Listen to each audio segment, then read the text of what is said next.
季大海，你又捡什么东西回来了？娘，我没捡东西，我就是看到了一个小姑娘受了伤，晕倒在云山底下，不能见死不救，不是吗？小姑娘，狗屁的小姑娘，咱家有那条件吗？你就捡人回来？老女人骂骂咧咧的，一把将招绵娘给扯开，手在九月的身上摸索。老女人摸不到东西，撇撇嘴。待看清九月被擦干净的脸，这眼珠子咕噜噜的转了2圈。易清是不是还没醒？没呢。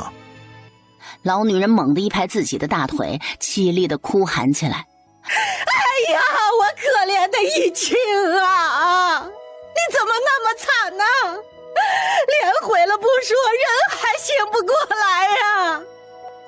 娘，没事的，大夫说了会醒的。哎呀，那老陈头子一个半吊子，他说的话能信吗？那您的意思是？冲洗，必须冲洗。这女娃受了那么重的伤还能够活着，将来是个命硬的。就用她呀，给易清冲洗，正好也不用我们多花钱了。哎呦，使不得啊娘，这怎么使得呢？这姑娘还没醒，叫什么名字，家在哪里，我们都不知道，怎么好给人成婚呢？不行的。老女人才不管季大海和招迷娘的意思，转身就往外走。管她叫什么，家在哪里呢？既然被你们捡到了，那就得做我季家的媳妇儿。九月继续装死，老女人咋咋呼呼地跑到屋子外面去了。没过多会儿，院子里就出现了好几个男男女女。爹，使不得呀！易清他还……什么时候易清的婚事轮得到你做主了？这事儿我拍板决定了。大虎啊，你拿20文钱上府衙去办婚书去，顺便找你那什么狐朋狗友，给这个野丫头的户籍上到咱们家。娘，不说没名字吗？哎呀，既然是9月份捡到的，就叫9月好了。哎，好嘞。老女人心里乐成了一朵花，为自己心里的小算盘乐得不能自已。9月脑瓜子嗡嗡的，招绵娘一边给9月擦身子，一边说对不起。对不起有用，要警察干什么事啊？再说不用对不起，我晚上就和你们撒腰那拉了。一个高壮的男人背了个人进来。他咱说你这是……一把将背上的男人甩到了9月的旁边。娘说了，既然成了婚，可不就得住一起吗？入夜，9月睁开了眼睛，将刺进穴位的银针抽出来。本来看起来有进气儿没出气儿的姑娘，立刻生龙活虎了起来。借着还没有全黑的自然光，9月这才有闲心打量了一下这间屋子。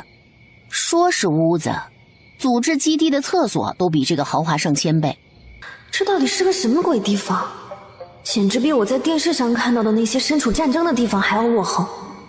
床头的柜子上摆着纸张，9月拿上来一看，嚯，婚书，结两性之好。最左边明晃晃地写了2个名字，一个是9月，一个是季易清。这不玩呢吗？这是。天光大亮，9月坐起来，好好的看了看她的便宜老公，顺便伸手摸了摸。季易清刚醒，就感觉身上一双作乱的手，条件反射的就绷起了浑身的肌肉，眯眼就能看到旁边娇俏的姑娘。愣了一下，脸瞬间就红了，但因为受伤，力气暂时没有恢复，竟是连推开她都办不到。不得不感慨一下这人的身材啊，又是在乡下，这妥妥那种糙汉子男主文中的男主啊。不对，这人屋里有书，有长衫，好像是个书生。要命了，谁家书生1米9几，一身腱子肉啊？不都是什么翩翩公子，温润如玉的小公子吗？哼，其实9月想说的是白斩鸡的。瞧瞧这大体格子，还有这脸，这种放到22世纪的娱乐圈绝对是顶流级别的，在一众白幼瘦弱鸡造型的小鸡崽们中，简直就是鹤立鸡群的存在，还不是那种健身房里那种吓死个人的肌肉，这体态这么匀称，每块肌肉的位置都十分完美，而且好看。9月检查了一番季易清的身体脉象，确认这人没病，肾也不错，看起来体力应该也可以。能睡，只要这人没有同别人乱来过，那就可以睡。至于脸嘛，虽然有伤，但关起灯来不都一个样吗？更何况这个鬼地方还没有灯。哎呀，想不到还有这等造化呀！这捡回来一个小丫头还能两用呢，这死了呀，能让季义清的贱种成官夫，转手卖出去还能再挣50两。我说娘，那到时候给你10两。哎呀，别再喂那丫头东西吃了，早死早超生，省得还浪费米汤。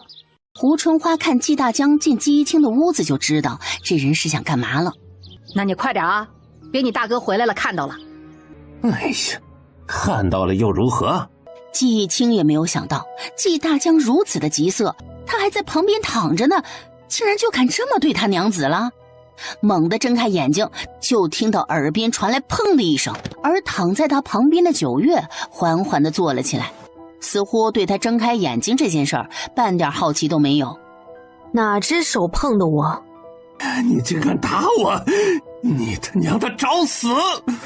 只听到咔嚓2声，九月伸手直接从裤腿里抽出了一根银针，猛地扎到了季大江的耳后。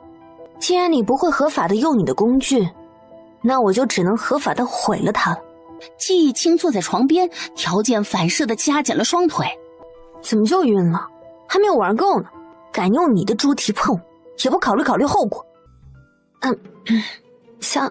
相公，古代是叫老公叫相公吧？还是官人？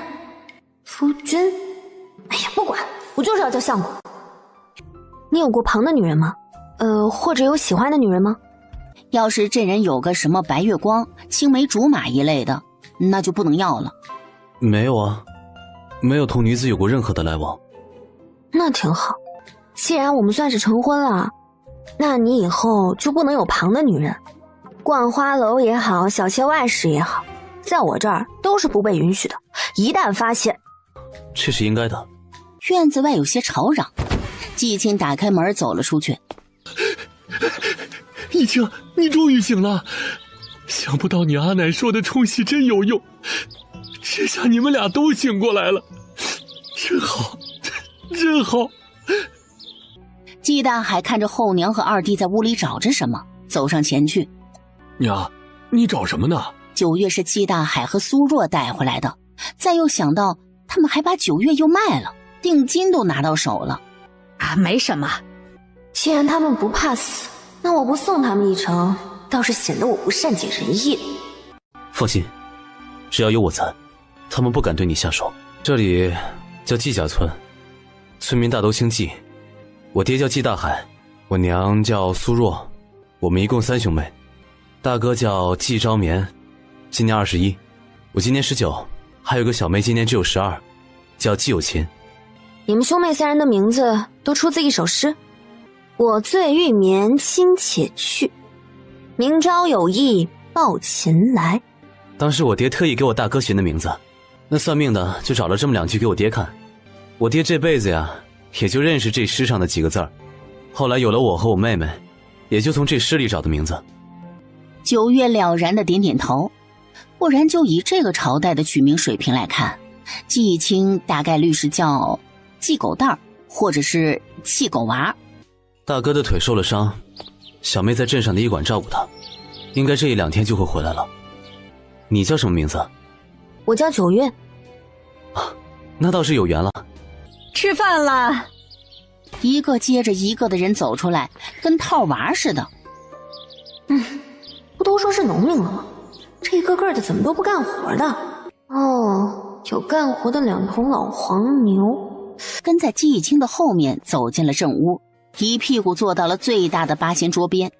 众人神色各异地看着九月，能够上桌吃饭的只有季山、胡春花、季大胡、季大江和季大胡的妻子沈梅。说是季大江和季大胡的儿子回家来，也是能够上桌的，其他人就没有上桌的资格了。我把饭菜给你端到房里去吃。我们就吃这个啊？他看了看胡春花和季山碗里的饭，桌上还有菜馍馍2个青菜，而他碗里只有1碗数得清米粒的稀粥和1小块咸菜。季清的同样更遑论是季大海和苏若了。这俩还是出力的主力，吃这点去干活，真是嫌自己命太长了。贱人就是贱人，不吃是吧？不吃可以滚呢。给你口吃的已经是天大的恩赐了，怎么的呀？你还想吃我碗里的呀？你也不看看自己配不配？贱种一个，说是从山崖底下捡的，谁知道是做了什么见不得人的事儿了，然后被人赶了出来了，穿的稀奇古怪的。只听砰的一声，胡春花伸出的手直接被用筷子钉在了桌上，力道之大，直接捅穿了掌心和桌子。我这个人吧，最不喜欢别人用手指着我。胡春花大声尖叫起来，跟被掐住脖子的鸭子似的。季青本想要将九月拉开的，却见九月已经端着那大海碗往嘴里刨了口黄米饭。天爷，这吃的什么玩意儿，涩嗓子眼儿啊！季大胡直接绕开了季青，抬手反手就是一巴掌。哎呀！我最讨厌别人要扇我巴掌了。说着手上用力，季大胡连声音都发不出来。九月，干嘛？不可以。九月啧了一声，又想起了这不是22世纪，他杀了人，没人给他善后。季青拉着九月的袖子往屋子里去，没管屋内的任何人。你知不知道谁要杀人？什么？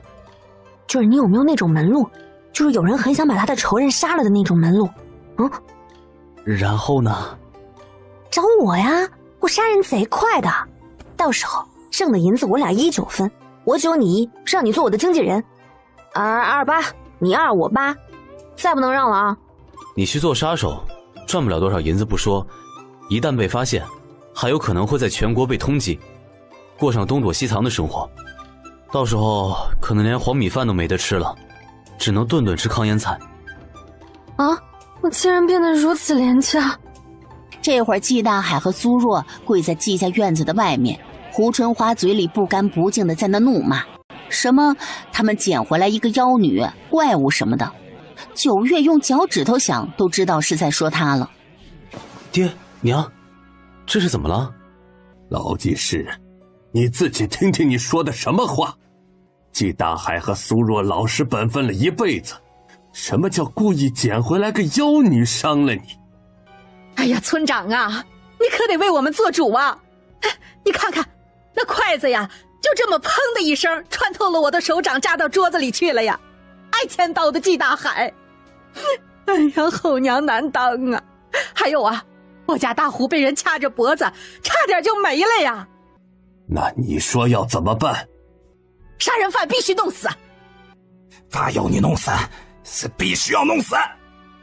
却见季青急切地走到了九月的面前，对着满眼杀意的九月摇了摇头。交给我吧。村长正要说话，就见季青拉着九月的袖子走到了季家门口，对着村长和村民拱了拱手。二娃，村长，这是九月，是我刚娶的娘子，也是我阿奶口中的妖女。开什么玩笑？就这细胳膊细腿儿，能拎一桶水，那都算是他有本事了。胡春花还在那骂着，九月就低着头在那数着。一句野丫头，一句贱人，一句贱种，2句野丫头，2句贱人，2句贱种。村长，想必你也知道，我和我家大哥前几日遇上了什么事情。前2日我一直昏迷不醒，我爹娘他们去地里看到了九月，那时候九月昏倒在地上，人事不省的。我爹娘最是心善，又想着为我和大哥积德，就将九月带回了家。你爹刚刚说过了。然后我阿奶看九月一个孤女，又生死不知的，就说要让九月给我冲喜。我爹娘孝顺，忤逆不了我阿奶，任由我二叔给九月和我办了婚事。我也以为阿奶想让我醒来，所以才让我冲喜。就是要把这丫头送去给人结姻亲，你也不怕天打雷劈劈死你个老钱婆呀？不是的，她就是妖女呀，是妖女呀，乡亲们！她一只手啊，就把我家大胡掐到了墙上，差点掐死呀！还有我这手，你们看看我这手，哎，哪个小姑娘有这么大的力气啊？杀人如麻呀！这就是妖女，必须处死，必须处死啊！阿南，9月被处死之后呢？他的尸首您又当如何处置？什么意思？我阿奶和我二叔的好算盘啊！城里那第一富商王老板家的大公子，眼看就要没了，没有成婚，需要个女子来结姻亲啊！所有人骇然，原来竟然是这么个原因吗？你个满嘴喷粪的老钱婆，好好一孩子被你说成妖女，就是要把这丫头送去给人结姻亲，你也不怕天打雷劈劈死你个老钱婆呀！老叔啊，你就任由这老钱婆败坏我们季家村的名声，要让人知道我季家村人皆是草菅人命之辈，还有谁敢和我季家村的人来往结亲啊？大海把人救回来，你们就送人去死，你们这是要遭报应的。连带着季大虎等人也被好好的骂了一顿，村里个个都来戳他们脊梁骨。人群走远，9月面带笑意的反手关上了院门，转过头来之时，9月的脸色沉了下来。易清，你让9月别生气了。话音刚落，就见刚跑到堂屋正门的胡春花猛地跪了下来，谁也没有看到9月是怎么出手的，转而一把将躲在墙根下的季大虎给扯到了地上。寂静的院子里只传来一声接着一声令人骨酸的咔咔咔声。依晴啊，你和9月说说，阿奶错了，阿奶再也不敢胡言乱语了，让他放过你二叔吧。啊，你们想要干什么都可以啊。季山看着几人的目光，发狠地拿起了墙边的扁担，朝着9月的后脑勺猛地挥下去。9月，爷爷这是不信我的技术，要亲自来试试了。魔鬼，你就是个魔鬼！9月，他们都知道错了，你别和他们计较。爹爹帮你劝他们，以后他们再也不敢乱说，也不会再和你作对了。二叔他要当好吗？快种麦子了，得让他干活。好嘞。正给季大虎复位，蓦然想起床底下的季大江。哦对，还有你三叔不是在我们床底下吗？胡春花哭嚎着就想要去找季大江，就看到季青和季大海把季大江给抬了出来。娘，他是魔鬼，是魔鬼啊！把他丢出去，赶出去，快赶出去！三弟怎么会在易清和9月的床底下？爹，你们救了他，9月是承这个恩的，更何况9月也不是滥杀无辜的人。你看他全程针对的只有对他不好的人，只要你们对他好一点，他不会对你们做什么的。婆婆是个不讲理、蛮横、刁钻刻薄的。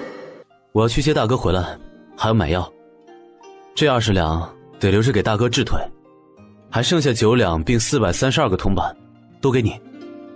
你想要吃什么、喝什么，都拿这个钱去买。都给我。我要去接大哥和小妹回来，你在家休息会儿，不能杀人啊。我又不是什么杀人狂魔。娘，你不想他死吗？哎呀，儿啊，不是娘不想啊，是那贱丫头太邪性了，我们都不是她的对手啊。娘，这个东西无色无味的，您装作去给那贱人赔罪，把这东西放到茶水里给他喝下，剩下的就不用管了。哎，不，我不去。要是被那妖女发现了，我这条老命怕是真的要交代了。您就算不为我们着想，你也要好好的想想还在镇上上学的3个孙子呀。要是被王家针对，您那3个孙子可就没前程了。一家子被个小姑娘拿捏，季山如何能忍？去！胡春花和季山佝偻着背，颤颤巍巍地站在9月的面前，美其名曰是胡春花和季山特意给他赔罪的茶水。这玩意儿我4、5岁的时候就接触过。他不招惹他们为什么非得一次次的来他面前蹦的呢？你们真要我喝这杯茶？是啊，9月丫头，你看你现在和易清也成婚了，都是我孙媳妇了。这2天我们之间呀有太多的误会了，就当我们做爷奶的不是。真喝。却见9月手腕一翻，抬手就掐住了胡春花的下巴，眼看季山要跑，直接一脚就把季山踹倒在地上。却岿然不动的将大碗茶直接喂给了胡春花。这么好的东西，当然要你们老两口好好的享受了。说完，九月直接把剩下的那点底儿给季山灌了进去。九月把胡春花和季山直接丢进了他们的卧房。说说吧，你那玩意儿都不能用了，还想要给我灌药，你想干嘛呀？季大胡惊讶地看了一眼季大江的下面，莫名地夹了夹双腿。你知道吗？我这根针……我说，我找了人来，想要趁着你中了药，然后让人被你玷污了。那些人呢？应该在窗户口，他们敲窗户，我就放他们进来。九月脸色蓦地沉了下来，眸光清冷，掌心朝下，缓缓地蓄力转圈，单手成钩状。他们都瞧出来了，九月是真的要杀人了。季大胡双腿发软，第一次跪在了九月的面前。我要他活着，死了就一了百了了，那我这些年受的苦就白受了。季大江张着大嘴，连哭都不敢哭出来了。九月也懒得去猜李小草干嘛这么恨季大江了。有道理。然后众人就眼睁睁地看到九月的手在季大江的背上沟壑处轻轻地一摸，季大江嘴巴一张，九月双手掐住季大江的下巴，咔嚓一声，季大江的呼喊戛然而止。好了，不能说话，头以下动不了，眼睛看得到，耳朵听得到。李小草给九月磕了一个头，就算是为了2个孩子，李小草也不能任由季大江这般搓磨他们了。九月赞赏的点点头，这世上的事儿啊，左不过关你屁事儿和关我屁事儿。二叔，你们刚刚看到了什么呀？我们什么都没看到，我们什么都没看到。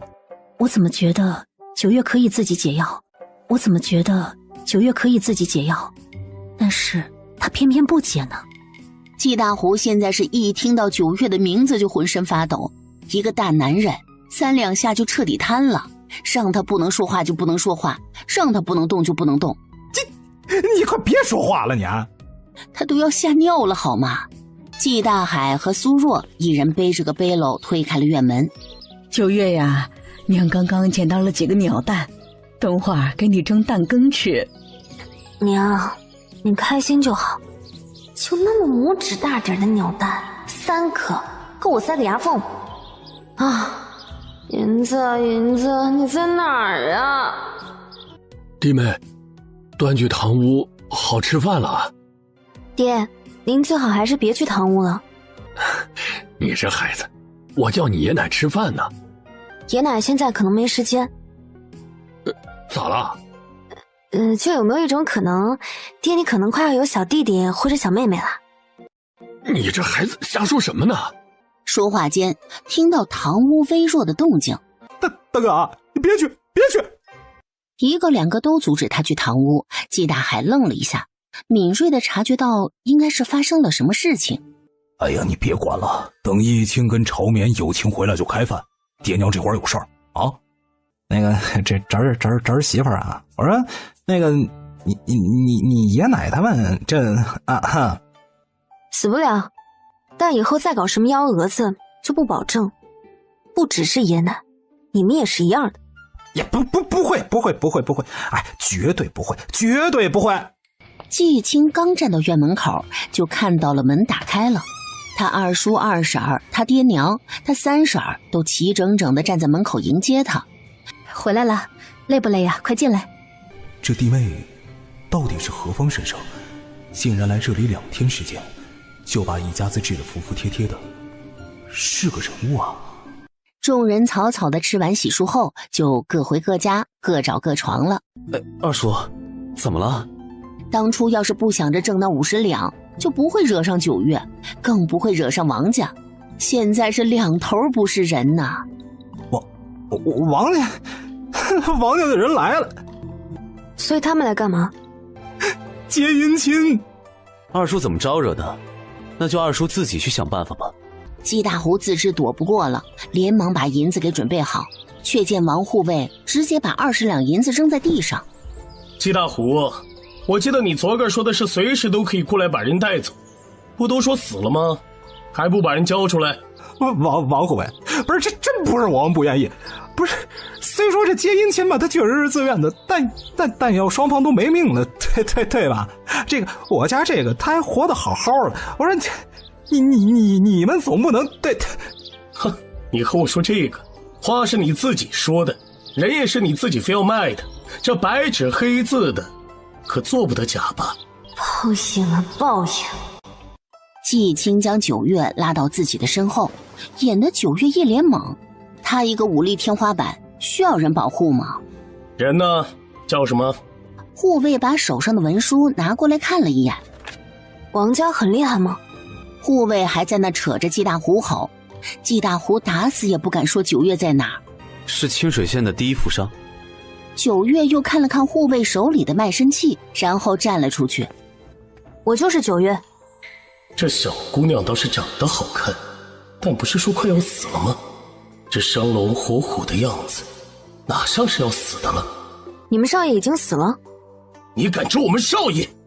既然没死，那就带我去瞅瞅吧。不可！安心啦，我不会有事的。哼，不管你愿不愿意，王家你都必须去。我跟你一起去。你是何人？他是我相公啊。九月决定去讹王家老爷一把。待会要是王家的人要来硬的，你就跑，剩下的我来挡。这不就来活了吗？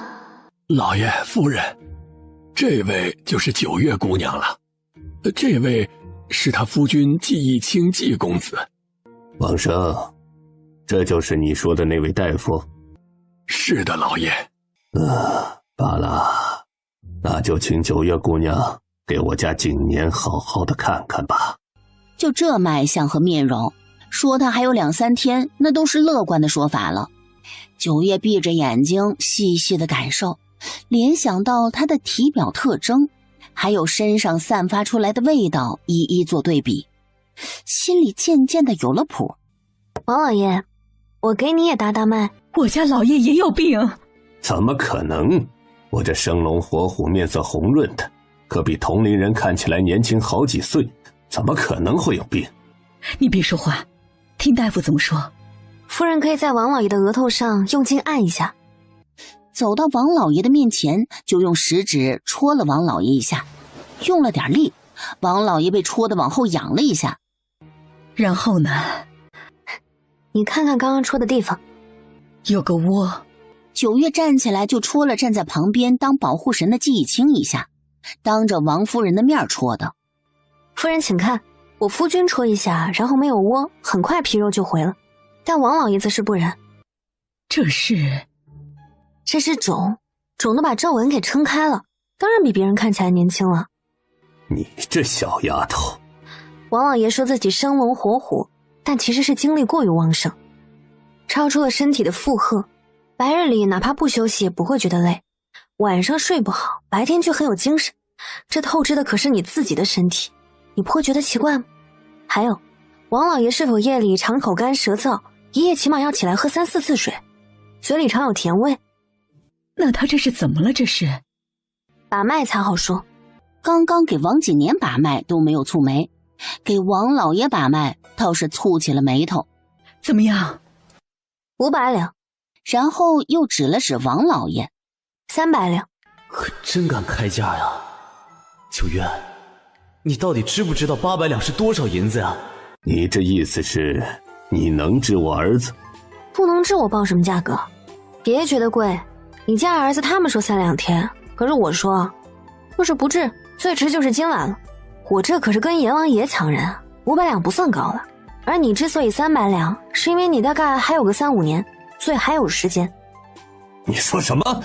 你大概10年前被人下了绝嗣的毒药，还被人下了影响寿数的毒药，那毒药是少量多次的下到你的身体里，找不出来你就还有3年，不解让毒药一直在你身体里，那你就还有5年。绝嗣？是啊，绝嗣，也就是不会有孩子了。这么说你们懂吗？王夫人隐晦地看了一眼王老爷，王老爷的脸则是彻底的黑了。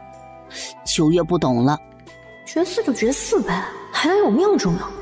这两个人的关注点是不是跑偏了？儿子还搁那躺着呢。你确定？确定啊，我说你10年前就生不出来了。你这儿子啊，也不是生病，是中了毒，胎里毒。什么？胎里毒的意思就是这毒是下到了母体，在确认你怀孕之后，这毒就被喂下了，然后这毒母亲不会有什么问题。只要你能治好我儿子，其他的一切都好说。我还要我的卖身契。王管家很快就把9月的卖身契拿了过来。老爷，谁给我下的毒？谁给你下的毒？恐怕老爷心里已经有了怀疑对象了，还望老爷能够给我们母子3人讨个公道。3人？我还有个女儿，也是一直体弱多病的，老家9月姑娘给我家暖暖看看，至于诊费，那就凑个整吧。也就是1000两，哎呦，果然是大手笔，比开医馆挣钱不少。9月乐呵呵地看着季以清笑，季以清无奈地带着笑意摇了摇头。把药煮了，混在洗澡水里，待会儿你家少爷至少也得泡1个时辰，期间水不能太冷，也不能太热，所以一直得有人煮药。手里的银针不停，不到半刻钟的功夫，王景年就被扎成了个刺猬。而针扎完之后，9月手里的小刀又开始动作，分别在王景年的脚踝、手腕、指尖、舌头等好几个地方都划了很小的口子。随着最后一根银针扎下，众人这才发现，王景年之前冒出的鲜红色的血，这会儿都成了黑色。好了，等会儿就给他止血拔针。正满心担忧着，躺在床上被扎成个刺猬一般的王景年发出了一声细微的呻吟。老爷，景年刚刚好像出生了。药水准备好了没有？这9月姑娘都准备好了，抱到浴桶里去泡着，记着药水一定要淹过脖子。饿了啊，老爷和夫人吩咐了，准备吃食，2位请跟我来。早说嘛，他肚子都要咕咕叫了。坐在正屋，9月啧啧了2声，果然是第一负伤，这吃的就是不一样。9月来到这里3天了，终于是吃上了点像样的吃食了。你们可以喂王少爷点米汤和水什么的，水的话就喝我配了药的那个，随时给他补充着。哎，好。待第3天下午，9月和季青走时，王景年的脸上已经开始有血色了。9月得到了1000两银子和好多东西，甚至王老爷还让王管家亲自用马车将2人给送回去。你读书那么久，能当官吗？啊？我看你在读书，不是要当官吗？他和季昭明苦读多年，本来就是为了科举当官改换门庭。季青摸了摸自己的脸，他现在哪还有这个奢求了呢？连科举的考场他都进不去了。曾经是。那你书读得好吗？可以考上当官吗？还行吧，但我现在当不了官，也考不了试了。什么考不了试了？大齐律，为官者五官端正。就这么一条疤，你就不能当官了？从11岁起蒙起，他就一直想要考到国都去，但现在一切都是幻影罢了。你别管吧，你就说现在你去参加科举，能不能考上？我和大哥本就准备明年参加科举，我们现在已经是童生了。童生好像就是科举的入门考试了，童生后是秀才、举人、贡生、进士，这一关关的。那你好好准备，我要做官夫人。啊？他已经说了，他脸上有这么一条狰狞的疤，是参加不了科举的。9月，我脸上小问题，1个月包你脸上什么都不剩。恍恍惚惚的才想起9月的医术很好，不只是好，他甚至还有起死回生的能力。王景年不就是个例子吗？真的？该死，他竟然敢怀疑我的医术。我相信你。要是季青不能当官，他怎么办？让他一直憋屈着是不可能的，他一点气都不能受。大哥，你读书好不好？考科举能不能考上当大官？季青跟出来就听到了这么一句。什么？不知道怎么回答9月的话，只能看向跟在9月身后的季青。一青，大哥书读得很好，童生事实是暗手。在考秀才的时候，我和易清都因生病没有去。但现在我大哥的腿……抬房里去我看看，抬房里去我看看。他刚刚说我的脸也可以治，他这性子，我只有拼命读书，以后才能护得住他呀。你能有这个想法，便是极好。不管我的腿究竟能不能够治好，你的脸能够治好也足够了。若是我的腿能够治好，作为大哥，那护着弟弟妹妹们，不也是我应该做的事吗？九月手里拿着刀和银针，若是粉碎性骨折，除非是开刀，就没有其他的办法。九月查看了一番，没有直接上手摸，而是选择了搭脉。腿上经脉断了大半，可以治，可是我比较痛苦。大哥，你要治吗？此话一出，饶是等在外面的季大海和苏若都冲了进来。九月，你说你大哥的腿还能够治？季昭眠已经激动得说不出话来了。可以治啊，他这才受伤没多久，距离受伤的时间越短越好治疗。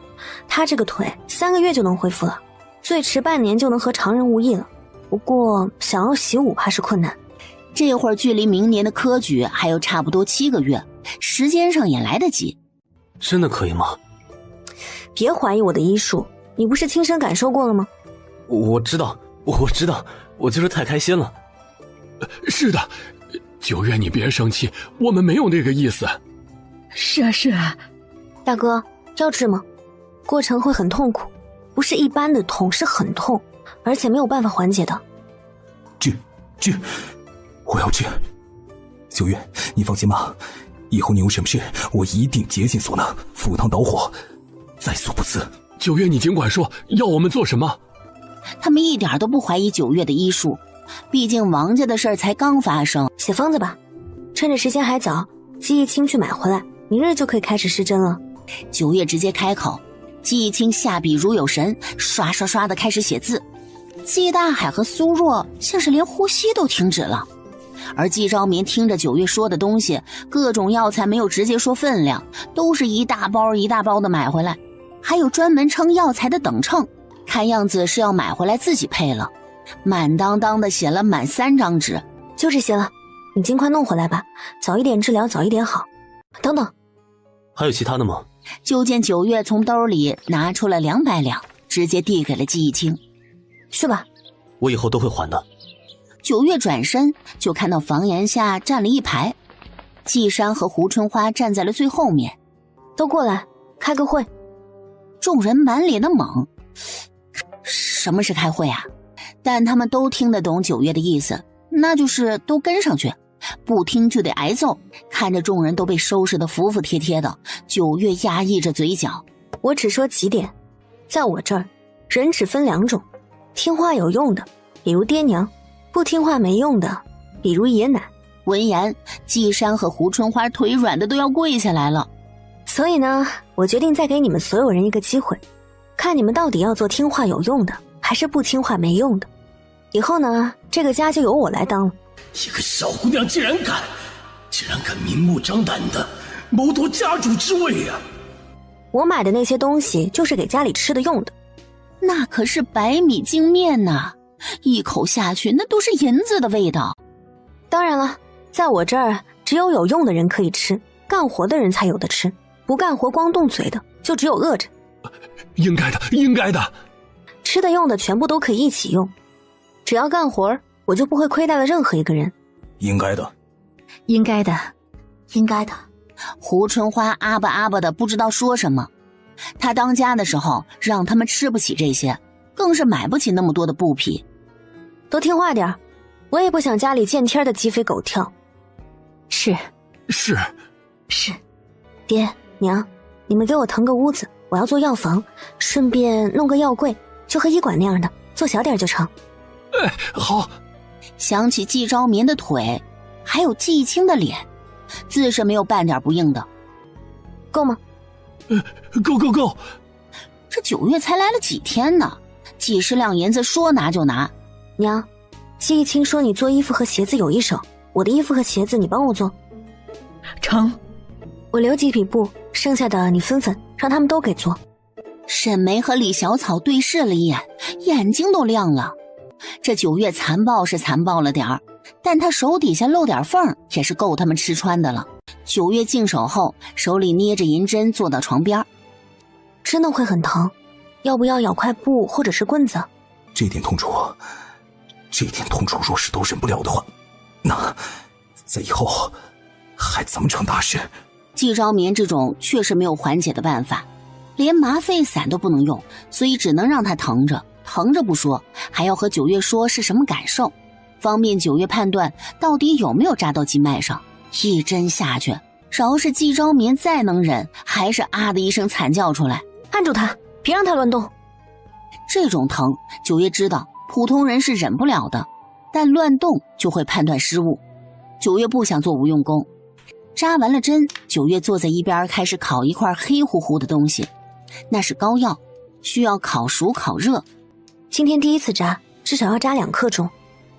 大哥，还能忍吗？季昭民双手揪着身下的床单，牙关咬得死死的，青筋都疼得冒了出来。能。明年3月份就要参加科举，你们该看的书都看过了吗？看完了。我明天去街上书肆。季青，你要不要去看看，需不需要多买点书回来？反正你们俩现在的样子，怕是也去不了书院了。好。就以九月的性子来看，未来还不知道会遇到什么事儿呢。若是他爬不到一定的地位，那就没有办法给九月善后。季青把季昭民给弄回了屋，季青坐在床边。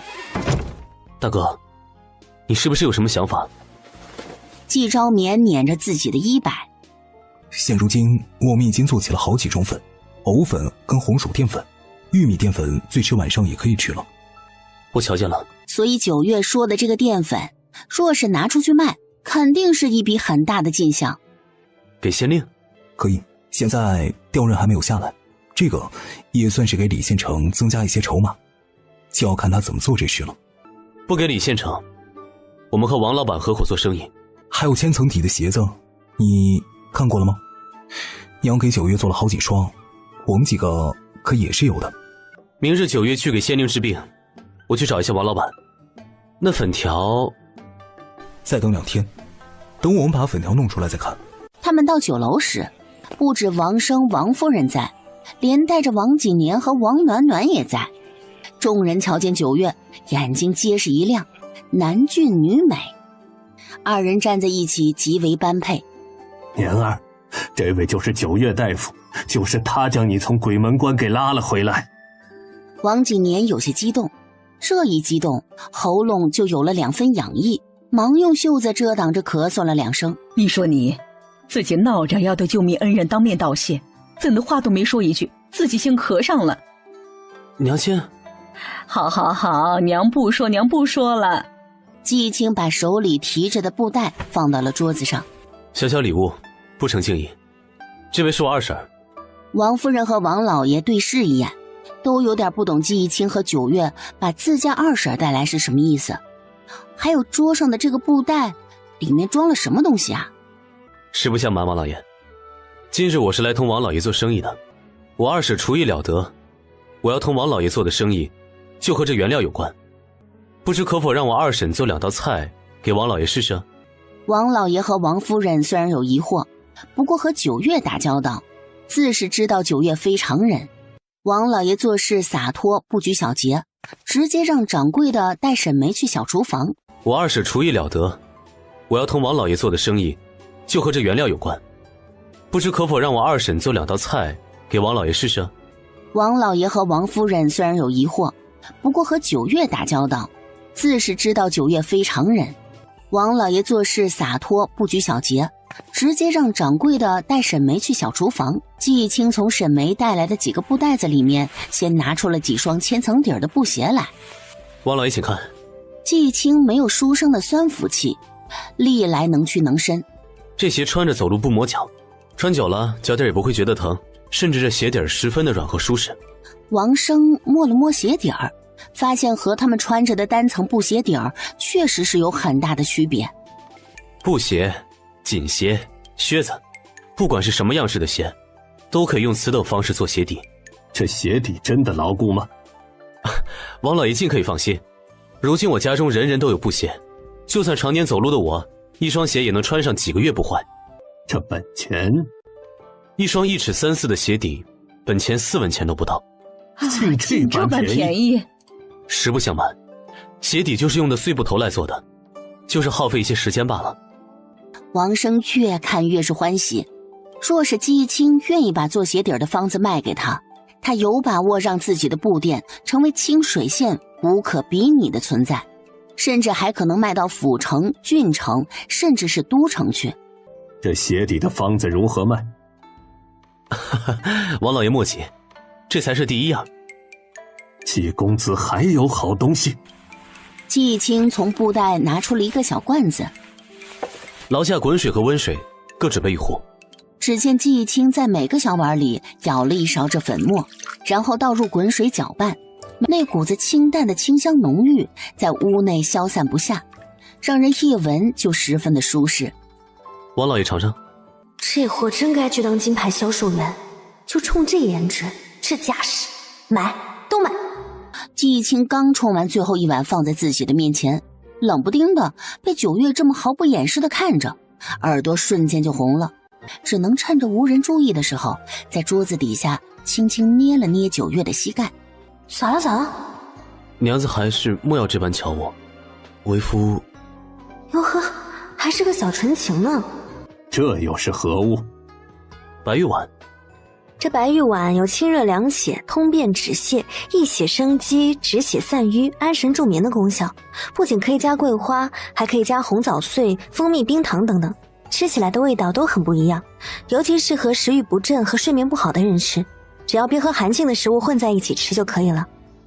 说话间，掌柜的亲自带着小二来上菜了。在场的这些菜，王生除了一道木耳青笋炒肉片是见过的，其他的倒是都没有见过。尤其是那正在面前还冒着热气的酸辣粉，又酸又辣的，光是闻到就不停地分泌唾液。王老爷，王夫人，尝尝。就这些东西，他的酒楼要是都能够上，还愁他的酒楼在府城站不住脚吗？季公子这些东西，说实话我都很满意。季公子看开个价吧，不管是这些菜品方子还是鞋底的方子。王老爷的意思是只准备和我做这一次生意，一竿子做完了以后就不合作了？季公子的意思是……运筹帷幄的样子看得九月觉得果然男人有魅力的时刻绝不是仅凭一张脸的。想必王老爷也看出来了，今日这桌上的菜都是市面上可以说是整个大齐也没有出现过的菜品，还有千层底也是，大齐从来就没有过这样的鞋底儿，所以说市场有多大，想必不用我多说了。这些我都只要一成立，我只出方子，原料不出，人工不出，当然后续有新加的关于这个调味的方子，也会第一时间给王老爷。季公子胃口是否太大了些？九月脸猛地沉了下来，又没要他多少，他们这可是技术入股，技术入股啊！很多公司技术入股才不会只占这么点股份。季青，你把我爹怎么了？季维洲，你在学堂都学了些什么？见到人不会喊吗？我是你二哥。九月挑眉，季维洲，季大江的儿子。你到底把我爹怎么了？鬼知道他回来看到他爹躺在床上，除了会眨眼睛，连说话都说不出来的时候有多么的愤怒。季青还来不及说什么，就见季维洲扭头就冲着九月去了。维洲，不可！院内的季家人惊恐地看向了季维洲，季维洲压根儿没有近到九月的身，就被九月一脚踹进了院子里。儿啊，你有没有事啊？你刚刚说什么？再说一遍。李小草直接给九月跪下来了，砰砰砰的就给九月磕头。孩子还小，九月别和他一般见识。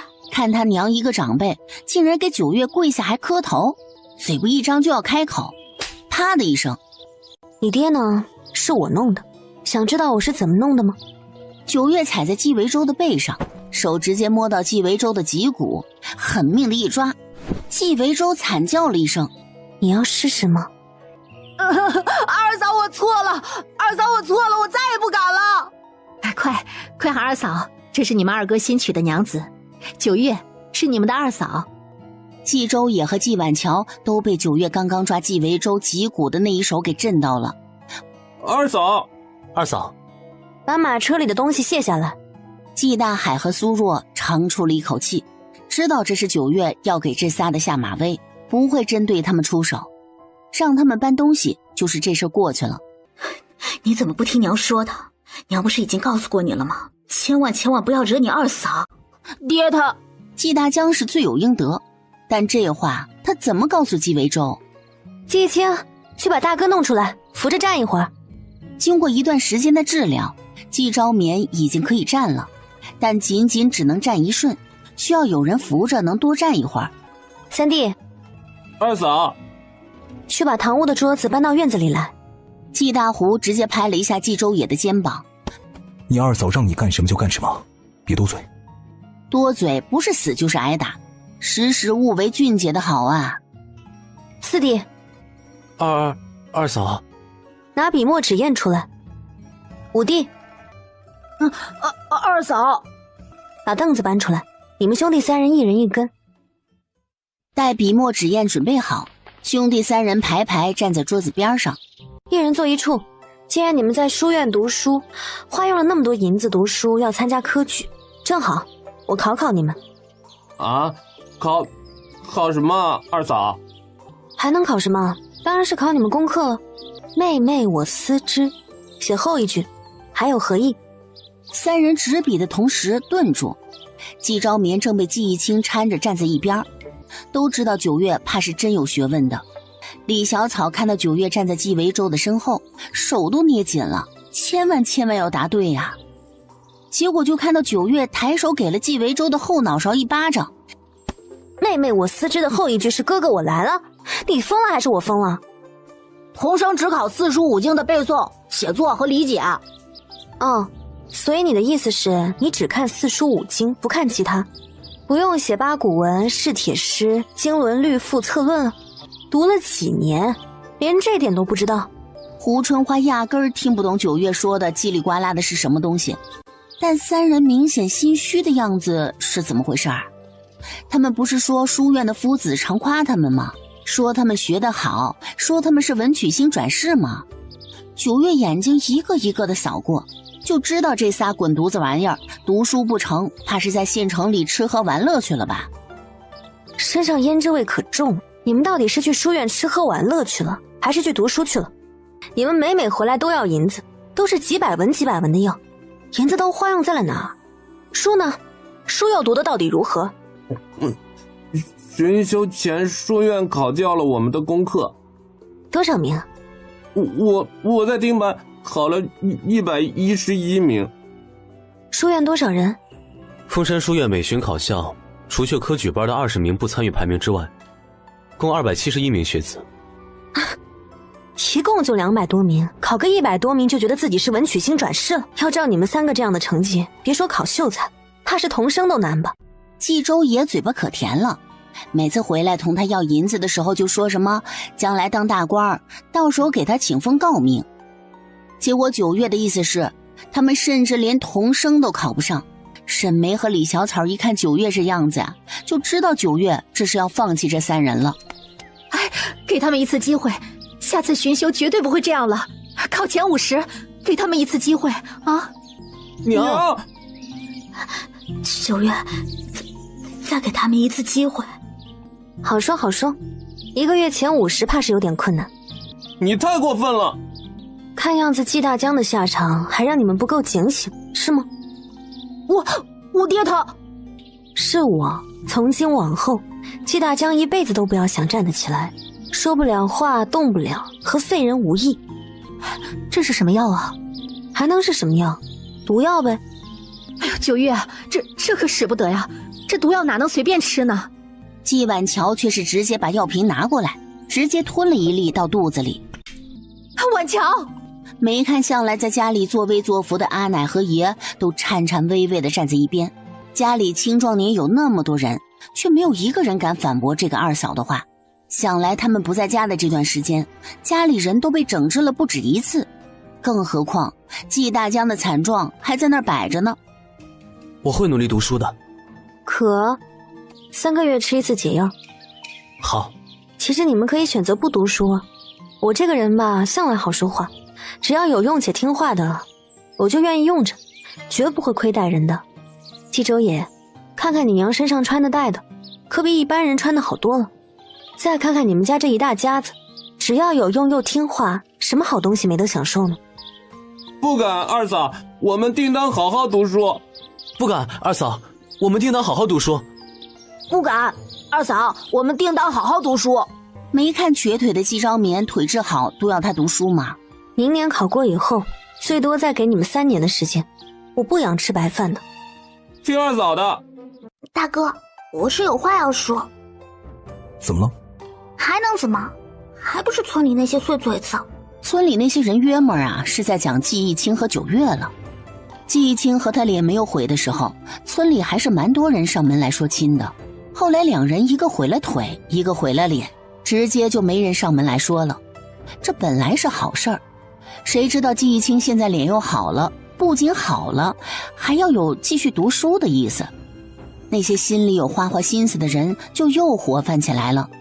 别担心，你二哥会处理好的。我就是觉得二嫂好不值得，她给你和二哥治病，让你能站起来，让二哥的脸好了，医术那么好，这些人怎么净盯着人家家里的事看？我看二哥把几个说的过分的悄悄的收拾了。爹娘担心那些人在背后嚼舌根被二嫂听到，到时候二嫂发火，就说二嫂医术很好，给你治腿呢。知道了，我会跟爹娘说的。二嫂医术那么好，可不是什么头疼脑热的就给治的，别到时候上门来了，二嫂不给治，又在外面乱说，平白坏了二嫂的名声。你很喜欢你二嫂吗？喜欢，很喜欢。自从二嫂来了，阿奶和爷就不能再给我们脸色看了，二叔二婶三叔三婶他们也不敢欺负爹娘了，吃得饱穿得好，还有小零嘴吃，都是二嫂来了以后有的。还有你的腿，二嫂也说能好，还有二哥的脸，这些都是二嫂的功劳。那就好好感谢你二嫂，别管外面的人说些什么。看这样子，还是要跟义清好好的商量一下，这件事究竟该怎么办了。季义清仰着脸，乖乖地坐在床边。九月把季义清脸上的药膜刮干净，一点都瞧不出来了，以后可以不用用药了。再看季义清痴痴盯着他的脸，想亲我？季义清呆呆地看着他，亲吧。到底是血气方刚的小伙子。季义清瞬间反客为主，双手掐着九月的腰肢，就要把人提到自己的腿上。季义清太凶了，压着他后脑勺的手片刻不放，凶狠的像只饿狼，恨不得直接把他拆吃入腹一般凶狠。双唇刚分开，季义清又急切地追吻上来。九月嘶痛了一声，季义清瞬间从那汹涌的情潮中回过神来。我轻点儿，会疼。又吻了上去，也可能是男人在这方面都有得天独厚的天赋，倒是让九月体会到了一次什么叫被吻到腿软。眼看就要到最后一步了，季义清猛地埋在了九月的肩膀处。我不会。没事，这次我伺候你，我找书给你看，下次再说。舒服吗？九月，明明都是第一次嘛，坦然就算了，还能逗他，要了命了。笑吧笑吧，黑漆漆的，我也看不见。刚脱离季义清的怀抱，九月就被抓了回去。这人还真是粘人的紧。王生为了显得重视，这第一次收购，特意让酒楼的掌柜来了季家村。季义清前2日就和村长说了，这是惠及整个村子的事儿。村长自是喜不自胜的。王生本来是准备第一次先收个5000斤，但让几个酒楼掌柜和粮铺掌柜的吃了些新做的这些，个个都觉得十分新奇，直接上2万斤。一旦制成成品，放1年都不是问题。你们回去，不收你们的。季义清丝毫不在意他们会说他什么，他名声好，这次又特意给季家村带来王家的大客户，以后红薯和藕都有了销路。二娃呀，你这是要逼着我们去死啊！凭什么大家的都收，就说不收我们的？你以为你是谁啊？难道你还做得了王老爷的主？来前儿，自家老爷可是千叮咛万嘱咐，让好好的对待季义清和九月，他们手上多的是好东西，万万不可得罪了。我家老爷说了，一切都听季公子的。没听季大海和苏若说吗？那季义清娶回来的冲喜娘子医术了得，那王家公子好像就是被那冲喜娘子给治好的。治好了不说，王家还送了多少好东西啊，那整整1马车的好东西啊。人不捧着九月，难道还听你一个只会嚼舌根的农妇的呀？真是不知所谓。想不到这季义清看起来是个翩翩公子，却还是个护妻的。九月别说是不干活了，就他为季家做的事儿，为他们兄弟俩治腿，就是把他供起来都不为过。我在这儿也不瞒大家，大家的红薯和藕之所以能够卖得出去，完全是因为我家九月，是他特意让王老爷先买我们季家村的。要知道清水县10几个村子，家家户户有多少红薯跟藕，我相信大家都是知道的。王老爷不是什么冤大头，他要的多，不会没有人用低于1文钱1斤的价格卖给他。王老爷看的都是九月的面子。二娃，帮我们和九月说声谢谢。好说。九月看着院子里冲进来乌泱泱的一群人，脸都黑了。哎呦，大娃，你竟然站起来了！说话间，那村长儿媳妇儿就要给九月下跪，孩子哭得都快要没声音了。有什么就说话，别动不动的就跪。你们最好是去城里，孩子的手可耽误不得，别听风就是雨的，别什么人都当成是神医。应该是孩子的手出什么事儿了。嘴上无毛，办事不牢，更何况年纪那么小，又是个女人。大齐女神的地位本就低，明里暗里的嘲讽让九月有些生气。九月来到村长儿子的身边，九月轻轻一摸，就摸出来孩子就是脱臼了。这种脱臼一点技术含量都没有。按着他没事的那只手，想吃吗？死！九月把白云膏往前一递，小家伙一只手被按着，只能用自己脱臼的手往前伸。九月随后往上一转，小家伙手一抬，直接拿住了白云膏。可以了，回去吧。众人无语。你干了什么？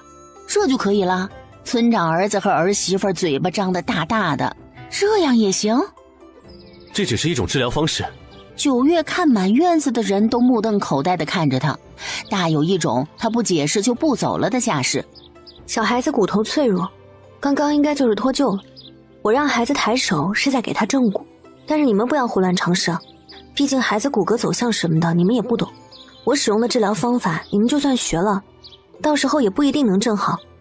但九月露这么一手，让老陈头知道自己是万万比不上九月的，愤愤不平地离开了。本来以为季家兄弟就要沉寂了，没想到娶回来个冲喜娘子还是福星。这一家子读书的读书，会医术的会医术，还会挣钱，指不定哪日就飞黄腾达了。娘，九月大夫来了。青儿，你回来了。我娘还有妹妹不知道我发生了什么事。我不说，少卿自以为是的瞒过了他妹妹和娘，可能谁也没有瞒住。这小姑娘也挺聪明的，我希望你能帮我看这家店。九月大夫，我不行呢。卖药丸什么的我会找专门的伙计和掌柜的，但收集那些信息整理成册就你做，每月1两银子，可行？不用，太多了。我说值就值，你就说行不行就成。可以的，我能做到。那行，我看上了青云街那家铺子，你帮我打听打听，卖的话是多少钱，租又是多少钱。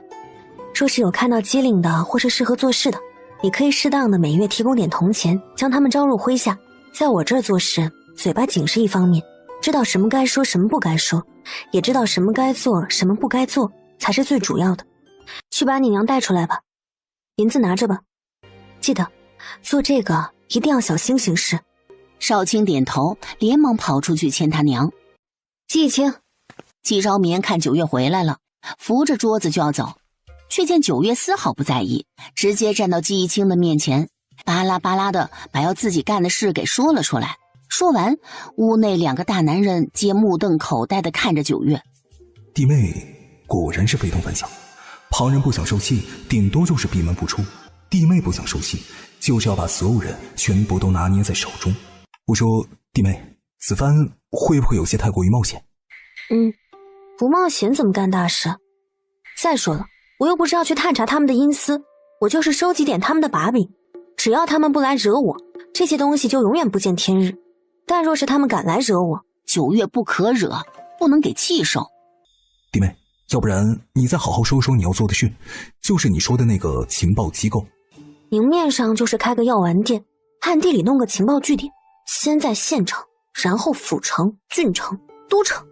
你们想想啊，只要我这据点顺利的开到了都城，到时候你们俩再考去都城，在都城当官，那有了这个据点，你们看谁不顺眼，嘎嘎的就能把人弄死，那不爽死了。季青，你就说明天和不和我去县城里弄吧。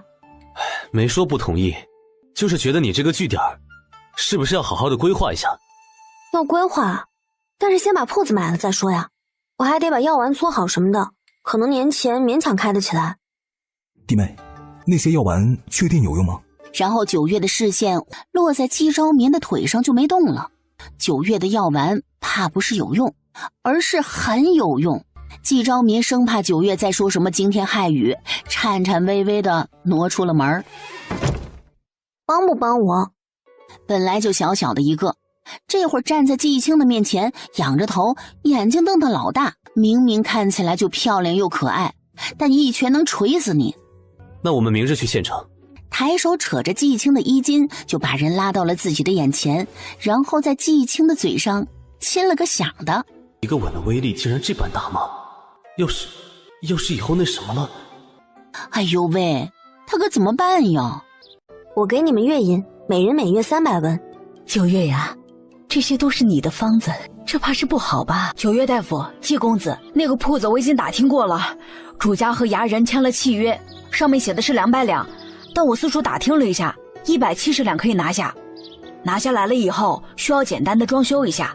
我打听了一下县城里的几家工头，有2家可以选，牌匾可以到老王家做，他做的好看，而且能用的很久，口碑好。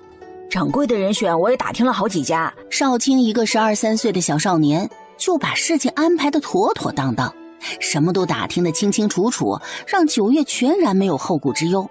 看我眼光好吧？季青看9月那嘚瑟的样子，不禁失笑，从县衙把过户的房契拿到了手。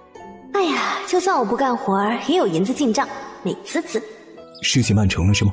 我写了一些关于9月要做的那个据点的想法什么的，大哥帮我看看，还有没有什么要补充的？哦，3个小丫头惹得他不高兴了。他大概是不想搓药丸吧，所以想要这3个小丫头帮他搓药丸。我给你们月银，每人每月300文。9月呀，这些都是你的方子，这怕是不好吧？9月挑眉，惊讶于苏若竟然有了自己的想法，这是好事儿。怕什么？我说过我喜欢听话有用的，若是不听话的，那就弄死好了。阿嫂，你放心，我绝对不会背叛你的。乖啊！你妹妹这样崇拜9月，以后还能嫁人吗？若是他们妹妹能学到9月，哪怕是一星半点儿，就不会受夫家欺负。都认字吗？认字的，哥哥没有教我。过几天才会有瓷瓶送过来，所以你们慢慢搓，每种药丸先搓几瓶出来。药丸这东西也是有保质期的。是阿嫂。一眼就到了开张的第一天，到底算是季家的第一个店铺。虽然是9月的，但谁也不敢不捧场，连书院的季周野、季晚桥和季维洲都特地的请了假，带人过来捧场。没办法，9月给他们吃的那个强身健体药丸的效果有点好，加上他们有意识的锻炼，身体杠杠的。噼里啪啦的鞭炮响彻大街，暗月阁牌匾上方的红绸被9月扯了下来。是季昭眠，是季昭眠。啊，他的腿不是毁了吗？站起来了。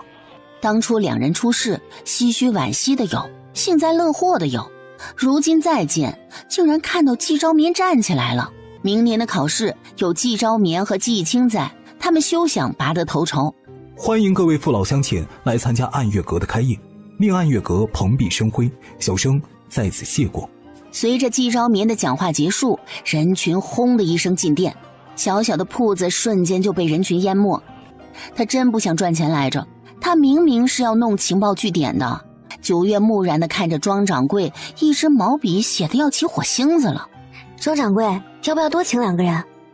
不用，今日是开业，也有人是因为东家你的名气，所以来买这些。到时候给你们发奖金。多谢东家了。二嫂，我这几位同窗想问问，那强身健体丸还有没有？还有几瓶。想不到这狠辣二嫂愿意给他们面子。二嫂，你不知道，自从你教了我五禽戏，然后配合着强身健体丸，我身体都好了不少，所以我同窗看到了才想也试试。五禽戏好好练，别到时候倒在考场了。教完明日我让人给你们送到书院里去。冀州也和冀晚桥对视一眼，都从对方的眼里看到了喜悦的光芒。多谢二嫂。好说好说。冀青忙得衣衫都有些凌乱了，他一直站在签字本边，每个要购买药丸的人都需要讲解一遍。毕竟9月卖的时候就说了，这个是重中之重。这会儿嗓子眼都在冒烟。9月难得的好心给冀青倒了杯水，喝。冀青也没料到这药丸竟然卖得这么好。看来这王老爷应该是到处去宣扬过你的医术了，差点把库存给干没了。我让酒楼给庄掌柜他们端了饭菜过来，毕竟谁也没有料到今天竟然这么多人。端就端了呗，你和我说这些干什么？明明二人是夫妻，可以不用这般，但冀青有时候就是很莫名的想要亲近9月，自己也不知道为什么。这不是你的铺子吗？当然事以你为重了。你这话不对，是我的铺子，但这不也是你的铺子吗？我这也算是给你造势了，那食疗方子分享出去，你和大哥的名声该多好听。我可知道你们这儿那什么方子一类的，可都是当做传家宝传下去的。好，也是我的铺子。要回去了吗？肚子饿不饿？我们先去吃东西。庄掌柜把银子给了9月，一个小木箱子装的，短短1个月左右赚了200多两。9月下巴都要掉了，怎么也没有想到会有这么多的银子，直接给庄老板包了5两银子的奖金，2个小二1人2两，几人乐得不行。按理来说该发点年礼，但我这人不爱买那些东西，所以直接给银子，你们愿意买什么就买什么。谢东家。明年5、6月份我要到府城开店，你准备一下。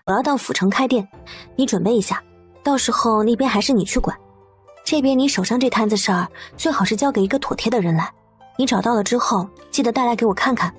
啊，府城？9月也觉得有点快了，但没办法，若是季青和季昭眠真的给力，他们后年就要去都城了。若是有那个能力，最好是别的国家也要渗进去。你放心，我去哪儿都带着你。明年府城，后年我们就可以直接去都城了。都城？你太能干了，所以我去哪儿都会带你去的，你放心吧。时光匆匆似流水，季青和季昭眠院士成绩相当亮眼，李县令直接赏赐了1人10两银子。刚过端午节，季青和季昭眠一连猛地拖家带口的去了府城，所有人都去了，连带着胡春花和季山都一并去了。哎呀，热得很，你别挨着我呀。冬天天冷的时候，9月恨不得直接睡在他身上，这会儿夏天了，天热了，一脚将他踹开，恨不得他挂在房顶上睡。9月，季青本想问他们可不可以圆房了，不敢亲，不敢吃。对于季青来说，要多么大的自制力呀！之前9月还帮他了一次，但也就那一次。9月当然是想过这件事情了，但是要等明年的考试过后，不然万一季青得了趣儿，沉浸在他的温柔乡里，然后荒废了学业怎么办？所以为了以后不憋屈的生活，9月觉得自己还是忍忍吧。季青叹了口气，轻轻把9月圈在怀里，低头在9月的脸颊上轻轻亲了一口。罢了，到底是自己项目，是自己选。哎呀，谁让我这么善解人意呢？当了，我们做一个隐蔽的记号，像是个月亮的符号，做一个令牌，这令牌只有你有，也只有你能调任这些人。之后具体要开什么样子的店，或者是什么生意，我也根据每个县城的情况做了调整。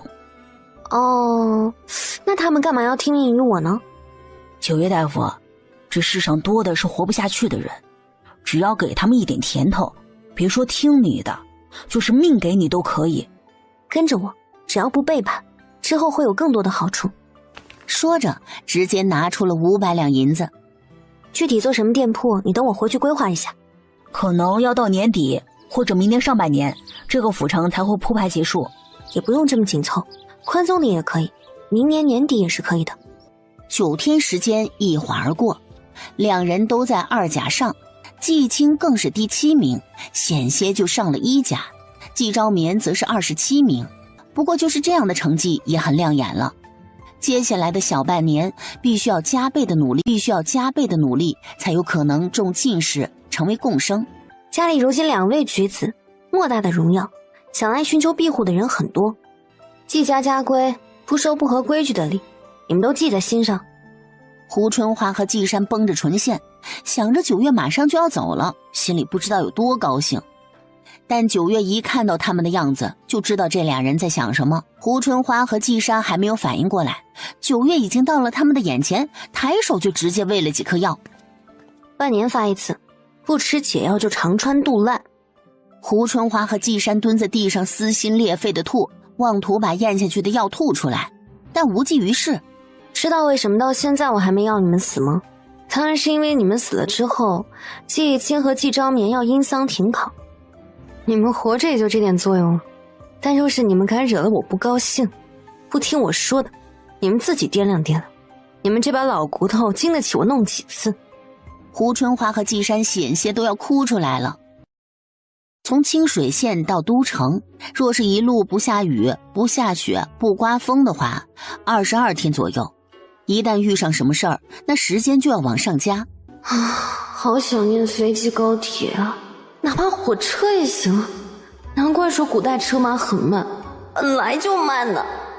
再往前走点吧，若是还没有可以扎帐篷或者是投宿的村子，就找一个背风的地方，今晚就歇在马车上吧。好啊，再走5里路。雪哗啦啦的下着，寒风带来一阵血腥味儿。停！怎么了？季青学着9月的样子往前面看，但什么都看不到。9月的夜间视力很好，但这大雪大风天的，只能看到前面有人在缠斗。马车藏到林子中去，我去前面看看。要走一起走。9月正要把几人赶到车厢里去，季昭眠却看到几人手里的一个小军旗，还有前方人身穿的盔甲。是沈家军。你认识？沈老将军7个儿子只剩3个，沈家军几代人抛头颅洒热血，北疆战场上留下了多少沈家儿郎的热血。那些人好像跟我们长得不太一样。细作。你说我帮他们把那些人杀了，沈家军会给我银子吗？所有人还来不及反应，而9月踩马借力，人就朝着前方缠斗的人群而去。记得给银子。说话间，9月以十分诡异的速度穿梭在异族的人群中，一个接一个的轰轰轰的倒地。沈家军很快反应过来，立刻迎合9月的手起刀落，包围剩下的异族人。季青抽出马车下方的铁锹，分发给了兄弟们。9月余光扫过，看到季家几兄弟正在疯狂的刨坑。上道护在沈宗年旁边的几个亲兵嘴巴张得大大的，这是个小姑娘吗？这位女侠。你说谁壮呢？胖也行，不用壮来形容一个沉鱼落雁、闭月羞花的姑娘的吗？情报安全，要尽快送回都城。我活不了了，不用管我，送回去，一定要把情报送回去。少将军！沈宗年脑袋一歪，直接晕了过去。季周也和季昭眠兄弟几个就近在路边拢了火堆，扎了帐篷，把昏迷的亲兵塞进了帐篷里面。季青和9月则是把沈宗年弄上了马车。9月抬手给沈宗年把脉，然后看了看他手臂上的伤口。这伤不是才受的，但却一直流血不止，伤口流的血还是黑色的。这是中毒了呀！虽然不知这是沈家军的谁，但听刚刚那些亲兵唤少将军，显然这是沈老将军3个儿子中的其中一个了。中毒了，能解吗？你在质疑我？不敢。9月拿出药箱，先拿出了几根银针，封住了心脉的几个穴位，防止毒入心脉，然后眼疾手快的在沈宗年的手腕、脚腕划了几个口子，黑血顺着流了出来。整整半个时辰，看到沈宗年乌黑的唇变得红润，而伤口处的血也不黑了。九月才一根接一根的拔银针。少将军，一路走好。你们少将军他没有死，那是北疆特有的毒药春乳，中毒者无解药，5天之内必死无疑。今天就是第5天了。闭嘴！少将军无事，毒我娘子已经给少将军解了。公子，你说的可是真的？我们少将军的毒等着解了。我刚刚帮你们把那些人给杀了，你们少将军会给我银子的，对吧？啊？什么银子？眼看九月张嘴就要说自己杀人是要银子的，而且杀人贼快了。季青连滚带爬的跑到九月的身边，一把捂住九月的嘴。姑奶奶，这是沈家军呐，你的杀手身份不能到处说呀。不都说滴水之恩涌泉相报吗？姑娘说的是，姑娘的大恩沈家军铭记在心，只是我们此番是在执行任务，身上未带有太多的黄白之物，待我们回到都城必定会奉上厚礼，以酬谢姑娘大恩。好说好说，我很在意厚礼，所以你们最好是直接给银票就行。不仅帮他们解决了杀手，还帮他们少将军解了毒。待沈宗年醒了后，再好好的问问恩人所在何方，厚礼必定厚厚的奉上。我是不爱动脑子，又不是没脑子。九月恶狠狠的在姬青的腰间的软肉上一拧，拧得姬青龇牙咧嘴的。你是觉得我很蠢吗？对不起，不该觉得你会口不择言，是我错了，以后都不会了。我的毒，是那位夫人给您解的毒，昨日也是她将那些细作斩杀，我们才得以脱身。在下沈宗年，多谢各位仗义相救。怎么个事儿这是？顶着九月殷切的目光，沈宗年竟一时哽住。季夫人的救命之恩，宗年必定结草衔环，没齿难忘。没齿难忘啊，没齿难忘，那就给银子，快点快点。小手插在腰上，大有一种你敢不给银子，我就敢嘎了你的错觉。来搪塞呢？那必得是稀世珍宝，才不负季夫人大义之举。九月，少将军这般还未到都城，就算现在有什么珍宝，你也看不到摸不着的，不若等到了都城再说。九月撇撇嘴，觉得也是，就他们这胡子拉碴跟个乞丐一般的模样，身上肯定是没有什么东西的。此番我等护送边关急报回都城，路上恐怕还会遇到危险，不知可否邀请季夫人同我等一起？宗年在此谢过了。绝不会让季夫人白做工，到都城后必定奉上丰厚的报酬。好说好说，什么报酬不报酬的，你给点银票就行。沈宗年被九月这毫不避讳的说辞给逗笑了，就该这样嘛，贪财就贪财，有什么不能宣之于口的？总比那等明明贪财却要道貌岸然的说些冠冕堂皇的话的人要好得多。到都城的第6天，季青收到了将军府下人送来的请帖，上面说是让九月赴宴，却颐指气使的语气给人威压。九月可是救了沈宗年的人，若是九月不出手，现在将军府迎回的就该是沈宗年的尸首了。但说好要给九月的厚礼应该要奉上，而不是像这般拿着帖子上门去讨要。任何人都不得去找将军府的人。为什么？当初九月救治那些亲兵时拿出的伤药，沈宗年很明显就有兴趣。这会儿该是沈家来求人，而不是九月求着跟沈家结交，你们知道吗？这世道不怕假君子，就怕真小人。二弟，想好是要做什么了吗？九月为我等做了那么多的事儿，我不想他被人口诛笔伐。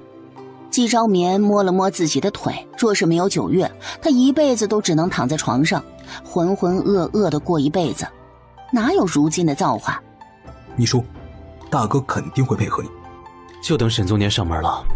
入夜，九月瞧着季青闭上眼睛睡了过去，轻手轻脚的爬起来，换上了夜行衣。沈宗年竟然敢昧他的东西，这不能忍！今晚怎么都要去一趟将军府，把沈宗年暴揍一顿，才能消他的心头之火。九月，切不可将人打死了。你知道我要去哪儿？北疆的安定还需要沈家军来维护。邵将军此番行事确实不妥，但我们也要给邵将军一次辩解的机会，所以你莫要将人给打死了。还有，你真将他给打死了，那厚礼你不就得不到了？你一个人孤身前去，能拿将军府多少东西？就算是你要拿银票，你确定你找得到放银票的地方？九月蹭蹭蹭地走到季一清的面前，还不是你没用。要是你武功高强，今晚我们就能搬空将军府的库房。那些什么金银财宝都老重了，我怎么可能搬那么重的东西呢？我的错。看着低眉顺眼又可怜巴巴的小模样，亲一口吧，反正是自己相公，亲了再去揍也来得及。季一清一看九月凑上来的样子，就知道九月想干嘛了。季一清轻轻地把九月的面罩扯开，九月急不可耐地凑上去，就拨了个响的。哎呀，果然那美色误我。走了。啊，不能把人给打死了。九月几乎是轻车熟路地来到了将军府。这将军府大的没边儿，他找不到沈宗年在哪儿啊？找不到只能随机找寻一个幸运儿了。九月缓缓地逼近屋子，悄悄趴伏在屋顶上，掀开了一块瓦片，就见那老头子忽然拿起桌上的匕首，猛地划破自己的手臂。咦，这人还有自虐倾向呢，竟然还有比我还要残暴的人。却看到那手臂上一股一股的。远处的乐声逐渐变得高亢，而屋子内的老人死死地用刀在身上划，像是恨不得直接把那活物给徒手划出来。啊，这是苗疆的蛊。九月知道怎么解蛊，师傅说蛊也好，毒也好，病也好，其实都是一脉相传的。吹乐的人似乎没有等到想等的人，乐声渐渐停了。将军，哎呦，这个幸运儿竟然是沈宗年的爹。但现在比起揍沈宗年，九月更想看看什么人能够控蛊。九月手里的银针夹在指尖，在女子快要消失在拐角的瞬间，手中的银针带着颗小石子儿一下子投掷出去。你刚刚是在控蛊？我让你说话，但你不能大叫啊。先用3根银针把女子控住，再拔出最开始刺入女子体内的那根。姑娘在说什么？小月听不懂。哦，你叫小月，大半夜的不在家睡觉，在外边晃什么呢？女子死命的想要动手指，却发现手指动不了。姑娘说笑了，小月乃是长春楼的继子。九月也懒得和真人多说了，直接把小月给扛到了身上。那沈家这次不把他家底儿给掏空了，九月就不叫九月了，那可是蛊。你把沈少将军给扛回来了？嗨，我没找到沈宗年。啊，那这是……二弟，弟妹回来了吗？你和大哥说我去揍人了？不是我说的，是大哥猜到的。哼，这人有点问题，正好你和大哥集思广益一下。这是九月带回来的，说是有点什么问题，让我俩问问这人。要不把这人直接送将军府去？不可。那你们到底是怎么想的？和我说一说。沈将军乃是大齐第一个超一品将军，号威武大将军。所以呢？沈将军身份贵重，且是安定北疆举足轻重之人。若是你看到的真是蛊，那么他们对于将军用蛊的目的，只怕是并不简单。他们是不是想要从将军的手上拿到什么东西？就比如北疆的布防图，或者是命令将军做什么对大齐不利之事。这是间谍，不是，是细作。季青和季昭眠在屋子里走来走去。算了，这事先不说了，这人都被我弄回来了。那沈将军这段时间肯定是安全的，等你们考完试了以后再说。季夫人乃是我的救命恩人，我感谢她，自该是我拿着厚礼上门感谢。你下帖子，平白的让人以为他成了上门来打秋风的恶人。楚姨娘，你是怎么想的？说什么救命恩人不救命恩人的？这个无名无分、半点根基都没有的读书人，能得到将军府的邀约，可是几世修来的福分。你还要开库房送他那么多的好东西，你以为将军府有多少好东西啊？不当家不知柴米贵。让你把东西准备好就准备好，爹都同意了的事情，轮得到你来智慧。这送上门来让他当靠山的好事儿，竟就这般让祝姨娘这眼皮子浅的给毁了。9月给受伤亲兵处理伤口用的那些伤药，若是他肯拿哪怕1样出来，战场上就会少死多少兄弟。你这气冲冲的要去哪里？哼，还能去哪儿？去向9月大夫赔罪。我本是让祝姨娘给9月大夫送去厚礼，那9月大夫是个性情中人，救了儿子，却没有想过用这恩情来要求儿子做什么，只说自己喜欢点黄白之物。季家家境一般，那季家兄弟5人都在读书，花费不可谓不大。我要送9月大夫的东西，父亲您也是知道的，还让祝姨娘寻些好的来。但祝姨娘高高在上的，竟是瞧不上人家，敷衍的让人送了帖子，说是让人来府上参加宴会。可我将军府哪有什么人来参加宴会啊？沈宗年越说越气，自己往后若是娶妻，绝不娶这等眼皮子浅的。这几天先让管家管着。啊，父亲，那季夫人的医术高超，我准备上季家去一趟，先赔罪，再将我答应季夫人的厚礼奉上，顺便再问问季夫人能不能替母亲瞧一瞧。沈宗年快步上了马车，后面跟了整整1马车的东西。季夫人这态度倒是挺好的，但9月该生气的还是有点生气。看沈宗年好歹算是能屈能伸的，听闻沈家公子个个武功高强，不知9月可有心能讨教一二？沈宗年愣了一下，9月这口气啊，得让他出了。这口气过了，这件事就过了。讨教不敢当，只切磋点到为止可行？行吗？2人一同到了院中，季昭眠的心提了起来，就怕9月下手太重，把这沈家的少将军打出个好歹来。然后所有人都目瞪口呆地看着9月把沈宗年按在地上暴捶了一顿。沈家下人惊叹呐，那可是超一品大将军的儿子，二嫂啊，您老悠着点成吗？刚开始打的时候，沈宗年还觉得自己就算是不能和9月打个平手吧，那至少也能接个几招吧。谁知道9月根本就不按常理出牌。季夫人呢？您可好好说呀！您都成婚了，这可是事关我名誉的事儿。刚开始打的时候，沈宗年还觉得自己就算是不能和9月打个平手吧，那至少也能接个几招吧。谁知道9月根本就不按常理出牌，上来就以极快的速度一个滑铲将他铲倒在地，骑在他的背上，抡起拳头砰砰砰就给他好几坨子。9月打完了，站起身，爽了。9月就是这样，不记仇，毕竟有仇他当场就给报了。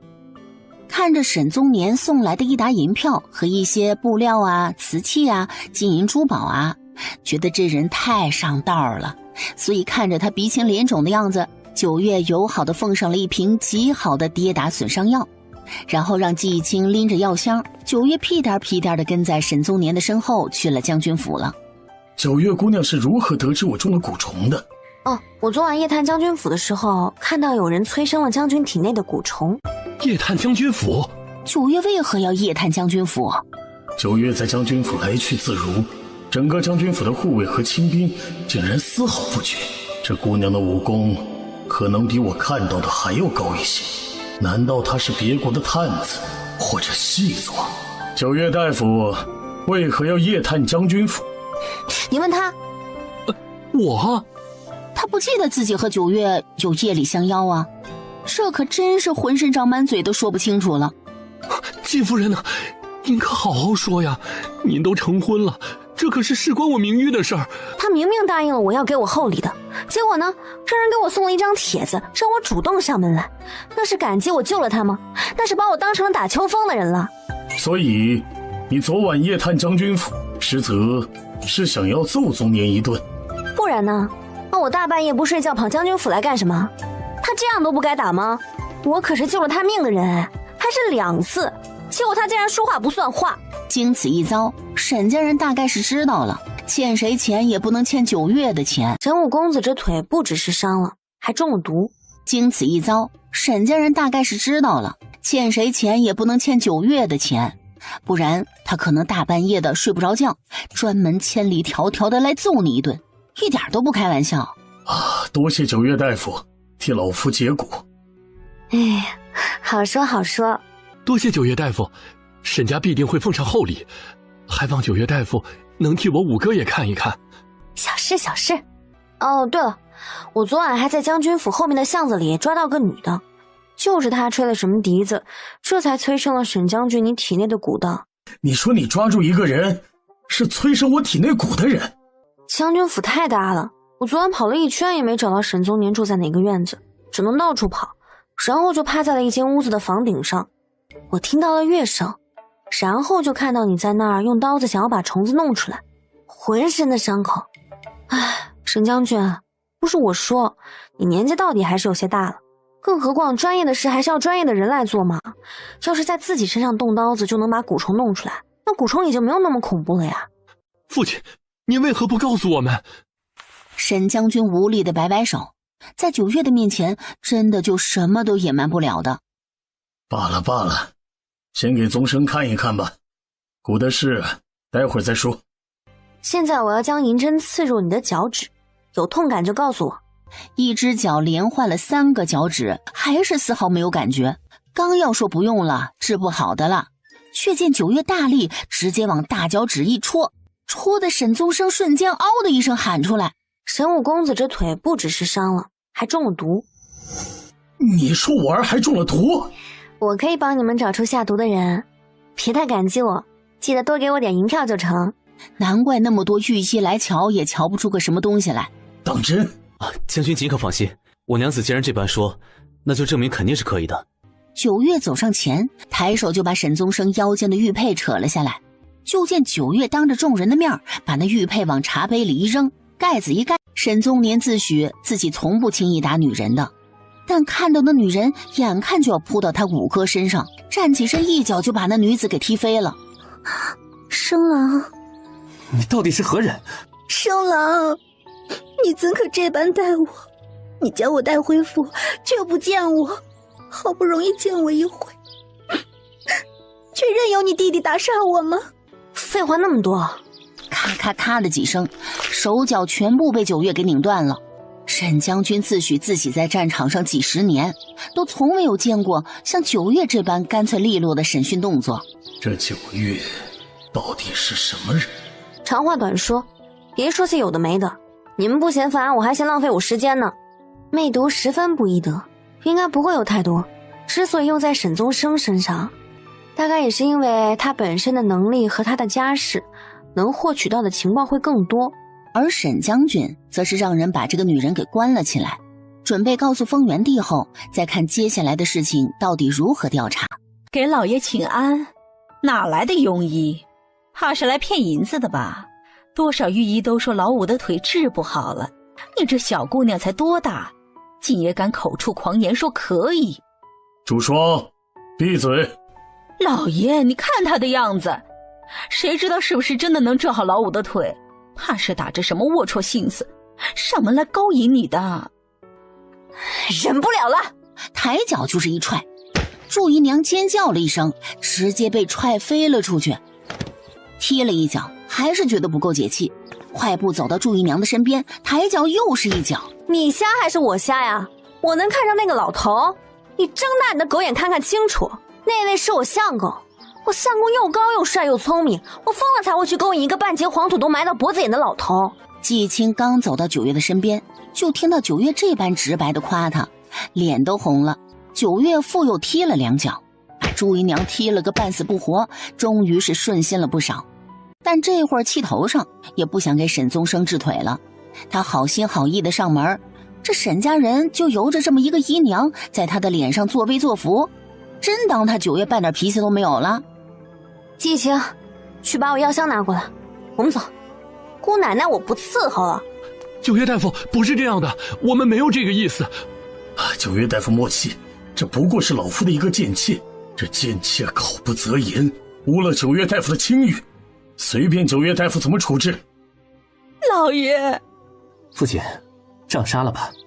而今祝姨娘2句话直接断送了他下半辈子再站起来的可能，沈宗生哪能忍得了这件事儿？老爷，我错了，我不该那般说，我真的错了。哼，你们就不担心我说的是假的？宗生的腿早就被判了死刑，不管九月大夫说什么，宗生也认了。九月啧了一声，沈宗生的身边抬手给他摸脉，而后又摸了摸沈宗生的腿，查看了一番身体状况。弄个火盆来，顺便弄点烈酒来。听着九月说的什么要把腿用刀子割开，然后把错背的骨头给弄整齐，然后又缝合什么的，听得一众人龇牙咧嘴的。我的治疗方式确实有点异于常人，但我既然敢这么做，就证明我有能让他痊愈的本事。但若是你们受不了我的方法，那我也不强求。还有5公子之腿想要彻底痊愈，2年嘛，加上康复治疗的时间，2年应该就可以骑马打仗。明明沈宗生或许会成为大齐的下一个战神，但一场战役从老六失踪到他的断腿，沈家已经是绝望了，所以他们根本控制不住自己的情绪。沈将军一把年纪了，这会儿却像个孩童一般，只会说谢谢了。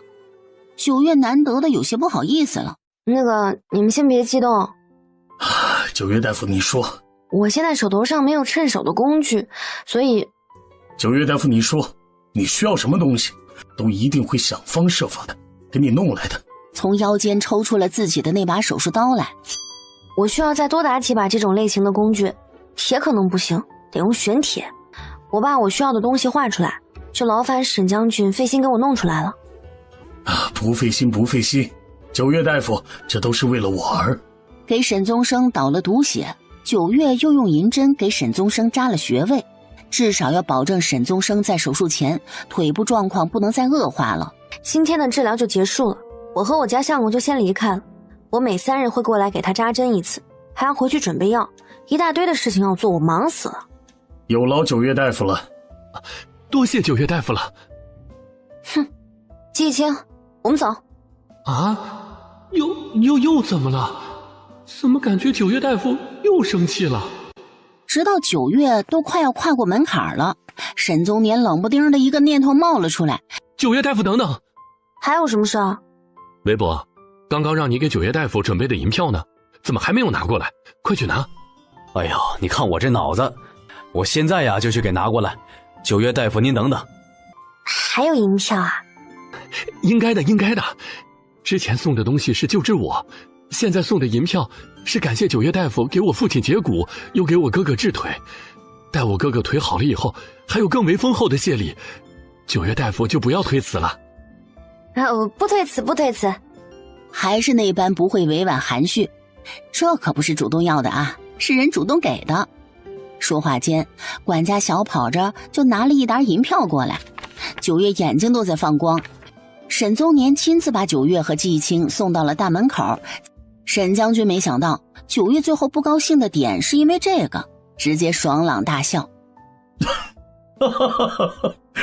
这小姑娘不过虽然贪财，却是知道取之有道。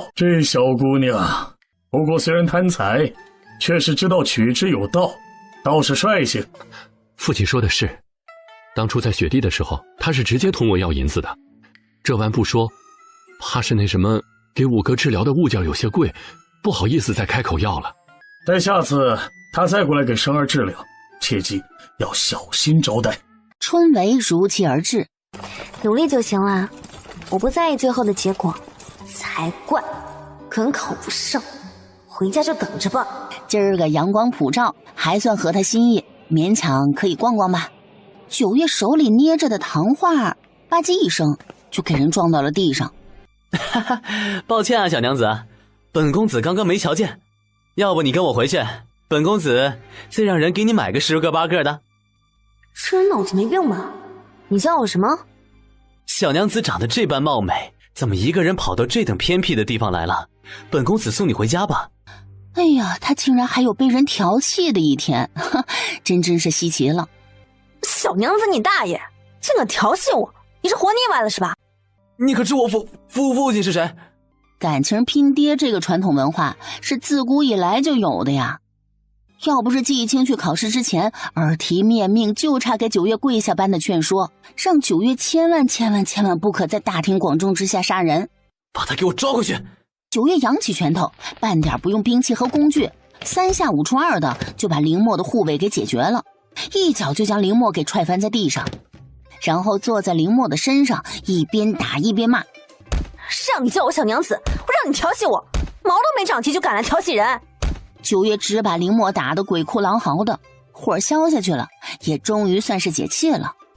去吧，小家伙，去你爹的怀里好好的哭。我让我父亲杀了你，你给我等着！九月微笑，上前就是一脚。要不是记着季一清的话，这人此刻只能去阴曹地府去告状了。哎，灵王府这是在找什么呢？不知道，那比比画画的，我看画像像是个小娘子。我听说呀，是世子被个小娘子给揍了，揍得哭天喊地的，这么丢人？嗨，世子才多大呀，被揍不是很正常的吗？哎，嘘，小点声。普天之下，除了皇上，还有灵王、灵王妃，敢揍灵王世子的，除了九月，两人真不知道还会有谁了。你们俩那什么意思啊？怎么可能是我呢？那人高马大的跟个憨憨似的，怎么可能是世子啊？九月，你这几天打人了？你们都不知道？那傻小子看起来年纪不大，结果竟然敢来调戏我。你被人调戏了？对，所以你说我该不该揍？该呀。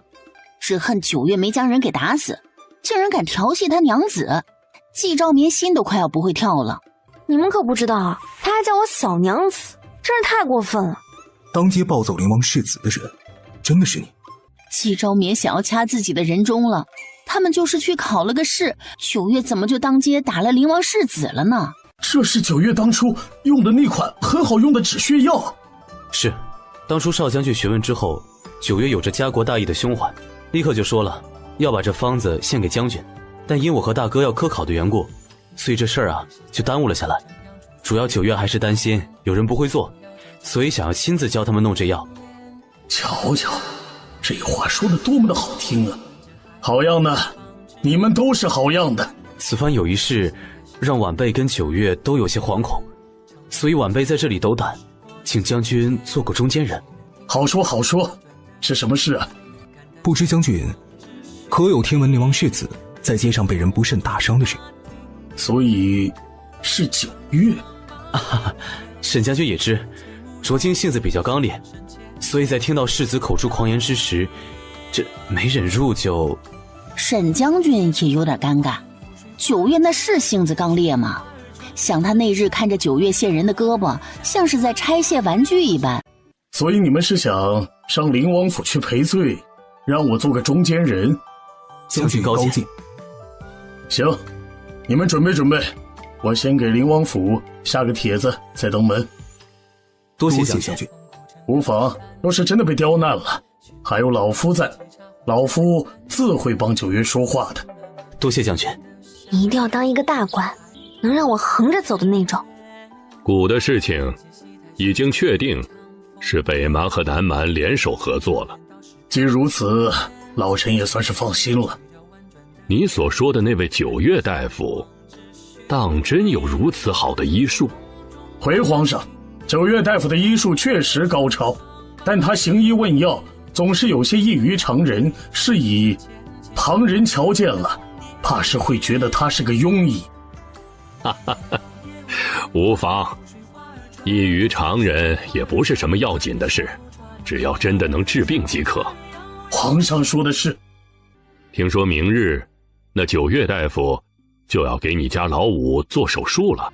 这些日子，九月大夫一直在培训老臣挑选出来那几个军医作为助手，也一直在给宗生用药。明儿日子正好，九月大夫说可以做手术了。你说那九月大夫的医术有些异于常人，既然如此，就让岑院士去观摩观摩，也好学习学习。时间很快来到了手术日，来到将军府的时候，岑院士等几名御医早就已经到了。九月大夫说，手术室里要保持干净整洁无尘，所以不宜有太多人。旁边佐伊特意弄了个小窗户，可供各位大人观摩。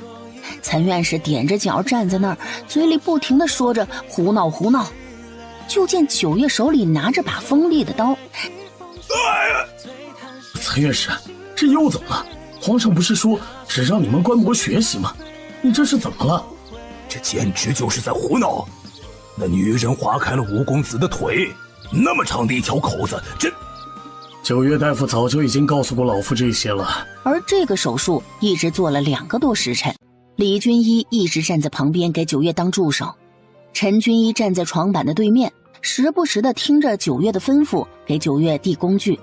九月终于把最后的尾也收好了，一抬头都能够听到自己脖子在咔咔咔的响。好了，别到隔壁去观察。九月大夫如何了？情况比我想的要好一些，手术很成功，后续的康复治疗训练什么的跟上了，我想可能要不了2年就能够站起来。狂妄小儿，妄言妄语，痴人说梦，这简直就是在痴人说梦！听到这话，举了举拳头。哎，九月大夫，不可不可！烦死了！我去给沈宗生打针，今晚我要守着，谨防他发热什么的。真是粗鄙不堪，难堪大人。我们走。就冲着你们那样子，九月就是有点什么也不会交给你们。九月守了沈宗生一整夜，讲真的，九月还从来没有对谁这般周到过，自己都觉得自己简直是善良的不得了。哦，当然了，说是守，那其实呢，就是九月睡在了外间的榻上，真守着的是季以清。宗生啊，腿可千万别动啊，沈宗年，看你哥腿要动就按住。哦，好嘞。父亲，母亲，你觉得如何了？疼。哪儿疼？大腿疼，小腿疼，膝盖也疼，好疼好疼。九月大夫，这是不是太疼了？生儿都被疼哭了。他，行吧，让他们把止疼药端上来，我一早就吩咐人熬上了的。不用止疼药，儿这是高兴的，这是高兴的哭了。父亲母亲，儿已经很久不知道腿疼是什么感觉了。所以你就要这么疼着，不喝止疼药？我就想他疼着，我可以好好感受一下腿的存在。行吧，你自己乐意就成。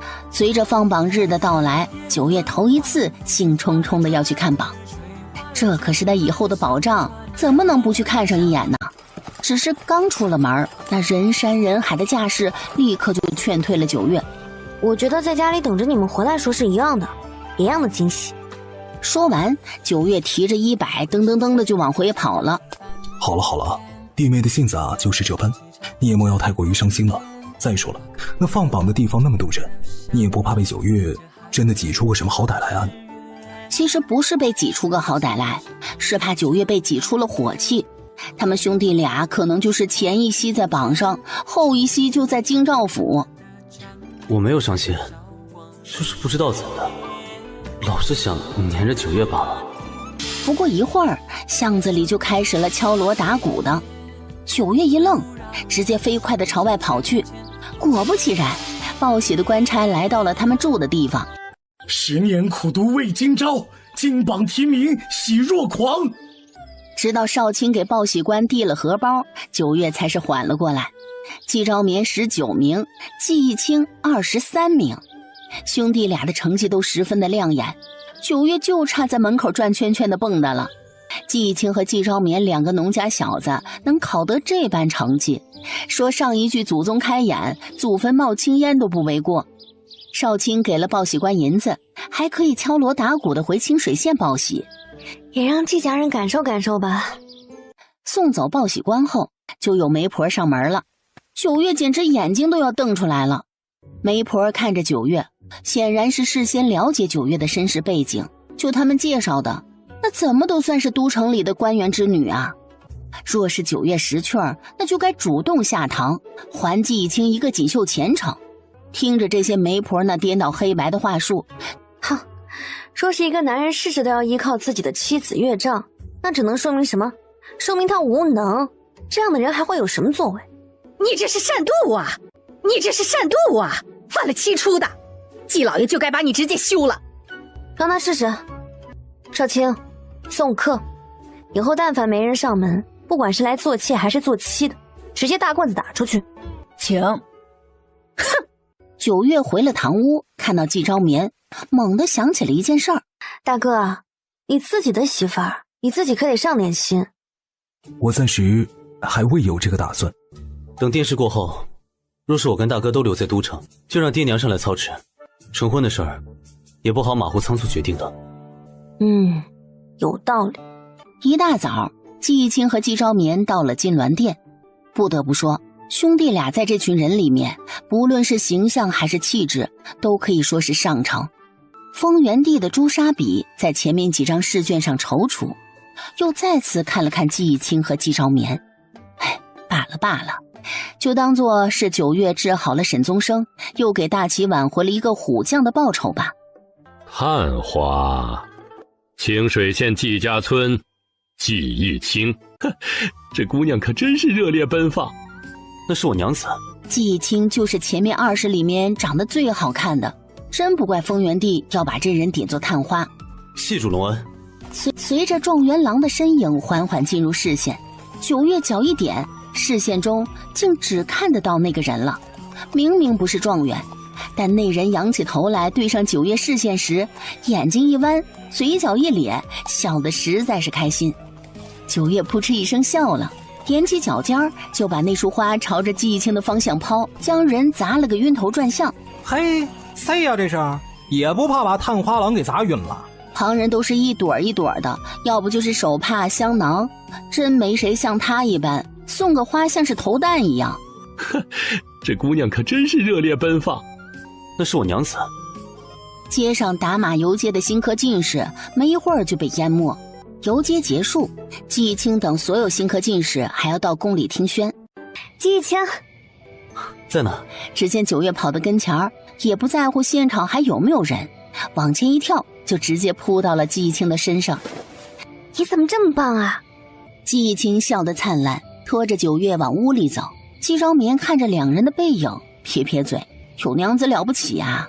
季义清一路抱着9月回房，进了屋子才觉得两人这般姿势不雅。他考上了，他可是探花郎，怎么就不能够抛弃礼义廉耻的高兴一下呢？亲我。就这么点小要求，满足你。脚步不停地往床榻方向走去，直到把9月轻轻地压在了床上。季义清脑子都不会转了，满脑子都是和9月更进一步再进一步。那想了不知道多久的事儿似乎就有了出处。季义清胆大包天地捏了捏9月的耳垂，软软小小嫩嫩的，换来一记9月的白眼儿，但总归是没有把季义清的手给扒了开。9月，你知道人生4大喜吗？9月微微勾唇，抬手放下床幔，像个妖冶的狐狸精般，指尖一挑就把季义清的衣襟给挑开了。季义清不知道哪里去紧急培训的，相比起第一次什么都不会，这会儿的季义清简直强得可怕。终于同房了。果然啊，人生4大喜，金榜题名时，洞房花烛夜。待季义清起床之时，9月还在酣睡。想起昨日9月第一次送他花，季义清也顾不得其他，顶着季昭眠哀怨的眼神。我的花呢？听这说的是人话吗？他昨晚跟9月你侬我侬，还把花塞到我怀里，那花半点都不属于我，我还必须给人收好放好。童蔫了，当然是扔了。扔了？骤然拔高的音量把季昭眠吓了一跳。扔哪儿了？没扔，在屋里呢，我拿了个花瓶插起来了。谢谢大哥。姐，你看吧，我就说他是季家的那位大哥。到底身份有别，又是在大街上。季昭眠拱手就要行礼。不用行礼了，我有事找你。昨儿游街，姐弟俩当然是不会错过这么热闹的，所以姐弟两人也知道了季家兄弟，一个是探花，一个名次也不低，2甲进士。回府又听到自家父王母妃在那挑拣进女婿。不知郡主找我，这是有何事？我眼光可真是好啊，这个人是极品啊。这2天打听季义清和季昭眠的人实在是有点多，觉得自己要先下手为强。我们成婚吧。季昭眠差点被这句话给吓得原地灵魂出窍。郡主，不可开这样的玩笑。谁跟你开玩笑了？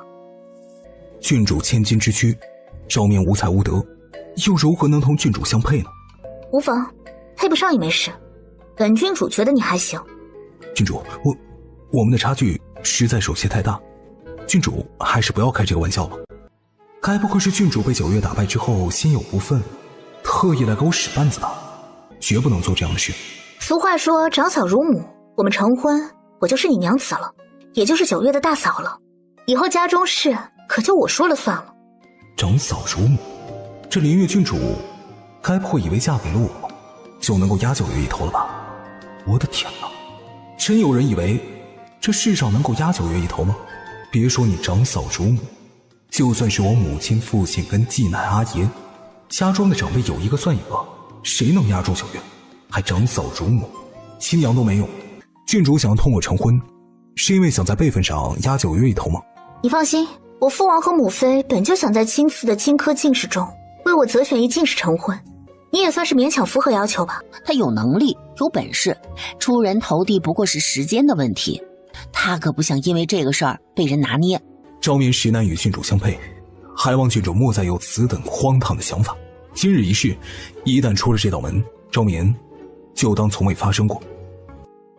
天干物燥，小心火烛。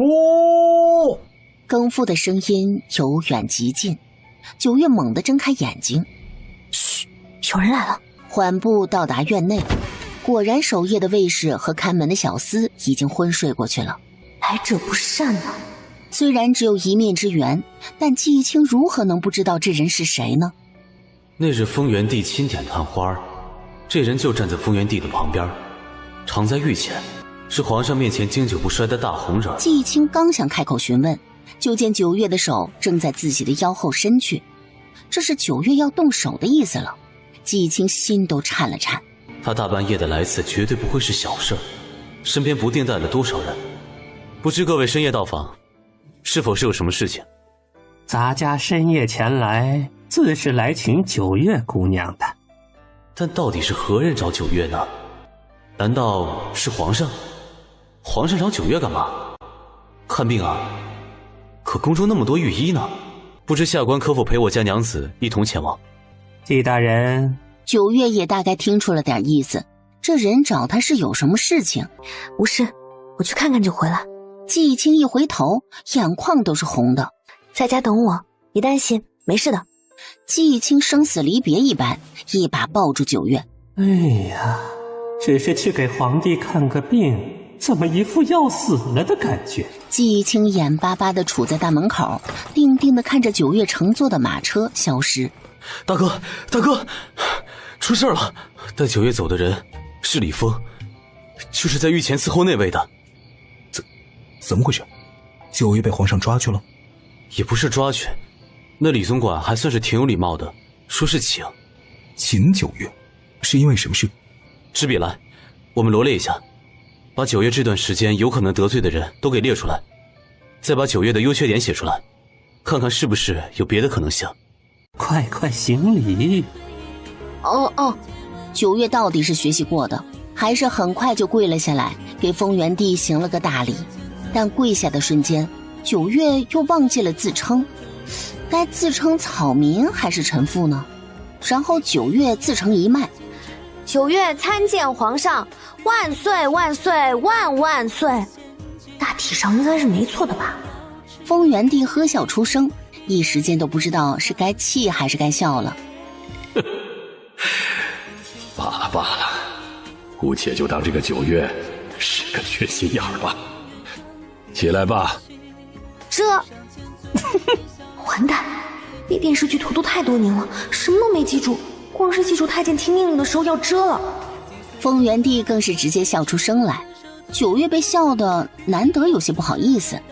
活的皇帝，活的，光从历史书上了解，还有博物馆里那些画像，到底和真人还是区别太大了。听闻沈将军家的沈宗生可以站起来了，而这一切都得益于你。难道皇帝是看我算是个可造之才，要把我收拢到御医院了？不要我不想上班，更不想996。再说了，这古代御医可是高位职业，那书上不就写了吗？要是治不好，这就让你全家陪葬。这都不是高位职业，这是九族消消乐职业。风元帝看着九月毫无保留把沈宗生腿部手术的过程讲了出来，两人你来我往的说了不少。风元帝频频点头，赞赏的说了2声该赏。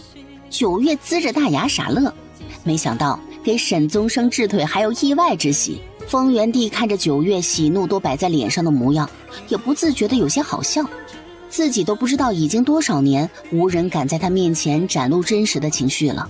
既如此，那想必你的医术很好了。那是自然。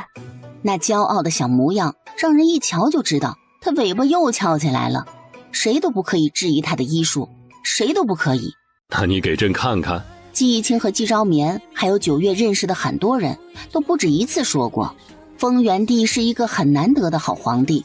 风元帝坐在龙椅上，就看到九月目光炯炯地瞧着他。九月大夫，不用做点什么准备吗？这可是给风元帝看病，这么草率的吗？看九月捋袖子的架势，像是要直接上手一般。啊，不就是把个脉吗？我需要做什么准备？御医把脉都是跪在风元帝旁边把的呀，这季夫人到底是怎么回事啊？另外一只手一起拔。九月从未把过这么久的脉，整整半刻钟。如何？有了一点点头绪，但还需要佐证。所以朕是怎么了？九月其实心里也不是很有把握，光是看风元帝一个人实在是很难判断，但难得遇上连自己都没有把握的病症，九月其实比谁都激动。皇上，九月需要更多的资料来佐证自己的猜测，还望皇上能让九月探查一下皇室成员以往的脉案。你的意思是说，皇室所有人都有可能有问题？皇上，九月还没有确认，所以不敢说话。风元帝站起身，九月话里蕴含的意思不言而喻。是没有把握，还是觉得事关重大？九月从来不做没有把握的事，季昭眠的腿是，季义清的脸是，沈宗年当初种的春乳是，甚至连沈宗生的腿也是。九月若是没有把握，是不会开口的。给他，但不要让任何人知道，寻个妥帖的地方，让他好好看。季义清苦哈哈的在家里待了2日，九月半点消息都没有传出来，连他是否还活着，季义清都不知道，只能和季昭眠一道去找了沈将军，还不敢说是因为要找九月。沈将军，下官前段时间研究出了个有利于民生的东西，想要献给陛下，望沈将军引荐一番。被季义清和季昭眠科普了一番活字印刷术的功能，沈将军一个大老粗都知道这什么活字印刷术有多么的好，能为大齐的读书人带来多大的便利。风元帝看着底下跪着的季家兄弟，不得不说，这季家是真会生孩子呀。看看人这2个孩子，年纪不大，沉稳聪慧，风神俊逸，稳重优雅。只是这俩人说活字印刷术3里9月的，这是担心我把九月给弄死了呀。看这俩人精神头都不好了，看来九月在宫里这3日，两人怕是一直提心吊胆的。风元帝又想起了密室里的九月，那是顿顿不落，还要点餐呢，吃得好睡得好，没准出宫的时候脸都要圆上一圈了。这俩人巴巴的把活字印刷术给献上来，话里话外都是说这东西是九月的一个念头，他们只是付诸行动，功劳都是九月的。做相公做大伯哥做到这个份上，也算是诚意十足了。罢了罢了，皇后见到九月实在喜爱，所以就留在宫里住了2日，倒是忘记同你们说了。一个是九月的相公，一个是九月的大伯哥。御史没有直接抛下九月，而是冒着会被砍头的风险，巴巴的进宫来了。就冲着这一点，风元帝就不会责怪2人。既如此，朕就让皇后带九月出来同你们见见。啊，还得再过2日才能送她回去。看样子和我们当初设想的一般无二。九月进宫确实是因为那个诅咒，但是秘密进宫的，连沈将军等人都不知道。哎，九月大夫，李公公，你来啦！我刚看完所有的漫，你就来了，来得早不如来得巧。今儿中午吃什么呀？看这架势啊，怕是觉得难得进宫一趟，非要把御膳房的膳食吃个够本才是。九月大夫，季大人来了。什么季大人？他来了关我什么事儿？九月看脉案脑子都看木了，一时间都忘记姓季的是谁了。李峰一看九月那样子，就知道九月是真的完全把自己的相公给忘记了。季义清季大人，您的夫君。我把他给忘记了。不提还好，一提九月就觉得自己想季义清想得不行。那九月大夫啊，皇上的意思是您在宫里所做的事情必须要保密。那是自然了。他是不爱思考，但不至于是傻吧？唉，连看到人还不想，看到人就真的是很想了。季义清，季义清也急走了几步。九月一个跳跃，季义清大手一张，顺势就拖住了九月的屁股，抱着人飞速的往前2步，直接进了屋。是好好的，是鲜活的。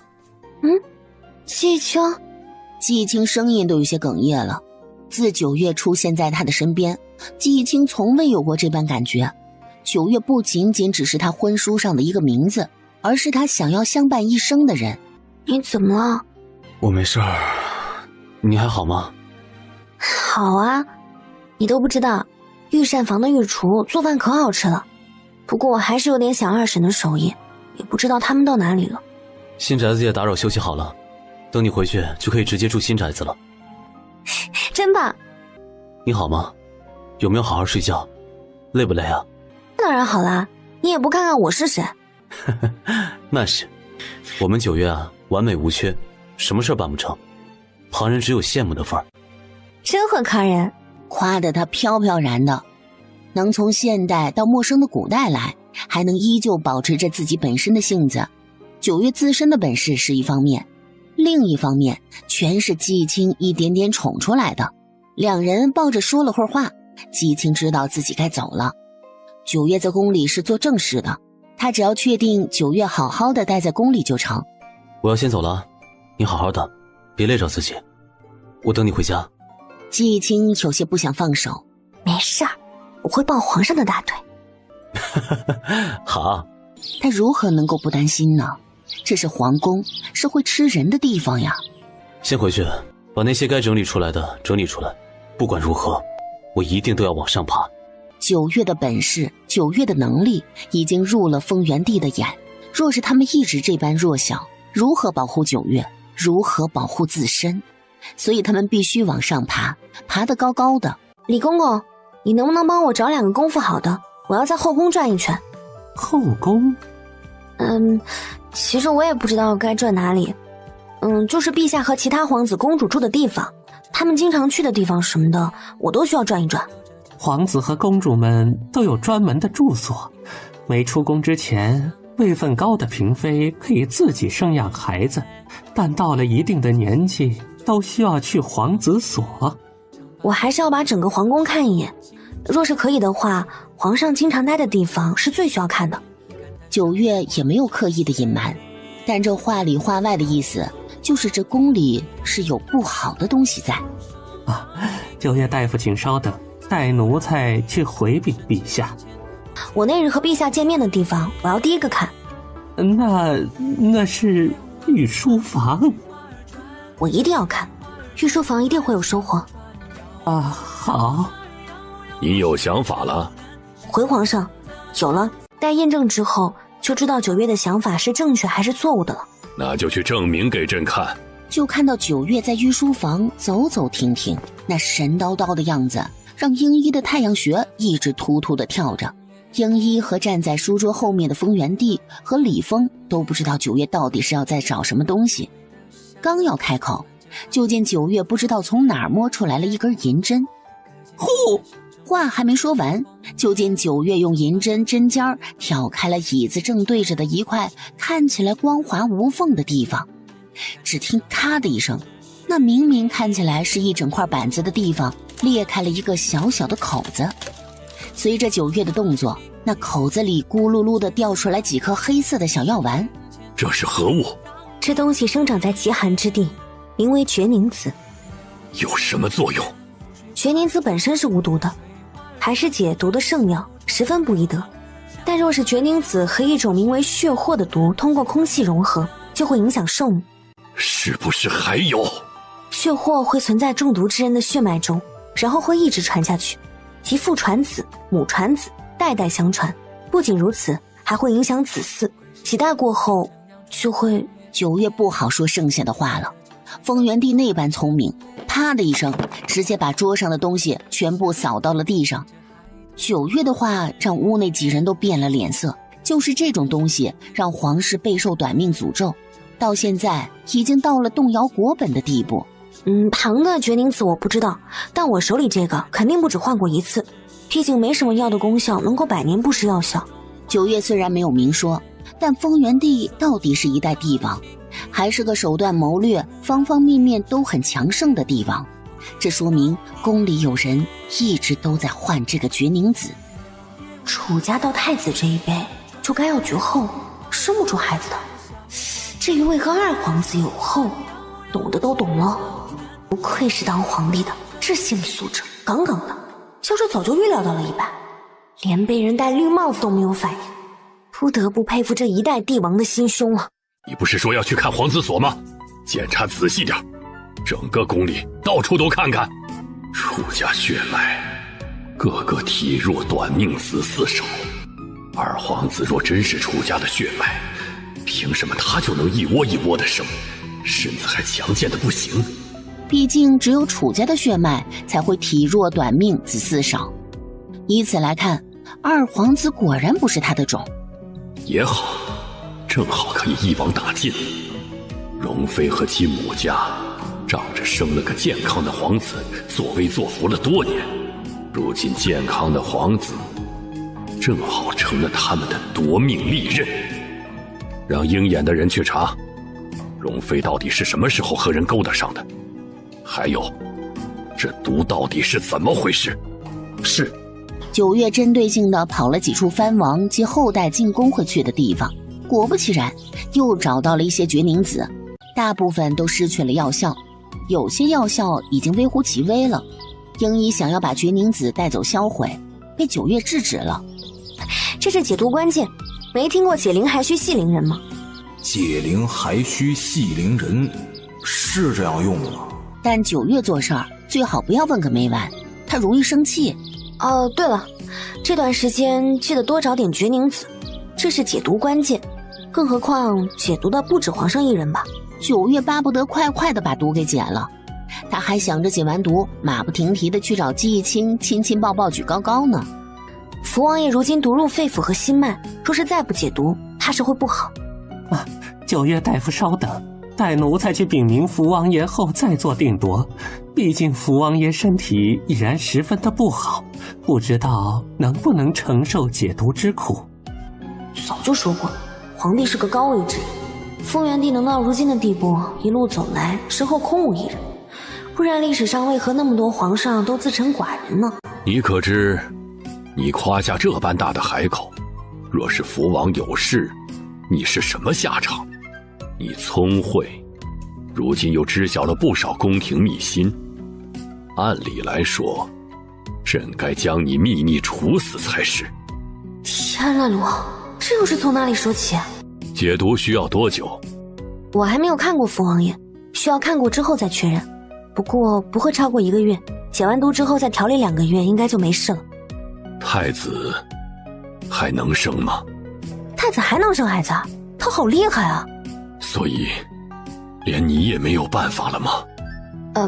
陛下，您刚刚的意思是太子是否还能有后，而不是太子能生孩子的意思吧？你刚刚说太子厉害，是你觉得太子能够亲自生孩子的意思？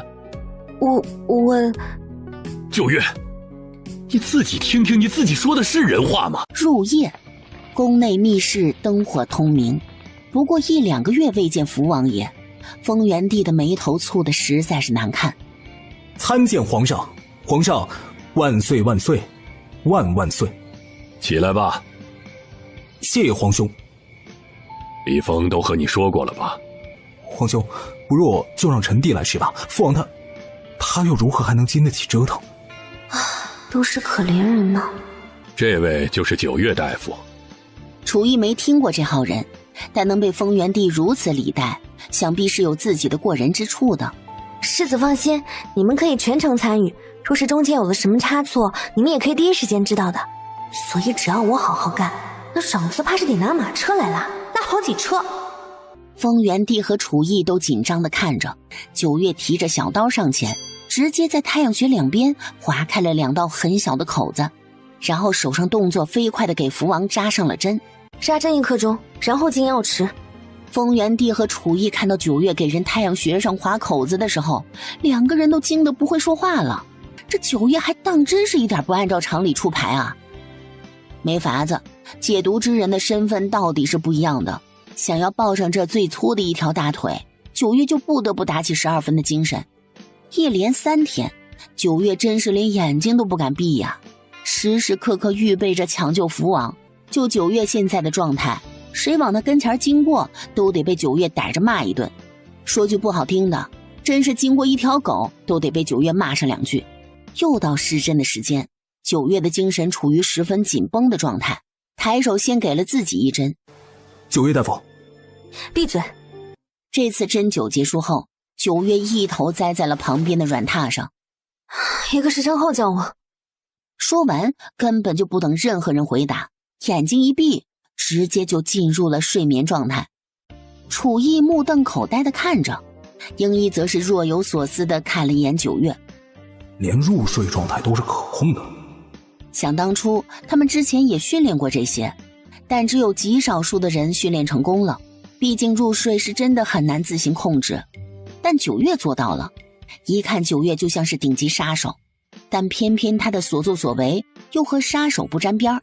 就看季义清和季昭眠2人被九月赶马似的上赶着上进，哪家杀手让家里人考科举当大官的呀？说起来都觉得好笑。前5天是最关键的时候，第6天以后，福王的情况就趋于稳定了。九月老实的和丰原帝汇报了一下，丰原帝立刻命人去查看，不是御医院的人，而是丰原帝这些年秘密养的一些医者。如何？回皇上，确实有很大的好转，这简直是奇迹啊！敢问陛下，到底是何人，竟有这般起死回生的医术？哪是什么起死回生啊？不，也算是起死回生。九月说了，这是中毒，毒解了，人自然也就好了。下去吧。还想和九月讨论医术呢，他白养了他们这么久，半点作用都没有。最后还是靠九月把这毒给研究明白了。赏，九月，你要什么？朕今日高兴，你想要什么，朕给你什么。还没解完毒呢，就要赏他了，要什么好呢？九月眨眨眼睛。陛下当真是九月要什么给什么？君无戏言。那陛下可不可以给九月一封圣旨？空白圣旨？我拿空白圣旨来干什么？我要奉旨不跪。什么东西？就是我以后可以见谁都不跪，也包括您。您看这个赏赐可以吗？让你跪着行礼，是为难你了？到底是皇上，能跪的不顺畅，真是说的什么屁话。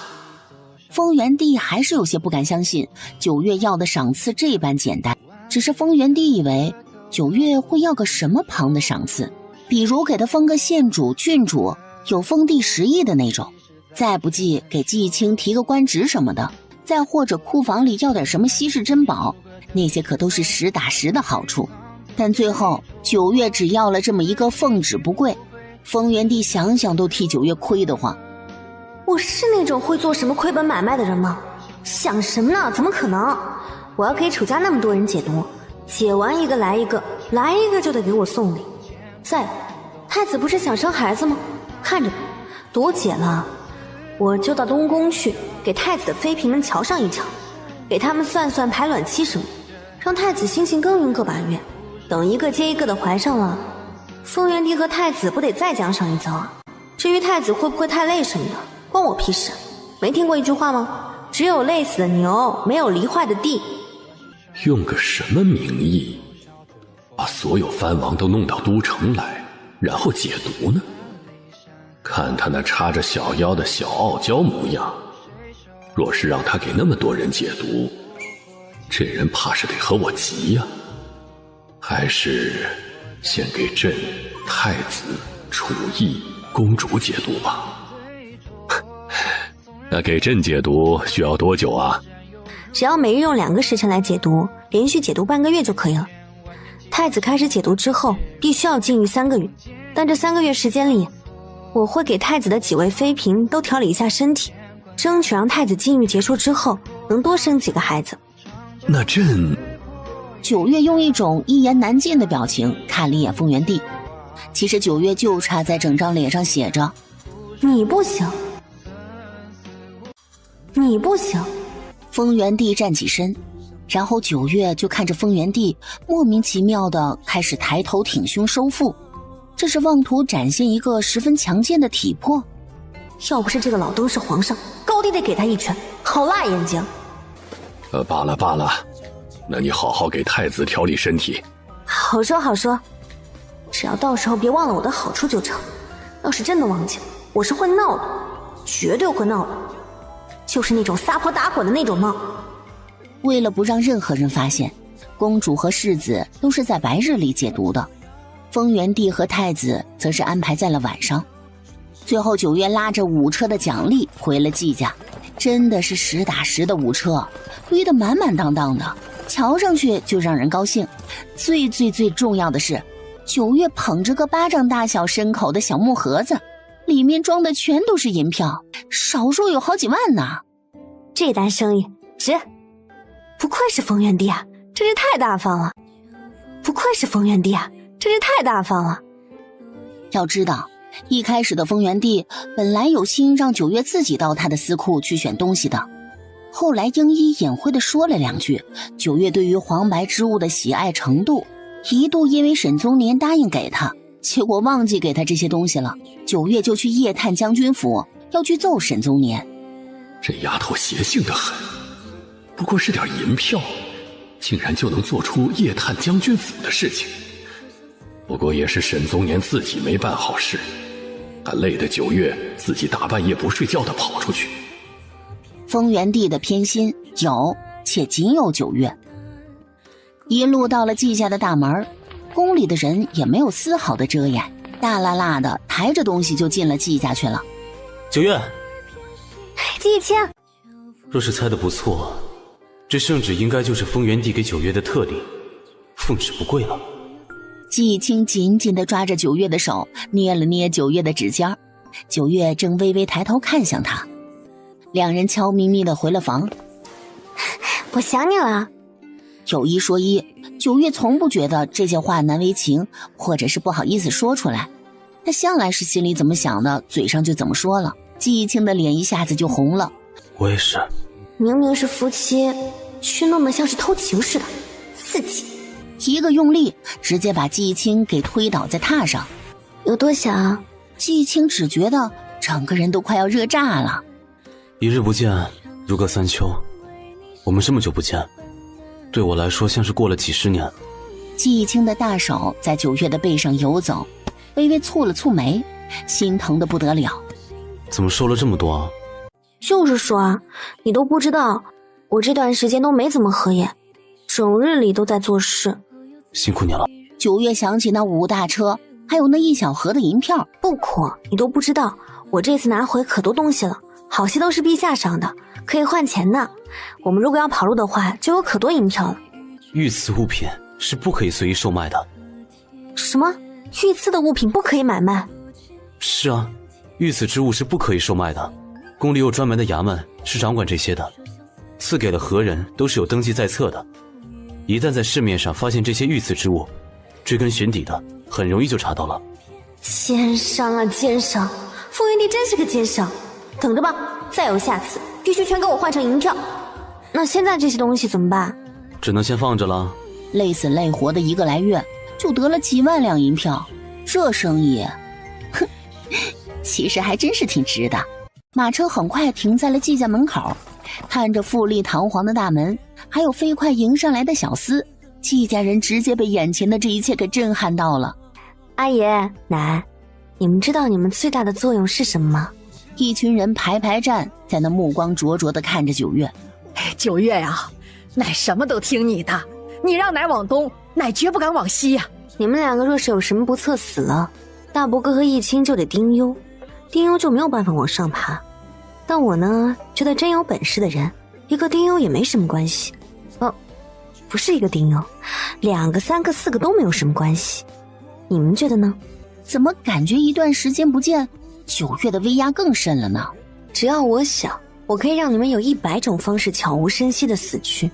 所以，别做多余的事，别做让我不高兴的事，最好乖一点，再乖一点，不然季家明日就可以吃席。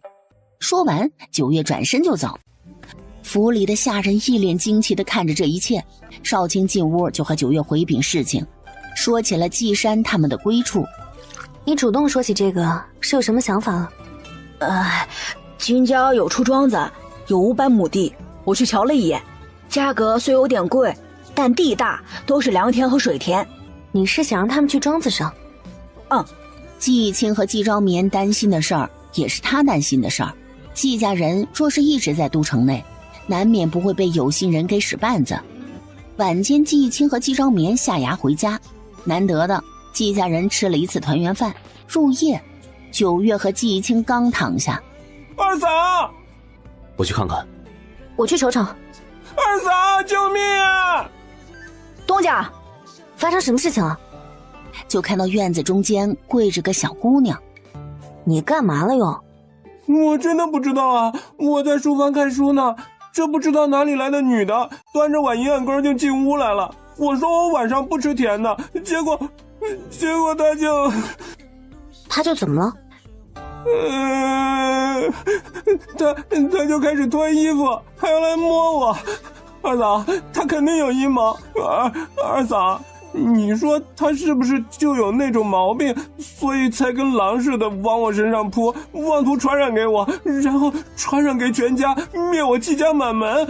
现在对于那些殷勤且生扑的女人，季州也都觉得肯定是有阴谋，还是大阴谋。二少爷，奴婢没有，奴婢是想着三少爷夜里看书困顿，才熬了银耳莲子羹送给三少爷，没想到竟然被三少爷给……我没有，我真的没有碰他。二嫂，你信我呀！季维忠，季家的家规是什么？站在那背书似的，开始复述当初9月在万花楼的事情发生了以后说的话。季家家规，季家男人不准嫖，不准养外室，不准养小官，不准纳妾，谁敢犯，没收作案工具。季家男人听得脖子一紧，从老到小都夹了夹双腿。所以你懂吧？季家男人是不会有淫娘妾室的。你说季州也碰了你，那他就得负责。只要你真的被他碰了，破了身子，那今日之后，我就代表季家向你下聘，让你风风光光的进季家做夫人，要做就做正头夫人，你说是吧？夫人，奴婢。但若是季州也没有碰你，对于敢在季家爬床的，只有一个下场，死。夫人，奴婢错了，奴婢再也不敢了，请再给奴婢一个机会。少卿，东家，准备鞭子，蘸点盐水和辣椒水，堵住嘴，别吵到了邻居们。什么时候打完，放剩下的人离开，让所有人都好好的看着，不管是小厮、护卫还是丫鬟，季家的所有下人都好好看看勾搭主家的人是什么下场。是。夫人，我错了，我不敢了，饶了我一命，夫人。季山和胡春花几人双腿直发软。阿爷、奶、二叔、二婶、爹、娘，你们也别回去了。这么一出大戏，你们不看岂不是浪费了？别天天的真当他是个大善人，什么话都敢在他面前说。就9月这手段和心性，别说主母了，就说要当家主，他是季家，也没有人敢说3道4的。护卫的鞭子啪的一声空响，那沉闷的声音让在场所有的人心头都微微的发颤，谁也不敢离开。九月手里抓着把瓜子儿，乐滋滋的看着护卫臭人。这一出，季家的下人实实在在是被九月给震到了。他们之前的许多想法或许是先入为主了，他们以为他们能拿捏住季家，如今再看，就九月这手段和心性，别说主母了，就说要当家主，他是季家也没有人敢说三道四的，更何况他们这些连卖身契都捏人手里的下人。经此一事，整个季家再也没有什么偷奸耍滑的懒奴了，个个做事恭敬的很。然后九月看似没有上班，其实也差不多过上了上班的生活，见天的在将军府、东宫还有皇宫转悠。每每九月有一点怨念，丰原帝就赏九月个什么物件，别管是什么物件，总归是有的。然后九月就吃人嘴短，拿人手软的敛去了臭着的一张脸。连李峰都说，九月虽爱财，但却取之有道。这也是丰原帝疼爱九月这个小辈的原因。时间转瞬即过，九月收回搭在太子妃手腕上的手。喜脉，已经有月余了，恭喜啊！太子妃紧怕掩面，竟是哭了出来。本该是值得庆贺高兴的事儿，九月莫名的看得有些悲哀。明明有问题的人是太子，但因为他是储君，是大齐未来的帝王，所以哪怕是九月也没有办法告知太子妃事情的真相。好在太子是个好的，所以是不管来自哪方面的压力，太子从来没有让太子妃去面对过。如今正值秋季，往年丰原帝也没有那个心思搞什么秋猎一类的，通常只是走个过场，但今年说是要大搞一次。许是今年毒解了，身体也好了。哎，你有没有觉得陛下的精气神好似好了不少啊？小声点，你怕不是想让御史参你一个居心不良啊你？啊，真是，就你有眼睛，旁人看不出来啊。丰原帝身体和精神好的事情，不止朝臣注意到了，二皇子自然也看出来了。反正丰原帝马上就要45了，不出意外马上就要死了。太子无嗣，就算是丰原帝执意让太子继位又如何？为这大齐的江山考虑，那些迂腐的官员、民间的读书人，会拿太子无嗣这一点做文章，到时候鹿死谁手，还真就说不准了。我总觉得今天会发生什么事情。你是发现了什么？不是，恰恰是我什么都没有发现，只是感觉不对劲。没事，我去跟沈将军说一下，让沈将军告诉禁军的人，顺便让陛下的护卫也重视起来。但那股挥之不去的腥气久久萦绕在九月的鼻翼。把我们帐篷里的雄黄还有样粉分点过去。说话间，最后一个表演者上场，九月的眼皮莫名的跳了跳，小姑娘轻轻吹手中的乐器，指尖灵动飞舞，瞬间空灵却又莫名沉压压的声音缓缓自那椭形的物件内倾泻而出。九月微微抬眸，就看到林子像是晃动了一下，有什么东西从林子里朝着这边奔过来了。九月灵光一闪，终于知道那股子腥气是什么东西了。小姑娘的乐器是在控蛇虫鼠蚁，这些东西无孔不入，更有蜈蚣、毒蛇、蝎子这一类根本防不胜防的东西。这个小姑娘就是在用她吹着的那个东西来控制这些毒物。要是这些人出事了，大齐就完蛋了。我可才刚抱上的大腿啊，半点还没有狗仗人势，狐假虎威呢，可不能出事。要是大齐乱套了，我不就又得找地儿安置了吗？去丰原帝身边，把药粉和雄黄撒成一个圈，你们站在药圈里，圈外弄个火圈。切记，雄黄不可燃烧，有毒。袖口和护腿捆起来，鼻子、耳朵、嘴巴堵上。陛下，容妃娘娘和二皇子殿下和这次的虫子袭击有关系，要不我帮陛下分忧了。贱人，你在胡说什么？二皇子这是对着丰原帝磕头跪地的说自己没有，惹得九月脑瓜子嗡嗡的。九月看了一眼丰原帝，你动不动手？你不动我就动了。你个小贱人，你空口白牙的就敢污蔑本宫，真是吃了雄心豹子胆了。你有证据吗？你没有证据，本宫一定要陛下诛你的九族。很好，一共4具小贱人，一只手可以不用咬。所有人都被九月突然的指控和容妃骂街似的自证给弄懵了。放肆！容妃，何时轮到你来教朕做事了？九月是大齐的福星，岂容你在此污蔑？皇上，完蛋了，要进血了。这容妃真的不知道这个姿势她做起来有多么难看，还有那4具小贱人。九月，要证据是吧？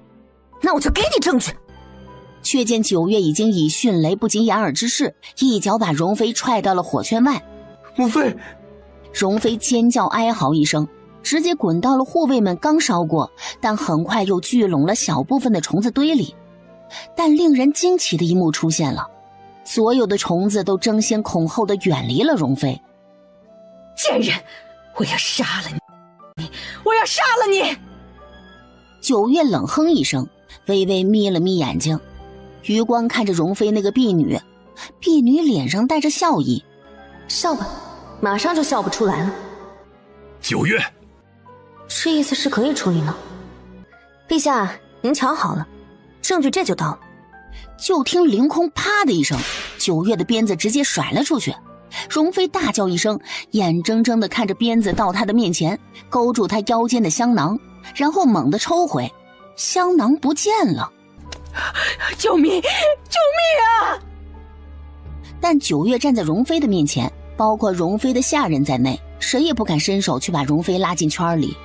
随后不过几息，蝎子和蜈蚣滚滚而来。九月站在边缘，手里拿着香囊，定定地看着蛇蝎子和蜈蚣前仆后继地涌向容妃。喜欢虫子吗？自己尝试一下就知道。喜欢虫子吗？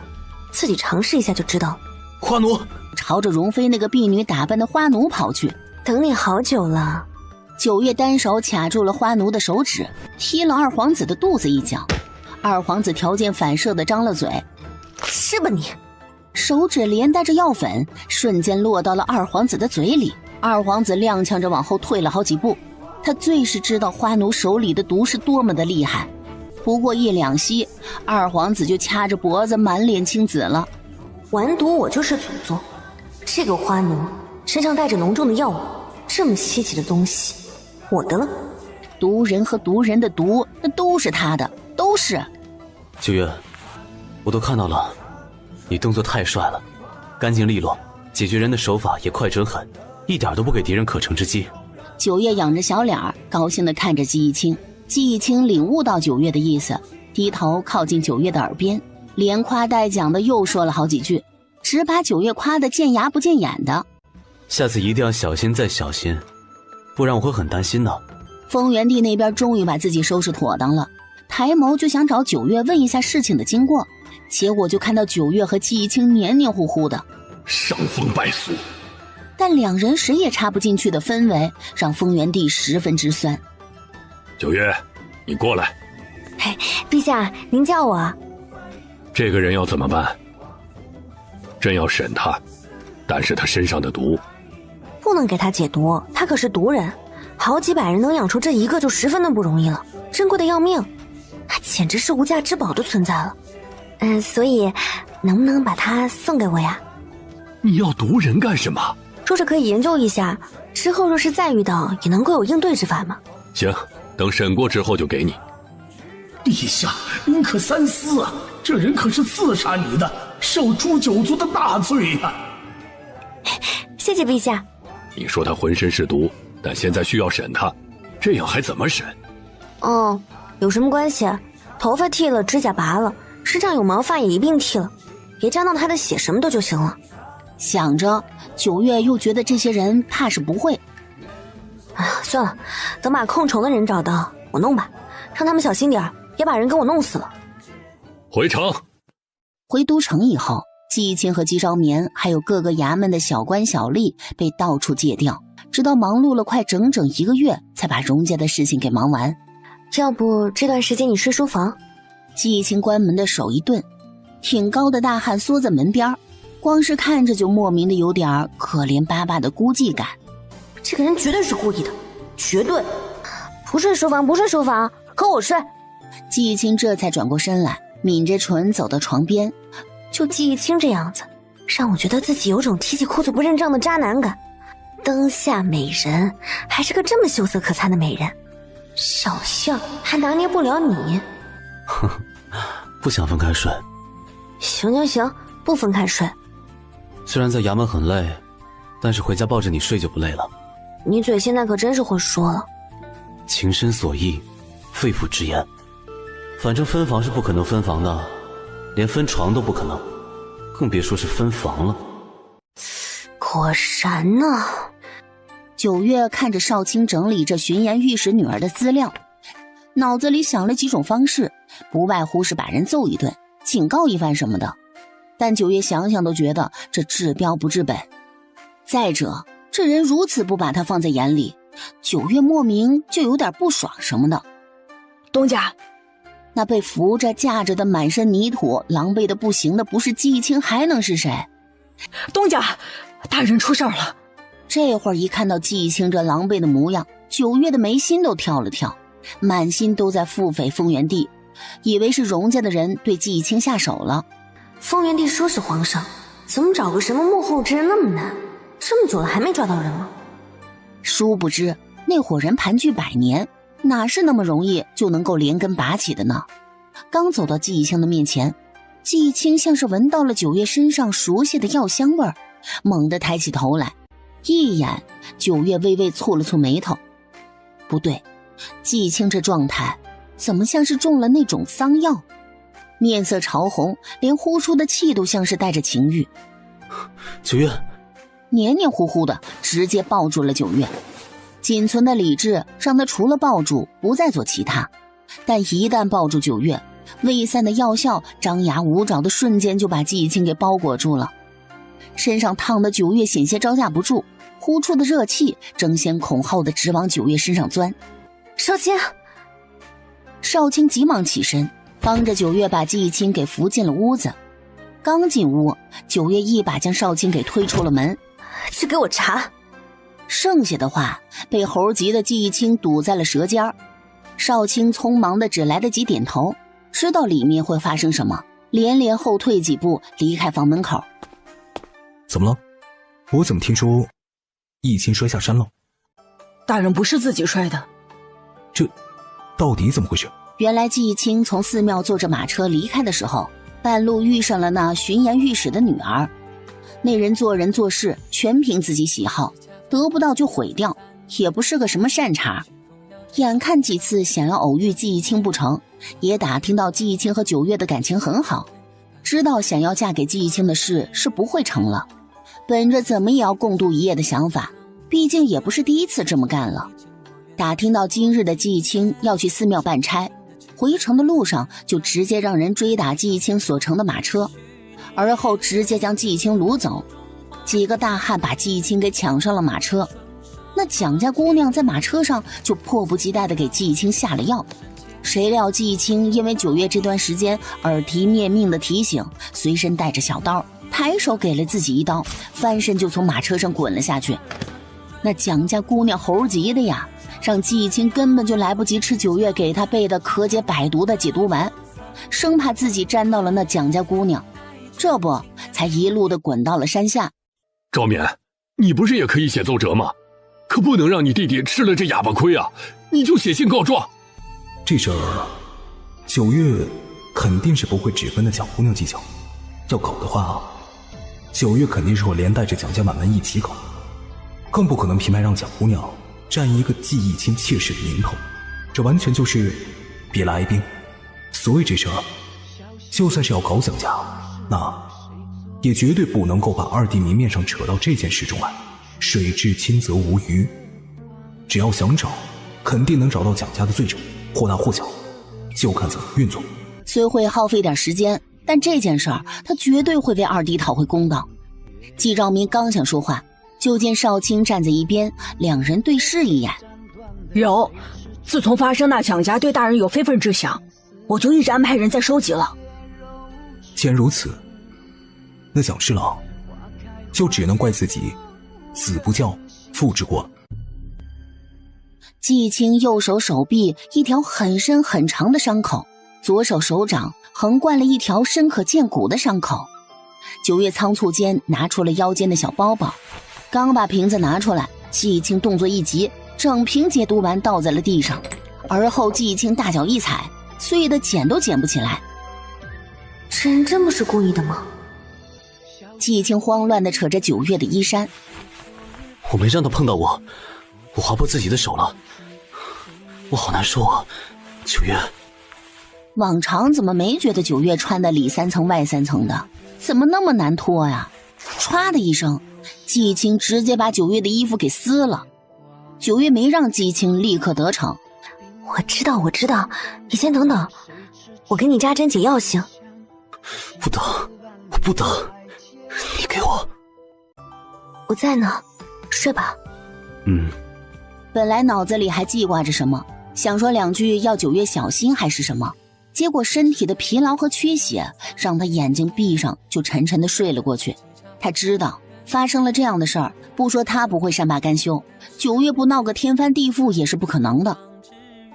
穿好衣服会有些软，腰也酸得不行，根本就没有思考其他，抬手就给自己扎了一针。这个穴位是强行刺激身体机能的，类似于打了一针肾上腺素，有点伤身体，但九月根本就不在意。这样的事儿九月能忍下去，他就不是九月了。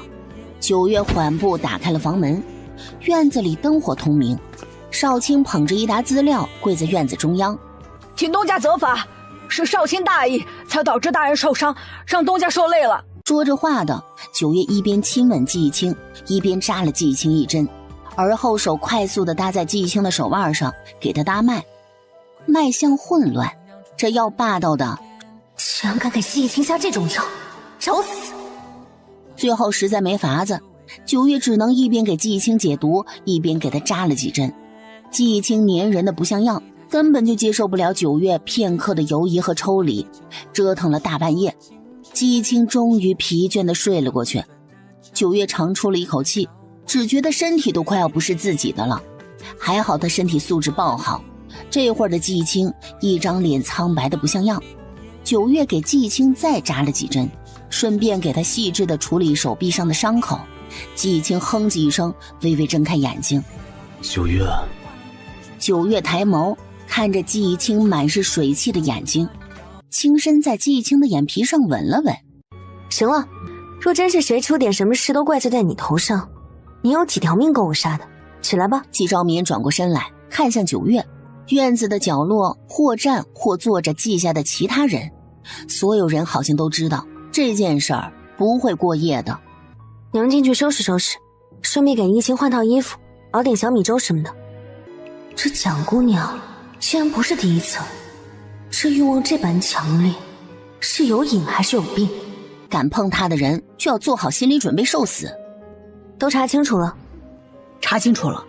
弟妹，这件事我已经准备好了蒋家犯事的证据，势必会让他们脱一层皮，所以弟妹大可不用亲自跑这么一趟。要多久？若真是他的方法来，蒋家会脱一层皮，但时间会拉长，怎么也要1个月左右。哼，大哥，这一点你就不如易清了。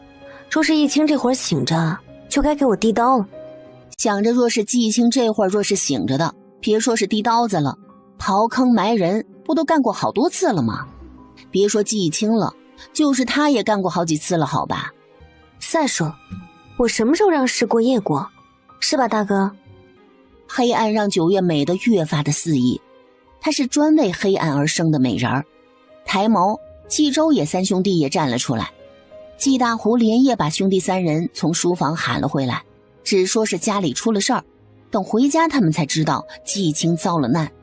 三兄弟脑子从未转过那么快，满脑子都是完了，二嫂要大开杀戒了。前几日得了信，说是正峰山上的土匪下山还进城了，不知因为什么，所以刚大人回来没多久，我就让人把那些土匪引到蒋家南街的铺子上去了。九月看了一眼少卿，很是赞赏的一眼，这人眼里有活的，九月都自愧不如。瞧瞧这人这觉悟，瞧瞧人这做事能力，加薪必须加薪啊！若不是我把少卿给收了，这便宜了谁啊？这果然我的眼光很好。动静闹大点，空中倏然升起了一束红色的烟花，咻的一声，东家成了。走到大门前，端端正正地站着一排又一排孔武有力的汉子，约莫30个人。这小琴真是给再多银子1个月都不为过的。这是我最快召集到的人手，个个都有力凶杀。9月觉得自己真有上门找茬的模样了，和自己单枪匹马上门的感觉还真是不一样。9月一边走，小手把玩着腰间的令牌，这是秋烈回来的时候皇上赏的，荣家的事情还没有解决完成，9月的真正赏赐说到底是没有真正下的，所以给9月一块令牌玩。有这个令牌，9月随意出入皇宫不是什么问题。砸！身后的大汉快速上前，守门的不过2个护卫，砰砰砰的几下就生死不知的躺在地上。有大汉拿出了大刀，伸进门缝一卡，拦门的门栓咔嗒一声掉在了地上。众人犹如蝗虫过境一般，将入眼就见到的所有都打砸的全是碎木。你是何人？天子脚下，你……蒋晴晴呢？我大半夜的睡不着，来找你家小姐说说话。胡扯！哪有大半夜像个强盗土匪似的上门来找人说话的？谁大半夜的睡不着，跑人家来打砸一通，就是为了说说话？哈，原来这就叫强盗土匪了呀！说着话的9月一步一步地逼近了管家的位置。这才哪儿到哪儿呢？没见识！等会儿就让你见识见识什么叫真正的强盗土匪。让这家里能做主的来见我。抓住他！说完，管家身边的几个护卫扬起大刀就要上来。跟着9月的大汉虽然是杂牌军，但都知道9月是东家。这会儿看到9月被人发难，忙上前想要帮忙，却被少卿拦住。等会儿！就9月那笑眯眯的样子，一眼就看得出来一股邪火没发出来呢。9月自腰间抽出了小刀，鬼魅般的身形猛地出现在管家的眼前，唰的一声，管家的耳朵被9月削下来。耳朵长来不会听话，削了的好。9月手里的小刀毫不犹豫地直接伸进了管家的嘴里，嚎震的尖叫被闷在了嘴里。管家不知该捂耳朵还是捂嘴巴，惊恐地看着9月。9月乐呵呵地看着管家，可以找能做主的人来了吗？管家猛地往后退了一步，滴着血的手恶狠狠地指着9月。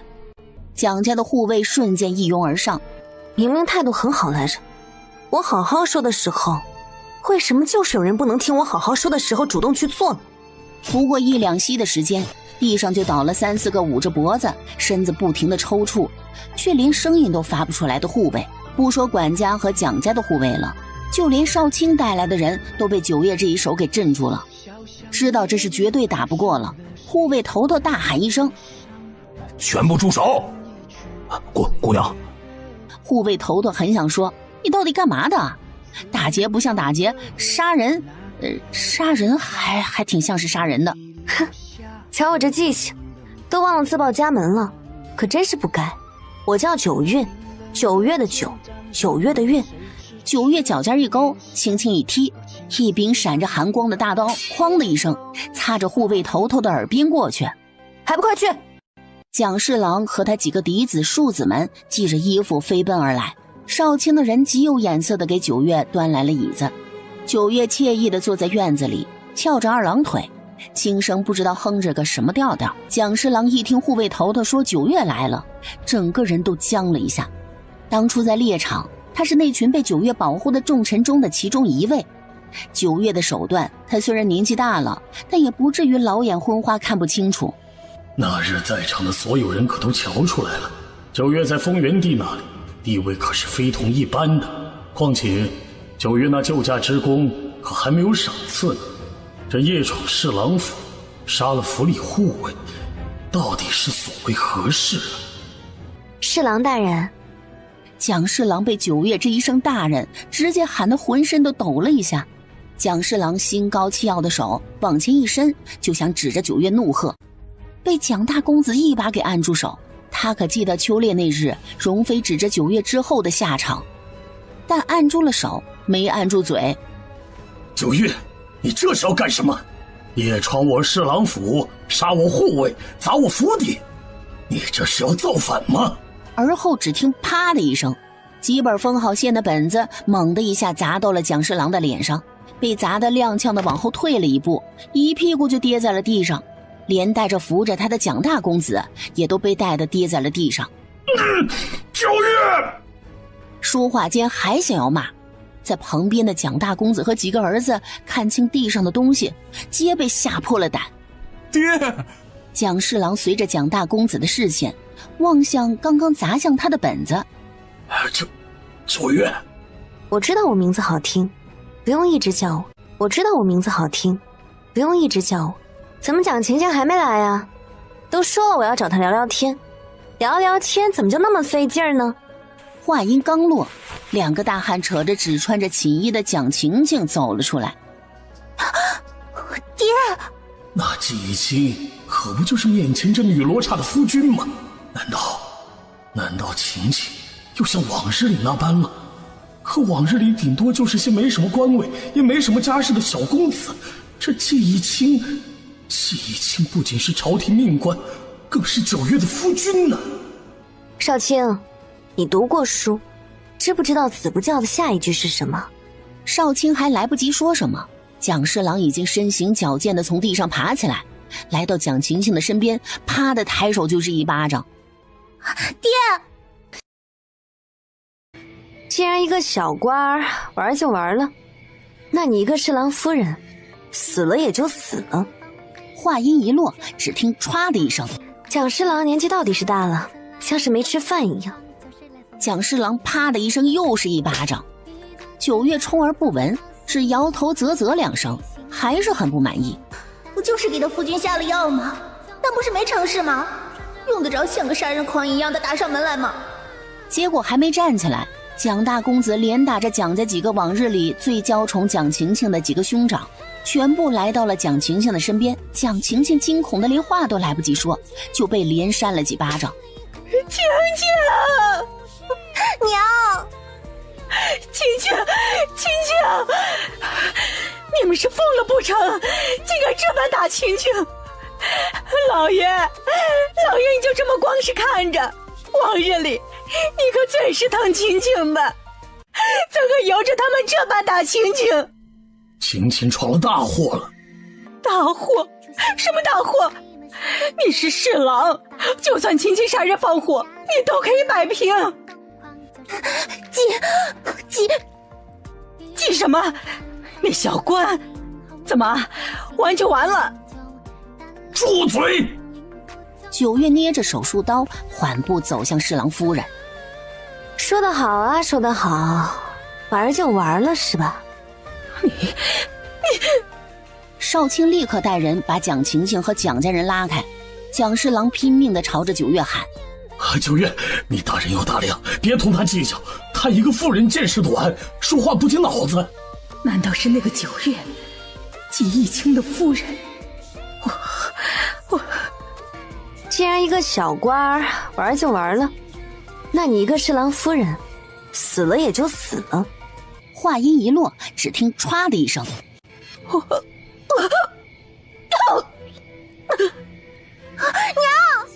夫人！就看蒋晴晴和蒋侍郎被九月带来的人踩在地上，作威作福几十年的侍郎夫人死了。别急，马上就到你们了，都得死。九月，你谋害朝廷命妇，该当何罪？我可是户部左侍郎，朝廷三品大员，我妻是朝廷封的诰命夫人。你以为你杀了我妻还能全身而退吗？我要你给我妻偿命，偿命！侍郎大人，5年前兼任巡盐御史，2年前侍郎大人迁了祖坟，可真是有孝心的姐，自己发达了，连祖先都不忘记，寻了个不知多好的风水宝地，供奉你蒋家的祖先。不可能的，九月怎么会知道那件事？我做得如此隐蔽。你要什么？银子、官位，让你夫君上位，还是什么？你说，我都能做到。屠村，你都知道什么？侍郎大人可真是折煞九月了。九月一见妇人，哪能知道什么？不过是知道你连着你的九族，马上就要和你的老祖宗们见面了，也不枉费你千寻万寻的寻了那么好一个地方，你说是吧，侍郎大人？不会的，你怎么会知道这些？侍郎大人可真是孤陋寡闻了，不知道自古以来好东西嘛，可都在墓里呢。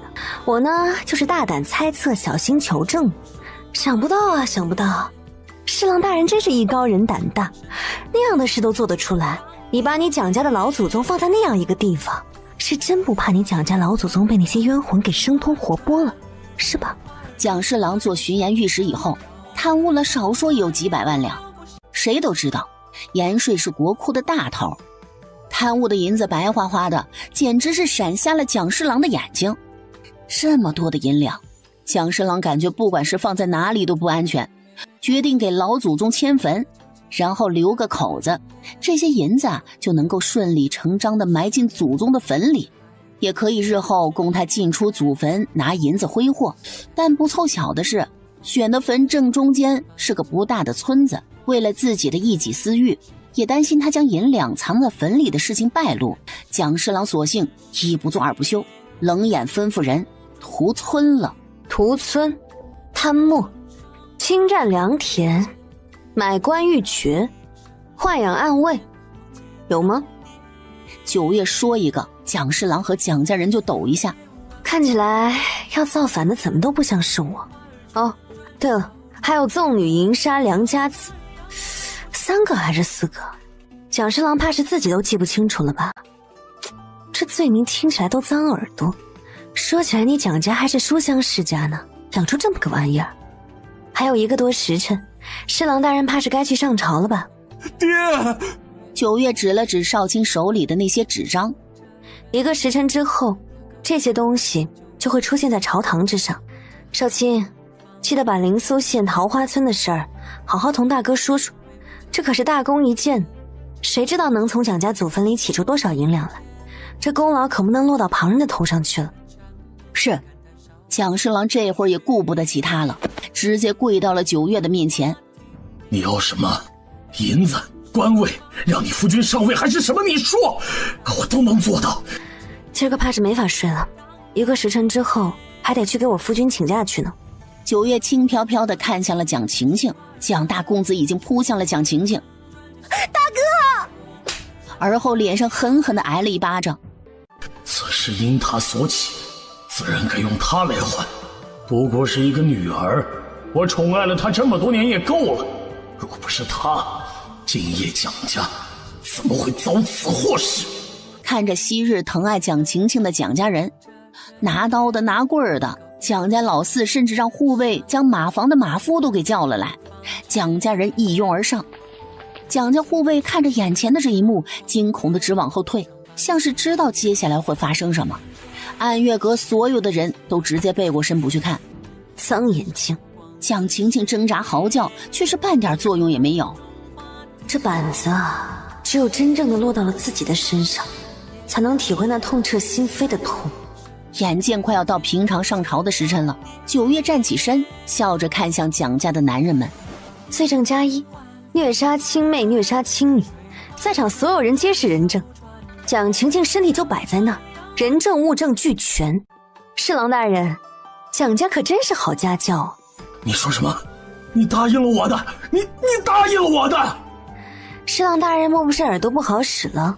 我什么时候说过话了？蒋家几个男人这会儿看出来了，9月就是故意的，故意给他们一种错觉，故意让他们觉得只要他们处置了蒋晴晴，9月就会当作一切都不存在，就不会去告发他们。9月给了他们希望，让他们亲手虐杀了自己最疼爱的小妹和女儿，最后却又给他们致命一击，杀人却要诛他们的心。你是故意的，你若是没说那种话，没暗示我们如何做得出这猪狗不如的事情来？小蒋大人好生凶残，9月不过一个小小女子，吓都吓死了，怎么可能会暗示你们做出这等猪狗不如的事呢？我不是直接明示你们的吗？不过那又如何呢？明示也好，暗示也罢，你们又能奈我何呀？杀人的是你们，虐杀了亲妹亲女儿的是你们，我呢，也就是说了2句话吧。九月冷冷地看向蒋侍郎，子不教，父之过。九月站起身，走到蒋侍郎的面前。答对了，有奖励，奖励你蒋家九族消失。走吧。蒋家从根子就已经坏了，覆灭是必然的。主子不过是推进了这件事罢了。刚出侍郎府，季昭眠衣衫微微有些凌乱地跑了过来。你们几个跟我来吧。九月打了个哈欠，对他们要干什么半点不感兴趣。大哥，我回去睡了。季昭眠嗯了一声。九月出门，他就去做善后处理了。身后跟着季昭眠的几个人往侍郎府里拖进去了几具尸体。怎么有2个是那正风山上的土匪？季昭眠这是要干什么？让他们回去，人不宜太多。少卿点头，那些大汉没多大会儿就消失在了街角。而在第2天的朝堂之上，季昭眠大义凛然的上奏，弹劾蒋家父子背弃人性，猪狗不如，戕害亲生血脉。蒋家父子侵占良田，残害无辜百姓。昨天陈帝从城外回城，偶遇了镇风山的山匪，而后立刻命家中的护卫跟了上去，一边让下人去告知官府的人，一边自己也跟了上去。谁知道最后那山匪洗劫了蒋家南街的铺子以后，被陈帝追得满都城的跑。陈帝在跟山匪搏斗之时不慎受伤，这会儿正在家中休养，而微臣得了信，最后在蒋家的门口捉拿了最后几个山匪。但遗憾的是，侍郎夫人已经被山匪所杀。谁知道兵马司跟巡防营的人本想去侍郎府告知蒋侍郎商铺的事，但是却看到了令所有人回想起来都头皮发麻的事：蒋侍郎及家中儿郎丧心病狂，不知何故竟将蒋亲戚虐杀，满地鲜血，让人一眼瞧过去就觉得畜生不如。侍郎府被山匪乱反一通，其中微臣找到了一些东西，就是刚才微臣说的那些罪证的证据，所以今日不得不紧急上奏。本来蒋大都以为季昭眠要说桃花村和祖坟藏银的事情了，但季昭眠就是不按常理出牌，他不说桃花村和祖坟的事情，因为谁也没有想到昨日那山匪当中竟有一个是当初桃花村的村民后人，只是在外跑伤逃过了一劫。季昭眠要的可不仅仅是蒋家伏法，还要蒋家恶名遗臭万年。所以当登闻鼓敲响之时，跪在殿上正在上奏的季昭眠长出了一口气，看了看还在声嘶力竭说着昨夜9月夜闯侍郎府的蒋大。蒋大自知其他的事情都没有办法辩驳，但此事全都是因9月所起，不把9月拉下来，他怎能咽下这口气？所以他咬死了说9月目无法纪，虐杀朝廷命妇。他母亲可是朝廷亲封的诰命夫人，9月无法无天，根本就不把所有人放在眼里。季昭眠冷眼瞧着，今儿个他就站在这里，不管他是7品也好8品也好，他蒋大只要能把9月的名声给抹黑，能让天下所有人都觉得9月目无法纪，滥杀无辜，那他就是输。就像9月说的，他蒋家本就该死，我不过是推进了这件事。但是在现在，你空口白牙说9月夜闯侍郎府，证据呢？你什么都没有，就敢这么把莫须有的罪名加到9月的头上。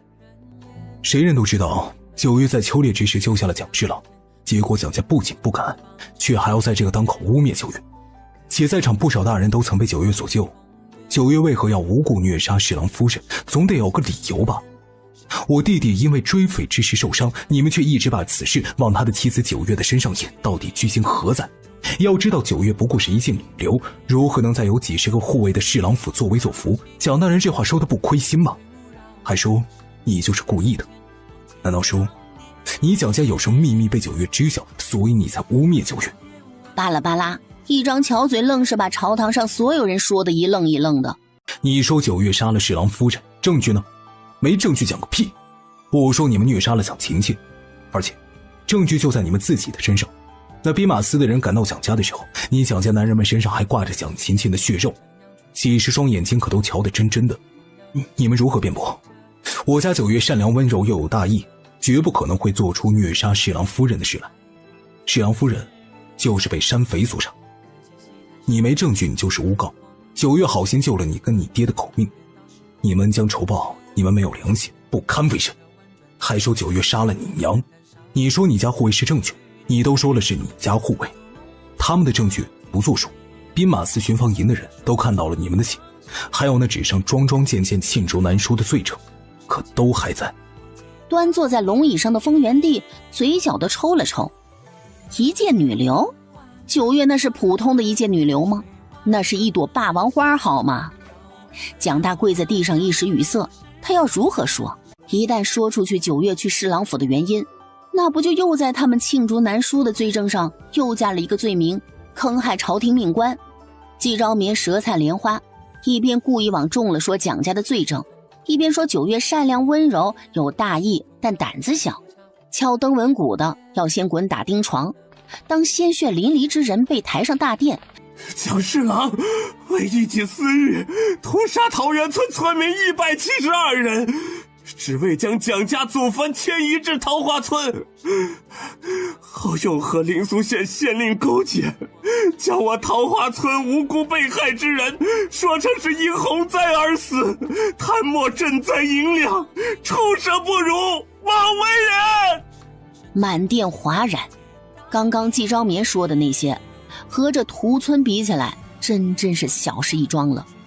就为了一个祖坟，竟然有人会屠杀一个村子的人，那是100多条人命，100多个无辜的老百姓啊！蒋侍郎吐血之后就起不来床了。蒋大今日之所以上朝，不过是想把9月给拉下马，甚至若是能让季家兄弟吃个亏呢，也是好的。谁知道季昭眠在那么短的时间里，竟然还让季义清立了一功，压根儿没有猜到季昭眠换的季义清的衣服上的。爹娘，今日我有幸上达天庭，将我桃花村村民的苦难告知陛下，陛下一定会还我桃花村村民公道，处死奸臣，死而无憾。话音刚落，男人奔着跑向金銮殿的柱子。爹娘，儿来陪你们了。砰的一声，风元帝坐在龙椅上，平静地看着下手的官员，但所有人都知道这是风元帝发怒的前兆。查！季昭眠因为是弹劾蒋家的主力军，最后此事由刑部、大理寺联合，势必要把蒋家的所有罪证都查个清楚明白。9月就站在了蒋家的大门口，半点不遮掩地站在了最好看戏的位置，看着刑部和大理寺的官兵进去把蒋家的男女老少都给拖了出来。蒋侍郎一双浑浊的眼颤颤巍巍地抬起来，一抬眸就看到了站在人群中间，身着一身黑衣，犹如罗刹鬼的9月。他肯定不是人，不是人，是鬼，是罗刹。一路走好。鬼，有鬼啊！老东西，我错了，此不将，父之过。在被官兵推着走的过程中，蒋侍郎只会不停地重复子不教父之过。9月冷冷地看着蒋家人走，蒋侍郎把一切都归结于蒋晴晴身上，却不知真正害他这一步的不是蒋晴晴，而是他自己。风元帝坐在御书房的龙椅上，定定地看着季昭眠跪在地上。9月杀蒋侍郎的夫人，肯定是确有其事。蒋家的事，民间怨声载道，尽快处理了，以及在大理寺，此事就由你从旁协助。季昭眠磕头应是，还是把9月那小崽子叫进宫来问问，正好也好久没有把脉。就是好久没把脉，绝不是想看热闹，更不是因为宫里太烦闷了。让9月进宫。砰的一声，季昭眠膝盖都磕疼了。皇上恕罪，9月他季爱卿，有些事是心照不宣的，你没开口之前叫心照不宣，你开了口可就不是了。退下吧，让9月进宫来。皇后说好几日未见他了。季昭眠本来都觉得今日怕是要脑袋不保，这会儿头猛地抬起来，看着丰原帝的眼睛都亮晶晶的。这季家人都什么毛病？这九月在季家都学了些什么呀？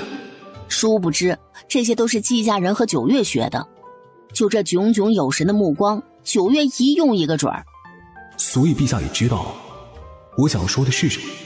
不管怎么样，只要陛下不是要治罪九月就好。和九月做一家人，得有灵活的嘴皮子，随时可能移位的脑袋。哭又没有什么用。季青就是失血过多又从山上滚下来，然后又费了那么多力，昏睡不是很正常的吗？九月从蒋家回来也睡了一整天，那事儿真是让人很累呀，牛也累，地也累呀。结果刚醒过来呢，季昭眠就从宫里回来说丰原帝要见他，拾掇自己，九月屁颠屁颠的进宫去了。又国库创收了，丰原帝难道要把我叫进宫奖励了？那蒋家祖坟里面肯定也有个几百万两吧，不用给多少，有个1%、2%也差不多啊。又能揍人打人，还有前进，美滋滋。你自己瞧瞧你干的好事儿。九月十分麻溜又动作利索的跪在那儿了，他给蒋家拔了个蛀虫，又能超几百万两银子。不说奖励他就算了，千里迢迢把他叫进宫来骂一顿，那算是怎么回事啊？所以九月梗着脖子看着丰原帝，但是大眼睛眨巴眨巴的。朕刚在你大伯哥的脸上看到过这个表情，但他做的比你好。你这又怂又凶的样子，做给谁看？你那什么表情啊？朕还说错你了？没有，皇上说的都对。嘿，这暴脾气，真有人认错是这么认错的？那你错了吗？错了。错哪儿了？长久的沉默直接把丰原帝给气乐了。你不认为自己有错？有错。所以你错哪儿了？陛下，要不您就直说吧。丰原帝默默地捂了捂胸口，这人一天天的到底是在外面闯了多少祸呀？连虐杀侍郎夫人这样的大事都没有在他的心里留个影。蒋侍郎的夫人是怎么回事？哦，陛下是觉得他不该杀。朕是在和你讨论他该不该杀吗？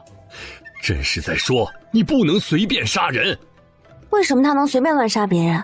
你都不知道，他那个女儿看上谁就要把谁弄进家里去，然后这样那样的。停！他们做了错事，自有大齐的律法来判定他们的罪责。九月，你不能随随便便就判定一个人的生死，就连朕虽是皇上，难道皇上也不能随便杀人啊？不应该啊！历史上的皇帝都可牛逼了，想杀谁就杀谁来着。然后九月就用一种你怎么那么没用的表情看着丰原帝。说不下去了，换个方向说。若是不改了九月这想杀谁就杀谁的性子，以后还真不知道得闯多大的祸。现在朕还是皇上，能护住九月。为什么要杀侍郎夫人？丰原帝一看九月那样子就知道，这人呐，在心里想招呢。欺君之罪是死罪。哦，蒋侍郎家有个女儿叫蒋晴晴，她看上季一清了。丰原帝蹙了蹙眉头，什么玩意儿？看上就看上了呗，毕竟季一清长得好看，文采也还成，不然我也看不上她不是。丰原帝捏了捏眉心，不能生气。但那蒋晴晴看上季一清就算了，季一清根本就不认识她。那蒋晴晴就使了下作手段，在季一清去城外寺庙办差的时候，在路上将季一清掳走下药，害得季一清为了保护自己的清白，划了自己一刀，还从马车上摔了下来，滚到了山下。简直是岂有此理！还是个闺阁女子，行事竟这般荒唐。要不是我家季一清可就小命不保了。那药十分霸道，非死即残。那可是季一清是我相公，只能是我的。结果我上门就好好和蒋家说，蒋家不知悔改。那侍郎夫人还说什么不就是个小官吗？玩就玩了。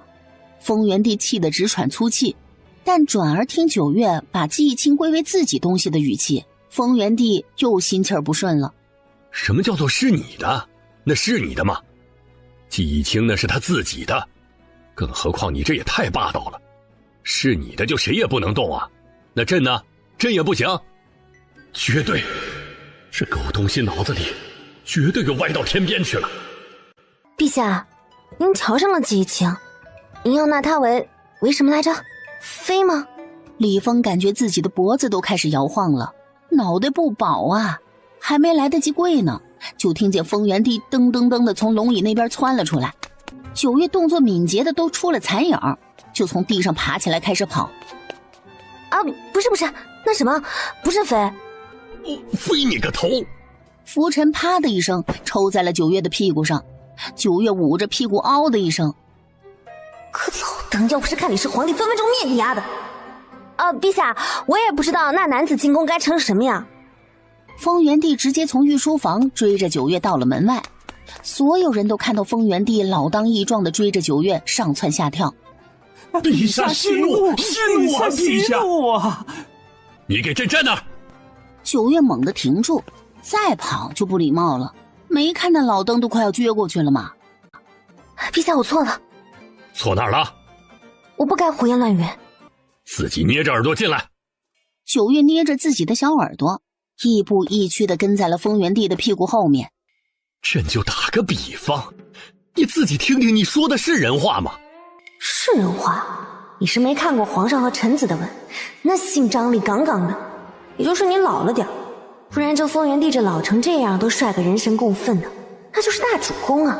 风原帝很想掐一下自己的人中，和九月说话真的是没有办法拐弯抹角，得直接说。非得把九月的性子掰回来不可，不然这想杀谁就杀谁的性子，非要成为所有人的眼中钉肉中刺不可。九月，人命在你的眼中是什么？风原帝语重心长地觉得自己像是在带个小朋友。九月捏着自己的耳朵，小可怜的样。人命是什么？人命当然是数字了，有些数字长，有些数字短，有些第一位大但数字短，有些第一位小但数字长，只是这数字都在现在的账户上。人命就是人命啊，没毛病。风原帝又开始心梗了。难道从未有人教导过九月这些吗？所以九月从小……风原帝才想起九月是孤女，确实没有人教过她这些。你为什么要救朕？这小崽子，当着朕的面都敢跑神儿！不对，那满脸荡漾的模样。风原帝站起来就弹了九月一个脑瓜崩。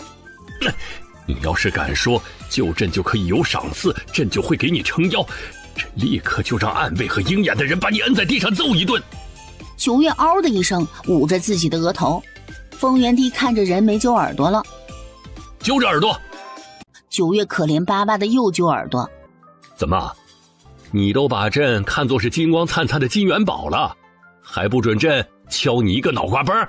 头顶的梁上至少有5、6个暗卫，门口还有10几20个禁军啊，鹰眼的人也有好几个。这么多人，打不过，能敲？九月，你好好想想，秋猎的时候你拼命救朕的时候，除了因为救朕可以给你撑腰，朕会给你赏赐之外，你真的就没想点其他的？其实有的。哦，是什么？记忆清还有很多人都说陛下是个好皇帝，我当时就想着，我刚刚抱上您的大腿，不能让陛下您没了。还有，说是陛下真的没了，那岂不是会天下大乱？然后我也就没法安心生活了。风原帝真就不知道该笑还是该气了。九月真就不会委婉这个说法。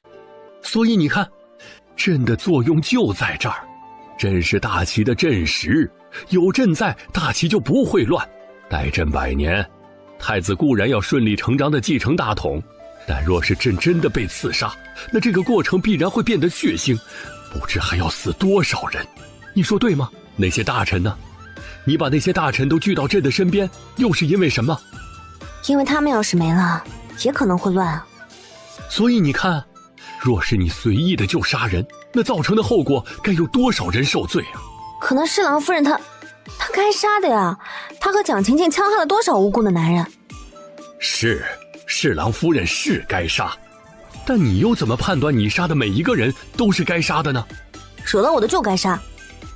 九月，风原帝一梗，又想掐自己的人中了。九月又揪着自己的耳朵站在那儿了。若人人都像你这般想杀谁就杀谁，若人人都像你这般想杀谁就杀谁，那岂不是爽爆了？风原帝起身，又是一个脑瓜崩。九月嗷的一声，险些浑身的力气就长了出来。那整个天下就乱套了。你好好想想，到时候整个天下会变成什么样子？事情发生的时候，为何没有想过进宫来找朕？可你给朕解毒，给太子解毒，给楚家人解毒的时候，不就是知道给朕解了毒以后，朕就会给你撑腰了吗？那个时候为何又不来呢？你是觉得朕对于救命恩人和一个侍郎的女儿，朕会站在侍郎女儿那边吗？可你又说朕是个好皇帝，有朕在天下不会乱，所以那样一个人，朕真的会站在他那边吗？所谓无规矩不成方圆，所以9月，你真的想这个世界变成想杀谁就杀谁的世界吗？不要，9月不想生活在那样的地方。风原帝站起身，抬手就在9月的头上揉了揉。你很率真，有什么说什么，想什么做什么，这很珍贵很难得，朕觉得很欢喜，因为朕从未见过有任何人是你这般模样，所以朕不想用更多的条条框框来限制你。但9月你要记着，不管到任何时候，你心里都应该要有一条线，那就是不管到任何时候都不可以随意杀人。那揍可以吗？你踢太子屁股的时候，把凌墨揍了个鼻青脸肿的时候，朕可有因为这个说过你半分？不可以故意挑衅，更不可以把主意打到朕的头上来。哦，蒋晴晴的死和你有没有关系？我暗示他们，只要蒋晴晴死了，那些正主就不会上轿。你倒是会拿捏人心。说他聪明，他有时候说话做事不过脑子像个傻妞；说他不聪明，审时度度，拿捏人心的时候，精明的又像是只小狐狸。你没事吧？你没事吧？手怎么是凉的？这么冷啊！醒过来的时候没有看到9月，空落落的不说，心慌的不行。后来听说9月进了宫，不让他出门，他干脆就到了门口来了。看到9月走路什么的没有明显的异常，但哪怕再混沌，季忆清也知道自己在药效的作用下有些疯狂和狠戾。9月明明那么讨厌受气和不迁就他人的，在那个时刻9月却是对他予取予求。进了两人的屋子，季忆清急不可耐地去扒9月的衣服，9月瞳孔都缩了缩。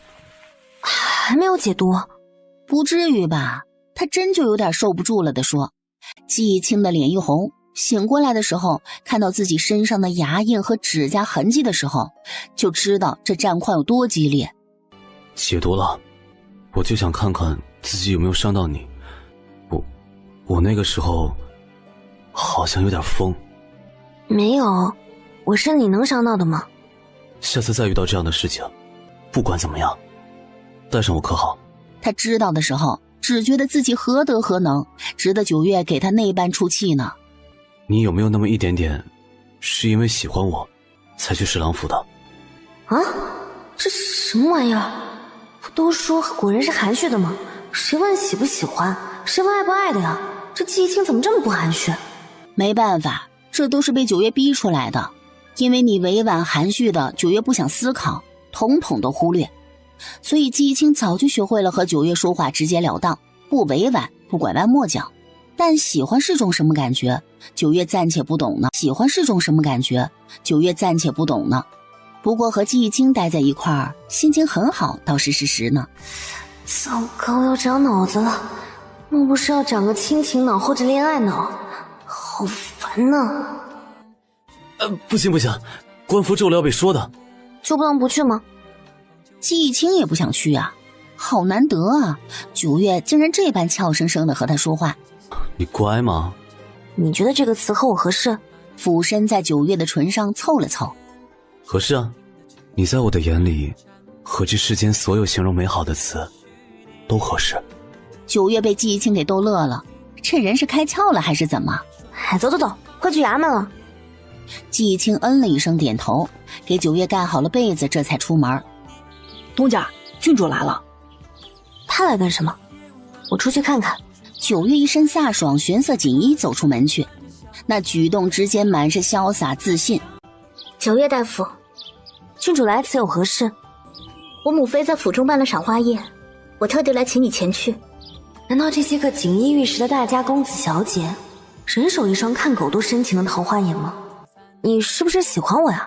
没办法，风原帝语重心长的一番话，让九月觉得自己简直是人见人爱，花见花开了。凌月一整个脸爆红，九月惊恐地往后一退，双手抱住弱小可怜又无助的自己。不是怎么个事儿这是？我真的脑子抽抽的这么一说，调侃两句而已，脸红是怎么个意思？我真就是人见人爱，花见花开，男女通杀的地步了。这话他还不敢真的对季逸清说，那人现在究极进化了，骚断腿，他会身体力行地告诉九月他有多喜欢他。我很喜欢你自信洒脱，也很喜欢你遇事果决，雷厉风行，英姿飒爽。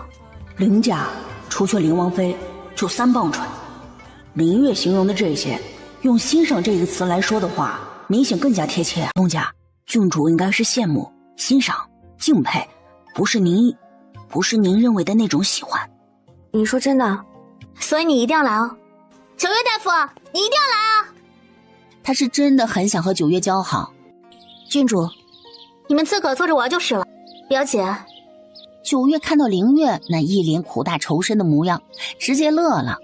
主打一个旁人若是不高兴，那我就高兴了。你没有过节啊？凌月叽里呱啦地说了出来。难怪凌月的怨念这么深，应该是小时候经常会被人拿出来对比。郡主是你的表妹，肯定不会乱说的呀。再说了，你找到如意郎君，他肯定也会为你高兴的。九月眉头一挑，他来到这古代也不是3、2日了，虽然觉得不过是说说无伤大雅，但这到底是古代呀，没有哪个闺阁女子会在大庭广众之下说什么如意郎君的，这简直是在败坏自己的名声。睡人，凌月死死地掐着自己的手，他的婚事尤其不顺。当初是瞧上了季昭眠，只是还没有来得及付出行动呢，季家和九月就入了皇上的眼。凌家自然立刻就打消了这个念头。凌月轻哼了一声，扭头就想拉着九月离开，但那宁宁似乎知道凌月和真明珠有点小矛盾，真就非要往人心窝子上戳。郡主，您不会到处去说的吧？不会。不是，郡主，你真的很难找到比他还要不爱动脑筋的人了。还是他真的没有看出来这宁宁在给他挖坑呢？怎么了？这里一共就4个人，我和那2不熟，但凌月熟，且和他那位表姐是有过节的。若是今日的话传出去了，那真明珠只会以为是凌月传的，根本就不会往那什么宁宁的身上想。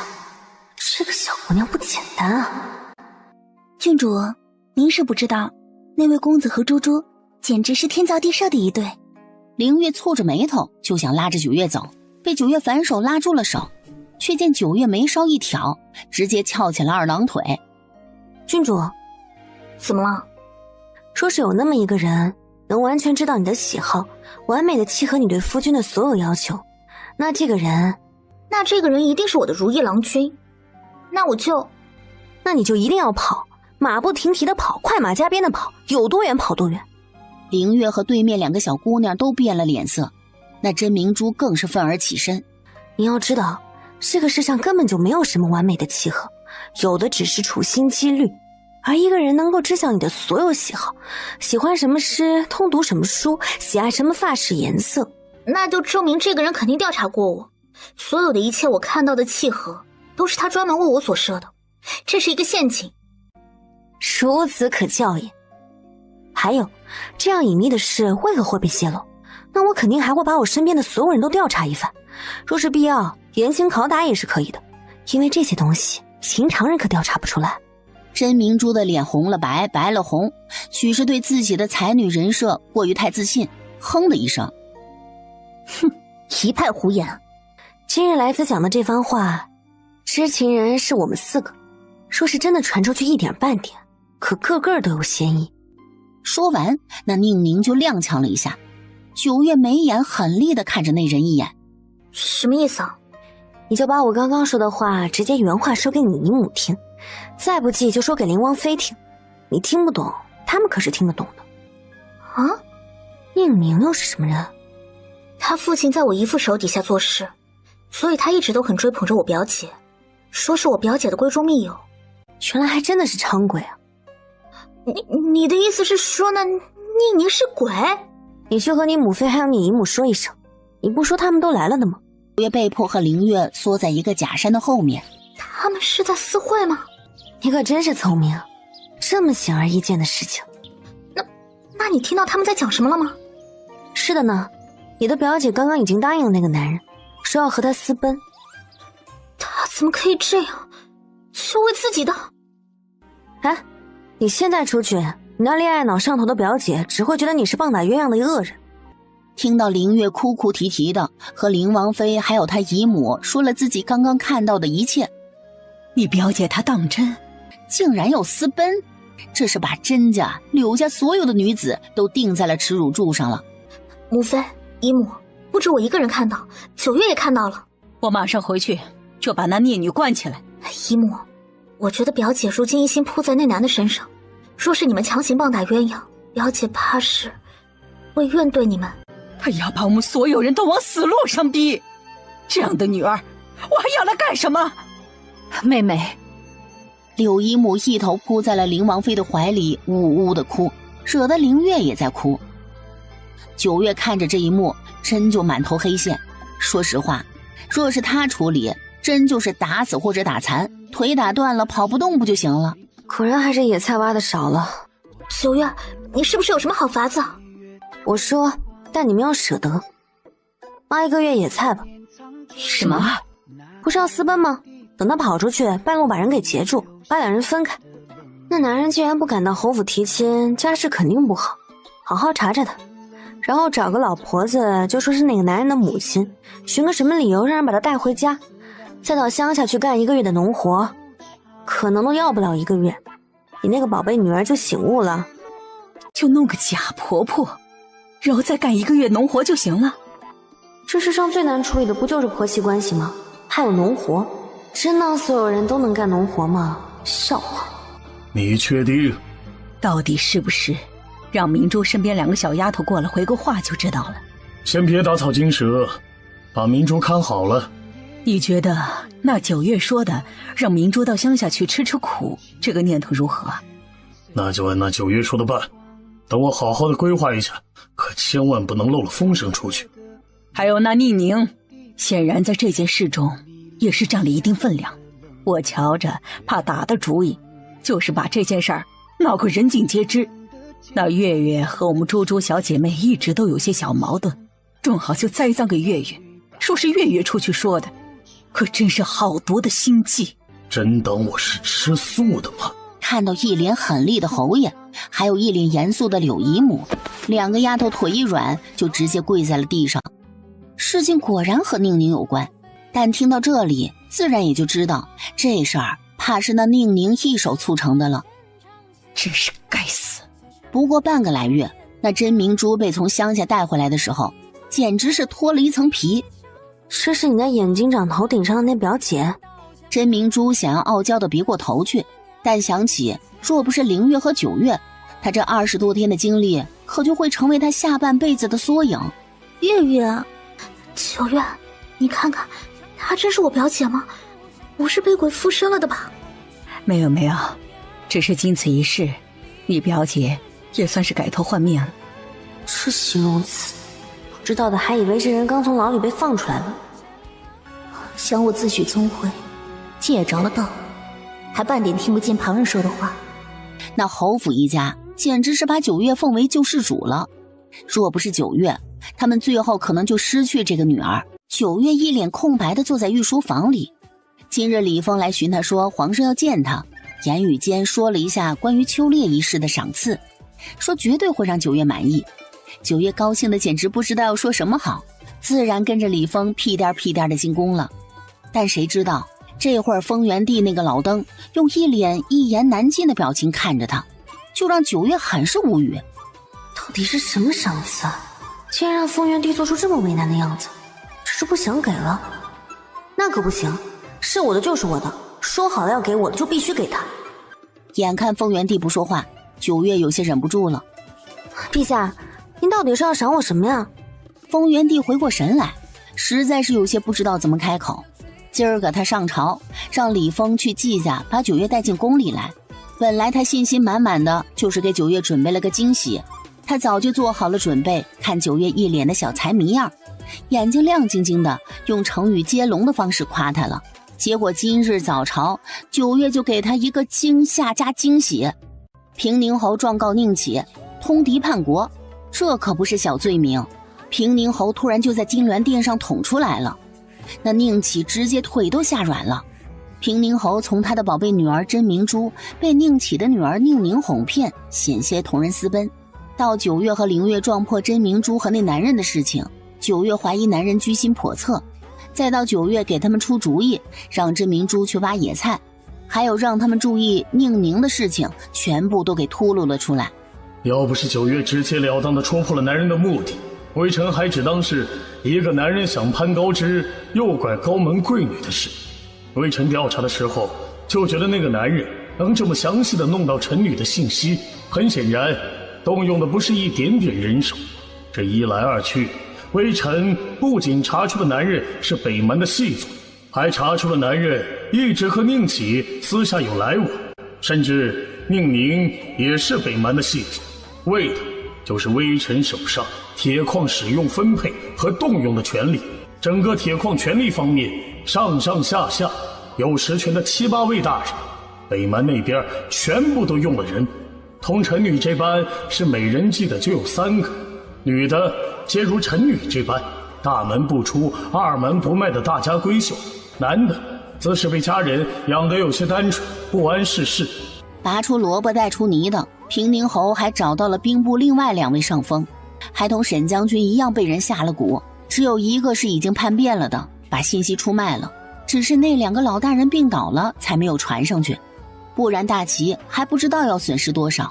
平宁侯半点没有邀功的，直接都说是因为九月，毕竟就是因为九月那么一句似是而非渲染恐怖气氛的话，平宁侯这一波赢麻了，连带着灵王那边也出了不少的力。九月听完都觉得是像在做梦。什么玩意儿？这到底是什么呢？这叫老大一个馅饼，吧唧一声掉他脸上了，想不接都不行啊！我怎么那么厉害？突然发出的笑声让风元帝险些吓了一跳。本来以为这人突然不讲话了，是要消化一下朕说的事情，但看他乐成这个样子，很明显，这是又想到了赏赐。不过风元帝越发的认为自己当初在猎场随口的一句九月是福星不是戏言，而是一语成谶。九月的到来解了他的毒，解了沈将军的蛊，救了楚家满门的命。还有这通国叛敌的事儿，桩桩件件，哪件不是和江山社稷息息相关？九月就是大齐的福星，也不枉朕千辛万苦的给他拟定的封号了。但听着九月真就半点没有收敛的笑声，而且越笑越猖狂。风元帝就毫不掩饰的上前给九月一个脑瓜崩。你牙齿不良吗你？九月一只手捂着额头，一只手捂着嘴，但眉眼弯弯，显然心情是真的很好。风元帝也被九月给逗乐了，连带着屋内站着的李丰和英一都跟着九月一起乐了。这不，风元帝一笑，谁也没有收敛，个个都没开眼笑的。不愧是九月，做得真好。九月的眼睛都弯成了月牙状，故作羞涩地看向风元帝。哎呀呀，陛下，您这样夸九月，九月都不好意思了。风元帝看着九月那矫揉造作的样子，真恨不得戳瞎自己的眼睛。既然你这般舍己为人，看样子朕给你准备的赏赐也就不用了。九月的牙花子还没有来得及收回去，听完风元帝的话，表情一下子没做好，似笑非笑，皮笑肉不笑的，一时间都有些词穷了。我……哎呀，这大齐呀，真是难有你这般视钱财如粪土的人了。好好好，一连3个好字，直接把九月给架了起来。糟糕，得意忘形了，怎么笑着笑着就把赏赐给笑没了？风原帝看着九月一张小脸皱成了一团，绞尽脑汁的在想应对的法子的模样，就不自觉的有些乐。哈哈，还是逗弄小九月有意思一点，能多活好几年。全然忘记了不过往前1个月，几次被九月气得险些心梗的事儿。九月很想冲上去拿出手术刀，比在风原帝的脖子上架着他的命，让他把要给他的赏赐还回来，都是他的，就算是想一下，那也得给他。朕给你拟定了一个封号。封号？九月一噎，险些就以为风原帝这个老登要把他弄进后宫，但2次因为这种念头被风原帝抓着拂尘打屁股的经历，让九月几乎是念头出现的瞬间就给打消了。封号？什么封号？哎，拿过来给他自己看。然后双手十分恭敬地递给了九月。以后九月也不再是平民之身了。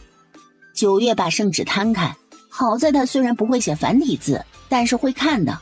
前面的几句九月勉强可以看懂，也知道他的意思，但奉天承皇帝诏曰，朕之郡主端敏聪慧，温良贤淑，知书达理。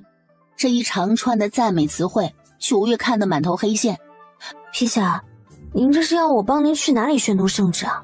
风原帝无奈叹了口气，这种圣旨一般都是有那么一套模板的，在女子的也就那么点词汇，他也知道这些词汇和九月半点沾不上边儿，但他总不能在这么一封要记入史册的圣旨说九月英姿飒爽，武功高强，用兵有方。他要给九月封郡主，又不是要让九月当护国大将军。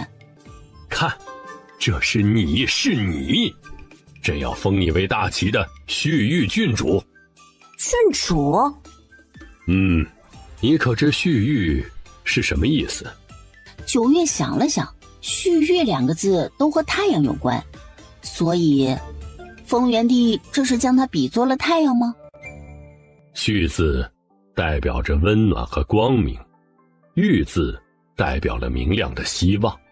旭玉，这是朕赐给你的名字。朕知道你的身世，托大做你的长辈，给你赐个名字可好？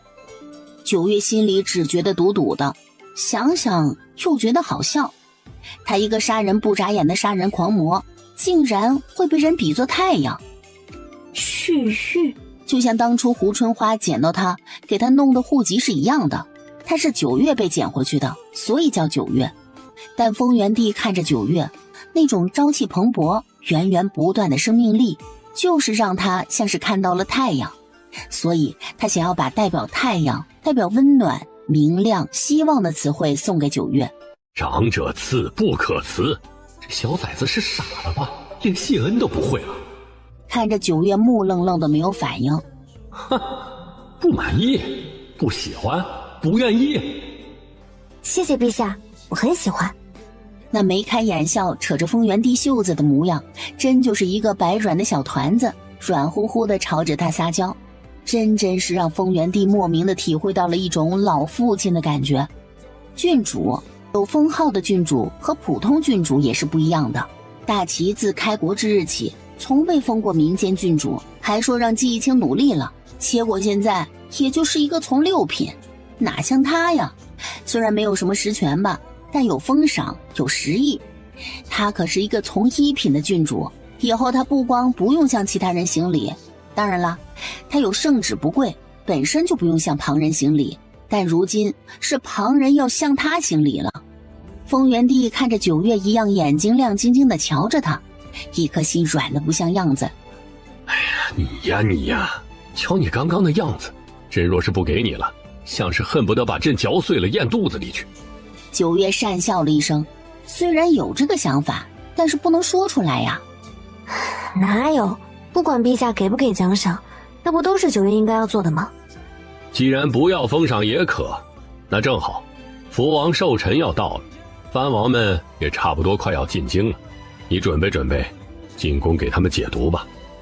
到时候解完毒，朕就不用给你封赏了。不是，我难得委婉一次，吃了就这一次。不都说华夏人是十分含蓄的吗？这到底含蓄在哪呢？九月翘起的小尾巴突然就耷拉了下来。风原帝看着九月那蔫儿哒哒的模样，抬手轻轻敲了一下九月的额头。风原帝看着九月那蔫儿哒哒的模样，抬手轻轻敲了一下九月的额头。就你这样，不要这些东西跟要了你的命似的，朕还不了解你。那就是说还是有的嘛。什么好东西少得了你的呀？再者说了，你给他们解毒，他们不也得出点血什么的吗？九月呵呵地把圣旨夹到了胳肢窝底下，搓了搓手。好说好说。哎呦，徐郡主哎，您手里的可是圣旨，圣旨！普通百姓收到了圣旨，那可是要开祠堂迎接的。结果您竟然把圣旨夹到了胳肢窝底下，哎呦！风原帝那看着九月略略有些猥琐的动作，脑门狠狠的一跳。只要他看不见，那九月就没有把圣旨放到胳肢窝底下，主打一个自欺欺人。九月甩着圣旨回季家的时候，整个宅子的人简直都是瞳孔地震。季山和胡春花两个年纪最大，一直被皇权奴役的老人，看到九月拿回的圣旨，简直是人都要化了。哎呀，这可是咱们老季家第一次接到圣旨啊，第一次啊！少卿很快命人收拾了一个祠堂出来，摆香案，上香，放鞭炮，迎圣旨。季山跪在最前方，只有这种时候，他跪在第一排第一个位置，才有一种他是一家之主的感觉。虽然这个一家之主，也是虚假的很，谁也不敢让九月跪下来，毕竟九月是奉命不跪的。可以说，除了风原帝，哪怕这是皇权至上的大旗，谁也不能让九月跪下。蒋家的事情已经处理得七七八八了，桃花村那边贪墨的银两也需要去起出来。此事季昭眠兄弟是出了大力气的，所以这个差事自然而然的就落到了兄弟俩的身上。但这是跑一趟就立功的事情，更何况九月现在是旭玉郡主的事已经昭告天下，谁不知道季家兄弟现在是圣上跟前的红人，就算有酸话，谁也不敢当着兄弟俩的面前说。没看到九月都从一品了吗？虽然没有实权，但他俩拍马都赶不上九月的步伐。也好在九月不想争夺权力上朝堂当官，不然啊，就九月这架势，不出3年，大齐官场怕是就要变天了。季青第5次拿着一本游记，敞着寝衣在榻上念念叨叨。九月这个小色鬼，眼睛就没有从季青那健壮的胸膛上移开过。这人真是太犯规了。那书多轻多轻啊，哪来的风？就翻一页书竟然还有风。季青轻咳了一声，调整了个姿势，长腿细腰宽肩，精致锁骨。既然九月咽了口口水，直接从床上下来，鞋都没穿，噔噔噔的就往这边跑来。季青嘴角微勾，果不其然，下一息九月噌的一声跳到他的身上，吧嗒一声，游记落在地上。我也要去桃花村。说着指尖一挑，季青本就系得不堪牢靠的衣带直接被扯开。九月也不想那么没出息，实在是季青见天的跟个开屏的孔雀在他面前晃。苏若给他做了好几套的新衣服，上衙穿官服，回来就穿常服，时不时的就锻炼保持自己的身形，那一身的肌肉半点都不敢变形，生怕就不对九月的胃口了。丰原帝本想着是叫九月去的，但想起九月这段时间确实有些太过于冒头了，担心过多的人注意到他，给九月引起不必要的麻烦，最后还是让季青用旁的方式把九月带上。到时候回来请功的时候再给九月点赏赐，正好给九月的郡主府年底约莫就能够竣工了，也就一并当个惊喜送给九月了。臣遵旨。本来季青就不想离开九月太长时间，得了这个令，真可谓是使尽了全身解数，最后祭出了美人计，才堪堪把九月给诱拐到桃花村一行上。这次出发声势浩大，就算是丰原帝有意隐瞒也无济于事，是以大理寺、刑部、户部、兵部，甚至季青那个翰林院的也参与了进来。九月一身劲装，英姿飒爽，孤身一人独自出现之时，所有人都愣住了。甚至前方没有见过9月的那几个兵部的护卫，甚至刀都拿出来了。实在是9月一身黑衣，胯下一匹流光水滑的马，一摇一摆间，乔人的眸光满是轻蔑和不屑。队伍突然停住，季青意有所感，急忙骑马上前。9月。闻听这个名字，所有人都反应了过来，接着一个接一个的从马车里出来，从马车上下来，也有品阶高的在马车上的都向着9月行礼。就是这个感觉，爽！真不怪那么多人想要当皇帝了，这种万万人之上睥睨众生的感觉实在是太爽。要不是9月实在被懒，当什么皇帝呀？见天的睡不够，处理不完的奏折，叽叽喳喳的官员和一波接一波的刺杀。罢了罢了，还是当个郡主就够了。这皇帝真没有什么值当，就为了旁人这么一下的尊重，搭上自己一辈子，不值当。9月悠哉悠哉的一路像是秋游似的到了桃花村。越临近桃花村，所有人的心里都绷了起来。在他们还没有得空处理这边祖坟的银子的时候，这边就已经来了好几波人了。没法子，这边的驻守军就把桃花村给围了起来，3步一岗，5步一哨的，真是连个苍蝇都飞不出去。但这么多的银子就像是掉在驴前面的胡萝卜，总会有那要钱不要命的人前来。这不，都城的官员前来接收之前，里里外外的驻守军至少是应对了不下数十次的暴动。一看到都城的人来了，那守军都尉简直是牙花子都要扬到眉毛上去了，嘴像是打机关枪似的，突突突的就把情况给说完了，恨不得马上交接完立刻就离开。毕竟谁也不知道这笔银子到底有多少，也不知道蒋侍郎说的没有账本是不是丰原帝放出来的烟雾弹，也是钓鱼执法。丰原帝那老登的钓鱼执法玩得溜得很。要不要进去看看？场面很是壮观，毕竟是几百万两银子，那一屋子一屋子的白银，白花花的，简直要闪瞎人的眼睛。9月睨了一眼远处弄出来的入口，这些人都什么嗜好？若他是个考古学家或者是摸金校尉什么的，这什么墓啊陵啊的对他就很是有吸引力。奈何他不是，这会儿也不是雨季啊，这雨也太大了些。这种古往今来极具恐怖氛围的东西，谁会想要看一看啊？那些银子又不属于他，看了也没用啊。不要，我们住的帐篷我已经给弄好了，累不累？要不要先去休息一下？跟着季青就回了帐篷。半夜，震耳的雷声夹杂着刺眼的雷电，所有人都还没有反应过来之际，滔天的大雨唰啦啦的就直接下来了。9月耳朵颤了颤，蹙了蹙眉头，已经醒了，但想着是雨就没动。季青的眼皮直跳。9月，我得去看看。这会儿也不是雨季啊，这雨也太大了些。季青等人到时抢出来了几十箱，但人哪有雨水灌进去的速度快？季青和季昭眠正在跟着户部的官员清点账本，压根儿没看到好几个负责搬运的官兵还要往那坟里面窜。你疯了不成？季青和季昭眠急匆匆地赶过来。怎么了？水位涨得太快，他们还要往里面窜呢。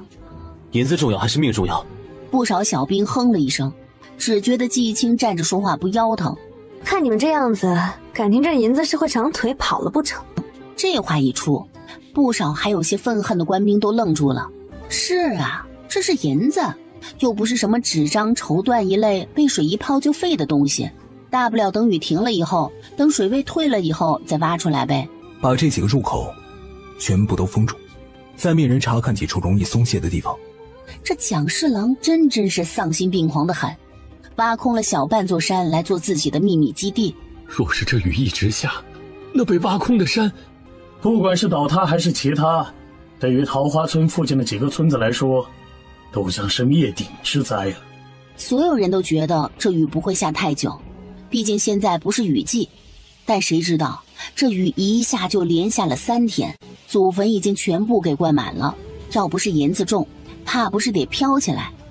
松动的泥土扑簌簌的直往下掉，看的人简直是心惊肉跳。深秋的天临近初冬，冷得彻骨。领头的官员已经命人去采买生姜，还有9月弄出来的散寒汤的药材了。季青看着一直不停歇的雨，眉头就没有舒展过。人在天灾面前就如蝼蚁。季昭眠在帐篷外敲了敲：“二弟，不能再等了。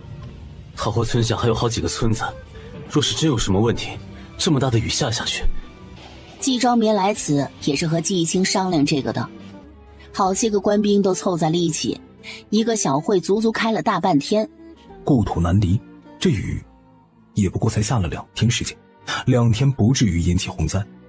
就算不一定会有洪灾，他应该要做的防洪措施也要弄上。9月当初闲来无事，和季青和季昭眠说过一些现代化的防洪措施，但其实作用很不大，因为9月本来就不是专业的。他知道的大部分都是从各种视频上看到的，东一榔头西一棒槌的。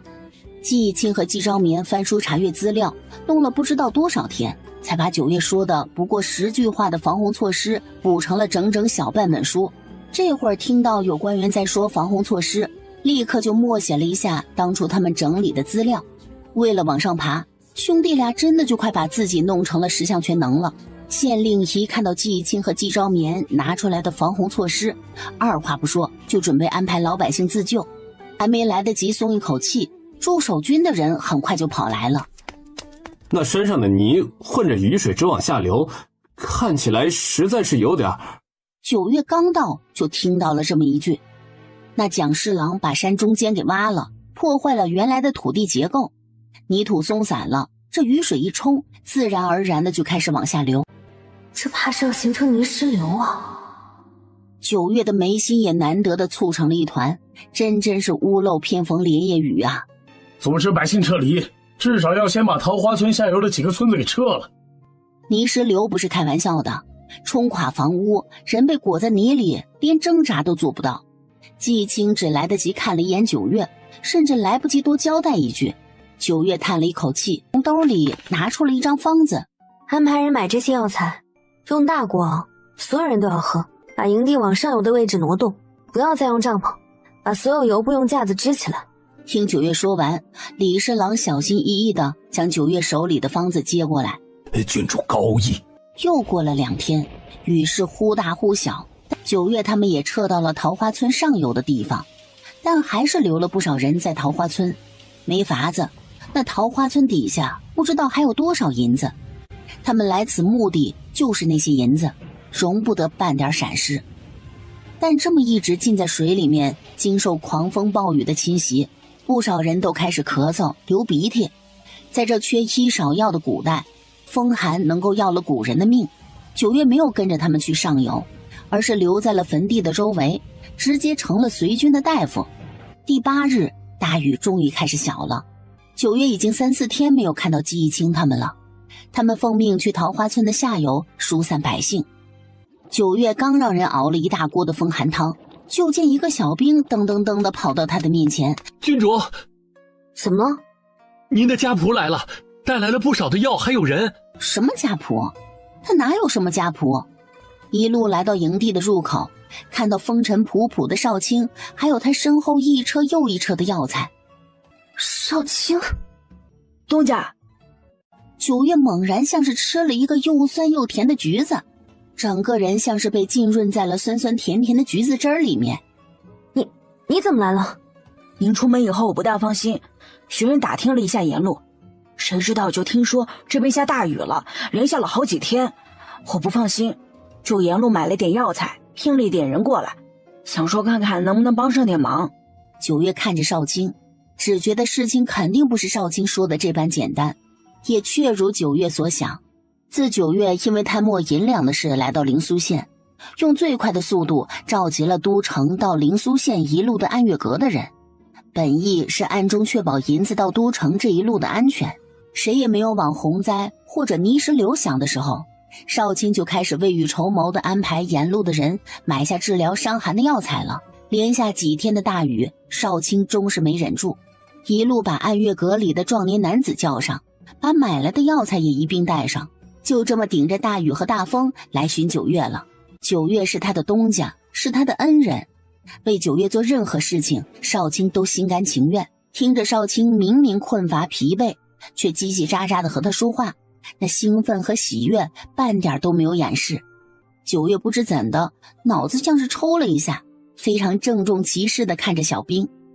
他不是家仆，虽然具体是什么身份，九月还没有想清楚，但一定不是仆人。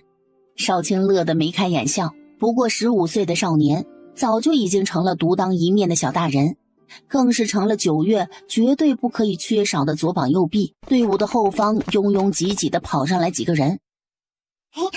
二嫂，这久违的称呼，九月猛地抬眸，一个接一个的小泥人儿。季周野和季板桥个子挺高，和季逸清差不多，这会儿浑身泥泞，站在人群的最后方，牙花子一扬，混着黄泥的脸越发的好笑。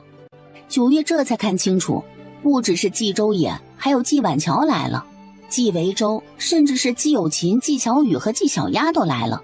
3个小丫头一人背着一个小药箱，身上到处都是泥，偏偏药箱是干干净净的。见到九月就龇牙傻乐。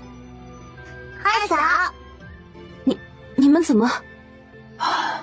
我出门的时候他们知道了，听说这边可能会有洪灾，一个两个的就都跟着来了。二嫂，这是这次带来的药材总量，我们3个记录下来了，按照各种治疗风寒的方子特意配的。九月用药和那些大夫总是不一样的。季有琴3个小姑娘，九月当初只是随意的提了提，谁想到他们是真的很努力的在学。搓药丸的间隙互相考教药方、药材、药性。此番来此也是因为知道这里暂时就九月一个大夫，朝廷就算是要赈灾，等各方准备齐全再到达灵苏县，至少也要半个月之后去了。他们率先过来，怎么也能够帮九月他们一些。不说旁的，干点体力活，熬个药，扶个人什么的。冀州野他们其实看到九月还是有些踌躇，生怕九月一把手术刀飞过来，说他们不好好在家读书了。九月先安排了人烧水，给他们泡了一下药汤。他们带来的物资简直可以说是解了营地的燃眉之急，个个都恨不得将他们都给供起来。而这些人知道九月是他们的二嫂，这一切都是因为九月才有的，本身可能只是畏惧九月，这会儿却是想要把九月给供起来。见到九月，每个人都越发的恭敬了。只要有我在，主子的名声就绝对不会有问题。就算主子3、5不时的杀个人又怎么样啊？这般名声下的主子杀人，旁人也只会认为那人该杀，而不会觉得主子是杀人狂魔。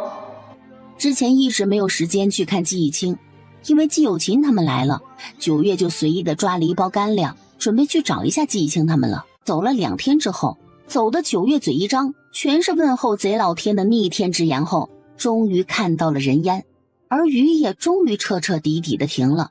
不多时候，就看到了前方一大波人，绳子捆在我腰上，快，孩子，抓紧！这是季逸清。走近了才看到，这里似乎是有一个决堤的坝口，湍急的河流中央，一个4、5岁的小娃娃浑身颤抖着，正扯着摇摇晃晃的树枝。小宝！季逸清3两下把绳子捆在自己的身上，立刻把另一头递给了旁边的村民。3、4个大汉连忙紧紧地抓住。季逸清往前一跑，整个人就要往水里钻。九月的瞳孔一缩，却不敢发出声音，生怕季逸清乱了心神出了岔子。季逸清却似有所感一般，猛地往九月这边看了过来，有不舍，有欣喜，更多的却是担忧。咚的一声，河水瞬间没过了季逸清的头顶，季逸清消失了。所有人站在了岸上，甚至大气都不敢喘。九月一度停止了呼吸，自己却怎么也说不清楚到底为何会有这般感觉。哗的一声，猛地从河水中央窜出来一个人。好！岸上的人都在给季逸清打气加油。九月呆呆地站在那儿，从未如此具象化地体会到什么叫做心动的感觉。虽然不合时宜，但那奋勇救人、义无反顾的身影让九月听到了自己心跳声。九月从未想过自己会对任何一个人动心，毕竟九月一直觉得自己没有心，但现在那躁动的心跳告诉他，他不仅有心，还会为某人心动。我曾幻想我的心动定是满天花瓣，无人机，几十辆、上百辆游轮混成一颗心，从空中拍一张价值连城的照片。我曾一度认为心动一定是这样，对方又高又帅又聪明，武力值也比我高，反正怎么好怎么来，男人也要怎么厉害怎么来。在那样的一个氛围下，男人双眸含着粉色桃心和我说喜欢，我可能就纡尊降贵的心动一下下吧。反正天时地利人和缺一不可。我从未想过会对一个古人，一个手无缚鸡之力，连刀都不会用的书生动心。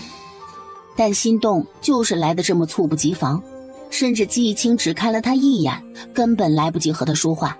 最重要的是，季青奋不顾身地跳下去的那一刻，也并不是为他，但九月就是不可抑制地心动了。为那个跳下湍急河流，救下那个哭得快要背过气的奶娃娃的高大汉子，是他的相公，是他有生之年唯一一个动心的人。原来心动是对一个人的人格魅力的认可，是我对季青的认可。九月急走2步，站在了岸边，一把抓住捆着季青腰的绳子，抱稳了，反手用绳子把小娃娃捆在了自己的背上。九月的心一紧，连忙把绷直的绳子缠在了手上，急急的一圈又一圈的往手上缠。没过一会儿，季青就到了近前，那呲着大牙傻乐双眸之中，只看得到九月的除了季青还能是谁。看着九月高兴的像是恨不得抱着九月先摸摸的亲上几十下，这么多人在，俩人也不好做什么亲昵的动作。但季青手上像是长了眼睛一般，手往后一背，动作飞快的轻轻捏了捏九月的手。九月失笑，挠了挠季青的手心，然后更多的温情的话没有说，没有任何温情的时刻，两个人默契十足，又各司其职。我是大夫。九月快速的给小娃娃看了一下，确认没有生命危险。直到后半夜，九月终于处理好了所有的伤患，看到远处的季青，捏了捏自己的肩膀，很是疲惫，3两步的来到季青的身边。季青跌跌撞撞的就被九月拉到了营地的最外围。九月踮脚，双手环住季青的脖子，往下一拉，身上脏。季青被按在了树干上，猛一被九月这般急切的稳住，先是愣了一下，嘴角一勾，反客为主一般的转换了一个方向，简直是比我还要凶残啊！天知道在岸边看到九月那瞬间他有多高兴，却连喊九月一声都不敢，怕自己会因为救人死去。我怎么能够让九月亲眼见证我的死去呢？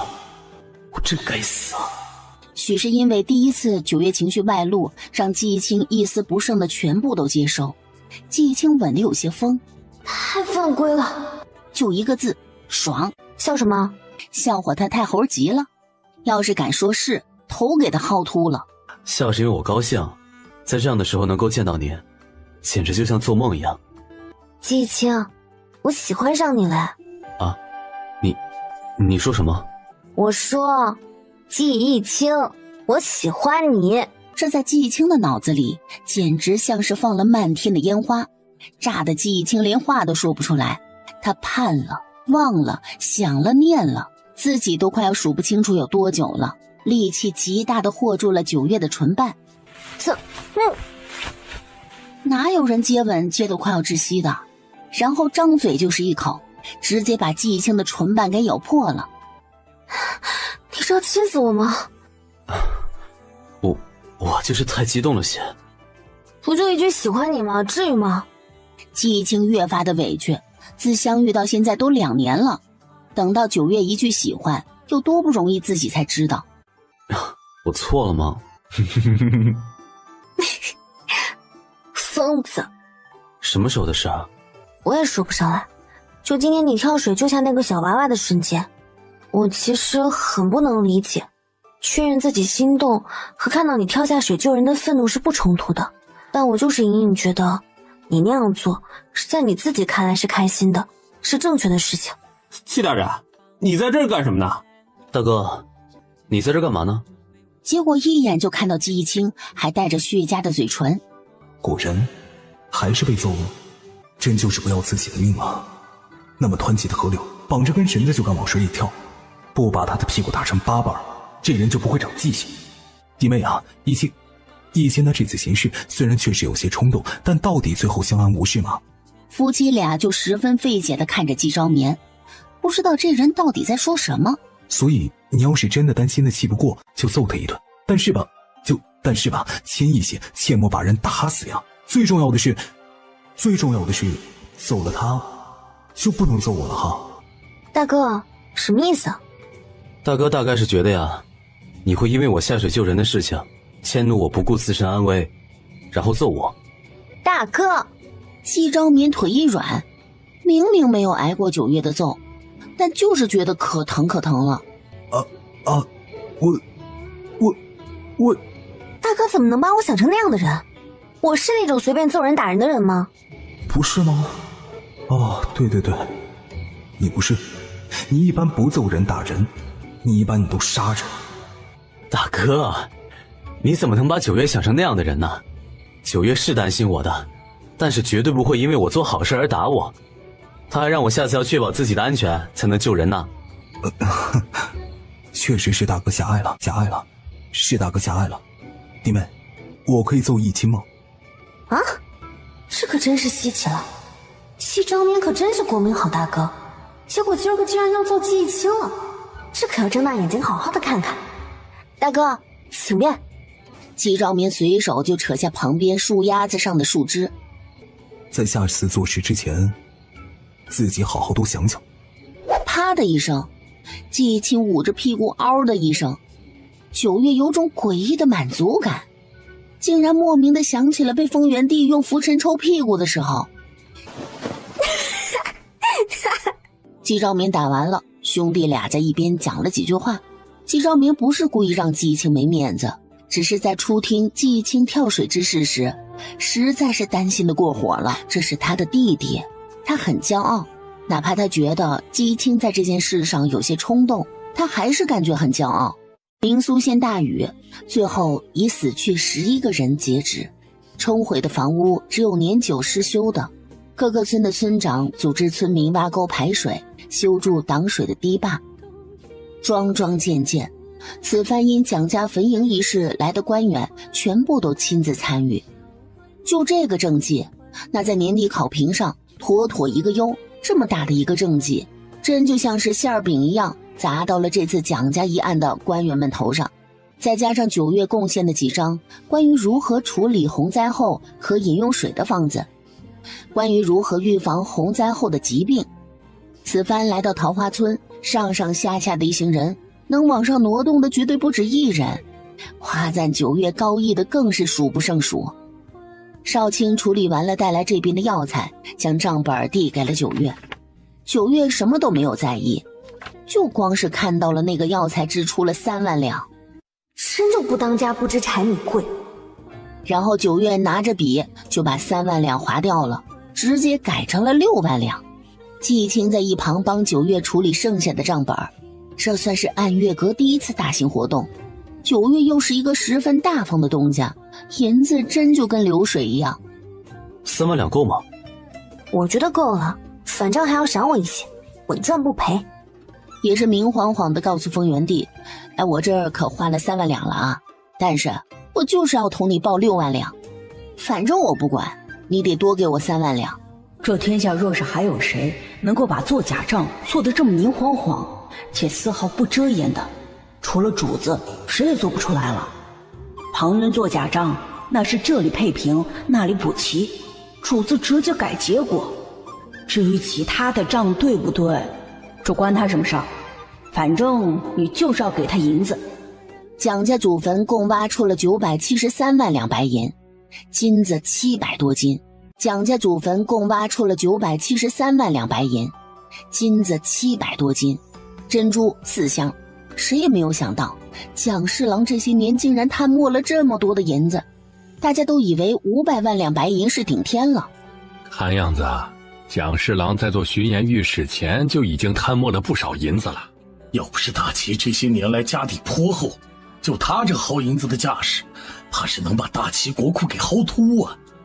看到那么多的银子和东西，9月也罕见的严肃了起来。让所有官员换上了小兵的服饰，自己则一马当先的骑着马走在了最前面，身侧更是直接别上了长枪和好几把刀剑。就九月别在马上的武器，感觉都快要把马给压垮了。这些武器若真是遇到了山匪，对于九月来说，那都是投掷型武器，主打一个砸一个出去，就能够砸倒一大片。一路平安无事的走了2日，再走几日就能够到达都城了。看到少卿过来，九月抬手让队伍停止前行，众人立刻有条不紊地卸下多余的东西，就地休整。季义清和季昭眠还有不少领头的官员迅速地集结到了九月的身边。九月看向少卿，少卿点点头，直接就展开了地图。我们现在在这里，再往前走叫四风坳，是一个葫芦口。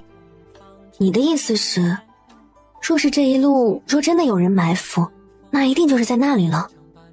前面那个位置易守难攻不说，很是适合埋伏。我们已经勘察过了，地面有扫尾过的痕迹，我们也是很仔细找了之后才发现的，所以前方必定有埋伏。这已经是他们勘察又勘察、谨慎又谨慎之后选择的路线了。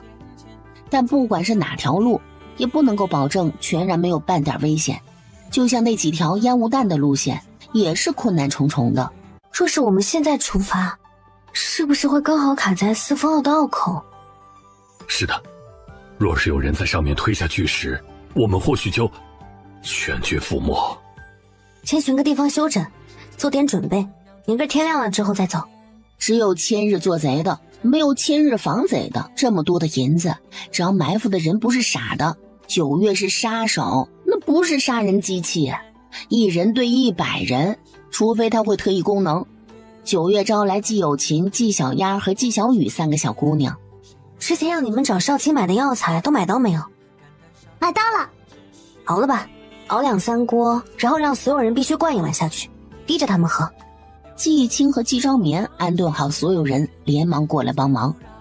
虽然不知道自己在这个时候能干什么，但所有人看着九月严阵以待的模样，都力求自己不能成为拖后腿的那个人。把银子和所有贵重的东西全部都围在正中间，所有人必须两两成行，不可以单独行动。把银子和所有贵重的东西全部都围在正中间，所有人必须两两成行，不可以单独行动。这也是防止万一里面有内应，或者是胆小怕死的人拖后腿。营地很快就飘来了药味儿，闻的人直犯干呕。九月，有心说这是你要他熬的，这到底是什么呀？九月把药丸塞到了一捆干草里面，随手扎了个干草花。解药。毒药啊？不是啊，就是让人手脚无力、意识模糊的。到底不在密闭的空间，这药的药效肯定会大打折扣。树叶，季义清拿来披风，看见九月正靠在树干上闭眼，季义清感觉九月都有些瘦削了，真是心疼的不行。离九月还有好几步的距离，九月却眼睛猛地睁开，狠厉的双眸让季义清的心都漏跳了一拍。虽然不合时宜，但九月的眼神真的好飒呀。却见九月一下子站起身来，直接半跪在地上，耳朵贴在了地上。要被包饺子了。九月身边几个官兵立刻严阵以待，一个按一个的肩膀。不过几息的功夫，所有人都醒了过来，文官和银子珠宝什么的都被围在了正中间。季义清和季昭眠只远远地看得到九月一袭玄色锦衣的背影，看到九月单薄身躯站在最前方。所有人看着那娇娇俏俏的小郡主，不知怎的心都揪成了一团。哇哇哇！有人骑着马，甩着火把和刀剑，猥琐地笑着直奔这边而来。只见九月双手交叉，从腰间拔出了2把弯刀，闪！只听一声令下，四面八方燃起了一个又一个的干草堆，浓烈的恶臭让在场的不少人想起了下午那碗汤药。他妈的，什么玩意儿啊，这么臭！杀！一抬眸，就见九月犹如离弦之箭一般，飞速地窜到了先头到达的几个山匪面前，刀起头落。九月这一招，不管是敌友，都从脚底直起鸡皮疙瘩，恐惧盘旋着直达脑门。所有人都像是九月附体一般，杀呀！杀！前仆后继的山匪被绊倒在绊马索前方，那药烟不只能让人四肢无力，马也是一样的。黑压压的官兵被四面八方包围之时，明明看起来就像是处在劣势，但现在杀到兴起之时，九月猖狂大笑着，单手架马，一边甩一边兴奋的嚎叫。哇！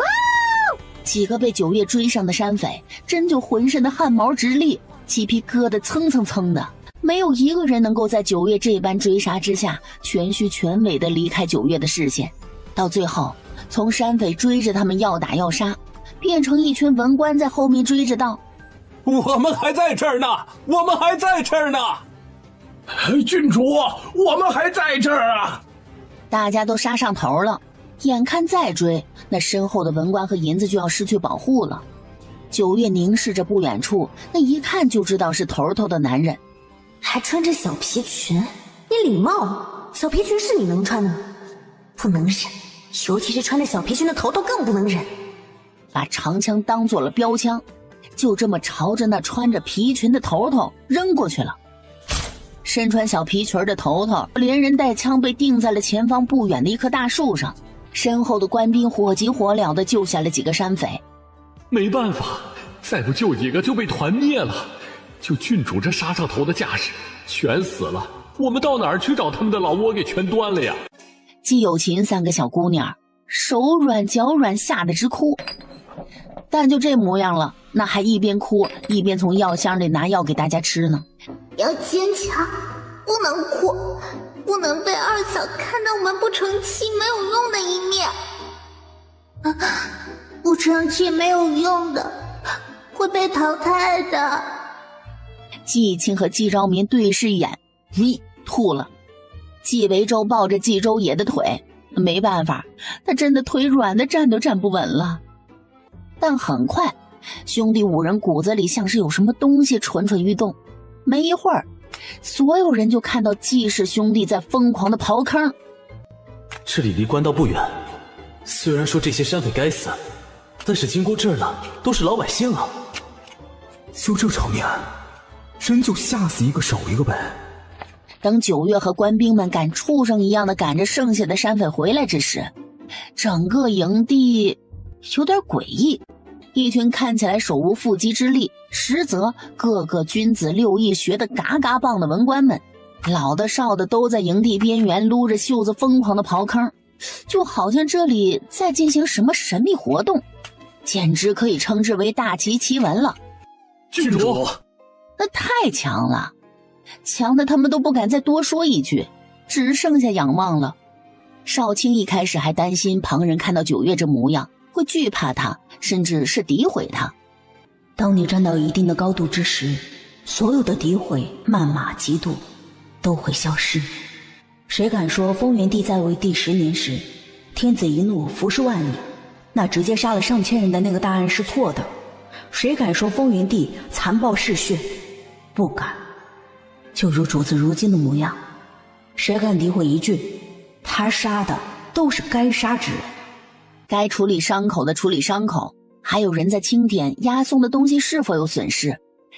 九月的职责就是负责睡。九月闭眼假寐之时，听到了啜泣声。九月起身走过去，季青瞄了一眼，从行囊里翻出了九月的药箱。原来是这人被山匪的狼牙棒撕扯到了身前的皮肤，小兵疼的意识都已经模糊了。九月手搭在小兵的手腕上，诊断了一下之后，抬眸找工具，就见季青抱着他的药箱赶到。这人竟然知道我要药箱，简直是肚子里的蛔虫啊！九月让人准备了烈酒和温水，九月抬手就先扎了几针止血。季青和随之赶来的季昭民等人立刻各司其职地开始给九月打下手。季周野三人动作快速且精准地给九月搭了个露天棚子。季有琴负责给九月递各种镊子、剪刀、线。季小丫在一边捧着个锦帕，小心翼翼地给九月擦汗。季忆清和季昭眠给躺在地上的小兵擦洗身子，越来越多的人聚集了过来。离得近的只看到九月上下翻飞，像是在跳手指舞的修长手指，把一个支离破碎的人给缝了起来。这人的运气是真好，这伤看起来严重，实则全是皮外伤，没有伤到五脏六腑，骨头也没事。九月站直了身子，揉了揉肩膀。季忆清很快走到九月的身后，丝毫不觉得有什么的，抬手就给九月按摩肩膀。如何？我和阎王爷抢人的本事还是很强的，我出手没有抢不回来的人。今晚多注意点，不发热基本就没有什么大碍了。郡主不仅武功了得，医术更是十分的了得呀！真是福家福。个个满眼星星的瞧着九月。要是郡主这一手能够得到推广，在战场上能活下来多少人呢？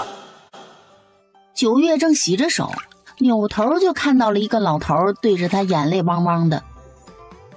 怎么个事这是？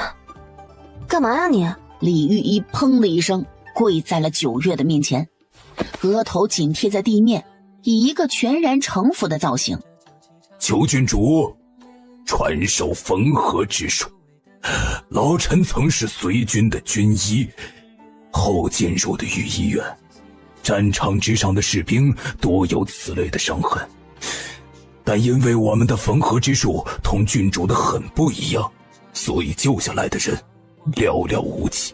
李御医想要学习缝合之术，是准备如何？再上战场，岂不说你的年龄摆在这儿了？你学会了又当如何？让九月教导，然后他拿去做人情，这对九月可不公平。小西大人，老臣并不是说要郡主传授给我，而是求郡主能传授给军中的军医。九月的医术啊，确实是出神入化。若是所有的军医都学会了这个缝合之术，那军中会少死多少人呢？因为处理尸体和休整的原因，众人在四风坳前待了整整1天1夜。众人在县城外的一个空旷处休息，没有直接进城。一路过来的种种，让人不敢轻易的进城。你们说黑虎寨真的只有200人了吗？你们再猜猜，我们杀的真的都是山匪吗？这里离京郊大营不过1日路程，区区500人的黑风寨，说句不好听的，京郊大营的人一人来吐口唾沫都能把他们淹死。但户部的官员说，平泰县县令要人要银要了3年了，没有大范围的剿匪过，上面有人制止了。原地扎营，明儿一早启程，直接回都城。士兵们的脸色有些失落，这笔银子看样子是拿不到了。知道这种明明银子就是自己的，就在自己眼前，最后却一个铜板都拿不到的感觉，那是多么的难受啊！放心，这事儿不会就这么算了。户部不是有官员吗？让他们给你们统计统计。还郡主大气。少卿一脸凝重地走向九月的身边，这脸色一看就是有事儿啊！怎么了？季忆清和季昭明很快走了过来。东家，我仔细地想了想关于平泰县城的事情，只想到了一点，但不知道有没有用。曾经的二皇子楚耀府上曾经有4个小厮，那采买的牙人是平泰县的。这会不会离太远了？总不至于一个牙人是平泰县的就和二皇子扯上关系了吧？宁错杀不放过，荣家的背后肯定有人，但现在皇上那边具体是怎么调查，调查到了哪一步，我们尚未可知。若是平泰县跟黑虎寨真的与楚耀有关系，这也并不是不可能。宁错杀不放过，值得好好的查查。怎么了？若是觉得麻烦，我们就不查了。本来也轮不着我们查，你别太在意了。啊，没有，我就是在想，若真是和楚耀背后的人有关，这么大的案子又有我一公在里面，陛下得再奖励我什么呀？都算无可颂了。人啊，果然还是不能太优秀，都没给别人留条道路。是这个理儿，毕竟优秀嘛。你这个恋爱脑，你别太离谱啊你！把安月阁的人塞下去，糖的不用多管，就多捡点舌头就是了。打入老百姓当中去探查消息，不是真的要去捡舌头。现在我们还运送着这么多的银子，带着这么多的文官，不宜将此事捅破。毕竟9月惜命，也不想拖着一串拖油瓶大开杀戒，省得又像前日，他在前头杀人杀兴头上了，马都跑出去了，身后跟着一串怕被抛下的文官。还有我们呀！想想那画面都无比的惊恐。到底是被谁给压了？京郊大营离得这么近，为什么连消息都收不到了？这不是明晃晃的有人欺上瞒下吗？肯定是几个衙门内部都有人在参与此事。季义清和季昭眠去调查去了，然后9月就在一边磨刀，还是那种最重的重刀，刀身又大又锋利，光是用刀背都能够把人给敲死的那种重刀。就算其中真有1个2个和平泰县城一事有所勾结的，这会儿也没法判断出来，还是要回去抽丝剥茧的查看。这件事在押送贪墨银两之后，怎么都会被提上日程。毕竟杀神9月在这儿呢，被他捅破的事儿就没有不闹到御前去的。所有被季家几个兄弟盯着的官员都满头的黑线。9月做事真就讲究一个出其不意，他让所有人10个人一组，互相的监督，连去出个虚功那都必须得3个人一起。9月也不跟你玩什么明修栈道阴谋诡计，就直接的告诉他们，我不相信你们。为了避免有人给平泰县城的县令告状，主打一个简单粗暴。季家人除却季义清和季昭眠，连季小丫都成了小队长。几人生怕自己睡着了被人钻了空子，要是被人通风报信了，那9月能生剥了他们。险些把这些或老或年轻的官员们全都围在了圈圈里面。面对这种情况，当然有人不服了，但一听到9月在那精神亢奋的磨刀，再多的不服都没了。9月起身缓步走到了一队小兵的面前。皇上怎么说？郡主您在说什么呀？属下听不懂。哎呦，得了吧你们几个不是鹰眼的人。他们隐藏在各行各业，甚至隐藏在军营和护卫队禁军里面，这是第一次被人抓出来。行了，此番士兵官兵300多个，我为什么能找到你们4个，说明我心中有数。还想不信？做梦！郡主恕罪，陛下是派我们来保护你的，并非是要监视。没办法，此番去桃花村执行任务，危险重重。丰原帝既然让9月去了，当然是要做大限度的保护他的安全。我知道，我不在意这些。皇上可有说平泰县的事情如何解决？海东青已经出发了，最迟明日午时就会有结果，还望郡主能够拖延时间，在午时。不用拖延，明儿个有课，怎么的不得招待个午饭吗？有课？哪儿来的课？您不是担心有人告密，不准陌生人和在场的官员士兵接触吗？连少卿带来的暗月阁的人也不例外，只有季家人还勉强能够在营地来去自如。9月懒得说明原因，他们这么一大队人马处在这儿，离平泰县不足5000米。平泰县县令今日晚了可能不会来，但明日一定会来。丰原帝看着鹰眼的人送来的密信，本意是让鹰眼的人保护9月完好无损，结果呢，变成9月保护他那一个个人高马大的官员们。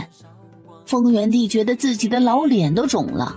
就9月那小崽子的性子，指不定怎么在心里嘲笑朕的那帮官员们无能呢。看到鹰眼所说的平泰县黑虎寨的匪患，丰原帝目光如炬。好啊，在朕的眼皮子底下暗度陈仓，看样子不少人都以为朕是真的要死了，越发的不把朕放在眼里了。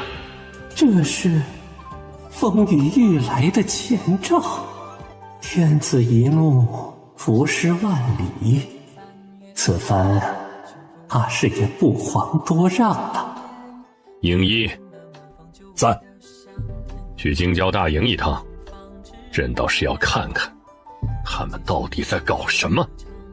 随后丰原帝拿出了一块令牌，这个给9月，可以直接指挥京郊大营5万大军。京郊大营，那可是都城的最后一道防线了，就这么给了九月？陛下，这9月没有行军打仗过，如何能够拿京郊大营的指挥权呢？无妨，给他就是了。按照那个小崽子的性子，没准还觉得麻烦，还不如分他2箱珍珠来的痛快。安排人去接应他们，将银两押回来，用最快的速度。明日午时之前必须赶到。你就在那儿协助9月，就地调查随行的所有人，把这件事了了。回到都城的所有官员，必须和平泰县一案无关。非常之时，杀1-2个儆侯。至于都城内的调查，英7、英8、英9还从北蛮回来了吧？是。众人迷迷糊糊的一早醒过来，看到9月从驻扎点外走进来，边走边和少卿讲话，而身后明晃晃的跟着4个脸戴金色雄鹰面具的人。有几个官员腿瞬间就软了。9月双眸噌的一下就飞了过来。这不就来了吗？殷33等人本不想暴露身份，但9月说了，既然已经暴露了，还不如大大方方的露出来。况且这个档口，9月也需要丰原帝让他狐假虎威。鹰眼是皇上手中最锋利的一把刀，如今这把刀9月也能够使用，他什么都不用做，就让鹰眼的人戴个面具露个相，这威他就已经直接立起来了。从刚刚跌倒的几个开始吧。没多大一会儿，大理寺的人就把人给带过来了。9月端坐在最上手的位置，季青在一边记录，不给他们半点准备时间，打了所有人一个措手不及。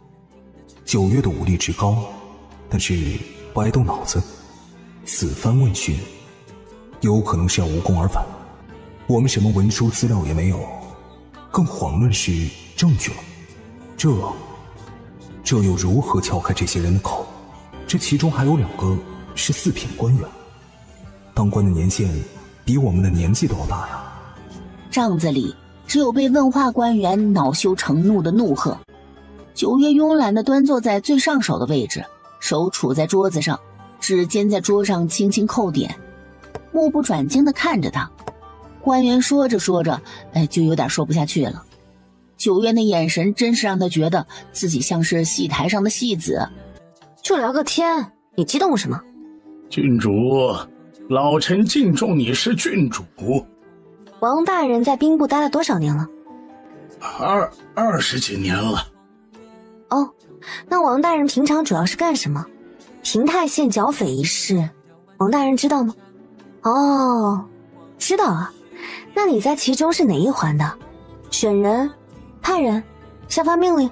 哦，选人呢？我没。选人看什么？户籍、长相、身高、肤色、样貌。看样貌啊。季青在9月问出第一个问题之后，就开始奋笔疾书，不一会儿就写了好几页纸。季昭眠一看，惊讶了一瞬，连忙加入到记录问话的队伍中来。山里有什么？送来的人都去哪儿了？私兵？原来你们是要造反呢！咚咚咚的，帐子里跪了一排又一排，王大人已经瘫在地上了。我明明就什么都没说呀！他不明白呀，9月为何就问了他几个问题，就越问越接近真相，到最后直接推断出了所有的真相。怪我！9月在暗月专门学习过的，执行任务的过程中总会遇到人，他需要用最快的速度判断一个人是否在说谎，从而知道目标人物的所在，最快速的完成任务，所以学的都是干货。听见王大人叫9月怪物，季青从地上爬起来，抬脚就是一脚。季青从地上爬起来，抬脚就是一脚，只把9月给看乐了。生什么气？这世上多的是人有相面之微的本事，你自己心里有鬼，不回答也能从你的脸部表情看出一二，还敢诋毁郡主。王大人很快就被拉下去了，谁也没有料到9月什么都没有，凭着一张嘴就直接找出了2个人来。谁说我什么都没有？汉月阁是吃素的。大哥，突然在这等严肃庄重的场合叫他的名字，季昭民听到那声大哥的时候，头皮都炸开了。所有人都隐晦地看了一眼季昭民。做记录官怎么样？季昭民眼睛瞪大，真觉得自己浑身都发软了。一直都知道9月语出惊人，谁知道他语出这么惊人？谁家不是自己私底下暗戳戳的找关系行动啊？谁家要把升官发财摆到明面上来呀？还说得这么义正言辞。9月如今做事沉稳了，都问询了几10个人了，没动手。好，我心甚慰，我心甚慰。然后所有人就看到9月站起来了，从腰带上抽出了一根几寸的银针，针尖蹭蹭的直冒寒光。是你自己说，还是我动手之后你再说？哼，郡主这是要屈打成招吗？还是要给季大人腾位置？就一个小小的记录官，还值得我动手？那不是一句话的事吗？猖狂，太猖狂了！死去的人依然死着。我娘子可真帅。但所有人都想不通，平太县的事是怎么和大理寺记录官扯上关系的。9月笑了，一脚踹在了记录官的腿上，只听见一声骨酸的声音，银针咔咔咔的直接从脑顶没入。却见9月的手猛地扣住了记录官的下巴，只听唰的一声，记录官的脸皮被扯了下来。不对，人皮面具也很恐怖啊！大理寺的人脸色都白了。记录官是什么时候被换的？我都说，他有100种方法让人开口说真话，这个是比较快捷方便的。郡主，您这是已经知道是怎么回事了？很简单啊，这平太县有一队私兵，是专门养来更换大齐武官的。惊不惊喜，意不意外？不是，怎么事情的走向越来越惊悚了？你们好好的看看想想不就知道了。兵部户部选参与剿匪的官员都是从微末小官选的，每次用剿匪的名义将这些小武官给弄来剿匪，然后寻个理由说上2句他们太狡猾了一类的，把小武官给换了，悄无声息的让这些人渗透进了各个军营。因为每次剿匪的损失都不大，百姓又告不到上面去，平太县的县令根本就不会让这儿的人有出去的机会，所以上面想追究也不好追究。当然了，主要可能还是上下一体，陛下和很多高位的官员根本就不知道，毕竟在大家的眼里，这就一个小小的土匪寨子，谁会放在心上？每年找个100-200人和平太县的守军一起围剿一番，换掉其中的10几个人，这次可能围剿了，下次又死灰复燃了。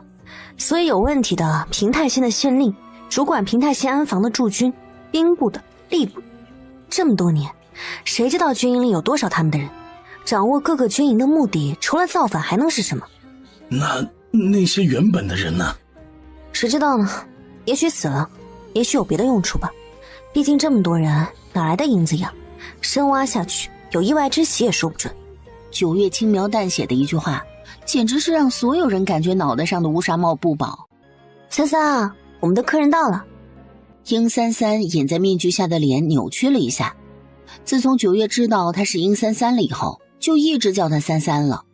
平太县县令陈安木站在驻扎点的门口，心里隐隐的觉出有些不对劲儿来。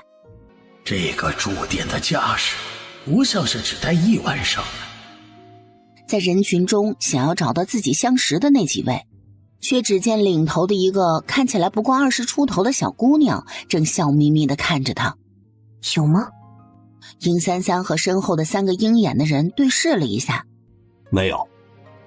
那看样子被换的人数并不太多，还算在可控制的范围内。要真是大齐半数5品下的武官都被换了，可以说是灭顶之灾。要知道，大战靠将，小战靠领。这人约莫就是丰原帝新封的旭玉郡主了，大齐独一份的民间郡主。臣平太县县令陈安木参见郡主。不叫人起来，也没有任何的动作，居高临下的瞧着陈安木，许是觉得这般还不够过瘾。9月微微上前，直接站到了陈安木1步不到的距离。郡主远道而来，臣此前并未收到消息，所以有所怠慢，还望郡主恕罪。这是要给九月上眼药吗？并未收到消息，这不明晃晃地说是因为九月没有事先通知，所以才没有来迎接吗？若是九月没有听懂，倒是也还好，可若是听懂了，这人怕是要有来无回了呀。九月嗤笑了一声，别说跟季义清、季昭眠这等老奸巨猾的人在一起久了，这种弯弯绕绕的话，九月勉强能够听得懂些微了。不恕又如何？郡主，这小丫头怎么感觉有些诡异？这里好几个大官当官的年限比这个小姑娘的年纪都大，但个个似乎都姓魏多过于其他。一个民间郡主，真能这般得人心？况且还是个女子。臣真的并未收到郡主的任何消息，此番行动又是绝密的，所以臣也是昨夜收到守城的士兵禀报，才知道郡主竟带着人在野外驻扎，臣有罪。这县令疯了不成？没看到我们都怕得要死了吗？怎么这个时候还不忘记上眼药啊？你以为这些话传到陛下耳中，陛下会说他几句不是？九月半点不客气，直接一脚踢在了人肩膀上，直接踩在了他的头上，硬生生地将他的头压在了泥地里，直接踩在了他的头上，硬生生地将他的头压在了泥地里。你在教我做事？碾了他的脸皮不说，顺着他的整个头碾了一圈。郡主折辱臣，折辱朝廷命官，是真当这里是都城，由得你作威作福吗？老臣一定会上书尽数告知陛下，求陛下还臣一个公道。看到那几个护卫冲过来，九月对着殷三三抬手，血别见到我这儿来了，脏得很。话音刚落，殷三三和剩下的3个鹰眼的人蹭蹭蹭的亮兵器。不，三三，你看我们的客人只剩下1个了，中午可以少做几个人的饭了。九月正想从陈安木这里问点东西出来，守卫就来报说鹰一到了。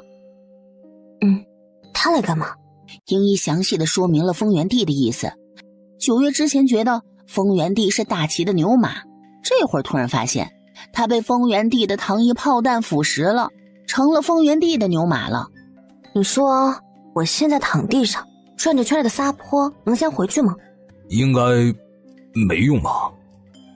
九月眼睛顿时瞪圆了，鹰一忙往后退了一大步。郡主啊，陛下不在这儿，您甭说撒泼了，您就是转着圈的上天，陛下也瞧不着。忘记了这一茬，一股邪火发不上去了。九月看了看鹰一，对着鹰一招了招手，一看九月的表情就知道这人要干嘛。殷33、殷22、殷39、殷48，进来！鹰一来不及解释，抬手就挡住了九月的一击，震得他差点吐了口血。帮忙，我打不过，一起上，别伤了郡主。没想到九月的武功竟恐怖如私到同时和他们5人对打，也丝毫不落下风。不少人冲出来看，就见九月和鹰眼的人打了起来。少人冲出来看，就见九月和鹰眼的人打了起来。有官员想要上前去劝架，季青匆忙拦住。九月一般不会跟鹰眼的人起冲突，而且九月武功好，鹰眼的这几个人绝对不是九月的对手。所以说现在还没有人死掉，说明九月是留了力的，那就不是打架，是在切磋了。更或者九月是在泄火。看样子平太县城的事情交到了九月的手里了。若是我们此番回去，九月算是个始作俑者，总会有消息灵通的人知道是九月把事情给捅了出去的。此番回去肯定会有刺杀，还不如趁着这个时间差好好的做个准备呢。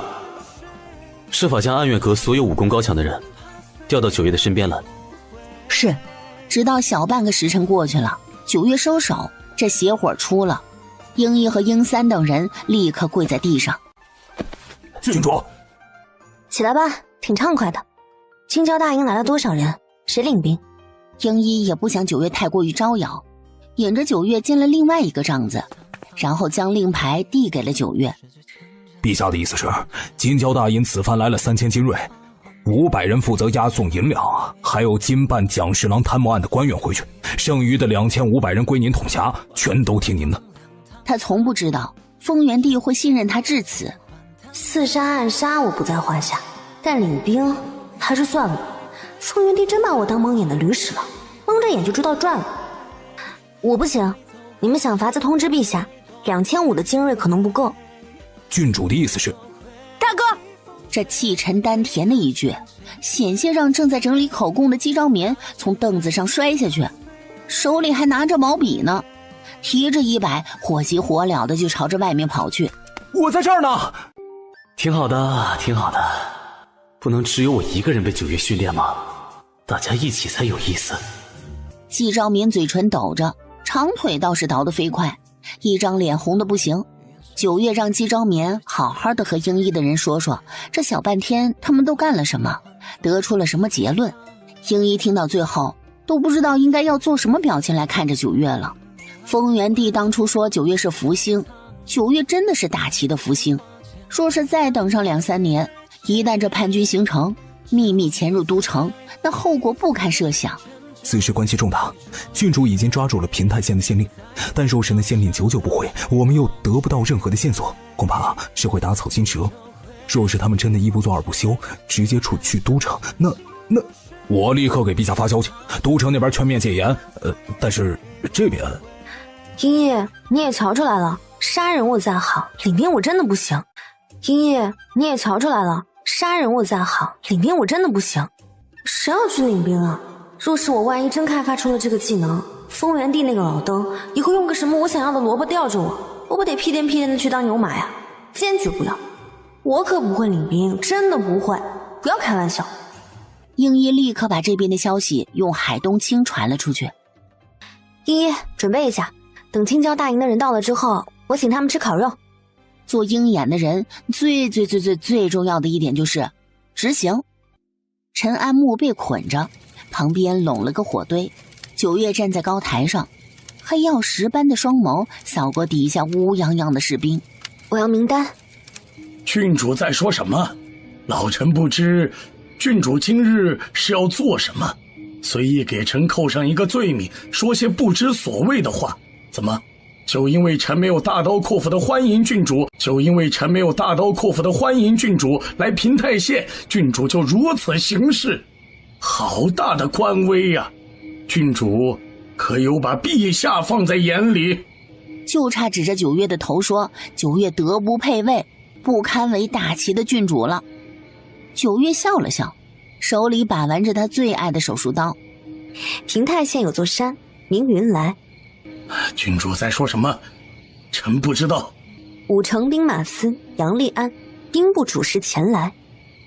你到底是什么人？我要名单。陈安木咬着牙不说话。九月转头看向看台下黑压压的士兵。大家千里迢迢来这儿，想必其中有些人已经知道事情暴露。我在这儿允诺，若是有人主动出来说了，过往种种犹如过往云烟，烟消云散。但若是被我查出来了，那我就赏大家一顿烤肉。郡主说的当真？当然了，今日我就先赏陈县令一顿烤肉，请他好好的吃一顿。落在九月的手里能有什么好的？九月把玩着手里的手术刀，走向陈安木。除衣。殷三三等人立刻将陈安木的外套和中衣给脱掉，只留下了一条小裤。你九月笑着手起刀落间，4-5片肉被片了下来。这不就是凌迟吗？吵！英一立刻把陈安木的嘴巴用布条给堵上了。九月走过去，把铁签子拿起来，然后走到陈安木的面前。陈大人，吃块烤肉，肥瘦相间，好吃得起。有些承受能力差些的，光是看到九月拿着铁签子往陈安木的嘴边放，他就已经在吐了。陈安木被捆在木桩子上，眼见九月逼近，头死命地往后移。莫动，血流多了就死得快。我好久没骗过先骗还不死的人了。正好，你这体格子骗个上千片不成问题的。吃！陈安木一张嘴就直呕，偏偏九月不放过他。陈安木整个人癫狂的大叫：羊毛出在羊身上，可不能便宜了旁人。同九月待一起待久了，真就见天的增长见识呀！这是一种身体和心理的双重摧残，真没有几个人能受得了的。谁也不能再直视羊毛出在羊身上这句话了。陈安木晕过去，又被九月弄醒。我说。然后英一开始快速记录陈安木说的人名什么的。季忆清将锦帕递给了九月。怕我吗？不怕。无比认真地看着九月。所有人都可以害怕九月，他不会。喜欢一个人就喜欢他的全部。九月一人双刀立在所有人之前，挥舞着长枪将300多个人护在身后。就算现在做的这件事儿，也是为了挖出隐藏在五官中的细作，保护的是整个大旗。所以我为何要害怕？有什么可怕的？方法嘛，只要有用就成，过程不重要。怕又如何？怕也逃不出我的手心。既然被我喜欢上，那就只能算你倒霉，一辈子被我缠着喽。陈县令不行啊，才800多刀，有点让我失望呢。我等着你们中的某些人，至少得骗个1000片，别让我失望。话说完了，九月提步下了高台，他可没有那劳什子的功夫去一个个的收服。军营强者为尊，让人惧就够了。此番督办蒋侍郎贪墨银两案件的所有官员，已经全部都盘查完毕。放他们回去吧。是。陛下派了沈将军前来。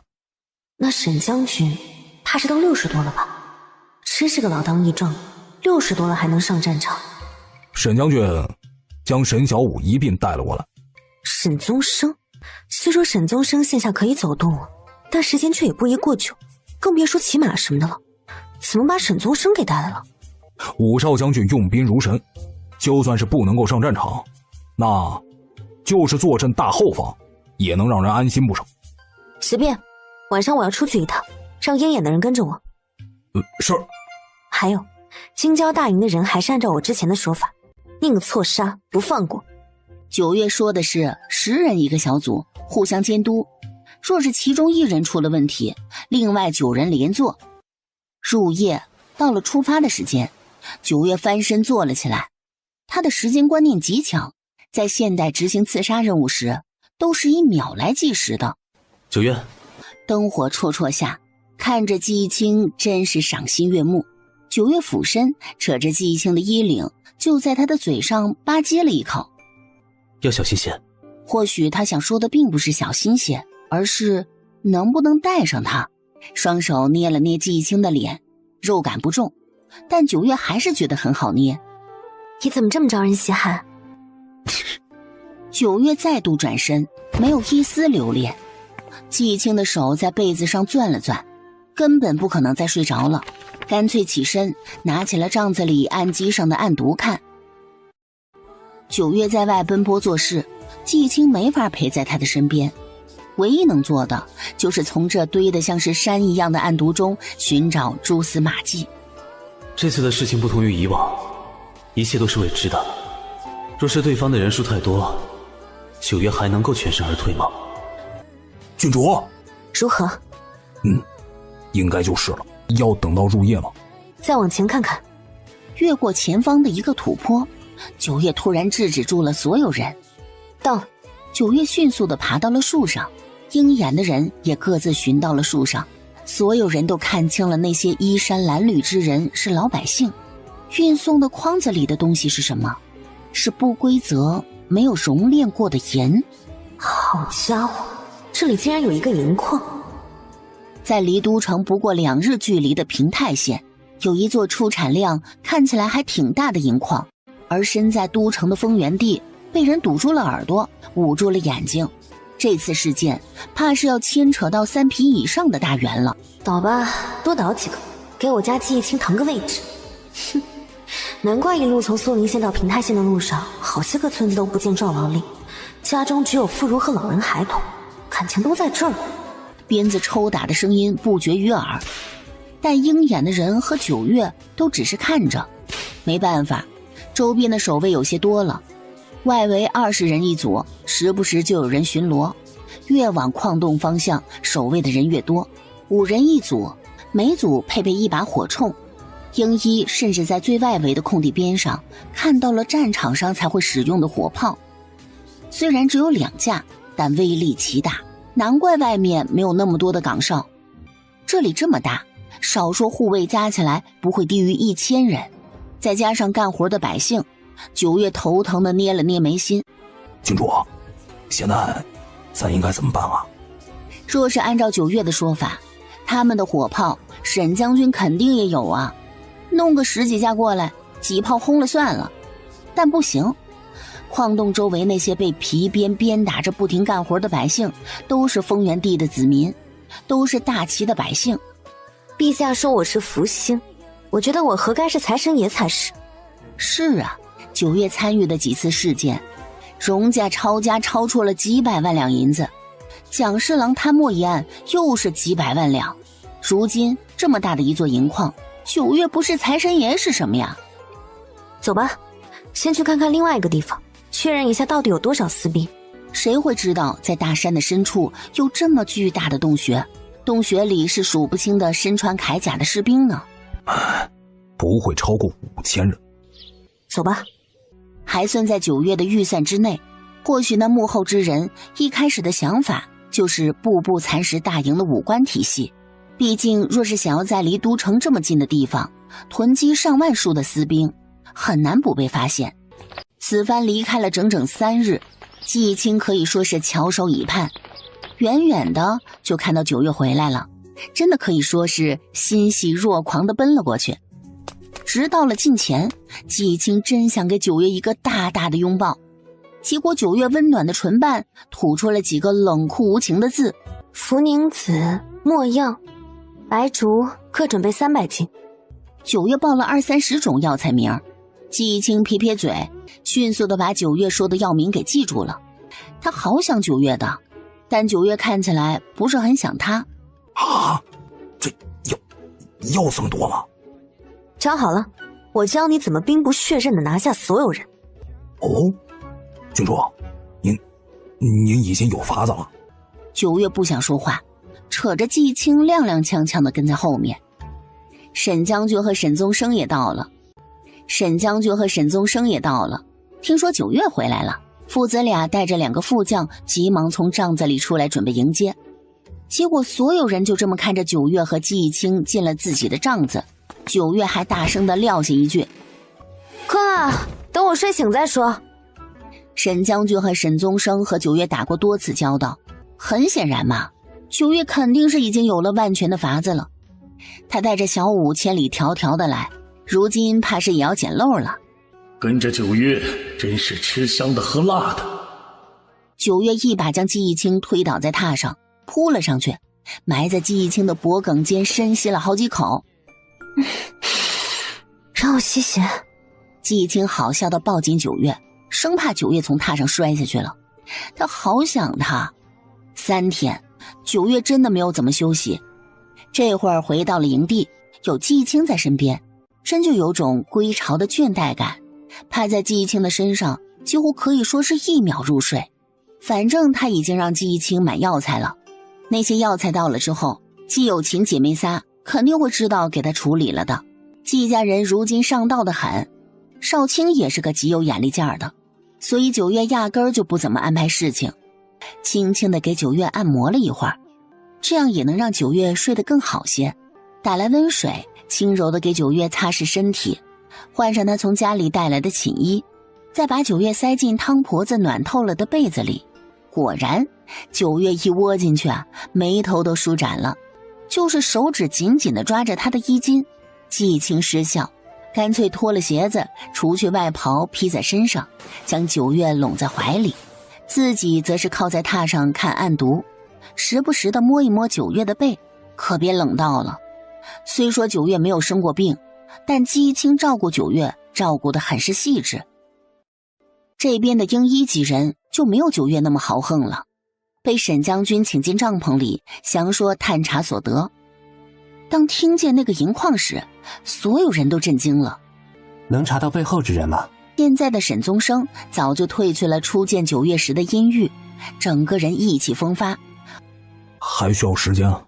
沈将军在原地踱步，人数倒是不多，但银矿那里有火铳，有火炮，甚至还有成百上千的老百姓。洞穴那里有5000死兵，有没有火铳、火炮，甚至威力更大的武器，这也说不准。沈将军看到九月，眼睛噌的一下就亮了，连黑眼圈都泛着光泽，变成了卧蚕。郡主啊，小五在和他们制定作战计划，我们此番带了1万人过来，全听你的安排。沈将军现在已经完全折服于九月的能力之下。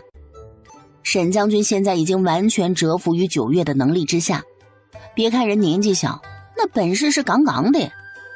不是沈将军，你未免太看得起我了。你好好瞧瞧我，我像会打仗的人吗？沈将军和另外2位副将爽朗地笑了。来这里的时候，他们知道了九月带人和黑虎寨的一战，那可是大获全胜。黑虎寨被杀被俘了多少人，而他们的人死伤加起来连1/30都不到，更何况他们还要保护拖油瓶一般的文官。这种战役若是放在战场上，那可是够吹一辈子的。郡主啊，你可别谦虚了，我们都知道了。一名副将瞧着九月，那眼神慈祥的，恨不得九月是他的孙女儿。你觉得九月为何是郡主？之前的功绩不够做公主，此番若是这桩事了，那是否会是公主都未可知了？险些就酿成大祸了。这个老邓为什么要用他精明闪着光泽的眼睛这么盯着我？我真的不会打仗，只是有点小计谋，我顶多能做个前锋，剩下的你们安排就是了。沈将军乐了，不管怎么说，只要九月肯出手，对他们来说就足够了。怎么有种被套路的感觉？罢了，这次的事情结束，我好好的敲风云第一代，我对不起我这个人设。先安排几十个身强体壮的帮我干活。一定要信得过的。关于武官被替换一事，他也知道了。九月虽然没有明说，但这就是明摆着的，他不信任来京都大营的官兵们。我们仨每人都带了30个亲兵来，90个人够吗？围个空地出来，别被人瞧见了。而后九月就去看季一清买的药材去了。不得不说，有少卿和季一清在，九月真的可以省好多事儿。九月到的时候，季家人正在那里分拣药材。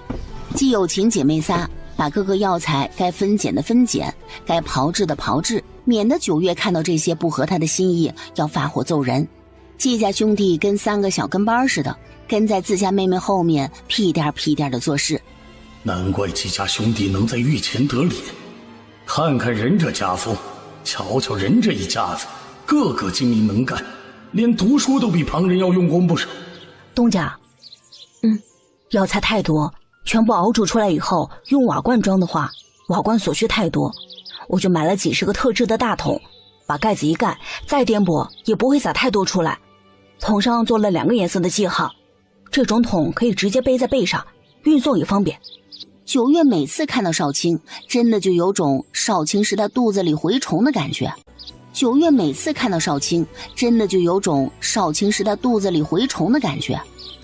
你知道我要做什么？我和季家2位大人猜想了一下，感觉应该大差不差，所以就准备了这些东西。要是准备错了也无妨，大人说人都是可以犯错的嘛。你做得很对，我的法子确实和你们猜想的是一样的。九月用几百斤的药材调配熬煮了一种哪怕是稀释过后也会使人昏睡长达12个时辰以上的药水。为了以防误伤老百姓，在出山接近村子的地方又调配了解药。只要能够药倒哪怕是1/3，我们的压力也会小很多，剩下的没有被药倒的全部都杀了。不行，哪怕是叛军，底层士兵也都是听命行事，他们没有选择的权利，所以底层士兵服了但不杀，将领必杀，还得招摇过市一般的拉回都城去当着全天下的人杀。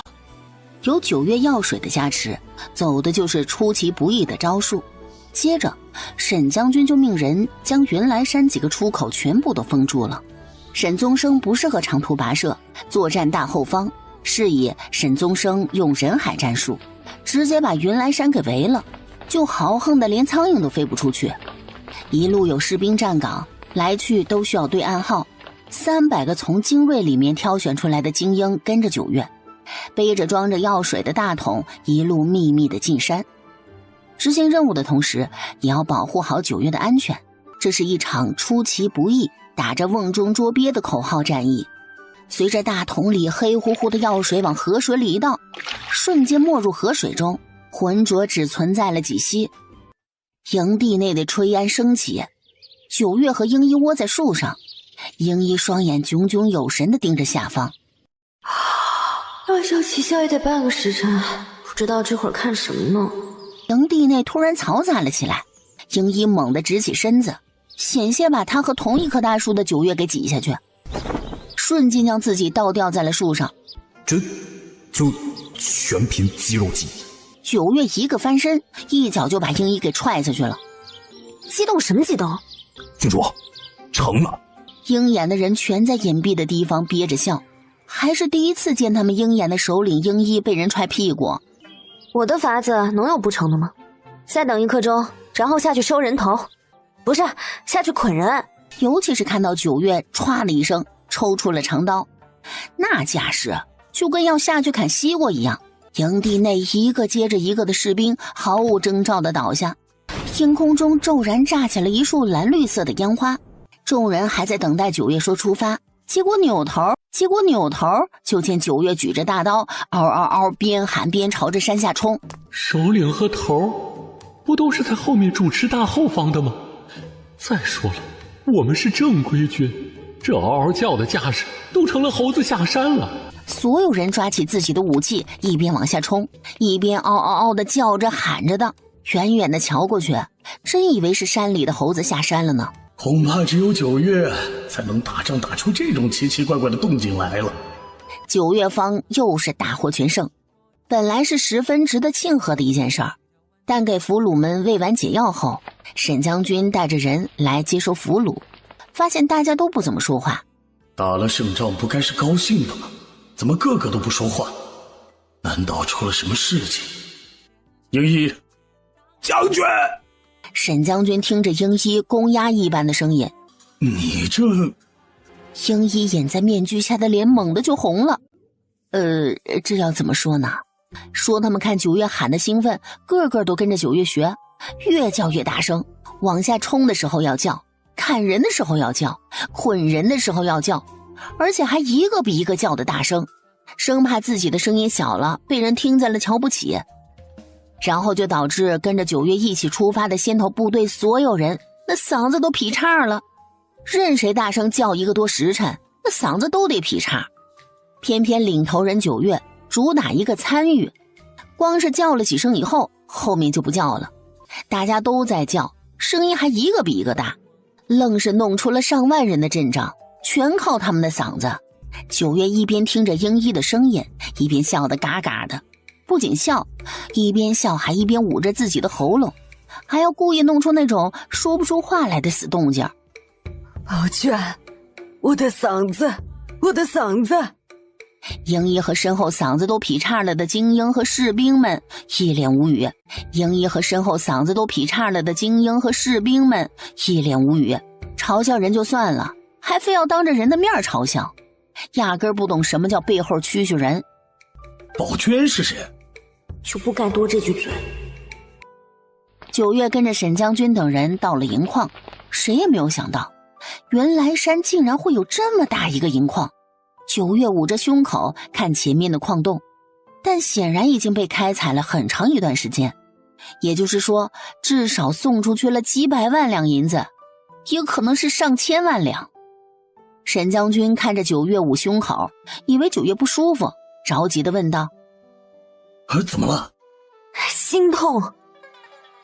怎么会心痛呢？我马上给你找大夫。你不觉得心痛吗？这么多的银子都被运出去了，你想想，我这次办了这么大的一桩案子，要是没被运走，这些银子没准就可以进我的口袋了。沈将军把九月扒了他衣服的手给挪开，背过身去。偏偏他还不知道应该怎么跟九月解释，而后九月就一路丧着脸回去的大本营。季青从远处匆匆赶来给九月庆祝，见人不高兴，忙问了问原因。那放在钱庄的银子也不全然是你的银子呀。就九月这次督办的2桩案子，那丰原帝不可能会不给九月重赏，毕竟看丰原帝连京郊大营的指挥令牌都愿意给九月，可见九月在丰原帝的心里那是有多么的好用。要想马儿跑，当然得给马儿吃草啊。像九月这种汗血千里马，草可能都不行，那得是价格极其昂贵的珍馐才成。还得是季宜清啊。此番出来再回都城，年都过了，福王寿辰也过了，甚至藩王都进城了。九月他们把平太县城的事情收尾，拉着好几车的案牍姗姗回都城的时候，九月一张脸都快要拉成驴脸了。但如今九月的名字可谓是如雷贯耳，谁也不会再用孤女或者是民间郡主来说九月了。都说九月是大齐的福星，是大齐的郡主，是百姓的郡主。季昭眠理所当然成了记录官，正6品，正7品到正6品连升2级。更甚者，朝堂诡辩蒋侍郎一案上，让季昭眠一战成名，谁也不想和季昭眠的嘴对上，死的都能说成活的。毕竟能睁着大眼睛夸赞九月善良胆小的人，是个真正的狠人。季青则任吏部郎中，正5品，也是连升2级。但这个任命是丰原帝直接下达的。要知道，吏部是6部之首，吏部尚书通常还被称为天官，拥有很高的权力和地位。季家这是要飞黄腾达，直达天庭了呀！季昭眠和季青一朝升官，自然免不了应酬，连着被人请了好几日的宴，直接把季昭眠和季青给喝的呀，看见酒就想呕。最后一日都是都城里，不少和他们年纪相当的各种大官勋爵家的儿孙们宴上，觥筹交错间，一个个花容月貌的姑娘娉娉袅袅地走了进来，个个轻车熟路地揽着姑娘。季青和季昭眠对视一眼，摆手拒绝。那2个姑娘站在兄弟俩旁边，眸底含着眼泪，那副模样一看就让人怜爱。九月的名气如今可谓是无人不知无人不晓，季家兄弟能升得这么快，要说没有九月的功劳谁信啊？都在说季家一门双星多么多么的成器，就连季周爷等人都被夸得快要上天了一般，尤其是觉得兄弟俩是沾了九月的光。靠女人的男人那还叫男人吗？这不，这些都是特意找来楼里的姑娘。司马，季大人这是担心回去了以后郡主说嘴。季青和季昭眠的脸都沉下来了。想不到季大人竟然还是个妻管严啊！不行啊，季大人，男人嘛，就该把女人踩在脚底，任她是郡主又如何呢？夫为妻纲，这不过是喝2杯酒，季大人都不肯赏个脸，莫不是他回去交不了差？嘿，连床都上不了啊！一青同郡主伉俪情深，为何要将郡主踩在脚底啊？她是我的妻，我理所当然应该呵护她，爱护她。妻管严就是妻管严，说那些冠冕堂皇的话作甚？罢了罢了，你们说一青是妻管严，那就是妻管严吧。见季青亲口承认自己是妻管严，所有人直接大笑出声，几乎要把房顶的瓦盖都掀起来了。二弟，何时居然会这般伏低做小了？上了马车，本来有些微醺的季青立刻在身上洒了不少的酒水。你这是干嘛呢你？大哥呀，你还是早点成亲吧。给季昭眠、季周野、季婉乔说亲的，真是要把他们家的门槛给踏平了。季昭眠统统都推了，真不知道要找个什么样子的。这和成亲有什么关系呢？季青淡笑不语，没多久2人就到了季家。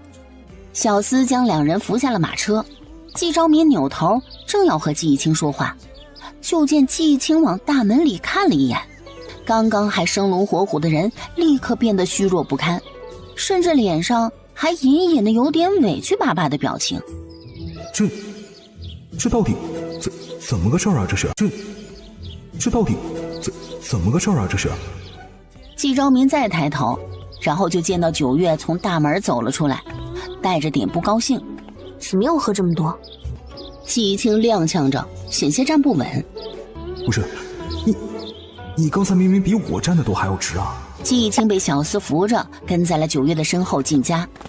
刚跨进大门，九月扭头就看了一眼季一清，然后又看向了季昭眠。大哥，谁欺负你们了？季昭眠看了一眼季一清，只见这人委屈巴巴的表情更甚，小心翼翼地看向九月。那模样，季昭眠真的就是第一次我见犹怜地形容一个男人，而且这表情分明是刚刚宴上那被拒绝的舞女表演的，被季一清活学活用了。哇，这还真是长见识了。但是我说二弟啊，你到底要大哥怎么配合你呢？你吱一声啊，你倒是。谁知道你这番做派究竟是要做什么呀？大哥可是没有成婚，不懂你们小夫妻之间的情趣。季青也没和他通气儿啊。九月恨铁不成钢地瞪了一眼季昭眠。没有。苍了个天哪！六月飞雪啊，真是比窦娥都冤呐！随后明明看起来气冲冲的九月转头去扶季青的时候，动作十分的轻柔。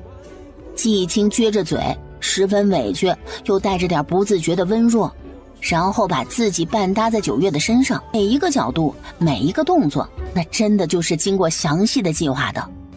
学到了，现在要这样才能取悦自己的媳妇儿了，夫妻之间的情绪难度已经拔高到这个地步了吗？这成亲真的好可怕呀！九月一路揽着季青的腰往屋里走，季青紧绷了腹腰的肌肉，力求绝不让九月摸到一丢丢的赘肉。下人被拦在了屋外，九月今日十分有耐心地给季青擦脸什么的，温热的水汽把季青的脸蒸得软软的。九月捧着季青的脸，手感颇好。季青抬眸，九月就只见到季青的眼眶里似乎还含着水汽，可怜巴巴地瞧着他。九月咽了咽口水，这人是妖精吧？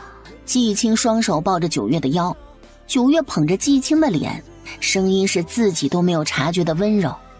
真是美色无人啊！怎么了？有人说我。谁？怎么了？有人说我。谁？就今日宴请我和大哥的公侯子孙。这些人真是活腻。妻管严就妻管严，他媳妇儿可是九月。这世上能有几个九月这样的媳妇儿？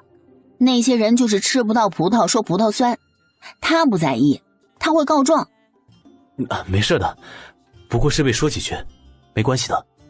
九月看季一清委屈成这样，还要给那个人说好话，说话间就想起身去揍人，被季一清卡着腰，把人给抱紧了。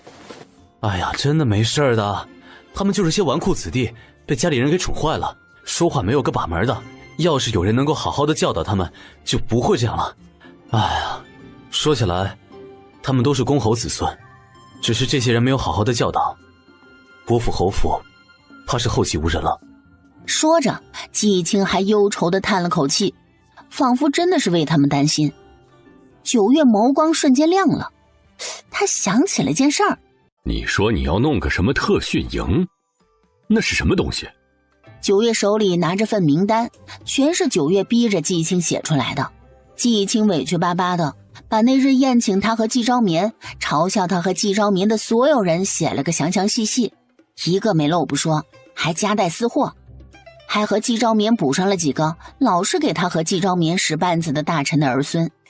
我从桃花村回来的时候，兵部的有个大人看我把人管得服服帖帖的，说叫我分享一下怎么管人的。这不，我想着分享不如实践，不如找几个爱玩爱闹的公侯子孙，弄一个特训营出来，至多3个月就能瞧见效果。到时候有人记录什么的，让兵部和各位将军瞧瞧，看看我这练兵的方式可行不可行。练兵？若是个个都练成9月这样子，这大齐怕得直接成为天下霸主。可行可行。9月瞅了一眼丰原帝嘴角翘起的诡异弧度，和我比不了，能赶上我一半的一半的一半，也够军里的将士所向披靡了。你的嘴角还是老实平着吧。要不是看9月那嘚瑟的样子，丰原帝都怀疑这人是结巴了。9月的本事不说一半的一半的一半了，他只要愿意传授，哪怕是小拇指大小一点，也够这些公侯家的纨绔们受用一辈子了。这名单有什么讲究没有？有啊，这些人嘴贱的要命，欺负我家季义清。不是，我为什么有种好好走在路上被人踹了一脚的感觉？你出去！噎得慌，拱手，臭不要脸的开始要钱。那陛下给我批点银子呗，别走国库了，从你私库出。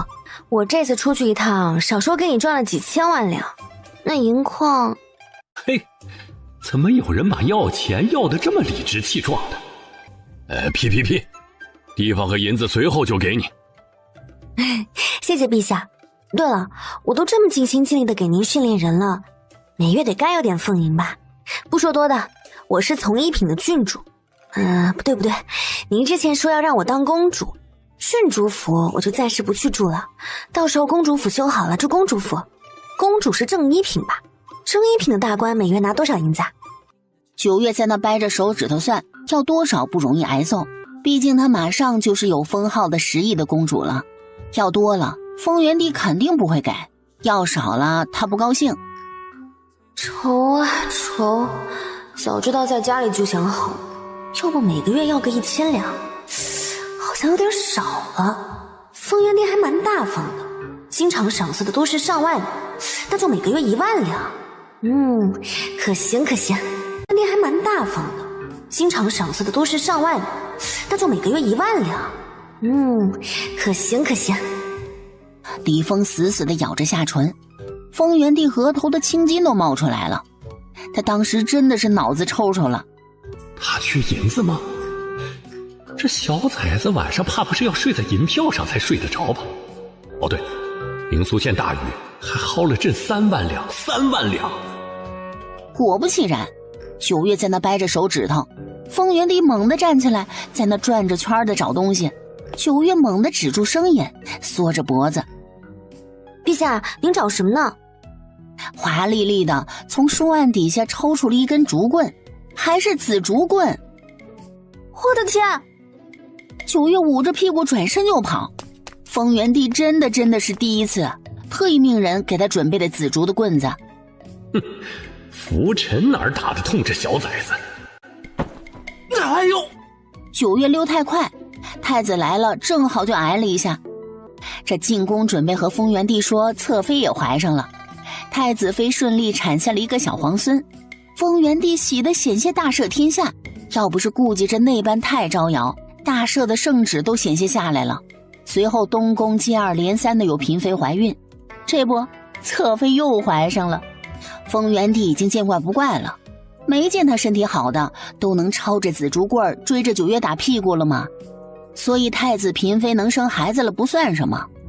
太子捂着手臂委屈巴巴地看着丰原帝，却还是站在9月的身前，怕9月被揍。二公子大人还是有点疼的。9月躲在太子的身后，鬼头鬼脑地探了个脑袋出来。来，你过来到朕跟前来说。不要，你要揍我！不要，你要揍我！你自己说说，这次从灵苏县回来，朕给了你多少银票？9月记不清了，反正不会低于10万两，加上那10车的宝贝，数都数不清楚了。你缺银子吗？好啦，那我不要了不就成了吗？小气。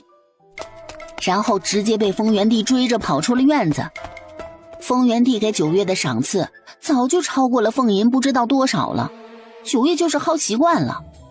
9月此番的特训营动静弄得颇大，整个都城几乎所有人都知道了9月的特训营，眼看寻来的人越来越多，九月大手一挥，一人200两，收。每个报名的人都给了一份告知书，3个月不得探视，不得回家，最后的最后是一份生死状。不少人看到最后的生死状打了退堂鼓。渐渐的，这件事就闹到了朝堂。丰原帝书桌前堆着半人高的奏折，全部都是参九月的，说九月肆意敛财，大肆招收民间人士，练私兵，就差把九月要谋反摆在明面上了。丰原帝头疼的捏了捏眉心，他什么时候开始给九月擦屁股的，他自己都忘记了。另一边放了2本书。这是什么？郡主特意送过来的账本。什么账本？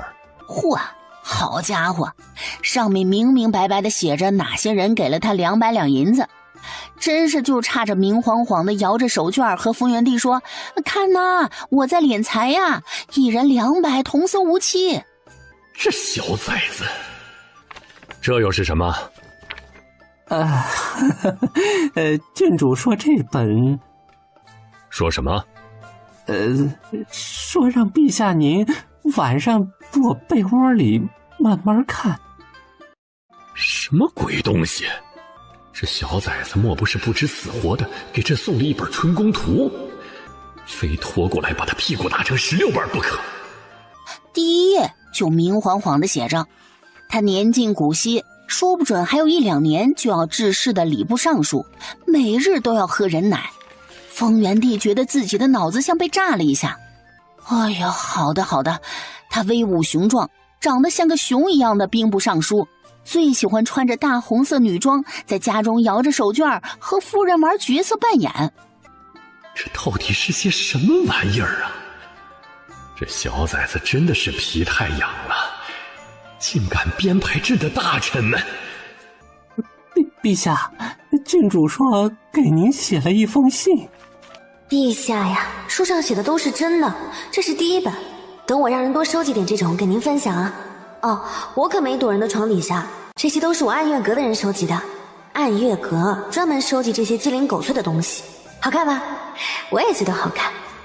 好东西当然要给您分享了，不用太感动哦。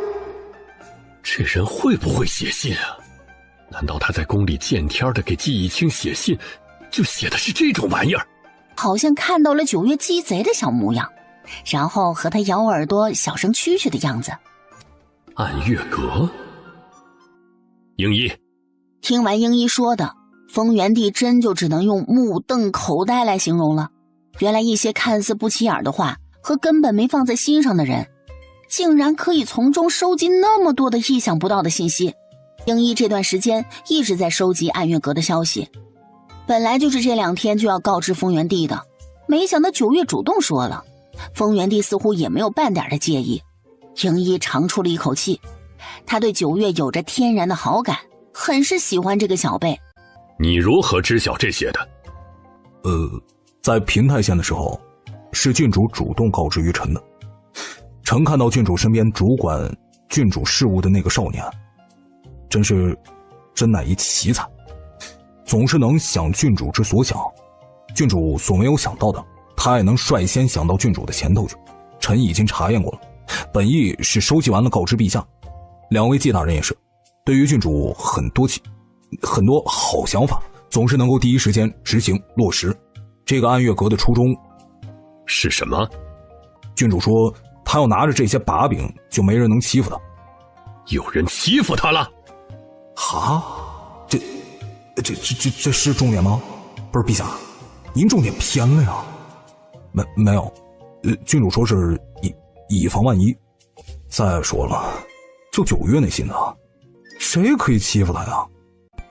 郡主还说，若是以后臣要什么信息，可以同他出银子买。这个小财迷！陛下，郡主这无妨，他什么都不瞒着朕，是真没想过要探听什么。更何况，你们以为只有9月养了这种人吗？朕不说，他们就当朕不知道。他们在私底下养了多少这种探听消息的人？他们敢像9月一样摆到朕的面前来吗？不过是心虚和问心无愧的区别罢了。难道当初蒋侍郎的案子也是他从这些不起眼的信息中探寻出来的？九月和他手底下的人当真是奇才啊！如此说来，朕真是期待他的训练营了。若是真能把纨绔子弟都训成国之栋梁，九月当名垂青史。在此番训练营的事情了了之后，你安排鹰眼的人和九月学一学，这收集信息的本事用好了，什么北蛮南蛮边疆的人还有什么可乘之机吗？这事儿让太子去做，若九月能为太子所用，按月额也就能为太子所用。不过是明码标价的事儿，有的酬劳总比无事献殷勤的好。不过还是要和小崽子说说，别什么消息都往外卖，他若缺钱的话和朕说就是。屋内几个人都知道丰原帝这是在给九月找靠山，也是让太子知道即使他不在了，九月也是他可以放心用的人。丰原帝在心里大概是真把九月当成了自己的孩子了吧。还有他相面之威的本事，能多交点就多交点，大不了朕的司库再出次血。对于九月，丰原帝自九月将他身上的毒解了以后，真的对九月做到了用人不疑，疑人不用。九月从未让他失望过，事事同他说就算了，半点不贪恋权力。回城的当天，火急火燎的进宫，明面上是来和他邀功要赏赐的，那转手就把能够指挥京郊4大营的令牌还给了他，还气呼呼地叉着小腰说：我真的不会打仗，下次这种事可千万别找我啦。明明他嗷嗷嗷地叫着冲下山的时候还爽得不行。九月此番动静实在是太大，那些自视甚高的老臣还把九月的告知书给放到了丰原帝的案前，看样子怎么也要对峙一番了。虽然这些个老臣们有时候迂腐得很，但都是朕的肱骨大臣，轻易死不得，可不能被那个小崽子给气出什么好歹来。但等九月奉诏前来的时候，丰原帝看见九月身后跟着的季家兄弟，还穿的不是官服，乃是合规制的常服，意思就是我们今日不是官，就是大伯哥和丈夫。丰原帝无语，季昭民很想捂脸。九月说他可以狗仗人势了，问题是他到现在都没有分清楚他到底是狗啊还是九月是狗。不少老臣看到季义清和季昭民，脑子都嗡了一下。这兄弟俩，一个沉稳温润，嘴毒的自己舔一口，怕是都得把自己给毒死了；一个看起来文弱，实则每次辩论之时，角度刁钻的他们根本就招架不住。且这人很多时候都会挖坑，完全不知道自己什么时候就掉进了陷阱里。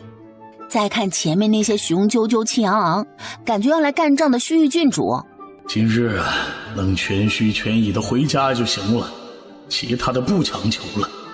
至于孩子们的诉求，听天由命吧。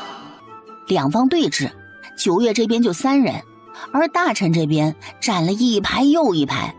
两方对峙，九月这边就3人，而大臣这边站了一排又一排。丰原帝莫名的有种九月是小可怜的感觉。丰原帝快要无法直视兵部尚书了，满脑子都是兵部尚书的虎背熊腰，满身肌肉，身穿红色薄衫，摇着手帕喊着客官来啦来啦的画面。九月可是亲自给他示范过，那差点挨揍才消停呢。如今九月悄咪咪的和丰原帝对视了一眼，本来没觉得怎么好笑的，但越是严肃的时候，一旦和好基友对上视线，那真就是不能忍啊。糟糕，忍不住了。丰原帝把笔往地下一摔，飞速的弯下腰去准备捡。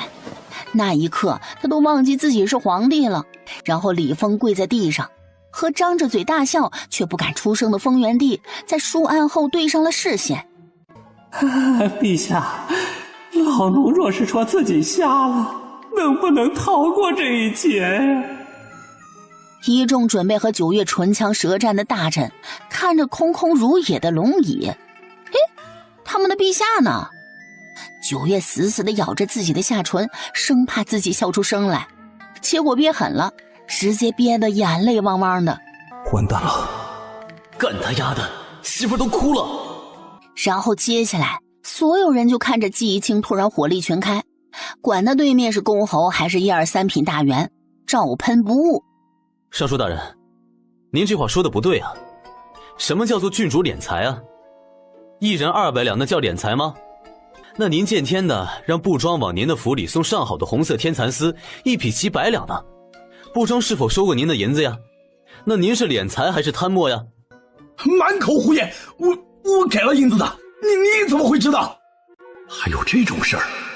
尚书大人，您府上常年养着乳娘，还常常四处寻新的乳娘，府上真的有那么多孩子需要养吗？这就不骄奢了？就是。礼部尚书老大一把年纪，险些把胡子给扯掉了，猛吸了一口气，人就往后倒。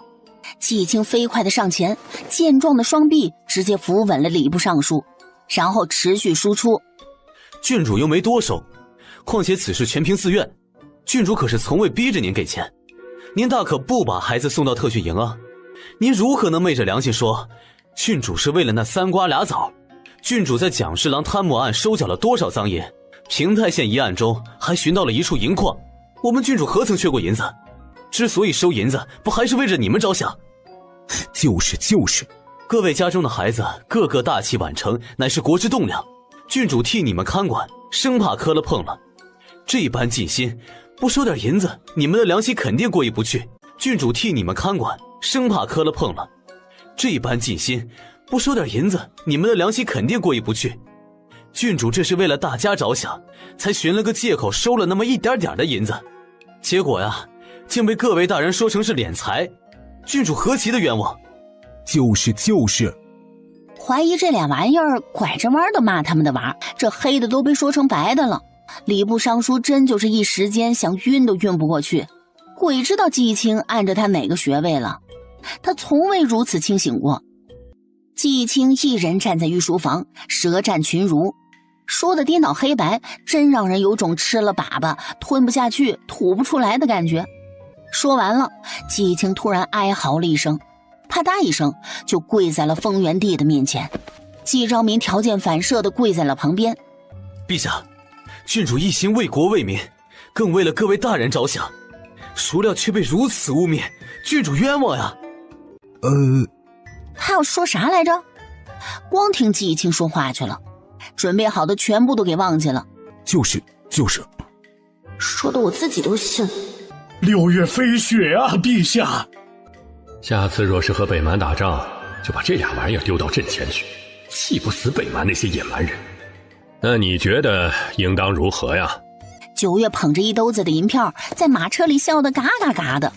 今日收获颇丰，之后还挨个到那些个大臣家里去收银子去了。季青凭着一张嘴，愣是每家多收了500两银票，还让9月收获了一堆的赞美。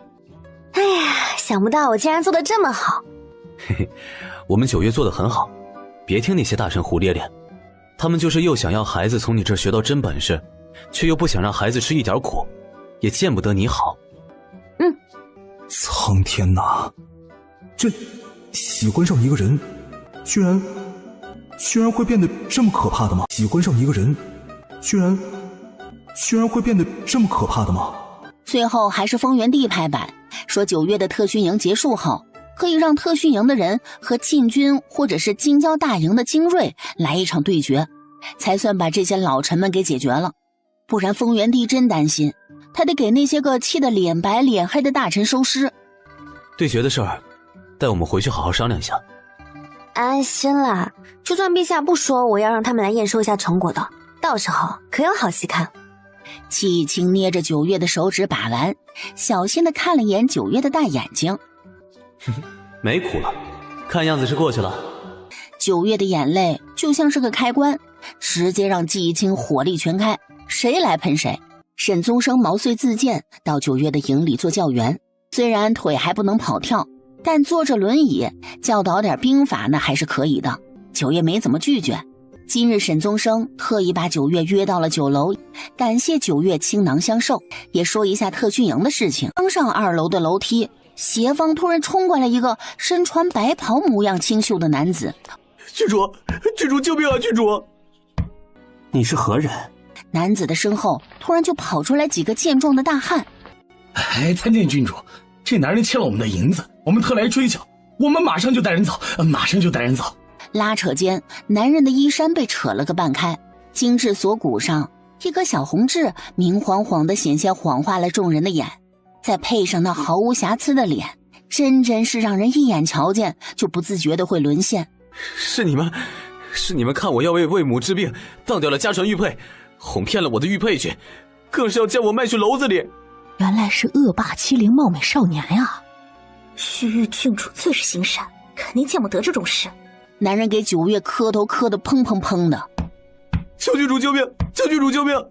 草民愿做牛做马报答郡主。九月看了看周围，几乎都是关注着这件事的人，轻笑了一声，低头和少卿耳语了2句。少卿惊讶了一下，但还是立刻点头离开了。哎呀，这男人好福气呀，竟遇上了郡主。小姬大人居马爷的位置，怕是要不保了。这人一看就是故意的，也就郡主心善才会着了他的道。沈宗生看了九月一眼，觉得九月收下这人可真是对不起季义清，招来小厮让人快去寻季义清过来。来这会锦楼是他的主意，那要是真的以后两人因为这个男子有什么，他真是万死难辞其咎了。九月往那一坐，似笑非笑地看着地上磕头的男人。郡主是要买这个男人回去了？郡主，谁也不知道九月抽长剑是要干什么，却见九月在男人再次磕头的瞬间，剑尖直抵男人的喉间。郡主，九月并未刺入男人的喉咙，而是用剑尖把男人的下巴给挑了起来。就这个抬头的模样，那张脸称得上是绝色。头再往右偏一点点。郡主，这人的做派似乎有点眼熟啊。停！沈宗生。沈宗生脑汁儿都要干了，这男人为何让他看着，有种看到祝姨娘的错觉。在哪？像吧？像什么？沈宗生想着要怎么才能让九月打消念头，实在不行，这人他带回去，绝对不能让九月带回去，不然他可对不起季兄了。像季义清。郡主的意思？刚刚那个角度最是像季义清。你说什么？却听哐的一声，男人磕头撑在地板上的手被九月的剑尖直接穿透，死死地钉在了地板上。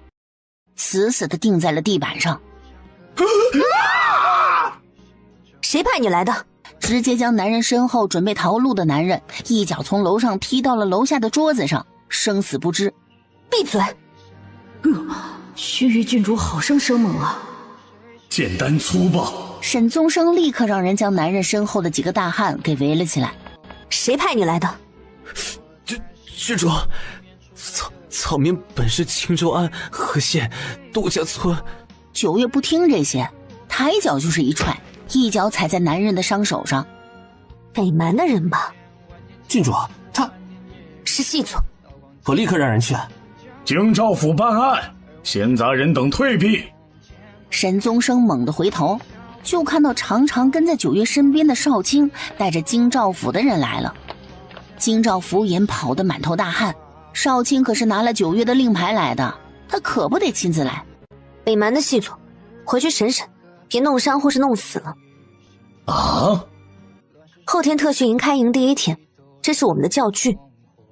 什么？教具？对啊，教具。刚刚九月不过是看了这个男人几眼，就确认了这个男人是细作，立刻就安排了少卿去找京兆府的人来。难怪没有看到少卿，先我还以为九月是为人美色所惑，是我的不是。生病这段时间被懒了不少，甚至警惕性都没有了，是我的不是，是我小人之心夺君子之腹。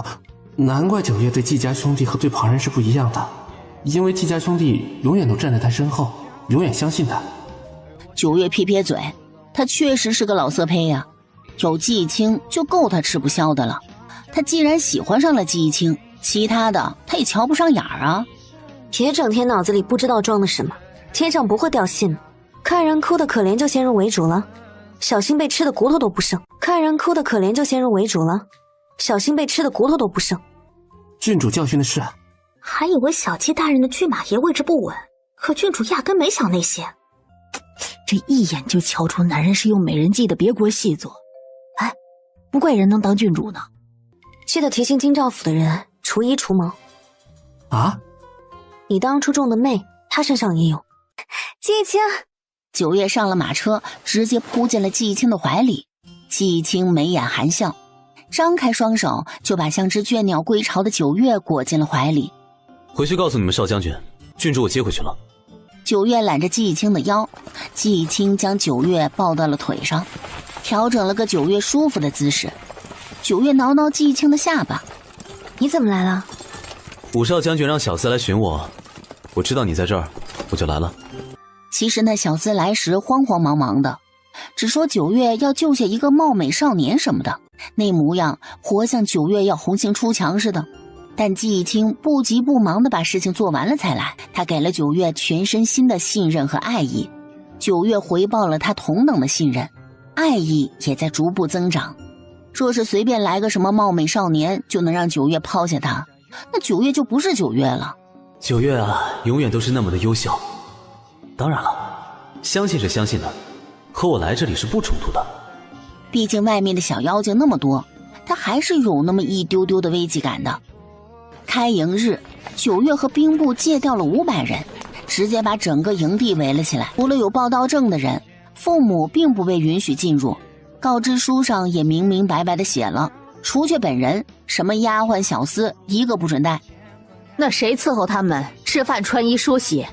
几个夫人在那和守门的护卫据理力争，非要把小厮给自家孩子带进去。9月一身黑色劲装走了出来，凌厉的气势一扫而过。连吃饭穿衣这等小事都自己做不好，来什么特训营？回家去你娘怀里抱着你娘吃奶去吧。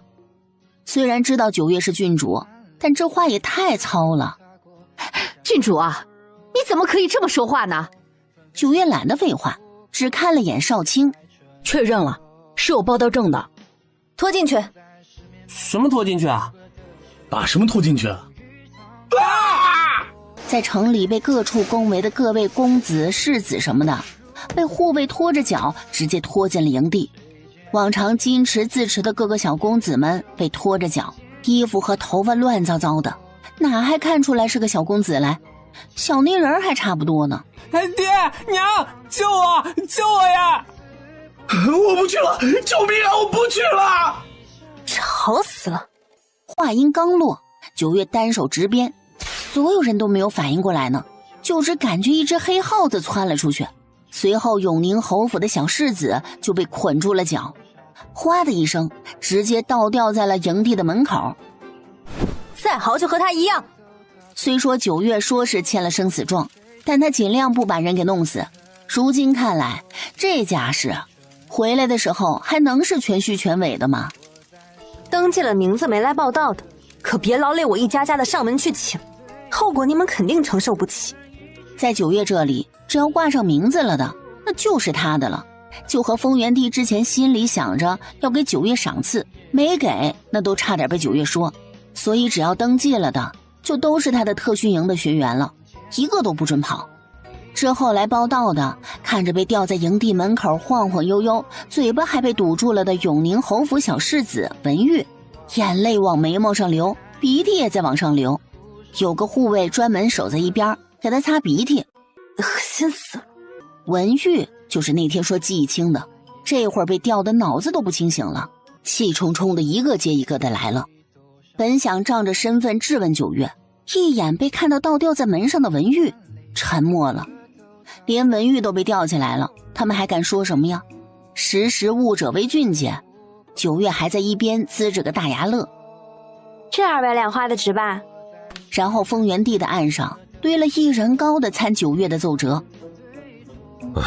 真是出息了！前几日还只有半人高的参本，如今都有1人高了。营地的2扇厚重的大门发出了沉闷的声音，学员们惊恐地望了过去，有种关上了他们生门的感觉。到底都是公侯官员们家的孩子，仪态是没有什么问题的，站有站相，坐有坐相，但是呢，精气神不够。季义清和季昭眠今日休沐，特意过来帮忙。季义清还有一个任务，丰原帝安排的，物尽其用。既然9月都费心费力给朕培训了那么多人，那就都不要闲着了。特训营结束后，都干活去。季义清乐得不行，本来还后悔给9月找了这么一桩事，到时候9月3不5时的不在家，他晚上孤苦伶仃的多可怜呢。这下好了，丰原帝给他找了这么一桩事儿，简直是太合他的意了。季义清把做好的点名本给了9月，文玉不过一瞥，一眼就看到季义清和季昭眠在9月的身边站着，只要不是猪脑子，这会儿啊就什么都明白了。故意的，季义清和季昭眠是故意的，9月更是故意的，卑鄙小人，竟然和女人告状，怎堪为大丈夫？也不管刚才是不是被收拾了一顿，本来脑子就充血不清醒，3两步就往前走到了离9月不过几步的距离。薛郡主，你公报私仇，你将我故意挂在门上，就是为了给你夫君出头，是也不是？正愁没人来当出头鸟，他没法杀鸡儆猴呢，这不鸡就来了。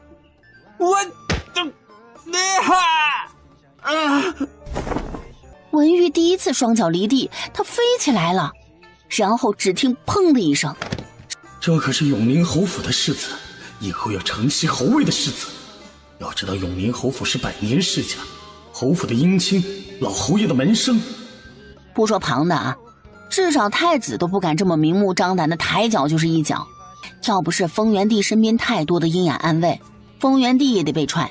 这天下第2的太子都被踹了，怕他区区一个小小世子，看不起谁呢？9月当胸直接踩在了他的胸膛。我就是公报私仇了，你又能奈我何？余光看到9月身后不远处的季义清和季昭眠同时对着他挑眉轻笑。我就是公报私仇了，你又能奈我何？余光看到9月身后不远处的季义清和季昭眠同时对着他挑眉轻笑。我要让我父亲，让我祖父，让我叔伯踩你！看吧，我就说你们没断奶吧，还不承认？放心，要不了多久就放你们回去，放你们一个个人高马大的汉子回去你们娘怀里吃奶。个个气得要死，捏着拳头就想上前。9月只有一个，他们可是上百人，周边虽然有护卫，但是他们可是公侯儿孙，就不信他们真的敢对他们如何。哼，只要你们能从我的手下活下来，就可以回去哭了。扔下去。扔什么？什么扔啊？只听扑通扑通的声音，一个接一个的公子被扔进了泥坑里。有那识时务的，比如按月阁的人，那一个跳得比一个积极。果然少卿选的人，那眼力劲儿都不是一般的好。站在泥坑边缘的护卫就拿了不少的竹竿，只要有人敢站起来，尖尖的竹竿就戳了过来。一时间又是一阵鬼哭狼嚎。9月闭上眼睛，静静的聆听。哎呀，美妙的乐曲呀！今儿心情好，由我给你们上一课。护卫拖上来一个头戴黑布的男人，不是那日在汇锦楼的那个细作还能是谁？9月说要把他当教具。男人死死地盯着9月。现在就蹬了，别急，待会儿有的是时间给你蹬。说着，戳竹竿的护卫停下手来，一个接一个的小泥人从坑里站了起来。今日呢，给你们上一课，课名就叫人的身上到底有多少骨头。说着，9月环视了一圈小泥人们，觉得还是要注重互动，不然这些娃儿怕是得睡着了。他的课堂可不能睡着的。有没有知道的？他们又不是仵作什么的，谁会去关注人身上到底有几根骨头？不知道啊，没关系，我们来数一数。大家还没有来得及反应，9月歘的直接从腰间亮出了手术刀出来。男人被捆在了木桩子上，9月不废话，抬手捏住了男人的手指。1根2根还得至少半个时辰才会死呢，这么早叫什么叫？吵死！放开男人的手指，转而捏着男人的下巴。你们知道吧，其实人的舌头上面也是有骨头的。我看看，数了，它应该就不会叫。九月拿着温热的舌头在台子上往前伸给泥人们看。哎呦，瞧我这记性，我忘记了，舌头上没有骨头，舌头上没有骨头，舌骨在颈部呢。待会儿数给你们看。有那受不住的闭眼，立刻就有眼睛跟钩子似的护卫戳竹竿，有不想把脸扭向一边的，又是一竹竿，而后就是整整1个时辰。九月数骨头，边数边说着每块骨头的位置和用处。别说学员了，就连沈宗生这个在战场上身经百战的少将军都有些受不住了。九月数骨头数得过于入迷，人没了也没有发现。这是最后一块了，头骨。唉，技术好像退步了，之前能数到最后几个人才没的，还是得多练习练习。你在草菅人命！我就草菅人命了，那又怎么了？我说过，要搞我，等你们能活着从这儿出去再说吧。我说过，要搞我，等你们能活着从这儿出去再说吧。说完，沈宗生忙给九月递了一张锦帕。九月抬步从台子上下来，走了2步，又想起了什么。哦，对了，记得回去好好复习一下人有多少骨头，分别在什么地方，有什么用处。不记得也没关系，我到时候再给大家复习复习就是了。就是这教具不好选，就选什么都记不住的那个人吧。九月的话一出，直接有几个人倒在了泥坑里。听到声音，九月扭头一看，直接乐出牙花子了。哎呀，又来活了！来来来，抬上来，我给你们开始上第2课，人哪里最痛。边走边从小包包里面把针包给掏了出来。晕倒的几个立刻就近被抬到了刚刚放细作的台子上。泥人们有那受不住的想要晕过去的，死死地掐着自己的虎口或者大腿，满脑子都是不能晕，不能晕，晕过去可能就再也醒不过来了。接着营地上空回荡着痛彻心扉的嚎叫，九月那尖尖的银针一个接一个地戳过去，有醒过来对上细作脑袋又立刻晕过去再挨一针的，有装晕不敢醒的被九月连戳好几针的，边戳边还道不行，怎么戳这里也不行。本以为都这样了，他这都晕的像是死过去了似的，九月应该怕出事会送他走了吧。结果九月站起来叉着小腰，笑得眼睛都眯成了一条缝。沈宗生，这人记下来，尤其耐痛，以后上学位课什么的就可以让他当教具了。九月抬腿就是一脚，男人被踹上了天，半空中醒过来，只来得及在空中看了一眼九月。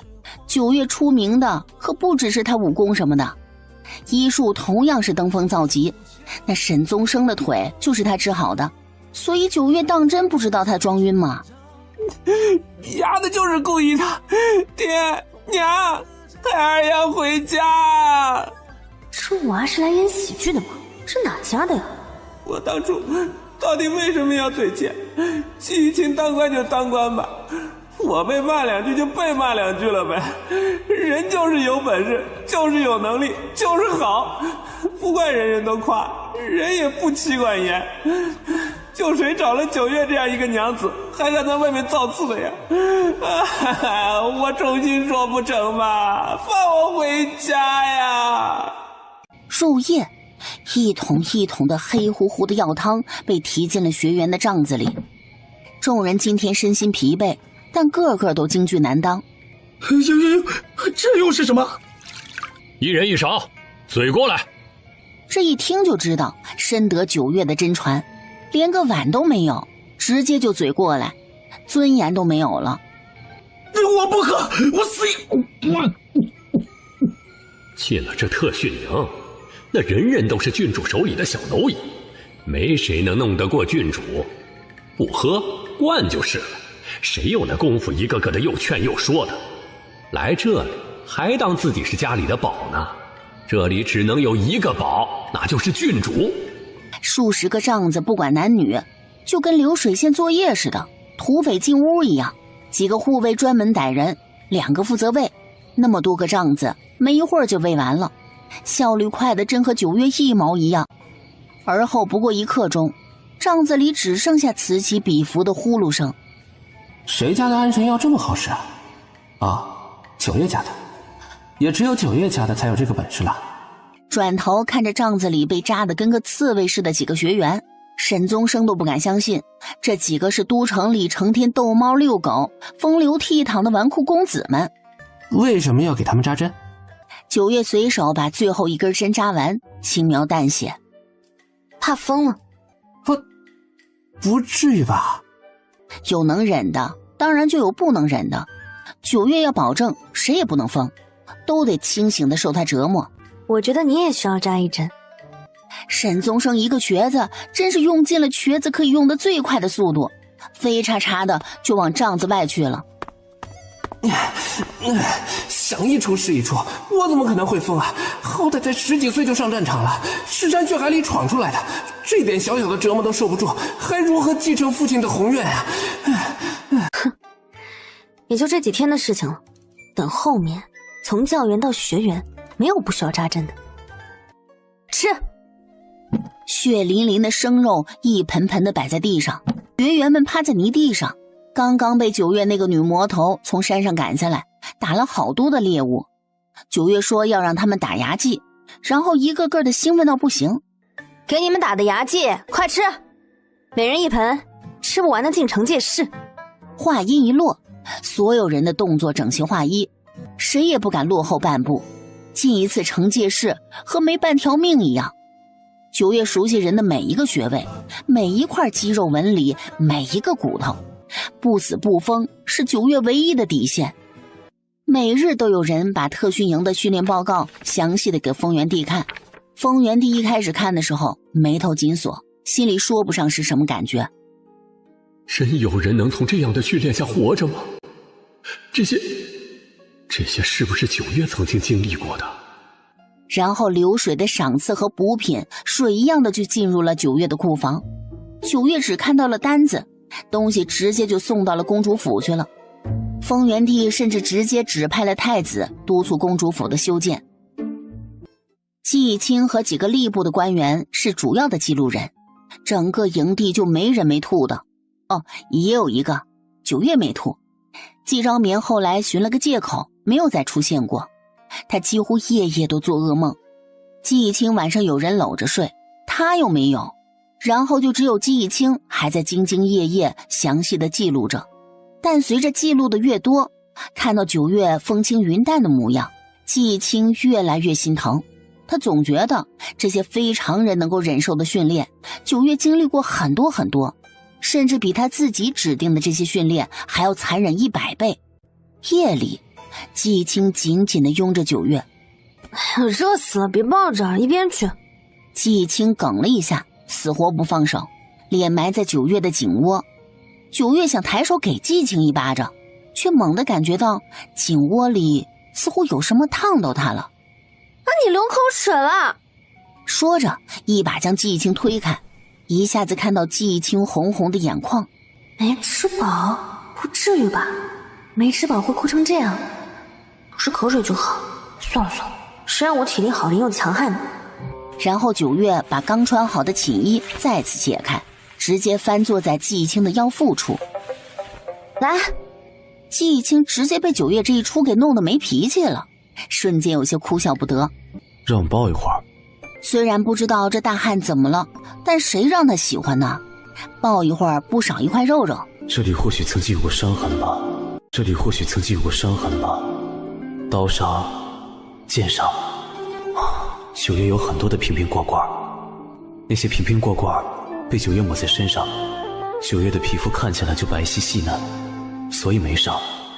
但9月能成长到如今的模样，受的苦只会比那些学员更多更重的。季义清抱着9月死命地咬着牙，将所有的声音和哽咽全部都咽进了肚子里。季义清不愿意说，还一直摸，他的眼泪是因为我吗？为什么呢？一转眼特训营已经成立了3个月。当初进来前个个肾虚的公子，看起来路都走不稳的小姑娘，如今个个一身墨绿色的劲装，站在空地上，双脚与膝盖同宽，双手背在身后，脊背挺直，目光坚定地带着狠厉，一排又一排，像是复制粘贴一般，精气神完全就不一样了。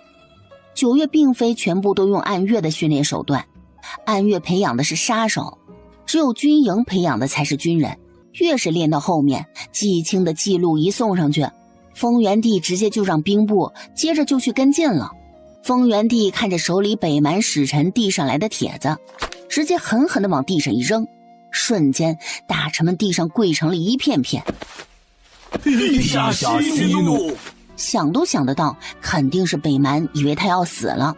容妃和楚耀出事以后，北蛮肯定收到了消息，此番来大齐试探居多。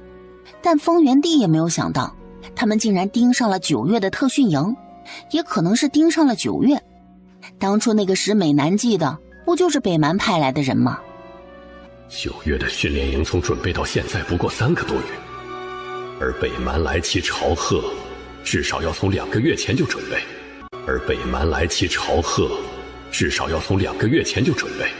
如今他们不仅知道了9月，更是知道了9月的特训营。看样子，朕这些大臣里，还有不少北蛮的走狗呢。第二天大朝会结束后，9月奉命进宫，站在御书房等里面议事结束。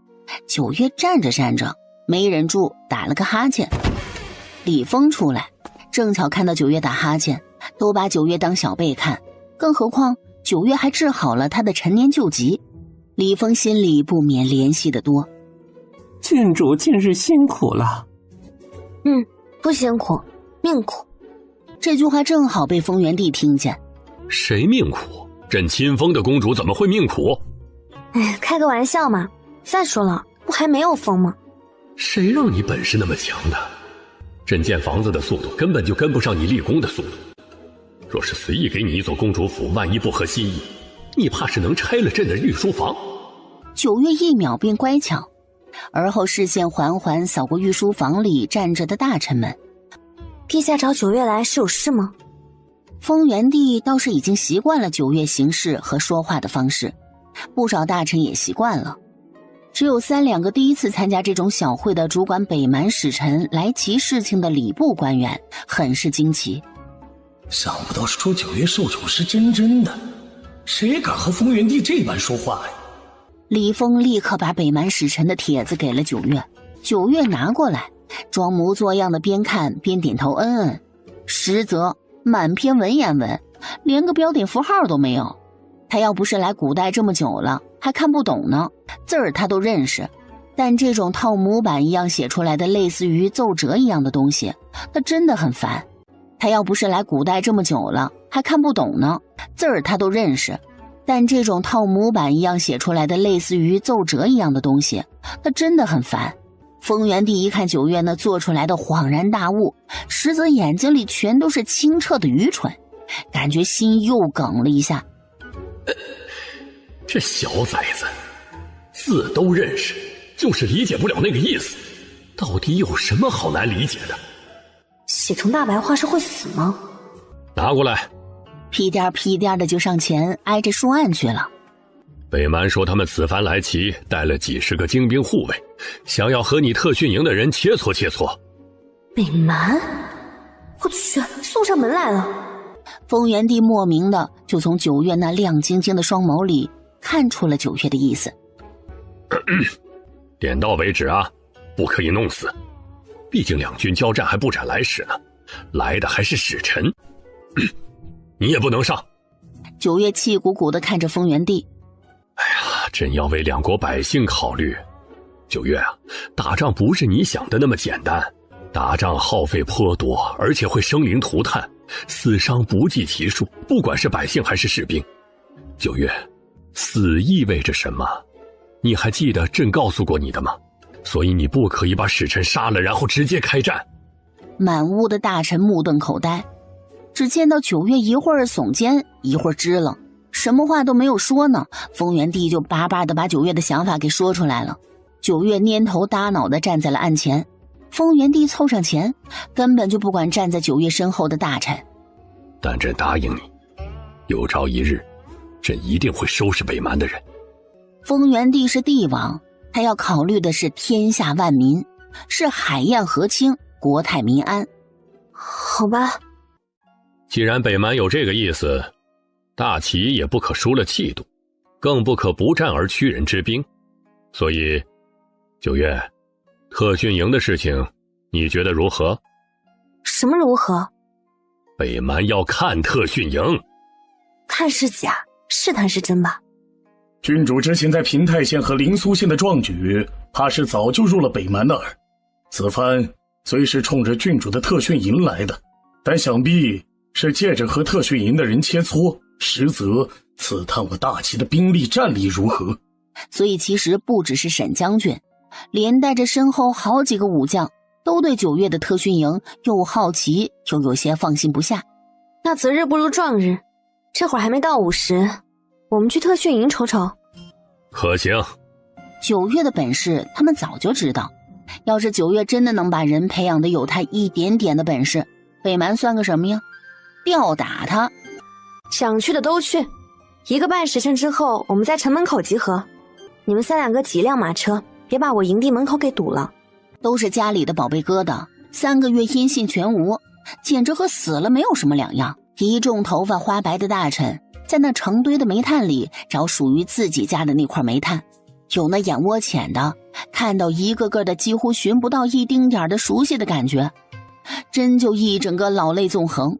有学员一眼看到丰原帝和自家做主的大家长来了，若是以前，这会儿啊，怕是早就冲上去抱着哇哇哭了。但教员没发话，九月就站在丰原帝的身边，似笑非笑地看着他们。他们无比的熟悉那个表情，谁也不敢乱动，甚至眼睛都不敢偷瞄一下。所以一众眼睛都花了的大臣找了半天，愣是没有找到自家那个，然后小声蛐蛐自家孩子的小名，却没人敢应答。糟糕了，娃去哪里了？这是。行吧，今晚可以加个餐，表现的还算好，就按照平常训练的时候来，障碍跑什么的都弄起来，陛下和大人们要看看。沈宗生点点头，一声哨响之后，刚刚还站在空地上立正的所有学员就以最快的速度向泥坑跑去。泥坑原木仰卧起坐100个，所有学员立刻平躺进了泥潭里，双手抱着原木，就这么静静地沉在泥潭里，没一个人表现出不情愿，甚至没有一句抱怨和哭嚎，所有人都静静地沉着。哎呦，这算个什么训练啊？这遭了大罪了，这是。九月回头，眼神一凛。哎呀，孩子们呐，你们受苦了。沈宗生再吹哨，沈宗生再吹哨，哗啦啦的声音骤起，抱着原木的学员从泥塘里钻了出来，个个都是小泥人了。本来黑漆漆的时候就认不出来，这会儿成了小泥人，那更是认不出来了。永宁侯在那踮着脚，不停地寻找文玉，但感觉看起来好像个个都长得一毛一样。那个泥潭里的都是小姑娘。九月睨了一眼永宁侯，其实他根本就不认识说话的人是谁，但英一站在他的旁边，看他看向谁就介绍谁。那是永宁侯。九月看了一眼永宁侯，又看了看泥潭里像是听到了自家父亲说话的文玉。记住，你爹说的话，后果当然由你来承受，毕竟父债子偿嘛。真就两眼一黑，一个惩戒师是肯定跑不了了。只听说过坑爹的，这不，终于理解到了什么叫做坑娃的了。只听说过坑爹的，这不，终于理解到了什么叫做坑娃的了。在这的3个月，他们也不敢保证每一个项目都会比女学员做得好。老爹，您睁开眼睛好好瞅瞅啊！您旁边那个魔鬼教员虚玉郡主，不就是个女的吗？您听听您自己说的都是什么话呀？啊！哎呦，您可真是害死我了！永宁侯许是觉得自己失言，拍了拍嘴巴，偷瞄了一眼丰原帝，果然见到了丰原帝黑沉沉的眸光。哎呦，完蛋了，好像坑娃了呀！现在9月多受宠啊，自己说什么女人不女人的，这不就是在打风原帝的脸吗？瞬间哨子一声接着一声的响，泥坑起起伏伏的，只剩下做仰卧起坐的声音。这虽然认不出哪个是自己家的娃，不过这些大人还是十分了解这些孩子的，毕竟都和自家的娃差不多的尿性。想起在家连起个身都需要有丫鬟伺候的娃，在这抱着原木在那泥坑里上上下下的起伏，没有一个人叫苦叫累，心里的震撼难以用语言来形容。泥坑项目结束后，所有人自觉地站到了泥坑边，头顶上是一排排的水桶，一声哨响，哗的一声，水桶倒了过来，泥人又再度变成了黑炭。这就是洗澡了？整个过程所有人的嘴巴就没有闭上过。要知道那在家里洗澡啊，熏香、香珠、浴桶或者是浴池，搓澡的丫鬟、喂食的丫鬟，排场大得不得了，哪是一桶水就能够解决的。这里这么简陋，竟然没有一个人抱怨，这不合常理啊！接下来的那些训练，那些大臣都不能用目瞪口呆来形容了，整个就一恍恍惚惚。什么匍匐前进，这些都是基本的。谁家攀岩是空地上竖着一个2层楼高的木板，然后爬上去，接着翻过去，不管是男的还是女的，那个个像猴子似的。若是配上9月嗷嗷嗷的声音，那就不是像猴子了，那就是猴子。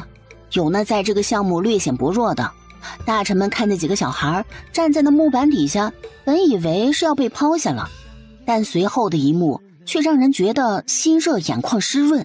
孩子们互帮互助，有用肩膀顶的，有爬到木板上倒吊用手拉的，有爬到最顶上把脚放下来拉的，总之各种各样的方式，所有人一一通过，没有落下任何一个人。最后是两徒手对打，那个看起来是最揪心的，拳拳到肉的对打，一直要打到其中一方投降。在家里破块皮那都是嗷嗷叫的娃，在这里个个鼻青脸肿，捂这捂那，打完了以后基本上没有谁不带伤的。9月早就教过了大家肌肉和骨骼方面的理论，毕竟最好还是不要断手断脚了，到时候得耽误多少训练啊。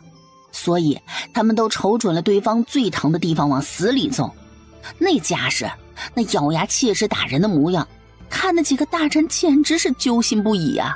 毕竟谁也没法确定对面挨揍的那个是不是自己家的娃啊。文臣和几个公侯家看的那都是眉心紧紧的呀，但武将们却是看得热血沸腾。这臭小子，你公他下三路啊！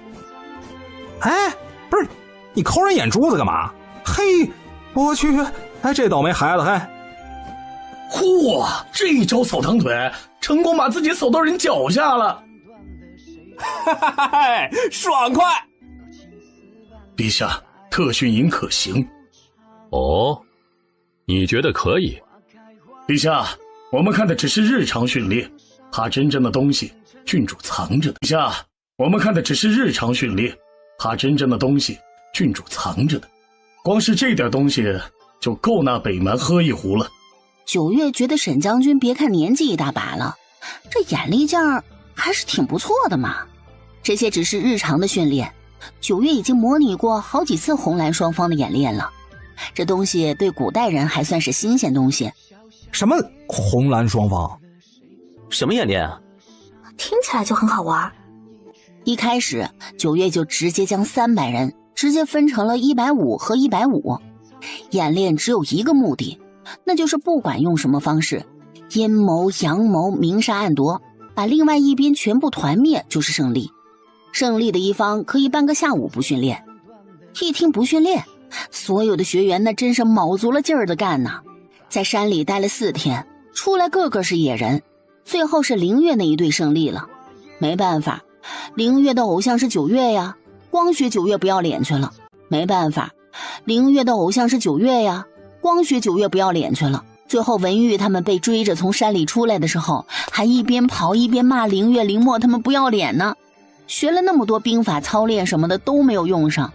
教员们埋伏在暗处，看到那一堆人一起捕杀一个人或者10几个人的时候，代入一下对面。真的不能用绝望来形容了，但是就莫名的确实是很有郡主的风格，那嗷嗷叫唤的姿态，真是有那么一种150个郡主一起出现的样子呀。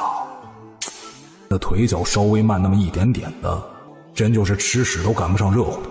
要知道，在郡主这儿可是没有什么兵法战术，只有一个字，那就是郡主的行为准则：赢。沈将军说的是对的，郡主教的和他愿意给我们看的是肯定不一样的。丰原帝看过了，心满意足了；武将看过了，乐得嘎嘎嘎的。只有一众文臣和公侯之家看得真是心塞塞呀。到底哪个娃是我家的娃呀？这到底吃的什么苦啊？这是。若是有想回去的，现在就可以回去了。本来9月一开始就只准备特训3个月的，半年主要还是为暗月阁送来的人，其他人那都是顺带的。反正丰原帝出钱，他顶多是出点力。那些个找不到自己玩的，干脆就在空地上喊了喊名字。但出乎所有人意料的是，没有任何一个人主动要说退出。就连文玉这个一开始来这里就被9月给了一个下马威，天天都掏空了心思想要逃跑，被抓回来无数次，惩戒是进的最多，被9月惩治的恨不得和9月同归于尽，被9月惩治的恨不得和9月同归于尽，再然后觉得季义清到底何德何能？凭什么他就能够成为9月的夫君？凭什么？要是我有一个9月这样的娘子，别说妻管严不妻管严了，我能够将人给供起来。9月的强得到了所有学员的认证，况且只要是人，谁心里没有点抱负？谁不想文能提笔入朝堂，武能扛枪上战场？他们科举一途若是可以，也不会蹉跎到18、9、20出头，还只是做个招猫逗狗的纨绔。如今9月给了他们一个通天梯，他们都站在梯子上了，谁下去谁就是孬种。丰原帝也觉得意外，这可能就是华夏人骨子里的忠君爱国了。一旦感受过军队氛围的人，很少有能够无动于衷的。9月的公主府已经修葺完成，圣旨也已经下了。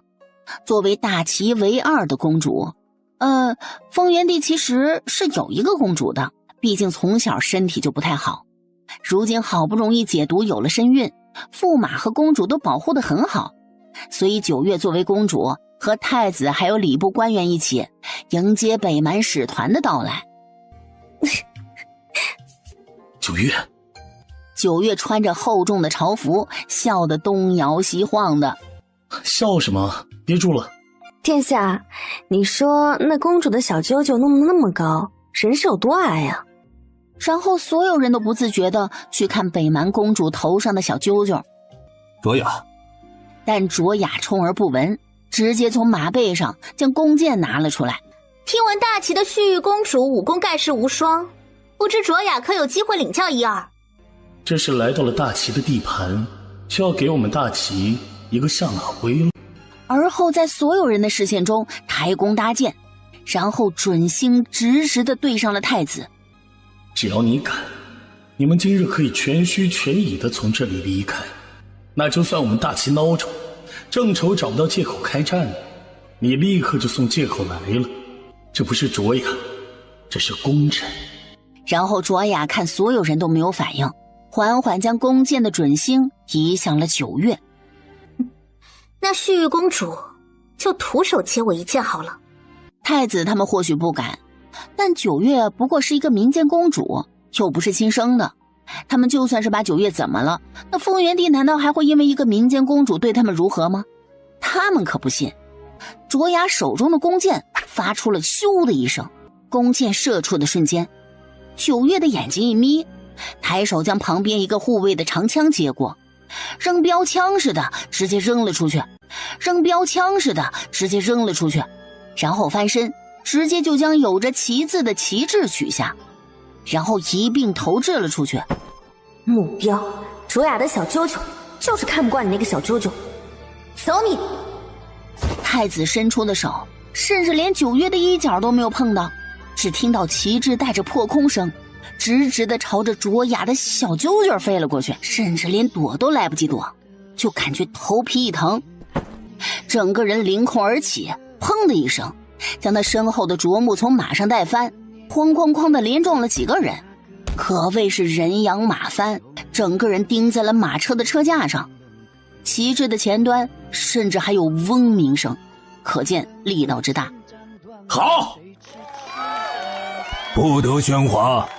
然后百姓眼睛亮晶晶地看着九月，这就是他们的絮玉公主，是他们的公主。北蛮使团没有几个没被吓傻的。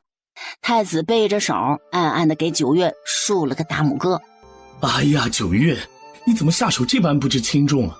大皇子和卓雅公主远来是客，我们大齐可没有这般待客的道理，还不快给人赔礼道歉？太子乐滋滋地看着九月。啊，大皇子无怪啊，我这小妹啊是个武痴，卓雅公主一言不发就是一剑阵，小妹这不也是力气大了一些。九月睨了一眼太子，这厮要给他安多少个人设呀？要是九月今天在城门口说了抱歉或者对不起，那这北蛮使团必然会要发生流血事件，但面子功夫还是要做的。西域公主是否欺人太甚了些？这人怎么玩不起啊？太子嘴刚张开，就听到九月一顿已经先他一步的阴阳怪气的咧咧。卓木皇子，你这意思是卓雅公主可以出手，我不可以还手？早说嘛，早说输不起我就不还手了，还什么切磋切磋？理由找挺好，打不过还非要手贱，还收拾了又说我欺人太甚。大皇子同我说道说道，这又是什么道理？要不我同大皇子切磋切磋，你可千万别还手，还手就是欺人太甚了。你九月丝毫不带怕的，干就完了，谁跟他一直逼逼啊？太子走上前，将九月护在了身后。卓木皇子，这是大齐，须臾是我大齐的公主，怎么，卓木皇子让这么多人用刀枪对着我们大齐的公主，是要同我们大齐宣战吗？那我大齐必定奉陪。皇子和太子总归还是有区别的，一个是未来的帝王，另一个谁知道呢？没准和楚耀一样变成庶民斩头什么的也未可知。少生忧生，幸福一生啊！谁敢伤我大齐的絮玉公主，杀无赦！这口号喊的简直是深得九月的心，然后喊杀无赦，那个百姓就被护卫拉下去教育去了。这是两国邦交，你来一句杀无赦，那简直就是在人坟头上跳舞嘛，太过分了啊！而那边屡屡救不下来的卓雅，几次拖拽木棍却没法直接拔下来，终于崩溃的大哭出声。太子殿下勿怪，我这是怜妹心切，一时口不择言了。也是我小妹技不如人又跋扈了些，还望须臾公主和太子殿下勿怪。九月傲娇叉个腰，扭头不理。卓木皇子兄妹情深，有些言不由衷，倒也无伤大雅。只是还望以后多多教导卓雅公主。须知人外有絮玉，山外也有絮玉，多多教导卓雅公主。须知人外有絮玉，山外也有絮玉。护卫和围观百姓听懂的没忍住，直接乐出声来。九月直接被太子这句话弄得乐得嘎嘎的，被太子拍了下脑袋。别笑那么猖狂，说是要给大齐一个下马威，结果呢，还没进城就面子里子丢了个干净。然后接下来的迎接流程就由鸿胪寺的人全权接手。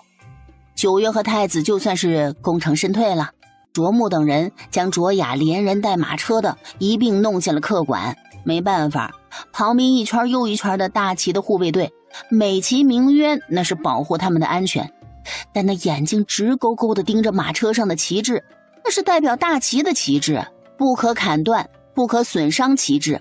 偏偏九月一身的牛劲儿，那不知道从哪里来的，那木棍硬生生地插进了车架里，几个人又拔又拽的，动了好久才把木棍拔出来，而棍尖的位置还有一小把卓雅的头发。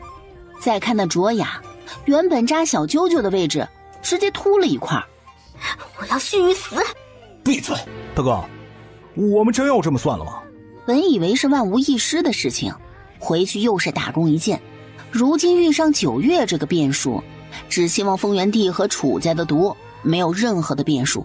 北蛮使臣团的人小动作频频，本以为做得极其隐蔽，但季青个记仇的，一想起卓雅竟然敢在城门口对着9月的脑袋射箭，那就气不打一处来。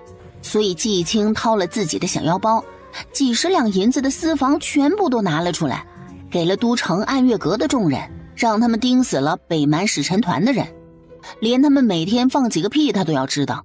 9月当场是报仇了，但季青还生气呢。少卿和季青在这一点上倒是达成了一致，所以北蛮在都城干了什么，季青是一清二楚。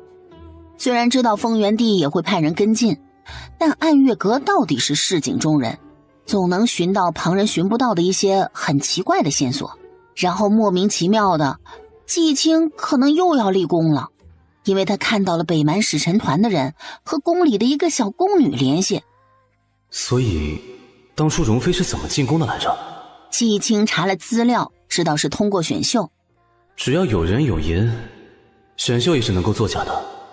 陛下日理万机，不过是选几个妃子，陛下都不一定会到场。所以当初容妃进宫，是背后有人在推波助澜。那此番北蛮的人联系上这个宫女，是想探听什么消息呢？季青猜测诸多，而后将自己的分析告诉了季昭眠。我说二弟啊，照你这立功的速度，你是要30岁就做首辅吗？啊，可以吗？大哥觉得我可以吗？你到底是想要首辅，还是想做9月的首辅呢？季昭眠已经麻了，遇上个9月脑的弟弟，他能够怎么办呢？当然是竭尽全力的兜底儿了。兄弟俩制定了一系列的计划，要怎么隐晦的让丰原帝知道这件事，而不会引起怀疑什么的。9月乐滋滋的看向了英一，1000两，卖你一个大情报，要不要？你每次都说是大情报，你就说我卖给你的那些情报是不是大情报吧？英一面具下的脸都要扭曲了。谁想知道兵部尚书男扮女装的胸上塞的是棉花还是苹果呀？他买回去2次情报，丰原帝都不认，他自己掏的钱包。最后他只能以首领的命令要求鹰眼的人均摊。要不要吧？绝对物超所值。学坏了学坏了学坏了9月，你说你以前这多单纯呐啊，现在咋都学会敛财了呢？要不赊账的哦。殷三三等人哭唧唧的，觉得是迟早有一天会被9月给薅秃了。9月乐滋滋的把银票收好，然后先把收据给了英一，好让英一回去找丰原帝要银票。9月把画像递给了英一。我的人看到北蛮的人联系过这个宫女，想必北蛮的人怕是急于确认陛下的身体状况。然后9月又掏了几张画像，这是几张武官的画像，应该是之前被调换的武官，算是漏网之鱼吧。这几个也联系过，应该是他们的人。怎么样，物超所值吧？看这样子，此番北蛮使团来大齐试探是1，确认陛下情况是2。公主真是为大齐着想，时时刻刻派人盯着北蛮使臣团的人，这才有了这等意外之喜。这次可不是我啊，那是谁啊？你这都不知道啊？当然是我家季义清了，他就几十两银子的私房，还拿去犒劳我暗月阁的人，让他们这段时间专门盯着北蛮使臣团的人，就为了寻找机会给我出城门之气。我都说不用了，他还非要去，唉，真是受不了他。要不是我拦着，他还要暗月阁的人给北蛮的人套麻袋呢。暗卫们有种走在路上走得好好的，被人一脚踹进沟里的感觉。而且季义清多稳重一个人呢，套麻袋的事儿绝对不是季义清突然想做的。为什么不可以给他们套麻袋呢？又不是要他们死，揍一顿又死不了，缺个胳膊断个腿什么的，不还是活得好好的吗？再说了，我连理由都给他们想好了，到时候揍完了扔沟里，就说他们走路的时候集体掉沟里去了，多么的完美，这样不可以吗？只是季义清这人吧，肚子里全都是坏水。北蛮使臣团的人，那还不如被套麻袋呢。暗月阁的事儿呢，还是得瞒着陛下的好。所以他们准备今日去寻沈将军，隐晦的将宫女的事情告知他，也好早日做个防备什么的。季兆民伪装成了一个脊背佝偻的老汉，季青呢伪装成了一个跛脚、脸上有大痣的中年男人。大爷，大人，你认得出我吗？少卿想翻白眼说他又不瞎，认得出。虽然不知道这般打扮是要去干什么见不得人的事情，但他是9月最忠心的管家，一切异常都必须要引起重视。大爷和大人是要去哪里？你们最好说，不然我总有法子知道的。哎，还不是为着那些跟北蛮联系的宫女儿。此事事关重大，我们俩准备去秘密联络沈将军，绝不让人知晓安月阁的存在。如今还打扮得不伦不类的，要去说情报，却不知道东家已经连银票都赚回来了。少卿摸着胸前那还热乎乎的1000两准备入库的银票，嘿，他们东家果然是最牛的。此事东家已经告诉过鹰眼的人，顺便将这个消息卖了1000两。什么玩意儿？什么东西就卖了1000两银票呢？东家已经把安月阁的生意做到了陛下的眼皮子底下，你们如今的行为看起来真的很傻。季青和季兆民听得恍恍惚惚，他们宁愿相信9月把北蛮使臣团的人卖了1000两，都没有想到9月直接把这个消息卖给了英一。那卖给英一不就相当于是卖给了陛下吗？9月这老虎头上拔毛，可真是拔得越来越习以为常了哈。两人转身回家，往往他们觉得9月应该知道明白的事情，9月总是什么都不知道，但他们总觉得9月不知道且不了解的事情，9月又总是有另类的处理方式，往往效果还出乎意料的好。季青觉得自己每多了解9月一点点，就会更爱9月一些。你确定这个是卓木送来的？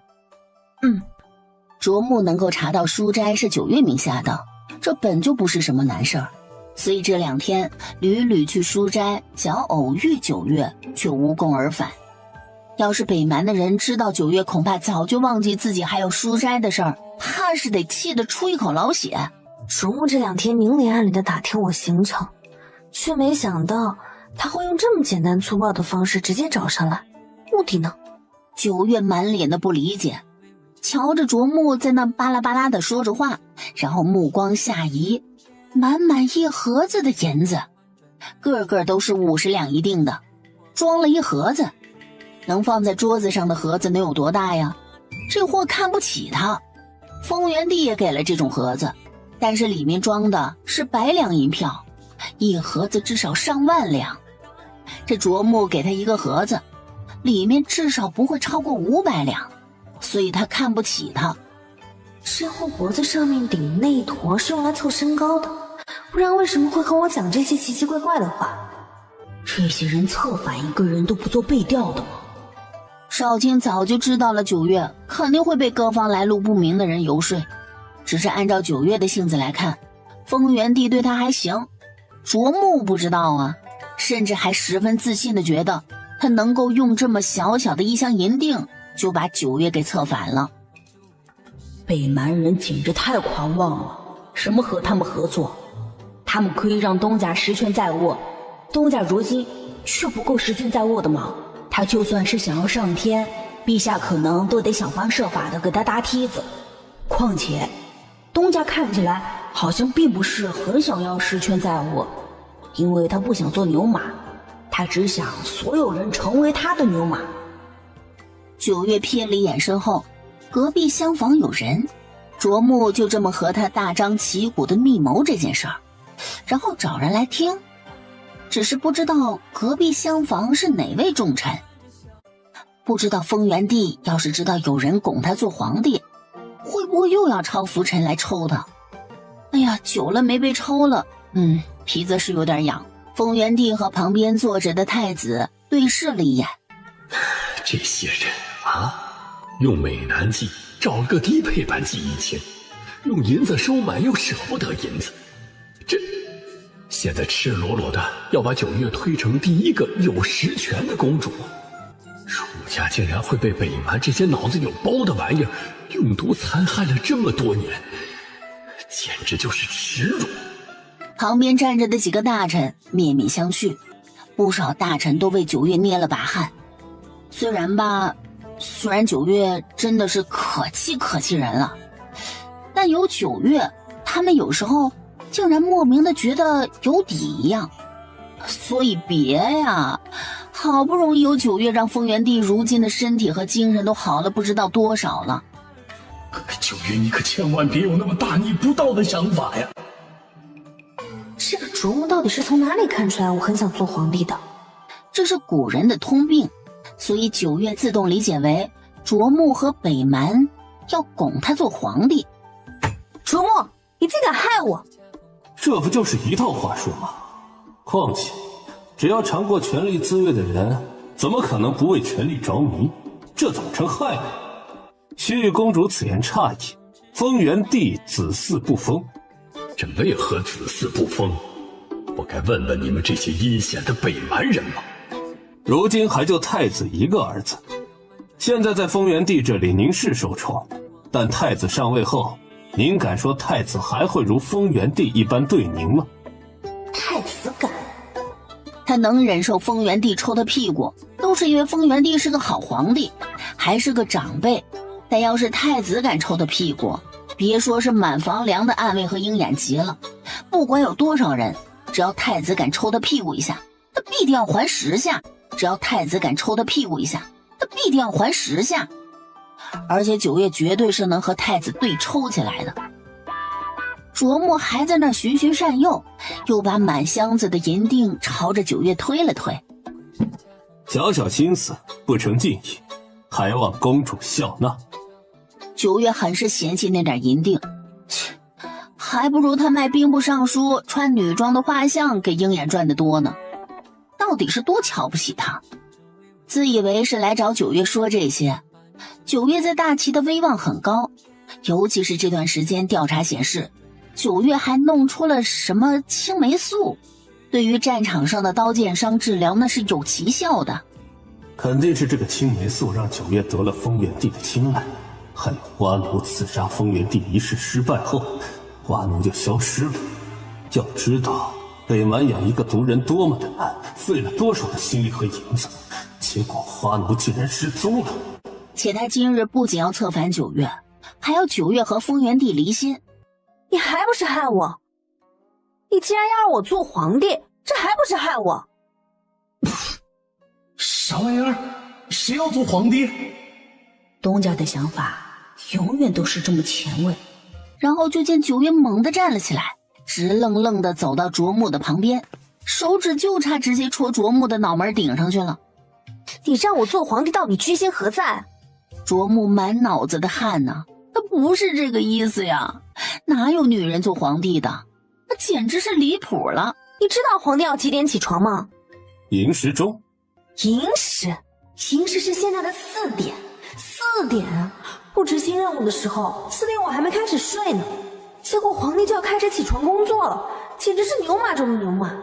起得早不能赖床就算，一日3餐专门有人伺候，全都是精细食材，但是每一样菜不能吃超过3口，行走坐卧一举一动全有各种各样的规矩，每天要处理堆成山的奏折，看得眼睛都要瞎。要面对一堆各怀心思的大臣，和他们斗智斗勇，心力交瘁，头发都要掉光。丰原帝莫名地摸了摸自己的头发，他不秃，头发也不掉。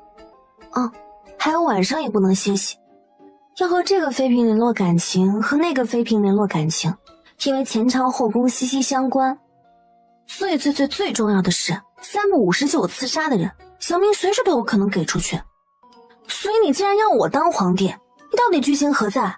你自己好好想想，皇帝那是普通人能做的吗？卓木咽了咽口水，为什么感觉九月说的好有道理啊？隔壁厢房的大臣，为什么他们竟然觉得陛下有点点可怜呢？父皇，您一定要长命百岁啊！光是听听就不想当皇上了。所以父皇啊，你可一定要再多当几年皇上。滚犊子！丰原帝一巴掌拍在了太子的后脑勺上，粗话都被气了出来。可见真的是被九月这小崽子气得人都不好了。卓木恍恍惚惚的离开，这九月怎么不按常理出牌啊？走的时候就忘记了带走了那一箱的银锭，被九月随手给了少卿。存点媳妇本，不知道隔壁是哪位重臣啊？可得好好给我宣扬宣扬，看看我是多么的富贵不能淫，贫贱不能屈。最后那些说做皇帝不好的话，就得好好的给众臣唠唠，可不能让风云帝知道，不然那老登肯定要让我捏耳朵罚站的。然后砰的一声，九月一脚踹开了隔壁的厢房门。让我来瞅瞅是哪位大人呐？这么凑，皮下。门口的暗卫察觉到九月接近，就被风元帝给招下去了。所有人都在等着九月敲门什么的，谁知道九月真是无法无天惯了，一脚把门踹开，倒是把他们给吓了一大跳。你那手长出来不知道敲门的吗？我很久一直以为隔壁是重臣，原来是风元帝这个老登。我很久一直以为隔壁是重臣，原来是风元帝这个老登。那刚刚我说的那些话，这个老登会不会记仇啊？更大逆不道的话九月都说过，他强心脏都练出来了，不会因为这点小事生气的。英一，把人拿下吧。九月自顾自地走到了太子的旁边坐下，只见鹰一和鹰眼的人快速地将站在最尾端的一个武将给拿下来了。这公主怎么软阴不吃啊？连个弱点都听不到，不管什么坑都能够避过去。不都说这个公主这是蠢笨如猪吗？连字都写不全的人能有多聪明？而其他人看着风元帝雷厉风行地处理了一个武将，再看九月那云淡风轻的模样，脑补的都快歪到外太空去了。风元帝带着人回宫，未免旁人知道他微服出宫，让九月该干啥干啥去。九月一出了酒楼，脸色猛地就沉了下来，刚刚还嬉皮笑脸的模样荡然无存。看来卓木要倒大霉了，东家只是不想动脑子，但事关自己的，东家的脑子转得比石头快。在这个时代，不会有人为钱权所动。卓木不仅要害我，还要我死无葬身之地。看样子我还是太过仁慈，什么阿猫阿狗都敢放到我头上，给我使绊子使手段。九月看了少卿一眼，少卿立刻从胸前的衣襟里面拿出了几张纸来。这是卓木在客馆的住房位置，手下人的信息。东家，卓木到底是在大齐的客馆，且北蛮这次带来的人中看得出来有好些个武功高强的。您一个人。九月抬脚上马车。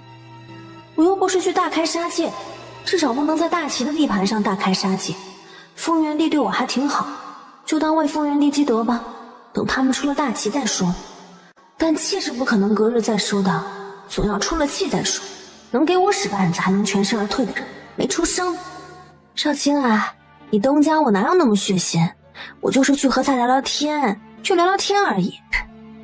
那笑看起来怎么看都觉得瘆人。去吧，保护好他。北蛮的人不能死，至少不能死在大齐。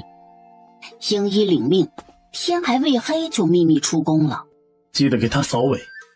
是。这是太子的护卫长。那丫头做事从来顾头不顾腚，不给他扫尾，被北蛮的人察觉到了就不好了。你们多夸夸他，必要的时候让他全身而退就成。暗月阁的人武功到底不如九月，万一北蛮的人察觉，那么多人，九月不能全身而退就糟糕了。姬昭眠狠狠心，拿出自己的私房递给了暗月阁的人。事情结了以后吃点宵夜去。这一夜，风元帝、太子、季义清和姬昭眠都一夜未眠。卓木明目张胆地给九月使绊子，四人都十分清楚九月不会那么轻易算了的。白天之所以没有发作，不过是因为不管是风元帝和太子，还是季义清和姬昭眠，都耳提面命地说过，不可在大庭广众之下杀人。尤其是现在北蛮到底是在大齐的境内，为了两国的百姓，北蛮的人不能死在大齐。他们相信九月有分寸，所以似乎都没有想过要九月忍下这口气，而是想着如何给九月善后。毕竟若是九月忍下了这口气，谁知道他会朝着哪出啊？没准就报应到他们的身上来了。况且九月听话，他们自然就愿意给九月兜底了。然后英一和同样隐在暗处的蒋旭南面面相觑，真想好想说一句好巧啊！这个时候真的不是说好巧的时候。再往后看一眼，暗月阁的人真不愧是九月带出来的。3个躺在地上装醉汉的，有2个还有眼熟的，像是某2位白日还穿着官服衣冠楚楚的季大人。地上甚至还有个破了的酒罐子，旁边一个馄饨摊子，2个摊主在那一边包馄饨，3不5时的还要看看有没有人来吃馄饨。演技炉火纯青，好像真是开馄饨摊的。要不是英一在暗月书斋时少卿把人介绍给他认识，真就信了他的邪了。2个打更的更夫，一个骂骂咧咧要进赌场，却一直在原地盘桓的大汉。学到了，学到了呀！这还真是旭玉郡主的风格。眼看英一和蒋旭南隐在了小巷子里还不出去，少卿把帽子往上提了提，小声道：“英一首领，我们东家已经快进去1刻钟了。”英一、蒋旭南，什么时候？我们怎么不知道？然后2个人火急火燎的悄没声的摸进了客馆。卓木一把将桌子上的东西扫到了地上，这已经是他今日发的第4次火了。九月藏在屋顶上趴着，要不是英一眼睛尖，真的险些就没有看到那几乎和屋顶融为一体的九月。2人轻飘飘的过去，九月猛地抬头，手上的银针眼看就要抛出去，英一眼疾手快的把自己和蒋旭南的面罩扯下来。慢半息，真的慢半息，小命就没了。九月杀人开不得半点玩笑。听说九月的银针杀人于无形，好险！九月收回手，2个人立刻悄无声息的落到了九月的旁边，怂唧唧的连问都不敢问出来。暗夜里的九月和白日里的九月好不一样啊！笑的九月就够恐怖的了，全身心戒备且充满杀意的九月那更加的恐怖。2个人都默默的在心里给卓木点了一大把香。屋子里站着一圈又一圈的人，护卫幕僚还有卓卓和卓雅都在，全部人都看着他发火。殿下何必为了一个小小的公主生气？你有主意了？女人嘛，被男人压在了身下就会听话了。怎么做？再过半月，大齐就要宴请各国使臣，到那时，英一和蒋旭南听得很是气愤，他们竟然想要在宫里对九月做不轨之事，2个人气得不行。果然呢，这卓木的幕僚脑子挺好使的。刚刚想了那么久，到底要怎么惩治卓木才能消气？人这不就送主意来了吗？恩人啊！哼，你都已经下药给他了，还只想着玷污他。属下知罪。我要他听话，青霉素的方子我也要。至于其他的，他只要听话，赏给你也无妨。吃饭吧。屋内其他人如释重负的离开。卓雅，皇兄，你等一会儿。放心，皇兄以后一定会对你好的。卓木缓步离开，随后发生的一幕让英一和蒋旭南都觉得很是不适。卓木将卓雅送给了周芳，而且看起来并不是第一次发生这种事。这就是北蛮皇室吗？自己的亲妹妹也成了他巩固能人的手段。我们竟然在跟公主看活春宫，陛下知道了我会死的。我们竟然在和公主看活春宫，太子知道了我会死的。公主，我们没事儿，这人看起来和做起来一样，都不中用。是我理解的那个意思吗？不是，我们是要跟九月在这儿探讨，这人行还是不行吗？我们不是该阻止他不能看吗？为什么都被带偏了呀？不管这个行不行的到底是他人还是他自己啊，男人都会很关注的。然后两人默默地记着九月的话，同时朝着下面看。九月嫌弃地闭上眼睛。本来所有人在他眼里就是块肉，记忆清的肉体除外。周芳火急火燎地在他身上啃吻，做出一个又一个的痕迹，但却不行。卓雅知道周芳许是用毒用多了，眨眼就没了。然后英一和蒋旭南看看周芳，眨了下眼睛，下面停了，竟然就停了。随后彦足的用满口黄牙的嘴亲了一下卓雅一口。饶是他们也不得不承认，这一幕真的是有点辣眼睛啊。卓雅的头发虽然没有了，那到底还是个公主吗？养尊处优的生活将本就姣好的样貌温养得越加美丽。公主您放心，待殿下大业一成，我一定会向殿下求娶您的。卓雅忍着恶心回了个笑。这周芳若不是那一身用毒的本事，哪会如此轻易就入了卓木的眼？况且稍微长得漂亮一点的女人，那周芳都是精虫上脑。刚刚还说着要如何的谢完九月，如今却是又来和他说什么要求娶了。他一个字都不信。大兄长大义，谁会留着一个用毒用的炉火纯青，随时都可能要人命的东西在身边呢？哼，你呀你，迟早有一天要死在女人的身上。我就这点爱好，殿下不早就知道了吗？卓木眸底一闪而过的晦涩，就是周芳有个好色的把柄，卓木才愿意用他。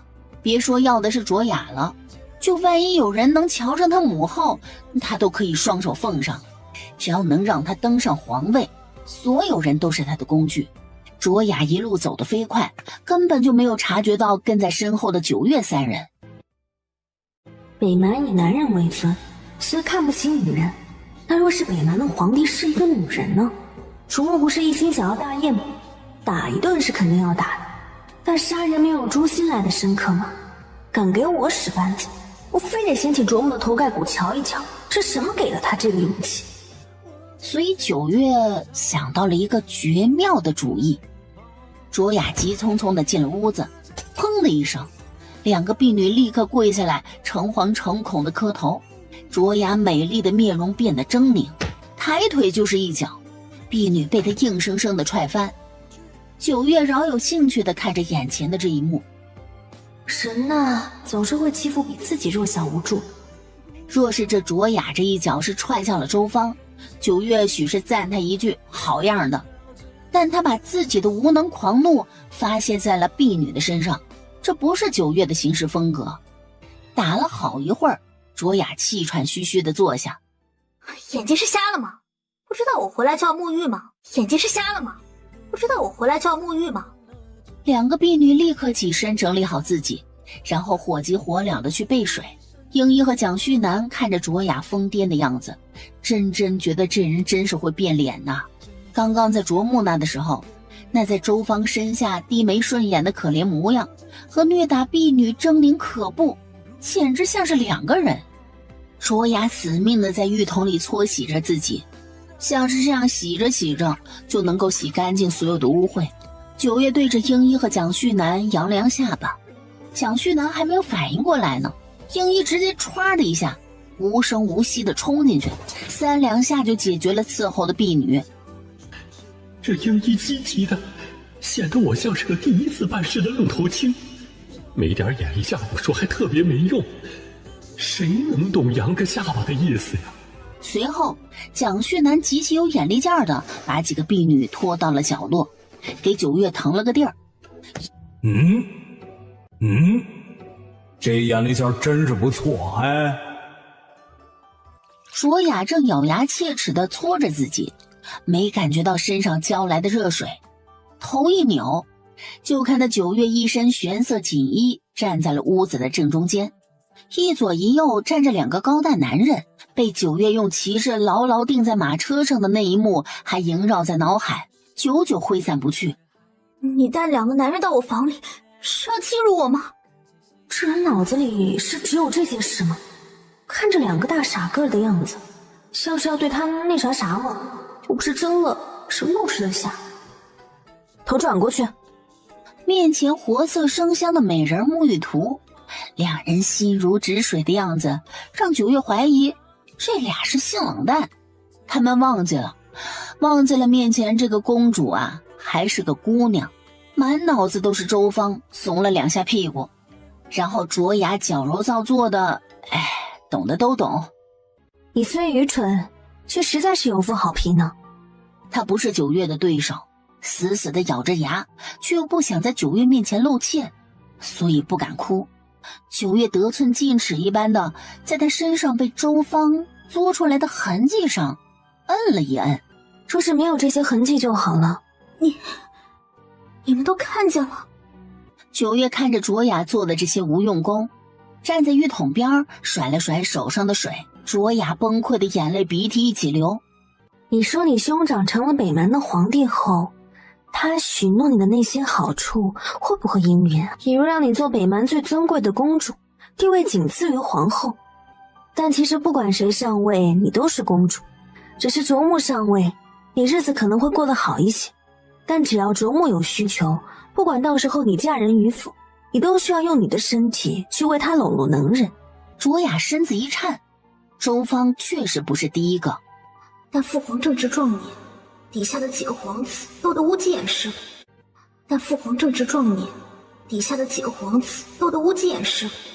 谁也不知道最后皇位到底花落谁家，所以几个皇子只能拼命的招揽能人到自己的手下。那些卓木麾下的人，有爱财的，爱权的，爱色的，爱食的，什么人都有。周峰真的会是最后一个吗？九月从后贴近卓雅的耳边，像是在蛊惑，又像是在陈述事实。那些人既然能被你的身体吸引，又为何一定要为卓木所用？我不知道。这些身体，你将它看作是皮囊的时候，它就是皮囊，是取悦男人女人的皮囊。但若你将它看作是武器的时候，它就是杀人不见血的温柔刀。要知道，温柔刀，刀刀要人命。他们既然能因你为卓木所用，那你为何不让他们为你自己所用呢？你为何要帮我？我说你愚蠢却实在美丽。你为何要帮我？我说你愚蠢却实在美丽。你当真是对得起我说的这句评语。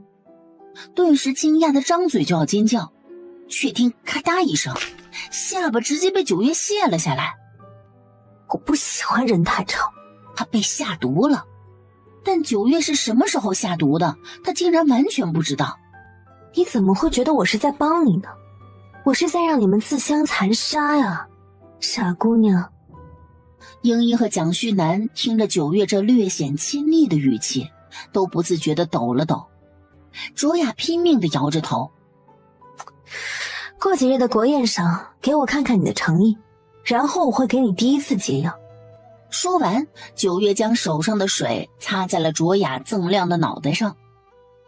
手感挺好，刚刚看到卓雅的时候就想这么做。这什么脱毛膏涂这么干净，改天也去找找。这给席木和大理寺的除毛不就省心了吗？我喜欢乖的人，你最好乖乖的。九月并未直接离开，而是直达卓木的房间。在进入房间的瞬间，卓木就晕厥了过去。九月的手术刀在卓木的身下来来回回了好几次，随着那犹如细毛一样的银针没入卓木的身体，然后消失不见。公主她，那到底是什么东西？怎么直接就消失了？你说牛毛针啊，流血管里去了。他会如何呀？北蛮的人不是想让楚家断子绝孙吗？正好让他们也尝尝。英一和蒋旭南都觉得胯下一凉。不是让他们，是让卓木尝尝。至于北蛮王的话，会有那么一天的。卓木不能有孩子啊？算是吧，他硬不起来了。九月，你要时时刻刻记着你是公主。蒋旭南到底是跟着太子的，有些事情理解不了。若是卓雅不听，宁愿死也不愿意背叛卓木，那咋整啊？那就死呗，安心了，不会死在大齐的，我会让他死在北蛮的。安心了，不会死在大齐的，我会让他死在北蛮的。9月一个翻身出了客馆，英一已经麻木了，但蒋旭南第一次经历，恍恍惚惚地跟在后面。那是一国公主，怎么在9月这里像是一颗大白菜？9月为何要同情卓雅呢？朱芳说要对他使下作手段的时候，卓雅还在一边说他可以以其错的理由把9月给引出来。那若是卓雅告诉了卓木怎么办？9月看了一眼蒋旭南，蒋旭南从9月的那一眼里看出了9月在看傻子。我不是傻子，就是没想明白而已。说了不正好吗？卓木一旦知晓，再看到卓雅身上的毒，他会陷入怀疑。不管卓雅是否叛变，只要让卓木知道我找过卓雅，卓木就不会再信任卓雅。两个人狗咬狗的，不是更好看吗？到底是谁说9月不聪明的？这一环扣一环的，卓雅前后的路都已经被堵死了。蒋旭南凭空起了鸡皮疙瘩。9月自己也觉得自己嘎嘎聪明，看到9月安然无恙的出来，己方的人都松了一口气。9月缓缓地走到小巷，然后和地上躺着装醉汉的季青和季昭眠对上了眼睛。我的形象木有了，我已经跑快点了的。没看到少卿他们都跑得飞快吗？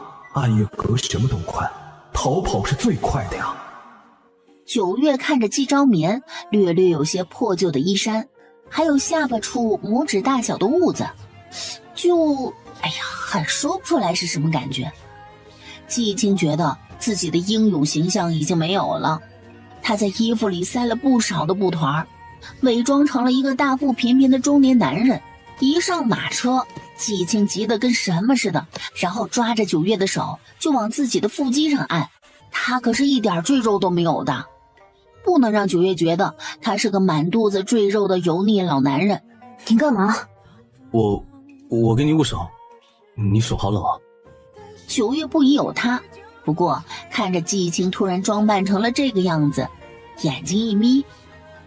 9月，真要穿这个吗？9月赤着脚从床上走下来，季青真觉得自己鼻血都要流出来了，纤细的腰身直接露了出来，身上一件若有似无像是亵衣一样的红色布料只裹住浑圆的胸，腰上、脚腕上、手腕上，甚至头发尾端都挂着一个又一个的小铃铛，一走就叮叮当当的响起来，实在是悦耳的很。那日他伪装的样子像是打通了9月的任督二脉。9月给他还有他自己买了好多奇奇怪怪的衣服。再看季青的样子，真是羞死个人了，真是羞死个人了。9月缓步上前，指尖轻轻一勾，将人从屏风后面勾了出来，踮脚揽住季青的脖子。季青上一息还有些不好意思，扭扭捏捏的去扯着身上的几根绑带，下一秒就被9月勾住了脖子，手腕间就搭上了9月的腰，动作简直不要太轻快。9月低声轻笑，鼻尖轻轻蹭了蹭季青的鼻尖。别拖，就这么做。叮叮当当的声音断断续续，又伴着阵阵的低诉，真是让人连靠近都不自觉的面红耳赤。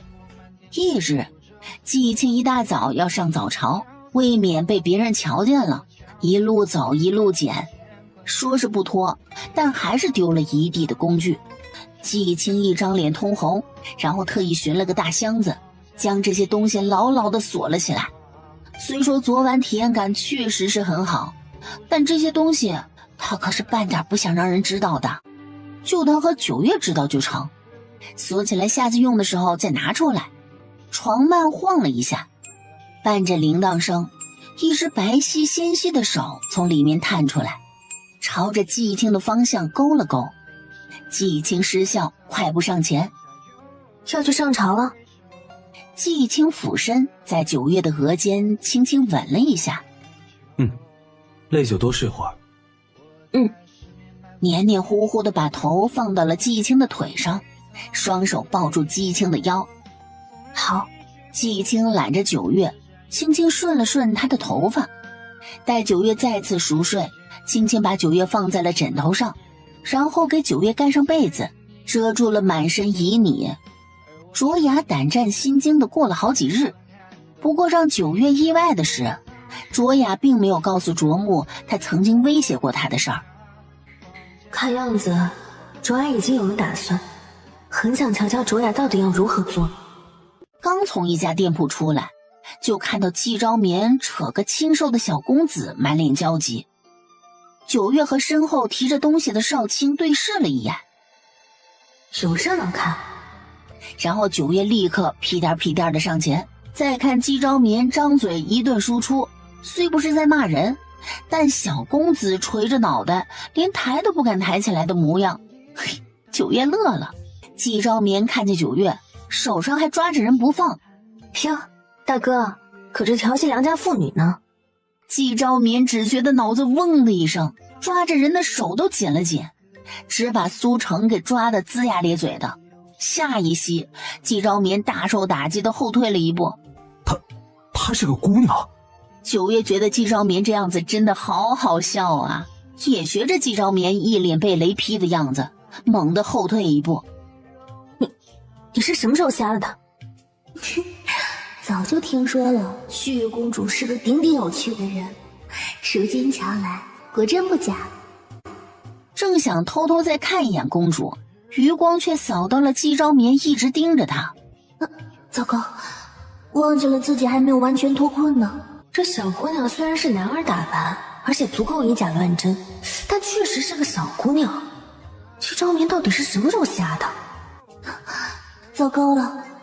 季昭眠猛地一把甩开了苏成的手，许是觉得自己刚刚确实是鲁莽了些，刚拱手赔礼。说是这人不是苏阳，那苏阳呢？不对，说他不是苏阳，那为什么会跟苏阳长得一模一样？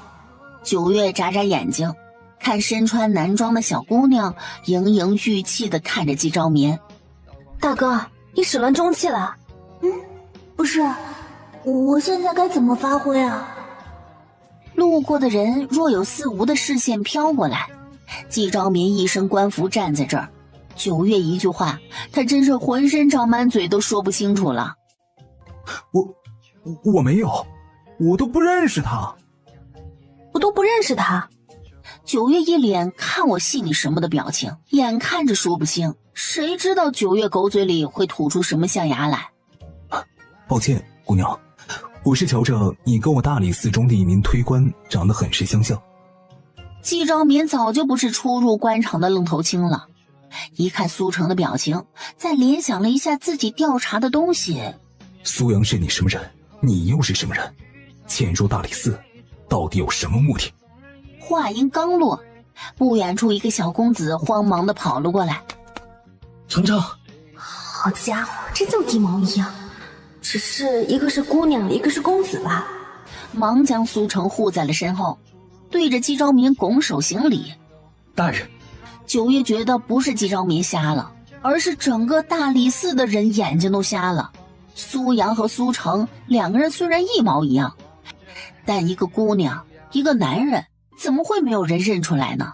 九月杵着下巴听着苏成诉说原委，一张小嘴叭叭叭的，愣是把一件李代桃僵的事说成了只是想为无辜的人做主，想为大理寺的事情出一份力。九月被说的一愣一愣的。你有那么多次机会，为什么不说？我在一开始是觉得这推官两种笔记怕有人弄虚作假，弄出冤假错案来，后来发现是苏阳坚守的案件，不管是证据证词证人口供都十分的完美，便起了些爱才之心，有心提拔一把。谁知每次跟他说起案子的事情，有些时候他头头是道，有些时候支支吾吾。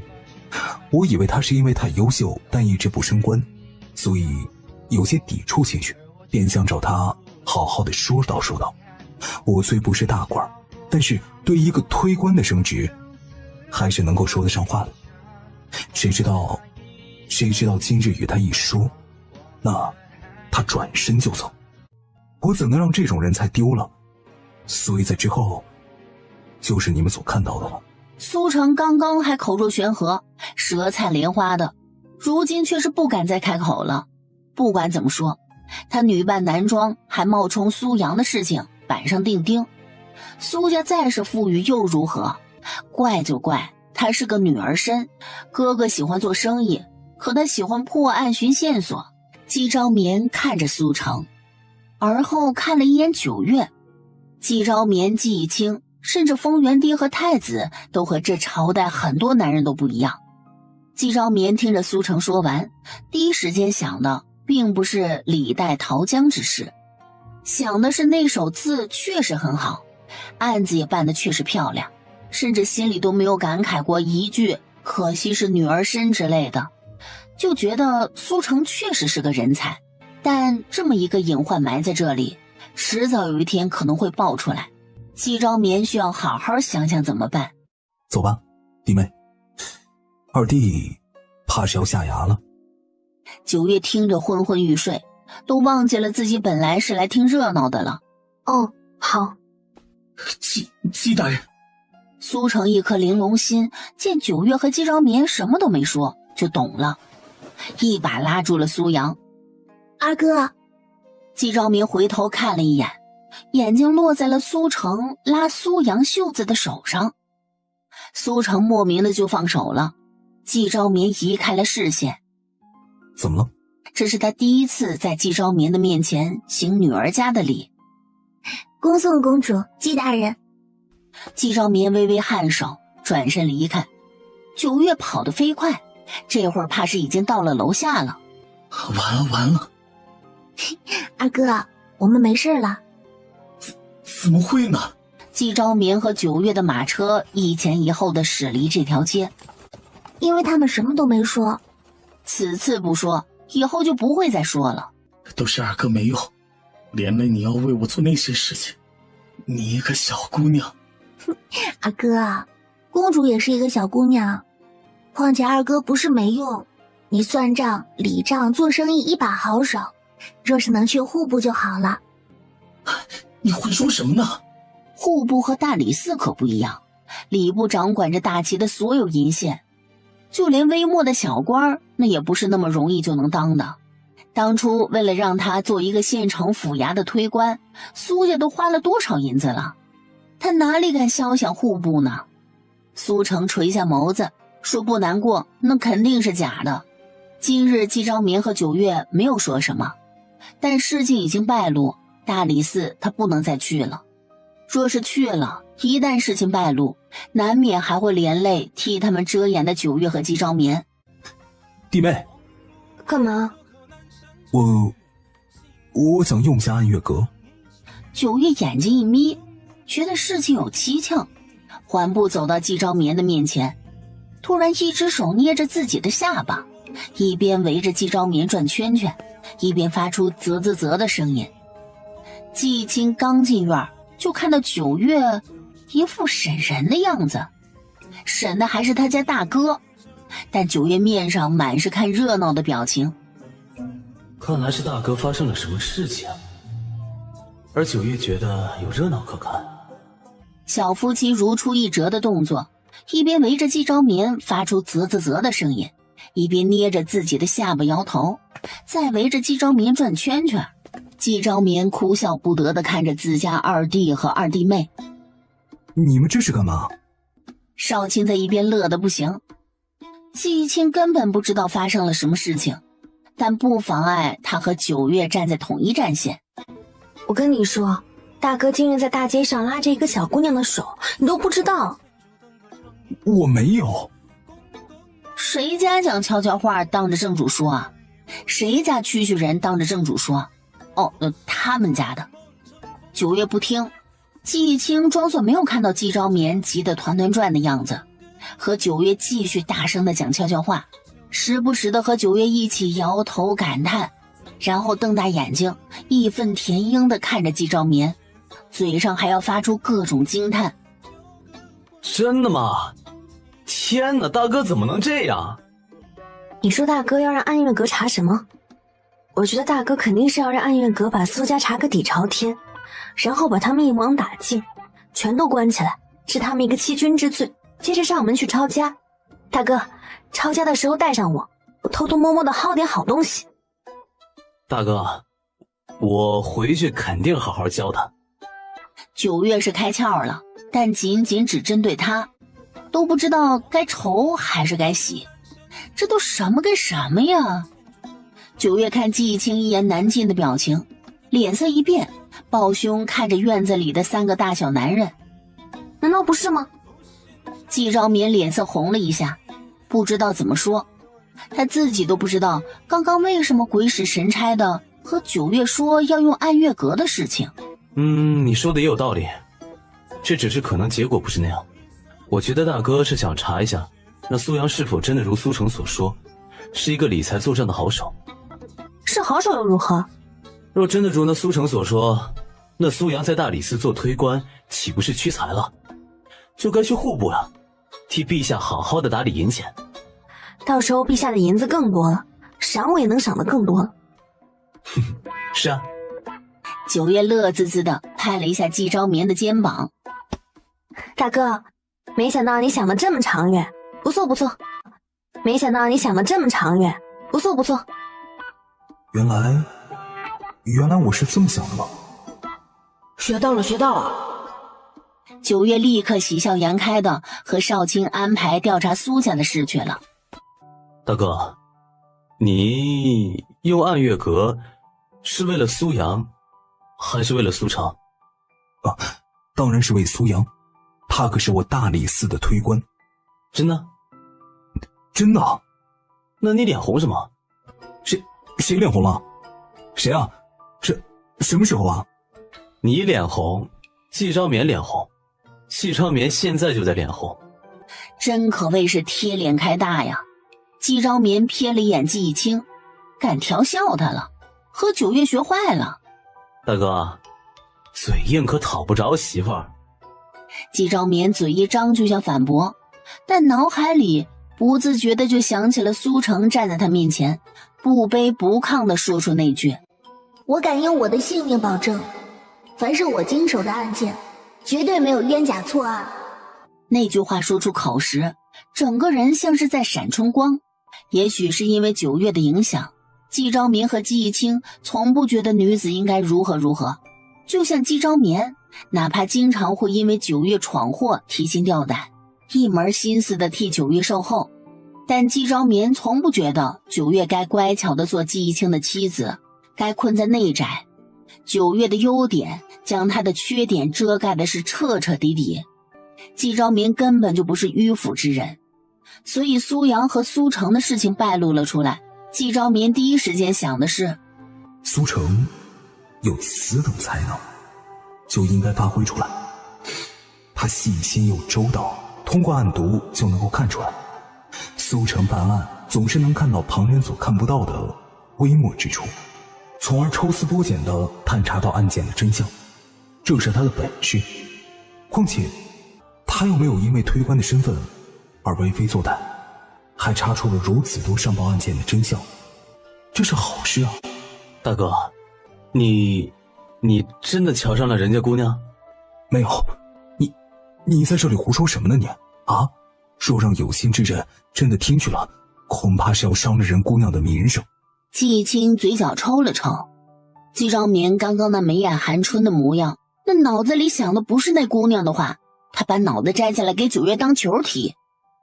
哼，既然如此，那我同9月好好说说，若是那苏阳的才能真的很好，让9月同陛下说说，让苏阳去户部，然后再让9月跟陛下说说，到时候给苏成求求情什么的，这样苏阳跟苏成就都可以脱身了。万一陛下还觉得那苏成的能力好，想着给人赐个婚也无不可。毕竟我们这位陛下本就不是迂腐的，若是真有人同9月一般有能力，陛下肯定乐见其成。我去同9月好好说说。二弟。撕拉一声，季青低头看着自己的袖子，哎呀，他的官服哟！你用你的臭鞋子丢我！你竟然用你的臭鞋子丢我！哎，我就这么一说，就那么一说，九月是那样多管闲事的人吗？陛下会为一个小小的推官之妹赐婚吗？哎呦，大哥呀，你见天的说我脑子里都是九月，你瞅瞅你自己像个什么样子？季昭民还是第一次有种无地自容的感觉。季义清哼了一声，十分傲娇的一甩袖子。哎呀，真希望那姑娘早日成婚了，我气死你，气死你，气死你！接着，季义清转身抖着烂袖子就走了。哎呀，这倒霉弟弟啊！砰的一声，直接砸到了季义清的后脑勺。大哥，什么时候肿头这么好了？我说给你缝一下。季义清觉得季昭民刚刚砸他的时候肯定不是这么想的。那你不能喊我吗？你用你的臭鞋子丢我！你竟然用你的臭鞋子丢我！我鞋子不臭，我的脚啊也不臭。我鞋子不臭，我的脚啊也不臭。去，这些话可不能乱说，万一传出去给旁人听到，那可不好。季义清傲娇的就差要蹦跶到季昭民的身上去了，这已经不是他可亲可敬的大哥了。这是重点吗？这是重点吗？重点难道不是你竟然用你的鞋子丢我吗？季昭民往前2步，扯着季义清的烂袖子往自己的院里去，可不能让这厮再说了。自从和九月待久了，杀伤力爆表，他可受不了了。人不可能成婚。哎，是，等着吧，有的是你求我的时候。国宴当日，此番多国使臣团来齐齐聚，5品官员以下的根本就没有资格入席。是以季义清是以九月夫君的身份出席的，也就是驸马。九月第2次穿那重达好几10斤重的朝服，再加上满头的珠翠，真就觉得累赘。这该死的沉甸甸的宠爱，身上每一件东西雍容华贵，价值连城，全是丰原帝送来的。这该死的沉甸甸的宠爱。九月气鼓鼓地看着太子，为什么男子的朝服就不会有这么多的东西？不过九月长相本就美艳好看，这么一上妆，真是倾国倾城都不为过，惹得好几个和九月一起做过事的官员瞧着九月，很难将九月和那嗜血甩着长枪杀人的女魔头联想在一起。各国使臣前来进献，各种珍奇物件一件又一件的抬上来，倒是诚意十足。北蛮使臣团压轴出场，卓木兄妹4人纷纷用北蛮的礼仪对着上首的丰原帝和皇后行礼。九月轻飘飘的一扫，底下的卓雅身子轻颤，死死地抿着唇。九月说过，今日要看他的诚意，至于诚意要怎么才能显示出来？卓雅绞尽脑汁地想了许久。九月刚把酒杯端至嘴边，还没饮下去呢，先闻到了不该出现的味道。这会儿就体现出了宽大朝服的好处来了。季义清扭头就看到了九月以袖遮嘴喝酒。九月喝酒何曾这么的斯文过？不都是端起来直接就喝了吗？却见九月手腕轻轻翻转，酒水尽数落到了九月的袖子上。季义清不动声色地看了一眼刚刚添酒的宫女，出去透个气。季义清那日也只听英一说了一下周方的计划，如今看来，这给九月斟酒的宫女就是他们的内应了。果然，九月和季义清一起身，周方和卓木就借口有事，也寻了个理由离席。丰原帝对着暗处看了一眼，英一立刻跟了上去，随后蒋旭南也跟了上去。公主，驸马。公主，驸马。先等一会儿。卓雅头上附着纱巾，隐在暗处，丝毫瞧不出来他。看到九月和季义清等人，也当作是没有看到，仓皇地进了宴席。旁边的卓卓看了一眼卓雅，没太在意，一直在等着卓木发信号。但随着时间越来越长，卓雅越发的不安，英一对着暗处招了招手，立刻就跳下来好几个戴着金色雄鹰面具的人。处理干净了。鹰三三点头，身后的假山之下堆叠着好几具尸体，太监宫女的都有，甚至还有3、2个护卫。大好的日子可别扰了远方来的客人的清静，拖到城外乱葬岗去。是。九月其实也很好奇，不知道卓雅到底给他准备了什么惊喜。三三啊！鹰三三猛地打了个激灵，明明他们的体型和身高甚至衣服都是一模一样，但九月从来没有认错过鹰眼的任何一个人。这会儿一看九月那抹笑眯眯的样子，鹰三三真就有心理阴影了。卓雅干了什么？九月实在是有点好奇。鹰三三抬眸看了一眼鹰一，主要是季青也在这儿，他怎么说得出口？席上因为丰原帝连连和北蛮使臣说话，但真正能做主的卓木却是不在。真是有些太目中无人了。这还是在大齐的地盘上呢。这是不把大齐的丰原帝看在眼里了。灼灼屡屡地看向了门口，但一直不见有人前来，心里也隐隐的不安。为了一个丰原帝封的民间公主，这般兴师动众，真的值得。为了一个丰原帝封的民间公主，这般兴师动众，真的值得。周方的计划就是让九月在大庭广众之下失身于卓木，为这两国的安定，也为了九月的名声，卓木会勉为其难接受二嫁的九月公主为妾。也不怪英仪和蒋旭南觉得卓木和周方疯了，但九月可不是他招惹得起的。一个小太监惊慌失措地跑进宴席，眼睛屡屡看向北蛮使臣团的方向。参见陛下，拖下去！惊慌失措的成何体统？人小太监的话还没说完呢，就直直的被人拖了下去。但小太监留下了一个北字，让人浮想联翩。北蛮？北蛮怎么了吗？所有使臣团的人都不时地看向卓卓和卓雅，不管卓木今日在大齐皇宫干了什么，太子之位绝不会让卓木坐上。又有人急匆匆地进来禀报，李丰得了传达，到丰原帝的耳边小声说话，然后丰原帝那微微震惊的样子半点不似作假。成何体统？北蛮还压根儿不知道发生了什么事儿呢。丰原帝本来只准备自己亲自去看看，顺便让北蛮给个说法，结果各国使臣都是八卦的，最后就变成了一群人浩浩荡荡地跟在了丰原帝的身后。卓木来大齐本就是为他自己增加筹码，但是如今瞧来，卓木已经办砸了不少事了，回去之后恐怕是会彻底惹得父皇厌弃。既然如此，不管卓木今日在大齐皇宫干了什么，做了什么，太子之位绝不会让卓木坐上。虽然有些阴毒，但若是真的能够将卓木彻底的踩下去，我也不在意丢人丢到国外去。毕竟事情是卓木做的，就看我如何力挽狂澜了。小妹，大哥能为你做的，我也能为你做。这是在拉拢我？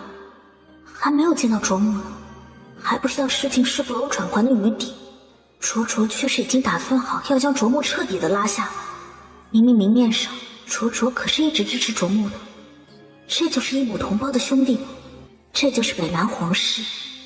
明面上的兄友弟恭，但只要有那么一丁点的机会，就会不遗余力的落井下石，丝毫不顾及这是在大齐，不顾及北蛮会在周边列国没脸。他也根本不在意这些，他竟然要借着这么多人在这，彻底坐实卓木的罪行，让卓木再也和皇位无缘了。丰原帝看似走得不急，其实脚步迈得又快又稳，他就怕赶不上热闹。真和九月扯上关系的事情，就没有一件不让他震惊的。要不是他大开方便之门，卓木和周方怎么会成事儿？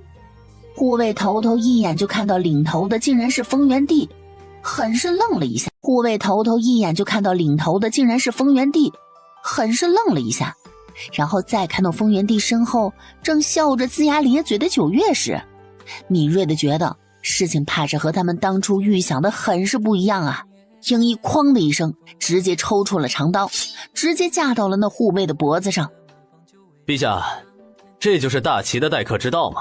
九月才不管这些呢，他要看热闹，一把将前面的人给扒了开。知道自己是客，还在主人家肆意妄为，有些人哪配做什么客？说着，一脚将门给踹开，几个贴在墙角几乎和黑暗融为一体的鹰眼悄无声息地离开。他们在这儿就是防止里面那2位事情没办完被护卫破坏了。随后一幕，要不是场合不允许，场合不允许，九月也愉悦了。辣眼睛，真的太辣眼睛了。周芳在下，啄木站着，整个偏殿都安静了下来，只听得到啪啪啪的声音。风原帝刚刚听见的时候就觉得很是炸裂，亲眼所见的真想捂着自己的眼睛大喊一声啊，朕的眼睛！北蛮团只觉得天都塌了，灼灼料想了100种啄木做的事儿，结果却没有想到啄木和周芳竟然是，这不仅仅是丢脸了，这简直是直接把整个北蛮的脸面踩在脚下来来回回的摩擦。还不快把他们给拉开！九月一听，屁颠屁颠就要上前，然后被季青死死地拽住手臂。祖宗啊，这种热闹真的没有必要贴上去看，不觉得眼睛生疼吗？北蛮使臣的脑子疯狂运转，在想怎么把这件事安排到大齐的脑袋上。拿下周芳！陛下，底下那人名为周芳，自是擅长用毒，皇兄到现在都不甚清醒，许是这周芳对我皇兄用了毒。这周芳是何人？是皇兄的手下。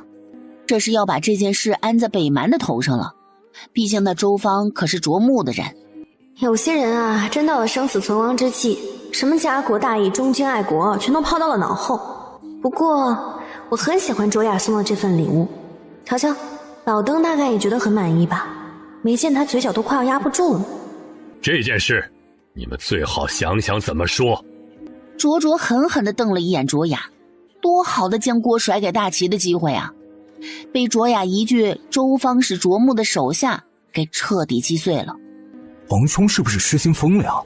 谁的眼睛都不瞎，还有那么多的各国使臣团看着。北蛮的人一直都知道卓木最近在都城动作频频，想要算计大齐的须臾公主，但须臾公主身边铁桶一般，这肯定就是卓木自己想要算计旁人，结果却被人给算计了。既然如此，使臣们互相看了看，大皇子确实是神志不清，已然疯魔，所以才行事荒唐，还望风原帝看在两国交好的份上，别同一个疯子计较。这是发生在他的皇宫，北蛮一句希望他高抬贵手就能够彻底打消，嘿，那是不能够的。想到楚家因为北蛮龌龊的手段吃了那么多年的苦，风原帝眼睛一眯。那卓木敢在大齐皇宫行此荒唐之事，分明就是不把我大齐放在眼里。要打架吗？正好寻不到由头，那就来打呀！瞬间，风原帝就把北蛮人给扣了。虽说自古以来就有两军交战不斩来使的说法，但没说不准扣啊。就看北蛮愿意出什么筹码来把这些人赎回去了。反正要么赔东西，要么就打架。北蛮皇帝老儿，你看着办吧。赔不到我满意的，那就试试喽。当然了，不只是北蛮，若是有那想不开的，觉得他皇宫戒备如此松懈，竟能让卓木进到宫里来为非作歹，然后挑衅一二，那就最好快点来。他正好不知道该怎么寻个理由扩展版图呢。九月根本就没有想得那么长远，就只是伸着脖子看着卓木一个高高在上的皇子被人像拖死狗一样的拖了下去。这种时候怎么能不让卓木清醒过来呢？不让他亲眼看看自己闯了多大的祸，他就不知道有些人注定是他不能惹的存在。九月手里掐着一粒解毒丸，咻的一声弹进了卓木的嘴里。卓木险些被这么一粒解毒丸给卡死。九月手里掐着一粒解毒丸，咻的一声弹进了卓木的嘴里。卓木险些被这么一粒解毒丸给卡死。周芳在离他不远的地方扭动身躯，刚刚发生的那一幕幕逐渐涌入了卓木的脑海。为什么会发生这样的事情？我明明不是这么安排的。眼睛缓缓地扫过人群，有鄙夷的，有看好戏的，有不解的，有恨铁不成钢的，有满脸惨白的。只见卓卓漠然地瞥了他一眼，卓木打了个激灵，还有卓雅掩面痛哭，却半点眼泪也无。卓木看着他，九月同样也看着他，挑着眉梢，嘴角那带着若有似无的弧度，把不屑和鄙视展现了个淋漓尽致。若是他一开始就知道我今日会做什么，事情是不是就应该是这个走向了？自食恶果，卓木终于被拖了下去。风原帝怒气冲冲地离开，卓雅感觉掌心一热，立刻紧紧地捏住手心的东西，是九月给他的解药。宫宴本就接近尾声，这会儿也就干脆直接结束了。九妹妹，别怕，风原帝不敢对我们如何的。对不起，我当时只想着保命，觉得把周芳说出来，风原帝没准会放过我们，没想其他的。四皇兄，卓雅是不是说错了什么话？说着，卓雅还看了看身后的北蛮使臣们。事情已经发生了，再说这些已经无用了。四皇子，我们还是想想接下来该如何吧。待我好好想想，此事不可操之过急。事情才刚刚发生，风原帝还在气头之上，若是此番贸然开口，恐怕会惹得风原帝不快。不如就等事情稍微冷却之后再说其他。博雅，你先回去好好的休息。博雅，你先回去好好的休息。他这个皇妹这么一张国色天香的脸，可得好好的笼络。转身离开的瞬间，整张脸就沉了下来。他讨厌那个眼神，他在卓木的眼睛里看到过，此番又在卓卓的眼睛里看到了。他不要做任何人的玩物。卓雅戴着兜帽出门，头上已经长了很短很短的一层绒毛，这还是九月给的生发丸。刚出了他们住的院子，卓雅头皮猛地炸了一下。卓雅公主是什么时候和九月扯上关系的？那大皇子之事……还未来得及多想，只觉得脖梗处一热，卓雅仓皇回头，站着的还是两个婢女，相似却不是那个人了。公主勿怪，我们大齐啊，最是喜欢礼尚往来，此番不过是礼尚往来罢了。卓雅如今最后悔的事情，大概就是在城门口之时，听从卓木的吩咐去挑衅九月了，被九月盯上，和被一条吐着蛇信子、不停嘶嘶的毒蛇盯着有什么区别？英七英八，从今天开始，你们可得好好的伺候卓雅公主。是，公主。能在鹰眼50人中排名前10，九月知道英七英八付出的远比鹰眼其他人更多。去吧，卓雅公主，我等你的好消息。叛国又如何呢？若是真的能如九月说的那般，旁人可以，我也可以的话，至少能为北蛮的女子挣出一条生路来。九月公主想要卓木和周芳付出什么代价？指尖轻轻挑起卓雅的下巴，又黑又亮的双眸像是能够直直的看透到人心里去。卓雅，别跟我玩心眼。我错了，我想他们死的要多凄惨就多凄惨。九月冷笑一声，直接转身离开。卓雅不想背负师兄的骂名，想要留着自己清白的名声。想说卓木若是死了，也是九月逼的，是九月想要卓木死，但九月一眼看穿他的把戏。骂名你要背，坏事你也要做，所有都要你自己明明白白、清清楚楚地承担着。若不是当初身体受限，以风原帝的雄韬武略来说，大齐的国土不会只有这么一点。你瞧见如今身体好了，恨不得干脆一统天下算了。九月可半点都不会沾身的，狗咬狗多好玩啊！惹了他的，胆敢算计他的，都得死。公主殿下，我们还要去看望大皇子呢。我知道了，我们北蛮谋划上百年，如今本以为风原帝即将身死，本以为大业将成，结果银矿被端了，那些被替换的武将给捉住了，甚至……卓雅想起丰原帝那健壮面色红润的模样，想起太子提起自己子嗣的样子，卓木还在幻想丰原帝快要驾崩，太子无嗣，大齐终是他们囊中之物。现在想想，简直就是在做梦。我要先去看看周芳。英七英八自是不会说什么，北蛮的护卫还是尽职尽责地守着周芳。看到卓雅来了，急忙行礼。参见公主殿下。周芳呢？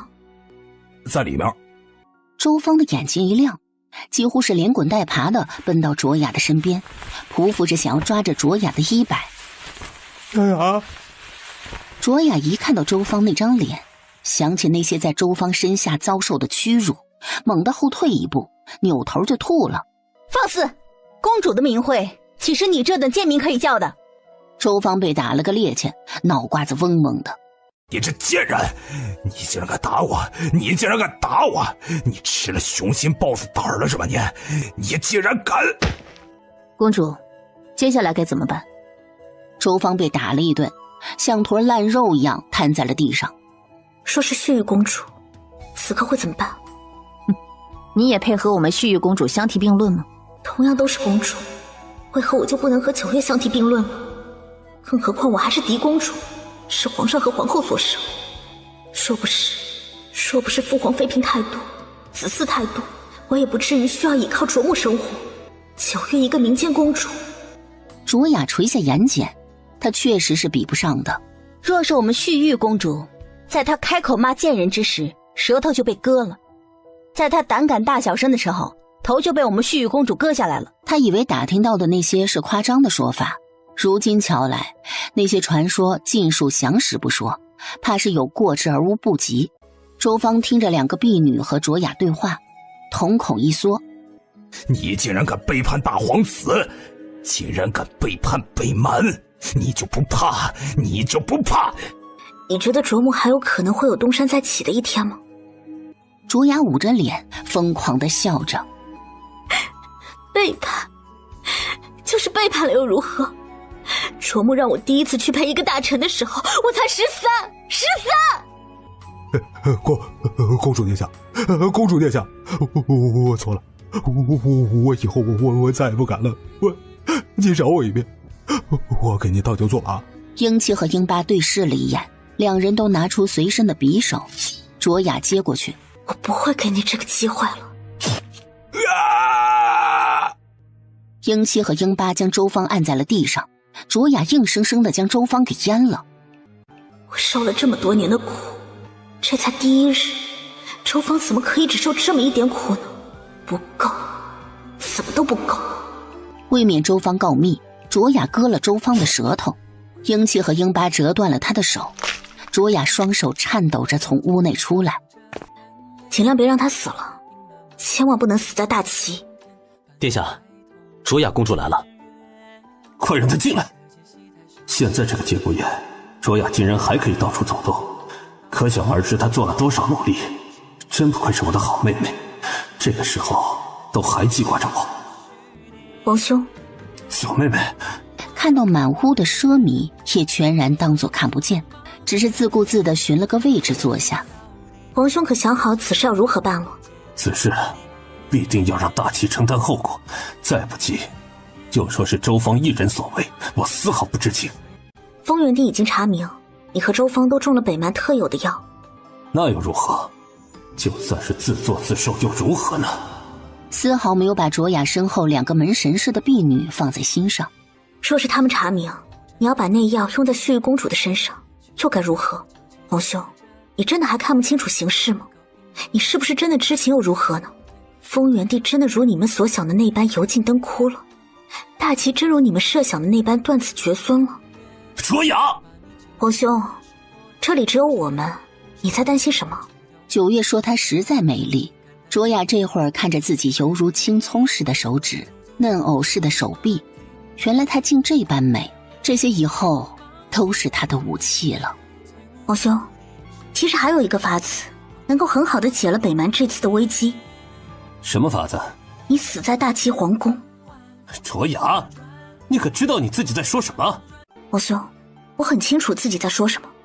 此番你做了这等错事，让北蛮在所有的国家面前丢了大脸，更因此得罪了大齐，这本就是罪无可恕。就算你能安然无恙的回到北蛮又如何？父皇不可能会饶了你。那件事本不是我。不管事情一开始的设想是什么，但结果就是如我所说，你成了北蛮的罪人。现在双方正在协商，北蛮现如今说是在大齐皇宫做客，但谁又看不出来我们是被软禁了。与其北蛮和大齐商量出个什么章程来让我们回北蛮，不如你死前写下血书，说你是被大齐的人逼迫的，说你死不足惜，也要让天下人看清大齐皇宫的真面目。这样我们北蛮千里迢迢来做客，却被迫害，所有国家都会站在北蛮这一边，替我们声讨大齐。父皇肯定会感念的，可能还会在你死后立你为太子，会说北蛮有你这样的太子本是众望所归，会说北蛮有你这样的太子本是众望所归，把这件事全部栽赃在大齐的头上，说这件事本就是他们自导自演的一出戏，你是受害者。你疯了！皇兄为何要这么说呢？你想想，父皇和北蛮的使者，若是没人告诉我，我又怎会到这里来呢？死一个小小的周芳，可半年都不够，大齐可不会承认此事是周芳所为，一切就看你如何做了。卓木猛地跌回到圈椅里，卓雅说的一点错都没有。发生了这么大的事，是两国之间的事情，而他是破局的关键。王兄自己好好想想吧。不过我想，王兄约莫是在这里待得太舒适了，早就忘记了自己是北蛮的大皇子，早就忘记了身为北蛮人的气节，早就忘记了你本可能会成为北蛮的太子，北蛮的未来皇帝。所以我就该死吗？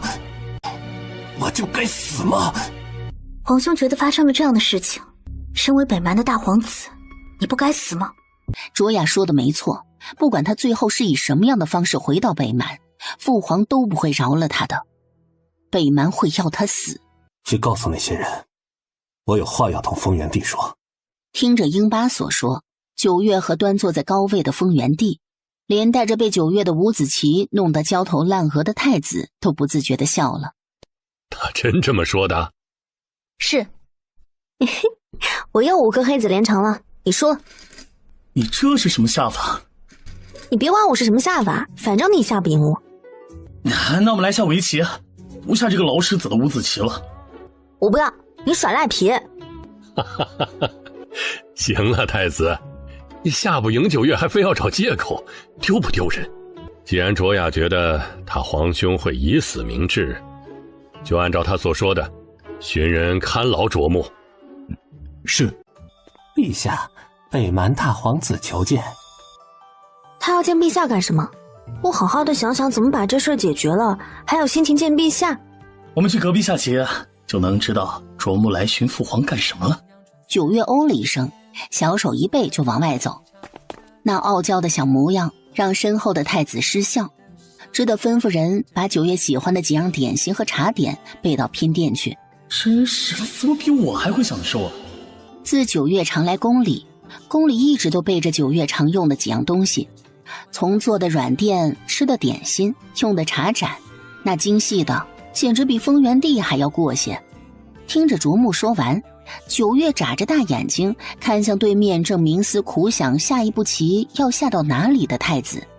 就你们争夺皇位都是这样子的？我是独苗，不用。果然是没有经历过社会的毒打，那你们这样没有厮杀，以后能经世吗？正殿里的丰原帝眉梢一挑，觉得九月言之有理，想起太子那日希望他长命百岁的样子，就气得牙根痒痒。对呀，开年就让他去边疆历练历练，立点功什么的，省得旁人说太子没有什么才能。就这么办。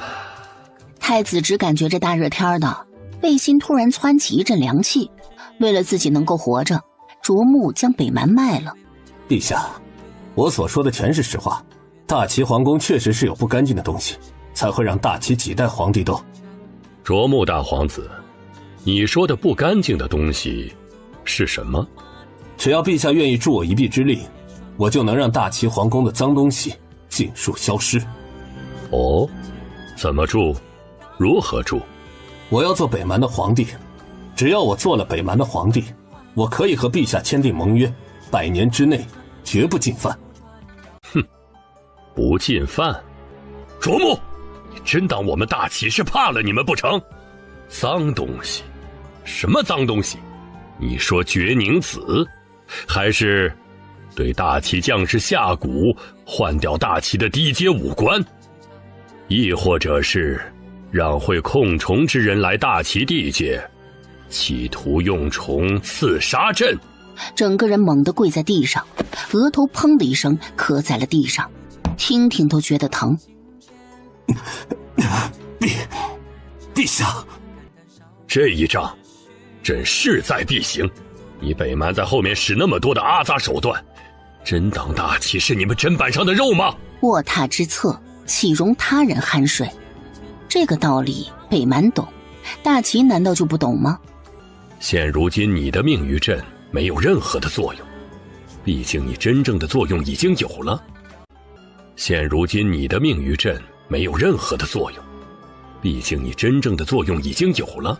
但朕也不是那等不通情达理之人，你想要留一条命也无不可。陛下，北蛮的兵力、布防图、兵器分布、矿源，丰原帝真是好大的野心！大齐兵强马壮，我北蛮也不是吃素的。陛下真要大齐和北蛮的边关民不聊生吗？这仗若是开打，那是极其耗费人力物力的事，少则3-5年，多则数十年。陛下，3-5年？卓木，北蛮人都如你一般狂妄自大吗？3-5年你也太看不起大齐了。9月一脸不高兴地看着丰原帝，还是要和北蛮的人对练吗？事情不都结束了吗？谁跟你说结束了？让特训营的人和北蛮精英士兵对练，却让所有国家的使臣团都观看，可不仅仅是要告诉卓木，打北蛮根本就不用3-5年，也是为了震慑其他的国家，让他们别一天天的皮子发痒就来挑衅大齐。丰原帝掰开了揉碎了，从各种角度和9月说了一大堆的道理，真和季义清耳提面命让9月不要杀人是一样一样的，结果9月还是气鼓鼓的。这小崽子啊，做事不情愿就容易出幺蛾子呀！既然你这般不情愿，哎呀，那本来演练过后，朕还想着你劳苦功高，要奖励你那10万银票，还有京郊那2座山，那就还是算了吧。9月正叉腰生气呢，他都准备把特训营给解散了，结果又接了活，他可不做牛马。结果丰原帝来这一出，立刻把叉着腰的手放下来，扭头对着丰原帝绽放出最灿烂的笑容。他是不做牛马，但没说不做银子的牛马。哎呦呦，陛下，您这话说的，演练是好事儿，是好事儿。我立刻回去就让他们准备，绝对起到震慑人心的作用。不是不愿意吗？谁说的？你自己刚刚说的呀，这么快就忘记了？刚刚的9月说的，关我现在的9月什么事啊？学到了。丰原帝决定眼不见心不烦，弹了9月一个脑崩。快回去准备吧，3日后和北蛮精英士兵对练，要是丢了脸，朕唯你是问。这在家国大事上，丰原帝对9月还是信任的，丢脸是肯定不会丢脸的。9月蹦跳着扬着笑脸离开。父皇，需要有人去监督什么的吗？怎么，你不放心9月啊？父皇，需要有人去监督什么的吗？怎么，你不放心9月啊？他在这种事儿上出过差错吗？儿臣只是在想，您刚刚说还要震慑周边列国，儿臣就是担心震慑过了怎么办？丰原帝眼睛一眨，脑海里就莫名的想起了从平泰县回来的那些个文官，基本上就没有不做噩梦的，梦里全是9月长枪插头，阴恻恻的大笑模样。还真是忘了这茬。不过，但若是能让人惧，能让人怕，又有何不可呢？若是这些国家的使臣团回去，那个个都像朕那些个没用的文官一样怕9月怕得要命，那不是好事吗？无妨，若是他真的能用特训营300人起到威慑作用，岂不是更好？父皇说的也是。京郊演练场本来一开始就打算让特训营和北蛮的精英士兵来一场的，但9月一听那边就来了500多人，感觉可能不够，然后十分友好地询问了其他国家要不要一起。大家一想，若是能让大齐丢个脸也无不可，个个都兴高采烈地同意了。最后凑了1000人对战9月的300人，这规模还是小了。想想在现代，那大型阅兵展现国家实力的样子，这300个人拿去塞个牙缝都不够。但也只能这样了，这个朝代没有阅兵的概念，更没有对战演练的概念。想到此番对练搞得这么大，沈将军等好几位将军都前来协助。9月是真的不会打仗，但是他会识人牙慧，站在巨人的肩膀上，他没有大型兵团作战经验，更加不会什么战术，所以他和沈宗生等几位将军说华夏军团最经典的步兵作战方式3-3制。他不懂，但他手足舞蹈地把自己所理解的3-3制讲解了一下。所有将军听完9月所说，全都眼前一亮。若是这个什么3-3制能够运用到战场上，那岂不是能够少死很多士兵了？无所不用其极的赢。最后以多国护卫兵全军覆没为结尾，让大齐之名再次响彻天下。季义清看两方吵得不可开交，连忙打圆场。不瞒各位了，我们特训营的兵士们啊，许是个个的武功高强，谋略也多胜于旁人，所以就不愿意把别人放在眼里。是以须臾公主的意思，其实也是希望远道而来的客人们，也让我们这些将士们明白明白，须知人外有人，天外有天的道理，也好叫他们知道什么是失败，好好的教训教训这群不知天高地厚的孩子们。哎呀，就季家兄弟俩这嘴，两军对垒的时候先把这俩放上去，就这颠倒黑白指鹿为马，还面不改色的样子，怕是不知道得省多少事儿。9月看着季义清和那些个使臣们说着大齐士兵们有多么的不知天高地厚，明明是在吐槽，但9月和太子明显看到后面有使臣团的人在那翻白眼儿，那表情就差把你就吹吧你就写在脸上。丰原帝远远地瞧见9月，就看到9月气冲冲地走在特训营那边早早下场的几个人旁边，每个人直接兜头就是一脚，被踹到腿的，被踹到身上的，甚至还有被踹翻的。但所有人都是一个举动，被踹倒了以后用最快的速度站到9月的面前，看的那些个不管是主动还是被动将自家孩子送到特训营的大家长们五味杂陈，他们的孩子好像真的不一样了。丢不丢人？以文玉为首的几个世家公子撅着嘴不服气，再给我们一次机会，我们肯定能杀他10个8个的。哼，文玉，你知道这世上什么事情是绝对公平且半点捷径手段都没有的吗？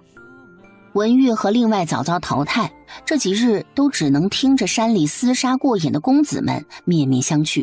没有。有，那就是命。不管你贫穷也好，富有也好，权势滔天也好，满腹才学也好，你都只会有一条命，没有了就是没有了。这是丰原帝同他说的。他们激动兴奋，觉得自己训练了许久，所以要大展拳脚。况且这几日的演练，死又不是真的死，所以他们根本就没有把这场对练看得太过于重要。瞧着9月喜笑颜开地走过来，丰原帝眉眼间满是欣慰和宠溺。他这样穿还挺好看。父皇说的是，您都不知道，如今都城应该不只是都城，整个大齐不少姑娘都学着9月的装扮，那看上去一群群的全都是英姿飒爽的姑娘们。挺好的，百花齐放是最好的。9月是大齐的福星，也是他的福星了。瞧瞧，9月这不是做得很好吗？就听见出山的路口那里传来一阵振奋人心的马蹄声，伴随着一阵又一阵的嗷嗷声和马蹄溅起的黄尘，最后的10几个20个人硬是弄出了上百人的架势来。那为首的不正是灵王之女灵月郡主吗？灵月单手甩着鞭子，一边嗷嗷嗷的叫喊，一边呲个大牙乐得什么似的。而在他骑着的马背上还拖着个人，被颠了个7荤8素不说，人都开始翻白眼了。怎么跟那要下山抢小娘子的匪似的？那笑的真就不好判断谁是好人谁是坏人。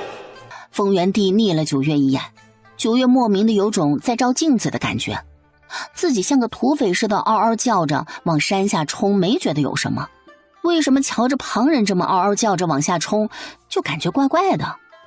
这一个个的应该和我没有关系吧？别说低价了，就这模样还能够嫁得出去吗？灵王扭头看向九月，哎呀，应该可以吧。据说那季逸清和九月的感情可好的不行，都被不知道多少人羡慕嫉妒恨。我们月月也能遇到个这样的男子吧？放下我们四皇子！这一声一出，连带着看台上的丰原帝都站起来了。四皇子，卓卓。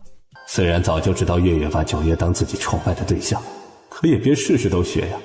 九月有人给他收尾擦屁股，你老天我没有那个胆子呀！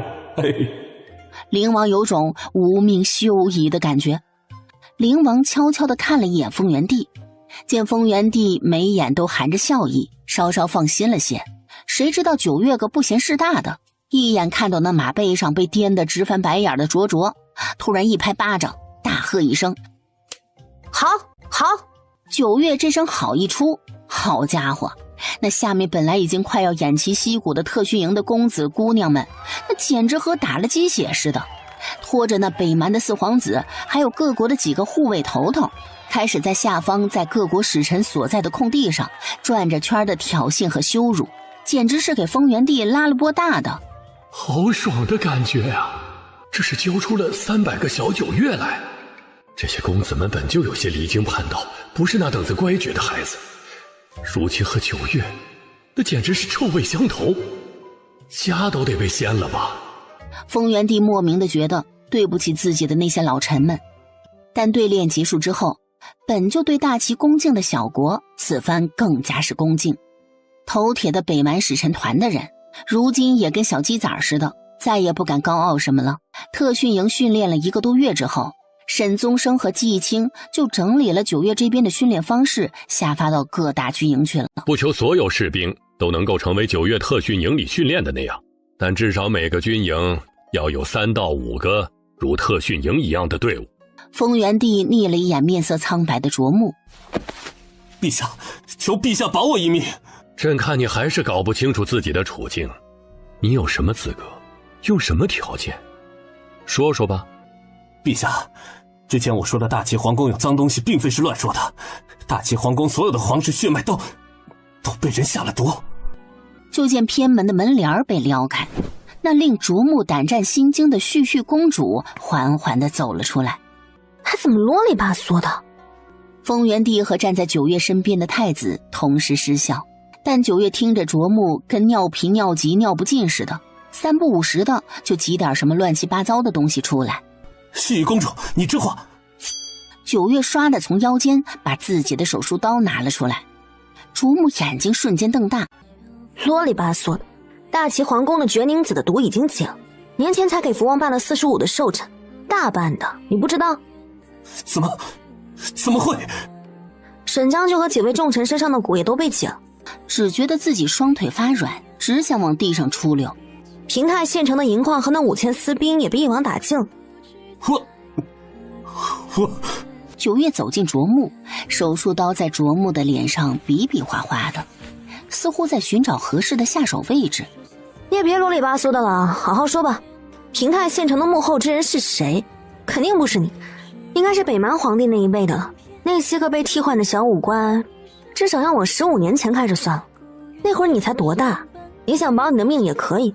所有被替换的武将名单，平泰县那样的地方肯定不止一个，其他的也有。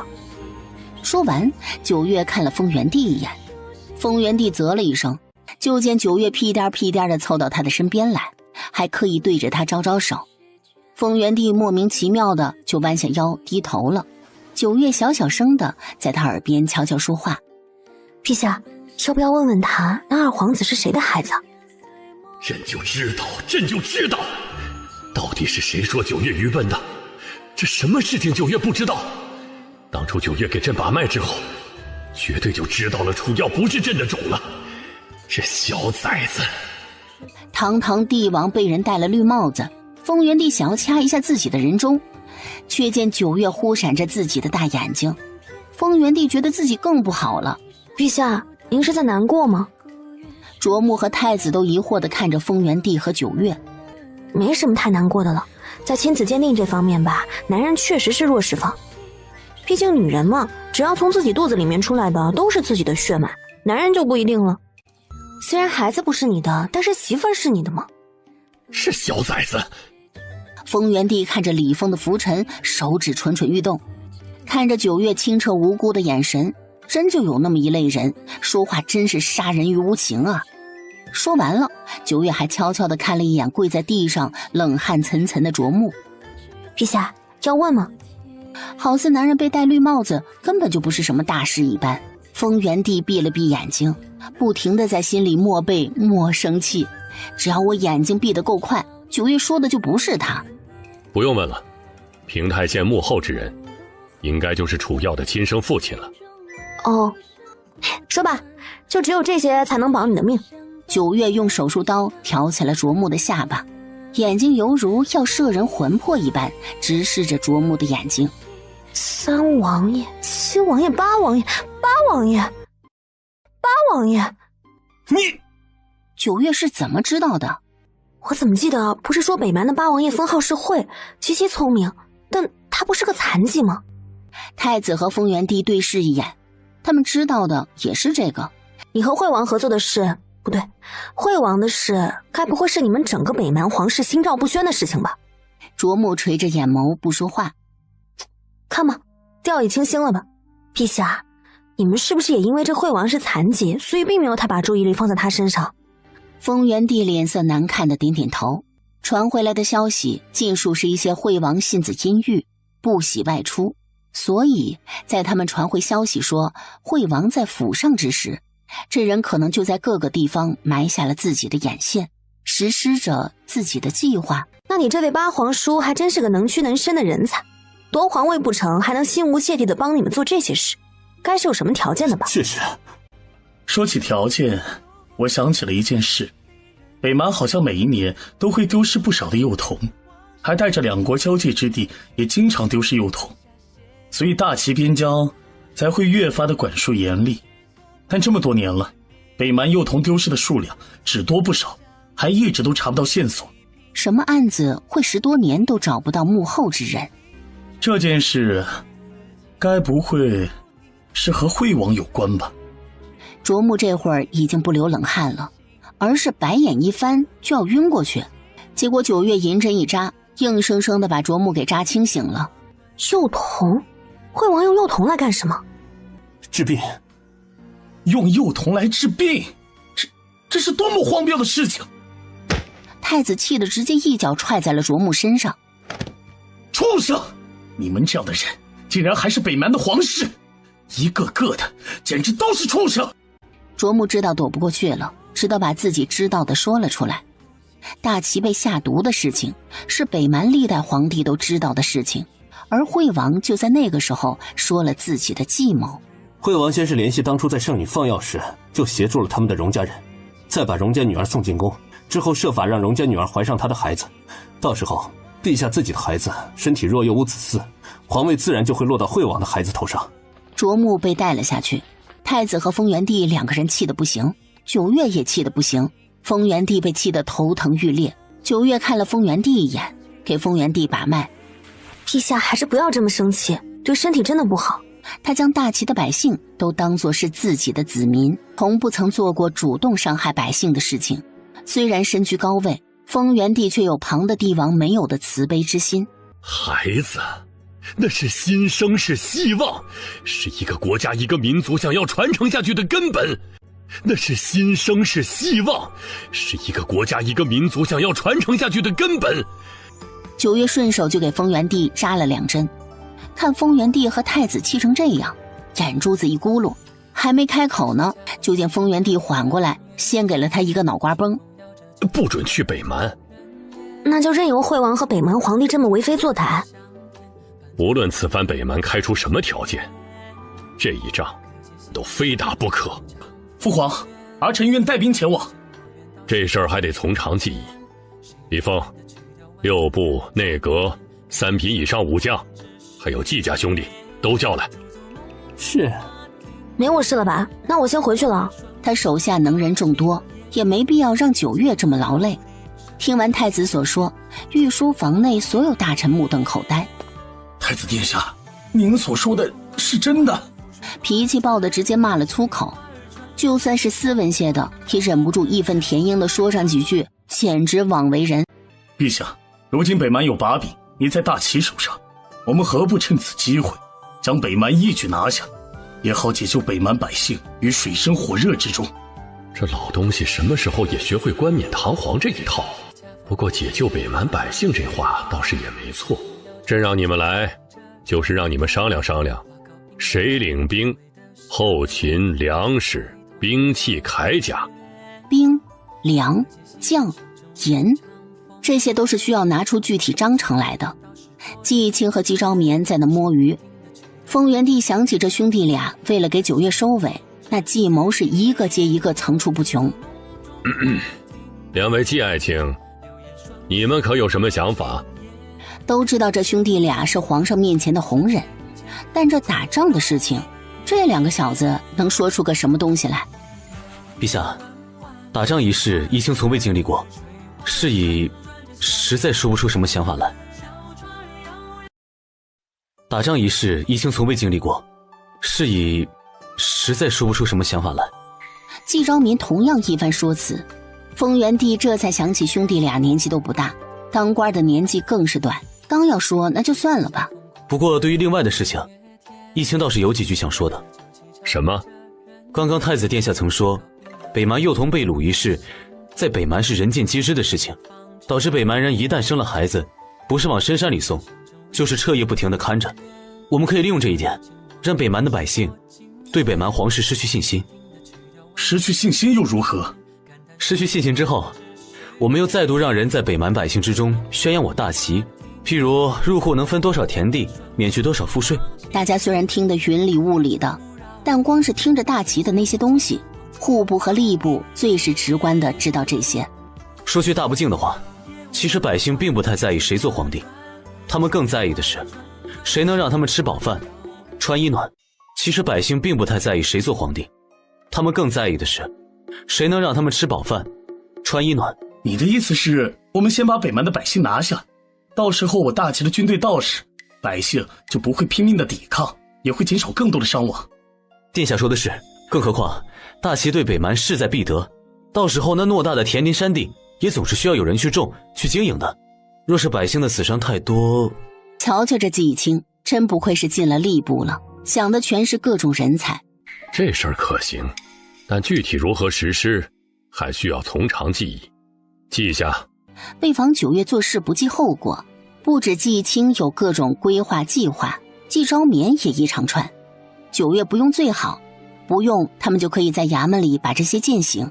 若是9月有朝一日做了什么惹怒天颜，这些可就是9月保命的东西了。陛下，太子殿下，臣也有一计。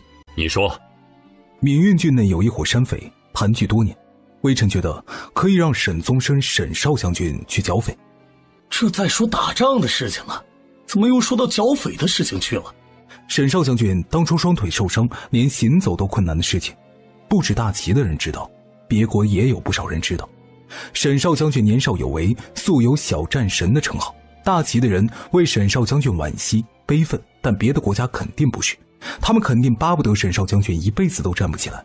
如今沈少将军已然痊愈，那闽运郡离北蛮中间只隔了一个郡城，沈少将军领兵剿匪之事肯定会引起北蛮的注意，我们只要让他们引起北蛮惠王的注意就可以了。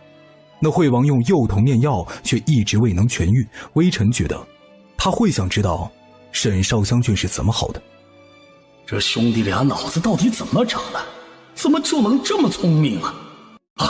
你是想将那惠王给诱到大齐来？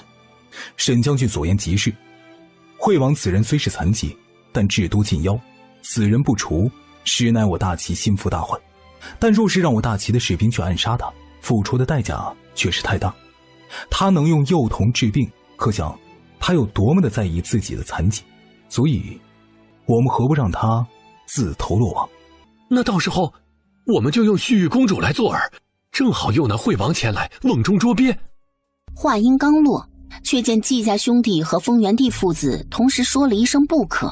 他们只想诱惠王前来，并不想把九月推到前面去，这很危险。何必非要把旭玉公主牵扯进来呢？我们只要让那惠王知道我儿双腿不仅好了，还能领兵打仗，健步如飞了，那惠王肯定就想知道是谁治好了我儿的腿。旭玉公主的事最好还是要藏起来，公主本事多大你难道不知道？容不得半点闪失，万一有个什么意外，或者那惠王狗急跳墙把旭玉公主掳走了，岂不是得不偿失了？还是沈将军想得周到，公主可是我大齐的福星，容不得半点闪失，是我想的太过于浅显了。特训营最后一天，因着都算是九月亲力亲为教出来的，所以九月还是有那么3两句忠告要说一下的。九月就站在看台上，看着底下这些小屁孩们，说是有人用我教的东西去欺男霸女什么的，不用其他人来，也别和我说什么大秦律法什么，在我这儿就只剩下一个字，那就是死。我提前说了啊，你们可别不听，要知道我这个人最优秀的品质就是说话算话。众人打了个激灵，不敢再说什么了。九月特训营真的是名不虚传，没看那些个纨绔子弟们在九月的特训营不过待了小半年，那都不能用脱胎换骨来形容了，简直是换了个人一样。让大齐的军队伪装成北蛮的人，在北蛮的地盘上对大齐挑衅，算是个由头。虽然有些卑鄙无耻，但总好过北蛮的行事。最后的最后，谁也没有想到，丰原帝将这件事情交给了林月。林月一马当先，带着林默，身后是一支不过500人的军队，就这么秘密地出了城。直到看到队伍中的文玉，林月才惊觉，丰原帝把特训营排名较前的很多人都留给了他，也许是因为在他的身上看到了九月的影子吧。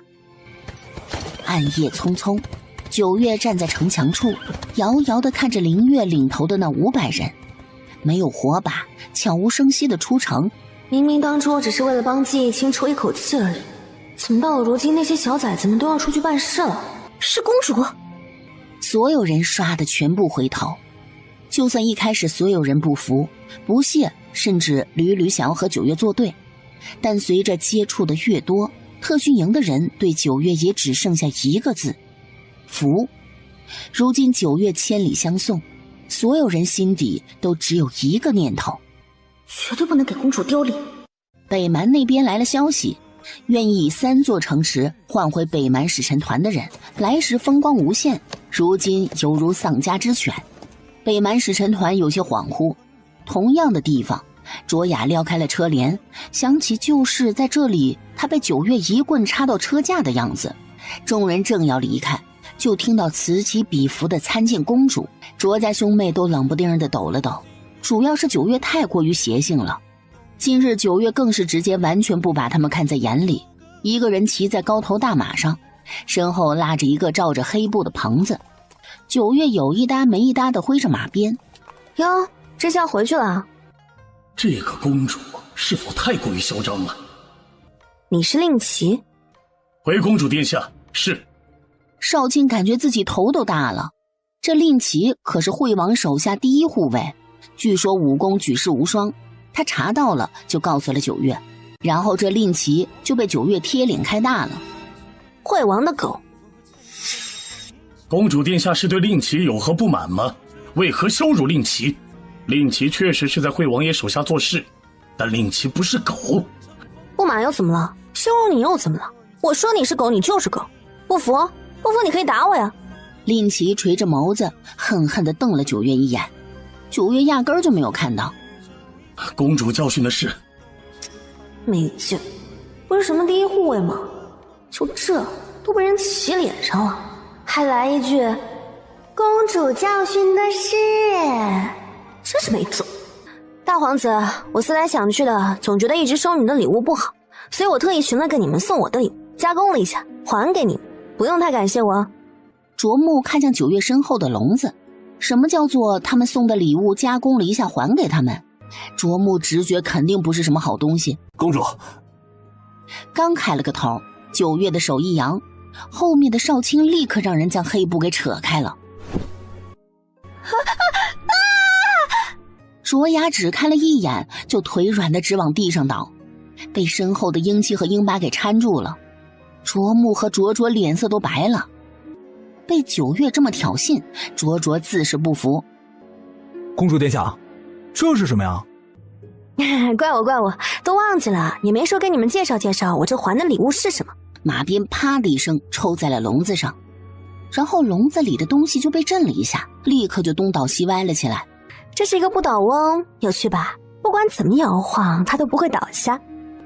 卓雅捂着嘴巴，吐的胆汁都已经出来了。卓卓脸色惨白，倒是卓木从那个不倒翁的身上看出了些微的熟悉感来，手指都在站立。看来大齐对北蛮是势在必得了，北蛮怎么可能会全身而退？这么一个不倒翁，不过是个开胃小菜，准确的来说，连开胃小菜都算不上。我还给这不倒翁取了个可好听的名字，笑眯眯地看着卓家人。花奴，这不倒翁叫花奴。卓卓尖叫了一声，往后退了一步，直接摔在地上。花奴，不就是惠王用了500多个幼童，最后炼成的唯一一个毒人吗？我们还以为花奴是因为任务失败躲了起来，不曾想竟是被九月给制成了不倒翁。九月看着卓家兄妹一个个犹如惊弓之鸟的样子，笑得肆意又猖狂。这个礼物不知道你们喜欢吗？大齐很喜欢你们惠王送来的这份礼物，所以希望你们惠王和皇上也要十分的喜欢我们大齐送给你们的礼物才是。令旗刚刚觉得九月是针对他，所以挑衅他，但这会儿令旗猛地明白了一件事，九月是真的把他当作狗。用花奴做的不倒翁，他根本就不屑于挑衅他，他挑衅和看不起的是整个北蛮。他果然如调查那般，是个彻头彻尾的疯子。大家干什么呢？唱起来，敲起来，让我们欢送北蛮。话音一落，九月大手一挥，所有百姓都欢呼起来。不知道的还真以为是一副美好相送的场面，但看着北蛮人个个面如土色的模样，再看着九月端坐在高头大马上笑得明艳妖娆的模样，真就让人大热天的出了一身冷汗。所有人满脸屈辱，却又敢怒不敢言的离开，哪还有来前那张扬挑衅的模样？来此不过短短2月，让他们意识到，如今的大齐是他们根本就逾越不了的鸿沟。沈宗生不是已经废了吗？想起那场仗，又想起了亲眼见到的沈宗生。确实是，那场仗，沈宗生双腿被废，沈宗彦失踪，那沈将军几个孩子里，就只剩下老3和老7还勉强能用了。那他为何又站了起来？你们真的看清人了？属下已经亲自去确认过了，确实是沈宗生。不仅如此，沈宗生武功更甚从前，双腿健壮有力，健步如飞，根本看不出来曾经被断言，连站都站不起来。惠王的双手猛地抓紧了轮椅的把手。我在大齐部署的好几个暗点都被大齐连锅给端了，看样子丰原帝的背后有高人相助啊。他们都说和丰原帝亲封的那个旭玉公主有关，您说会不会真的是那个公主？对于九月，他是在大齐突然有了名为青霉素的疗伤圣药时听说的。听听这封号，旭玉，旭玉，又是代表温暖，又是代表希望光明的，想要说明一个什么意思，还不一目了然吗？丰原帝会无缘无故地用这些政绩给一个小姑娘造势吗？难道说这姑娘是他流落在民间的公主？不可能。且不说丰原帝本就是个不耽于美色的人，以丰原帝那单薄的险些就差点断子绝孙的子嗣数量来说，若这旭玉真是流落在民间的公主，那丰原帝怕是恨不得敲锣打鼓宣告天下吧。那旭玉是真的有本事，不是造势扬名，是他疏忽了。不只是他，是整个北蛮皇室都疏忽了。难道此番卓木出事是大齐故意而为之？大齐就这么有信心能够拿下北蛮吗？李觉，属下在。你去好好查查，沈宗盛的腿是不是那9月治好的？是。印字部全部出动，我要见到他。是。惠王操控着轮椅到屏风后面，在床头摸了一下，一个密室无声无息的出现。卓子恩，你不得好死！皇兄啊，这话您都念叨10几年了。你把我囚禁起来又如何？你永远做不了皇帝。北蛮是不会让一个瘸子做皇帝的，你只能做梦。我马上就可以站起来了，马上。我呸！你做梦！惠王死死地抓紧了北蛮皇帝的头发。沈宗生都可以，我为何不可以？就算我不行，我的儿子也可以，孙子也可以。北蛮如今的所有皇嗣，有一个算一个，全都是我的种。我拥有皇帝拥有的一切，险些就差那么一点点，就那么一点点，大齐也会是我的了。毕竟丰原帝唯一健康的孩子也是我的。少卿蹙着眉头看向人潮拥挤的街道，就是感觉有人盯着自己，但真的定睛看过去的时候又什么都没有。但少卿是那种很会未雨绸缪的人，他还是和季青还有九月说了一声：你们觉得会不会是那惠王的人？我们当初传沈宗盛一事的时候，并没有将你……就我在大齐做的这桩桩件件的，别的国家不知道可能吗？再者，卓木他们回去了，要想保命，必得拿我的信息来换。恐怕我早就成了北蛮皇室中的眼中钉、肉中刺。那现在怎么办？能怎么办？兵来将挡，水来土掩喽。季青看了九月一眼，对着少卿摆摆手，少卿立刻离开。你同我来。一眼看到九月，季晚桥噌的一下就从凳子上起来了。满屋都是各种木头，还有不少木头和铁结合的东西。说起来，季晚桥在木匠方面真的是很有天赋。当初那什么活字印刷的东西，九月就提了一嘴，后续就是季晚桥和季昭眠、季义清弄的了。我让晚桥弄了个东西，很小，你可以随身携带。若是真的被掳走，你别一个人去闯，至少也要给我留个信息嘛。季义清将那簪子扭了2下，簪子上面的那朵木兰花就浸出墨汁一样的汁液。这种颜料遇水不化，遇火不消。木兰的花朵位置还可以指示方向，可以直接印在地上、树上、桌上，还带着特殊的香味。说起味道，这就是我的强项了，哪里需要这么复杂？九月把季义清带回房，当着季义清的面吞了那颗药丸。季义清根本就来不及阻止。这药丸能让我由内而外的散发一种味道，人的鼻子能闻到很淡的味道，但狗鼻子很灵。这簪子我也拿着，算是双重保险吧。伸手把九月揽进怀里。你怎么会想到要给我准备东西的？心里酸酸胀胀的，担心的都不知道该说些什么了。因为你不是坐以待毙的人，也是因为九月的性子就不是那种会等着人来逮的。惠王很明显是已经盯上了九月了，与其让九月莫名其妙的被掳走，而他们半点线索都没有，不如主动出击，来个将计就计。季义清担心的事情，丰原帝和太子同样担心。虽然他们有意弱化了九月的能力，犹如将一颗闪亮的珍珠藏了起来，但再是被藏起来的珍珠，那光芒还是无法遮掩的。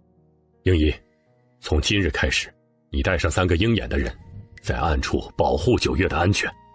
鹰一点头，太子也命蒋旭南带上几个太子护卫队的人去秘密保护九月的安全。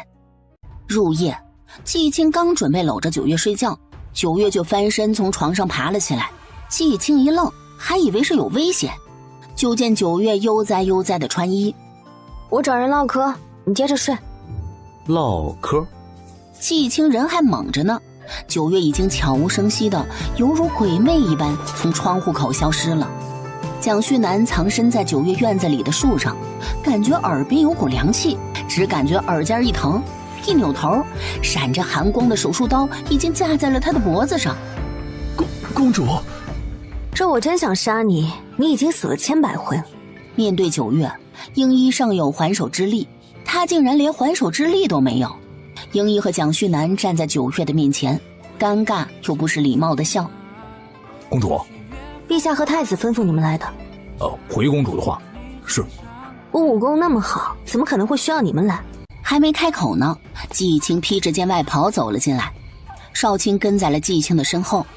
蒋队长，英一首领，我让少卿给你们准备了休息的地方，劳驾你们这段时间扮作9月的护卫了。暗处保护总是没有明面上的稳妥。9月嘴巴一歪就要反驳，还没开口呢，桌子底下的季青的手轻轻地握住9月的手。我当然知道啊，我们9月武功盖世无双，未逢对手。但是9月，就算你真的战无不胜，我们还是会忍不住的担心你啊。能不能请你委屈一段时间，我们保证跟着你不添乱。万一真的遇到事儿了，我们绝对不会拖你的后腿的。英一和蒋旭南叹为观止，瞧瞧人这说话的艺术。谁知英一还没有反应过来呢，蒋旭南连连点头表忠心。公主殿下放心，我绝对不会拖后腿。我就顿了顿，这蒋旭南个狗腿反应怎么这么快啊？9月看着季青，而后看着英一和蒋旭南，不知道怎么的，好像理解了那句话：世人只看到你飞得多高多远，只有真正关心你的人才会关心你飞得累不累。哎呀，今儿天晚了，两位就先回去休息吧。和你们换班的也快来了，这段时间就先住在季家吧，委屈你们了。小季大人言重了，不委屈，不委屈。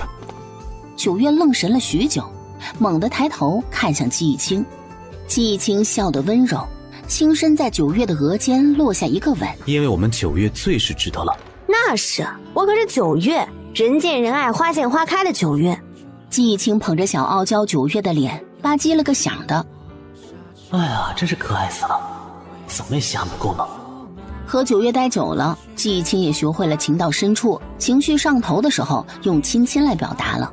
9月被亲得眼睛眯成一条缝的笑，一连好几日，9月出门都有种大佬出街的感觉，身后跟着4个人高马大的护卫。9月很是无奈，毕竟他可是希望那什么劳什子的惠王赶紧出现。这种幕后大 boss 解决了，不就大结局了吗？就鹰眼和太子护卫队这些人，简直比土匪还魁梧的身形，谁敢上前来掳人？我怎么钓鱼啊？所以就连踢带踹的，先把蒋旭南给踹走了。不是不想踹鹰一，主要是鹰一不愧是带鹰字的，那逃起来飞叉叉的。而蒋旭南属牛皮糖的，要不是看到季青的死亡视线，他能扒了9月的腿毫。今儿个正好轮到鹰一跟着，蒋旭南十分哀怨地站到大门口，看着9月带着鹰一出门。鹰一大摇大摆的，就差把眼睛放到头顶上了。我要出门去药铺，二嫂让我去买药材，蒋护卫可要一同前行。季姑娘既然诚心相邀，蒋某也不好驳了季姑娘的意。今日蒋某就和季姑娘一同去药铺吧，也帮季姑娘长长眼。不是，你自己听听这话离谱不？谁诚心相邀了？都说是假的意思，怎么会有人脸皮这么厚呢？唉，罢了罢了，就当多了个干苦力的。本以为季家有个9月就已经很让人意外了，季有琴的能力也令人刮目相看，手里捏着张单子，在各个药铺之间辗转，和掌柜的打着机锋，还能迅速地判断出药材的品质有无掺假。遇上那些倚老卖老欺负人的掌柜，一张巧嘴叭叭叭的，丝毫不落下风。季有琴和他见过的那起子遇事只会嘤嘤嘤的大家闺秀，那真是完全的不一样啊！飒爽不撒泼，蓬勃不毒辣。两个人正准备穿过小巷子，刚走到一半，就看到地上躺了个衣衫褴褛的男人，披头散发的，看不清楚长相。以为季有琴会上前去救助，结果季有琴比他还要目不斜视。路边的男人不要紧，容易对你以身相许。每个字我都听得懂，怎么连在一起就听不懂了呢？他脚上穿的是大齐五品武将的军靴制呀。季有琴看了看地上那一坨，或许是惠王又替换了个五品武将，地上这个是被灭口的。蒋旭南手轻轻放在了剑上，准备随时出剑。待会儿你就躲在我身后，千万不要冒头。扭头看了一眼，身后空无人烟。再往巷头，至少隔着好远的距离，那墙边探出个小脑袋瓜来，不是季有琴还能是谁呀？倒也不必如此。流浪汉的眼睛倏然睁开，五指成爪，猛地抠向蒋旭南的眼睛。许是用功过度，气血逆转，人软塌塌的往地上倒。沈六，沈六，他从未触碰过人身体都有坑坑洼洼的感觉。这到底是怎么回事？季姑娘，怎么了？他是沈六，沈将军第6子沈宗彦。你在等什么？他气息太弱了，得去医馆。公主，他身上的肉好像被剜了很多，普通医馆能治吗？你等我一下。蒋旭南还未反应过来，季有琴已经跑向了他们来时的路。没多大会儿，2个身强体壮的男子跟在季有琴的身后跑了过来。季有琴不敢轻易扎针，毕竟技术还不到位。你去沈将军府告知事情的始末，让他们多准备些银票，切记要银票。二嫂不是那等子见死不救的人。不是见死不救的人，那准备银票是？9月正和英一在大街上晃悠着招摇过市，还没有晃到一半呢，暗月阁传来了信号，速回。攀爬着周边的楼和屋子，没一会儿就消失在了大街上。不是大人。少卿很快交代了事情。9月听到沈家第6子刚跨过门槛，只见那马车还未停稳呢，就看到沈夫人几乎是滚着出了车厢。夫人，2人抬眸，一眼就看到了站在门口处的9月。对于9月，他们沈家真是以命相报都不为过呀。生了4个儿子，3个都是9月救下的。沈夫人急切的几乎失声。小六他。沈将军，我也刚到呢，还没看过人。是老朽。知道9月的脾气，生怕惹了9月的不快，9月就不愿意救治了。行了，进去看看人再说吧。管家手里捧着个箱子，连忙跟在了身后。9月余光扫到了一眼，本来还因为动用暗月阁叫他回来有些不满的情绪也瞬间没有了。没过多久，季青和季昭眠连带着太子都一同到了。9月进屋的时候，季家3个小丫头正在有条不紊地清理沈宗彦。3个小姑娘一边清理一边内心震撼，却又要忍着想要吐的感觉，不停地告诉自己：沈住，这是英雄，是保家卫国的英雄。不怪3人要给自己做心理建设，实在是沈宗彦浑身上下几乎没有一块好肉。蒋旭南摸到的坑坑洼洼是真实的。燕儿，不要打扰了公主。夫人，二嫂。怎么样了？3人谨慎地摇摇头。9月嗯了一声，因为沈宗彦如今的情况一看就是有些特殊，所以9月的手从沈宗彦的头皮开始顺着往下，刚一触到沈宗彦的头皮，9月的手微微一顿。是银针，有银针插在了沈宗彦的头上。9月没有立刻就拔掉，面上也没有多大的反应，只是暗自记下银针所在的位置，顺着再次往下检查，直到全部检查完，又再次摸了摸沈宗彦的脖颈处，这才算是整体检查完了。想起沈将军，还有相识的沈宗生和沈宗年，9月第一次有了同情和怜悯之心，这是对相熟的人，也是沈将军一家用真心换来的。太子看着9月，又看了看床上几乎没有人形的沈宗彦。这到底是怎么回事？难道是北蛮那边的挑衅？季青和季昭眠也和太子有一样的感觉，是试题。众人面面相觑。9月刚要开口，季青看到摇摇欲坠的沈夫人，轻轻在旁人看不到的地方拉了拉9月的袖子。9月疑惑地看向季青。有情啊，你先带沈夫人下去洗把脸，不然少将军醒来看到怕是会担心的。一看沈宗彦的样子就知道是遭了大罪的，沈夫人若是听到怕是会受不了。有道理，夫人你快去洗把脸。那人胆子小，怕会搅扰到公主，见笑了。作为一家之主，谁都可以倒下，但是他不可以。他受过刑，吃了很多苦，受了很多罪。沈将军藏在袖下的手猛地捏紧，眼眶瞬间就变红了。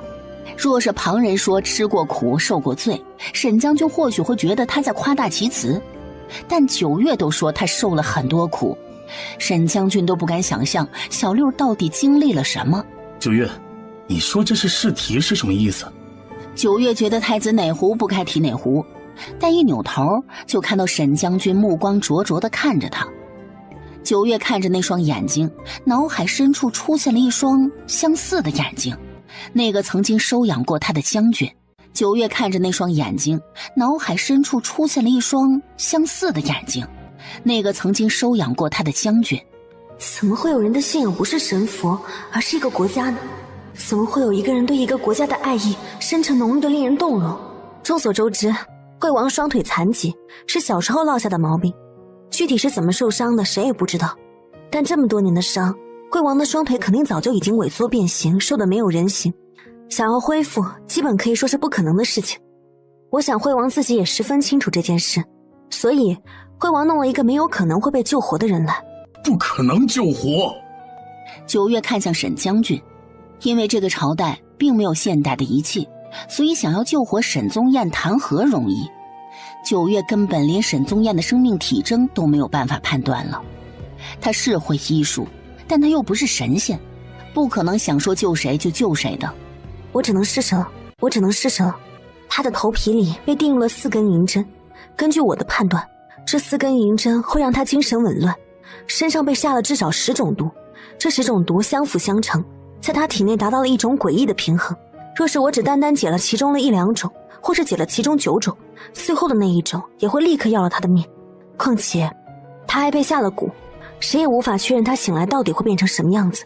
沈将军，这样你还是要我救吗？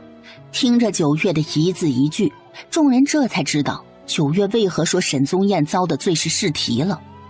难怪这么久了惠王都没有出手，实在是我们想的太简单了，以为九月不管是出名还是不出名，惠王都可能会直接将九月掳走，却从未想过惠王会如此试探，然后转由看到结果，才会真正的相信这件离谱的事情。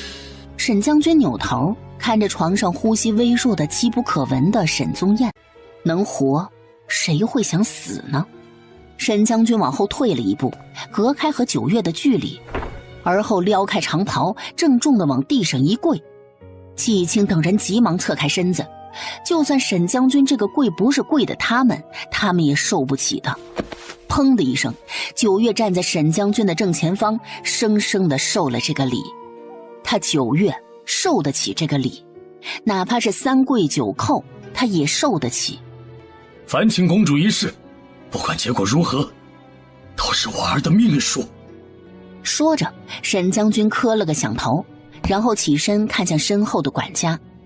管家立刻将捧着的木盒子递到了沈将军的手里。沈将军双手举过木盒，小小礼物不成敬意，望公主笑纳。沈将军真是把九月给拿捏得死死的。九月丝毫没有心理负担地收下了盒子，傲娇地转身就走，边走还悄咪咪地打开了盒子。哇塞，全是银票，真不愧是将军府，随时随地都能拿出这么多的银票来。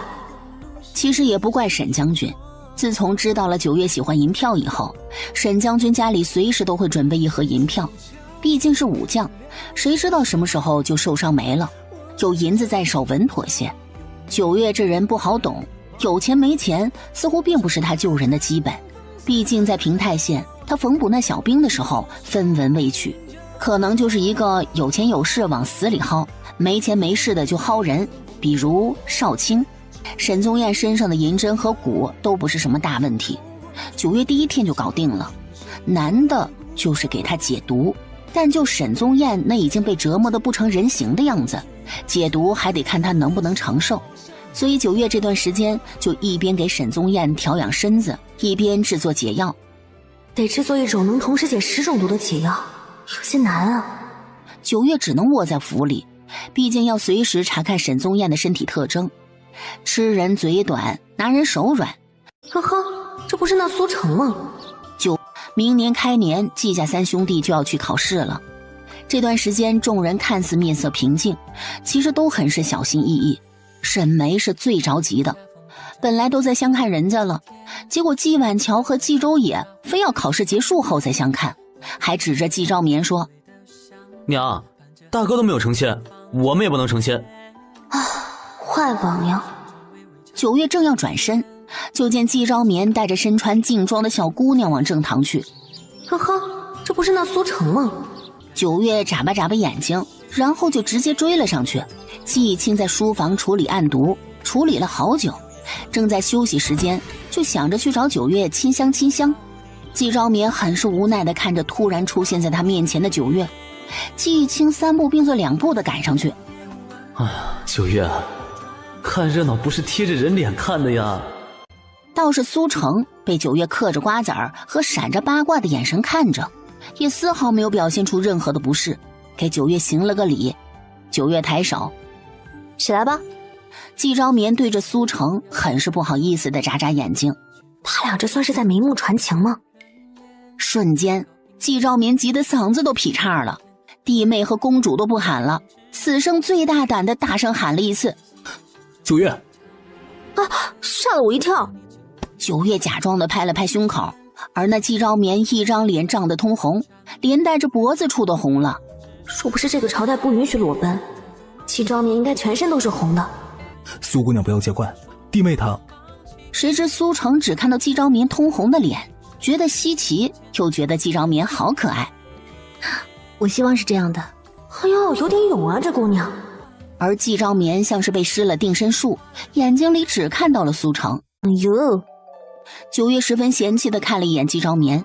那天季义清说他了，说他怎么看不出季昭眠对苏成有意思呢？你们兄弟俩那么聪明，怎么看不出来苏成也喜欢季昭眠呢？要是不喜欢，一个姑娘哪里会登季家门？这俩棒槌还得看我的。看他的直球一出，人苏成也丝毫不扭捏，反倒是季家兄弟被一句话硬控了。你不行啊，这都几个月了，你不会什么都没和人说过吧？这，你容我缓缓，我刚才是在做梦的吧？是吗？苏成看着九月的眼睛亮晶晶的，早就听过九月的种种壮举，也因为九月的存在，大齐女子比以前的地位高了不少。也因为九月和姬昭眠的存在，苏阳这会儿已经去了户部，而他被特聘成了大理寺的顾问。虽然不知道顾问是什么，但我相信这么新颖的说法肯定是这不走寻常路的旭玉公主所言。你说我今日不挑明了，他能找得到媳妇儿吗？苏成知道九月从不藏着掖着，苏成也想成为九月那般的人。苏成珍重地接过九月手里的瓜子儿，九月立刻凑到苏成的身边，两人对面就是无奈失笑的季义清和呆头鹅般完全没了主意的季昭眠。哎，你知道他心悦你吗？有感觉。我表现的有这么明显吗？所以你说我今日不挑明了，他能找得到媳妇儿吗？苏成虽然知道九月坦率大方，倒是也没有想到九月这么勇猛。找得到的，就算他不说，我也会主动告诉他的。所以我这2个月小心翼翼、鬼鬼祟祟、偷偷摸摸，生怕被人发现，其实人早就知道了，是吗？真好呀，我媳妇儿给大哥把媳妇儿找回来了。大哥真是没用。弟妹，虽然人家说了，但是媳妇儿可还没有真正的成为我的媳妇儿呢呀。季义清感觉他大哥快要裂开了，眼看九月还要接着吐槽。九月，我眼睛好像有些不舒服，你帮我看看吧。说着，修长的手指不知怎么的就钻进了九月的袖子里，轻轻地顺着九月的掌心摸到了九月的手腕。九月瞬间什么都忘记了，哪还记得要吐槽季昭眠的事儿？哪儿呢？哪儿不舒服？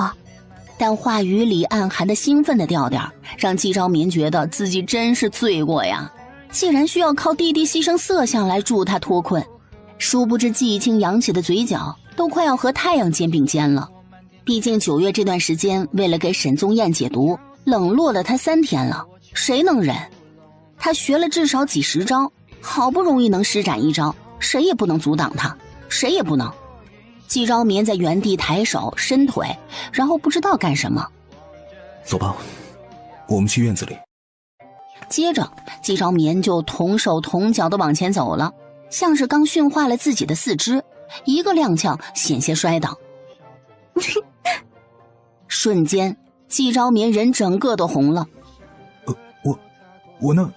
结结巴巴支支吾吾的，什么都说不出来。季大人也心悦我吗？季昭眠真是没什么出息，只感觉自己要热化了。是，我心悦于你。那苏成，静候季大人。具体静候什么，两个人心知肚明。季昭民感觉天空都亮了不少。直到苏成走了不知道多久，季昭民还傻呆呆地站在院子里傻笑。季青本想和九月亲香亲香，谁知还没有进入正题呢，下人就来到沈宗彦那边，似乎是出了点什么状况。九月撩起袍子就出去了，徒留季青在床上凹造型，凹得体酸，满脸怨念的在宅子里溜达。娘，你在这干什么呢？哎呦，你吓死为娘了！娘是在干什么呢？为什么要鬼鬼祟祟的看大哥？娘刚刚看到个小姑娘和你大哥说话，你大哥是有喜欢的姑娘了吗？大哥会告诉您的。自古以来都是父母之命。娘是看上了哪家的姑娘吗？没有没有，我就是这么顺嘴一说。还不是你们成婚这么久了也不生孩子。娘，苏若谨慎地闭上了嘴巴，四周看了看，还好九月不在。若是九月不想要孩子，季青也无所谓，他能遇到一个九月已是十分的不容易，哪还敢奢求其他呢？娘啊，生孩子也好，不生孩子也好，这都是九月自己的意愿，你不要到他面前去说这件事儿。我哪敢呀，真是有了媳妇儿忘了娘，真是有了媳妇儿忘了娘，这老二就是个典型。每个人都有自己的事情要做，相比起生孩子相夫教子，九月做的都是利国利民的大好事儿。所以说，与其让九月生孩子，我更想九月能做自己想做的。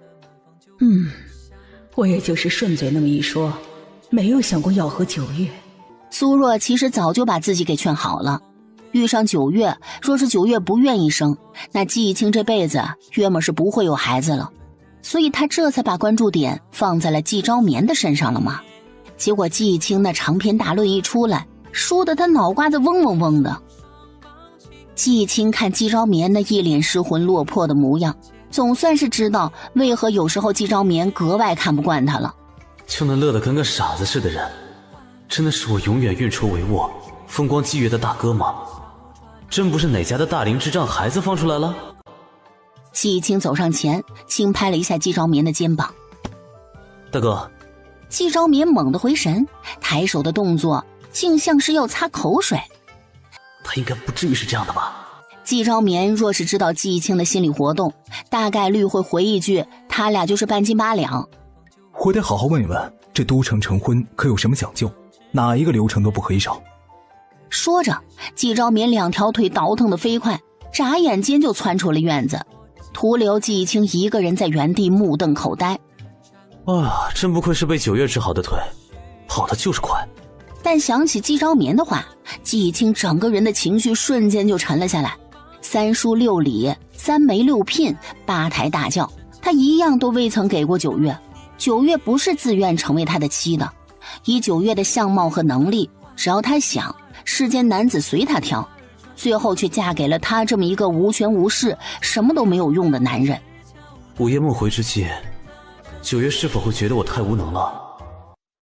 九月悄咪咪地打开门，任谁在兴头上被搅扰，心情也不会美好。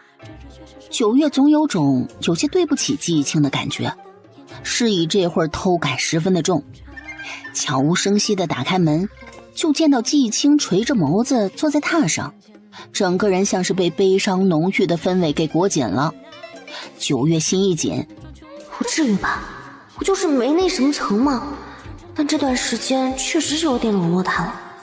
九月难得的有些不好意思，季青听到声音抬起头来，眸底的悲伤正好被九月给看了个实实在在。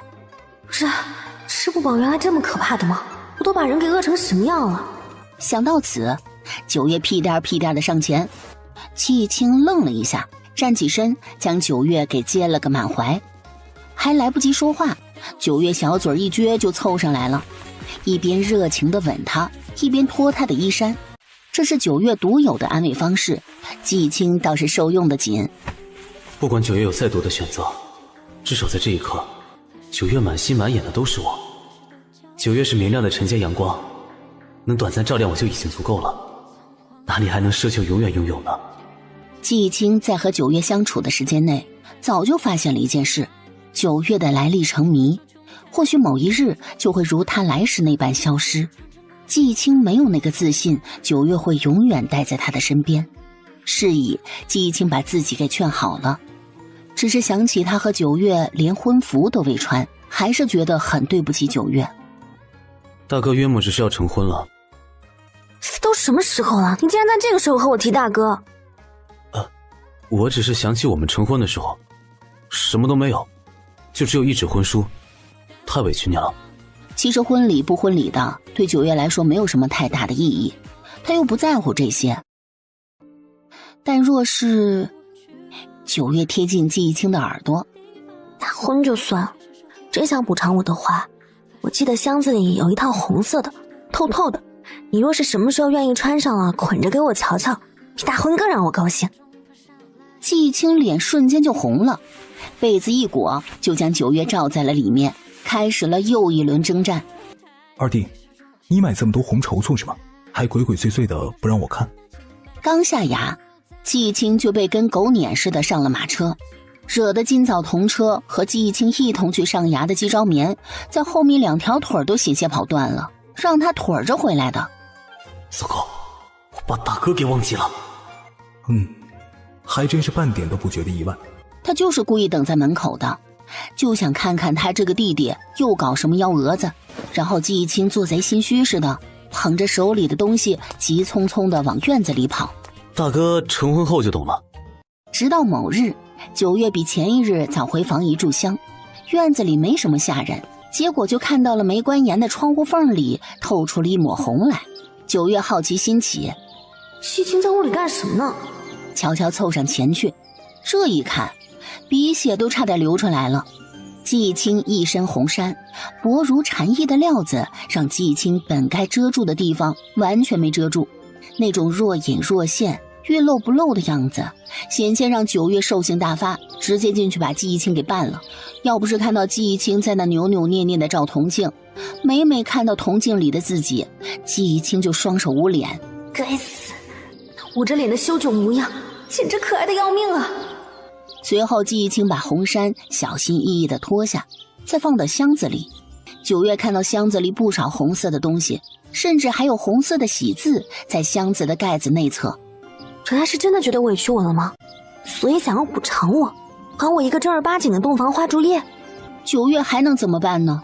当然是装作什么都不知道的，等着季青给他惊喜了。又过了2日，沈宗彦的解药总算是被九月给研究出来了。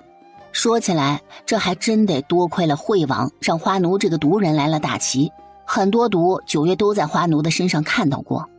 若是九月没有猜错，那惠王也是想要把沈宗彦给弄成毒人的吧。一颗解药喂下去，不过半刻钟，整个屋子就开始散发着奇奇怪怪的恶臭。九月嫌弃的直接出了屋子，给他擦洗一下，1个时辰后毒素差不多就能全部排出体外了。二嫂说了，这毒世间罕有，我们自己收集了，就可以给我们自己研究。季小丫和季小雨忙着把收集的毒素拿回了他们的药房。季有勤塞着鼻子去收集沈宗彦脸上最后排出来的那么一点点的毒素，正刮着眼皮呢，就感觉到沈宗彦的眼皮抖动了一下。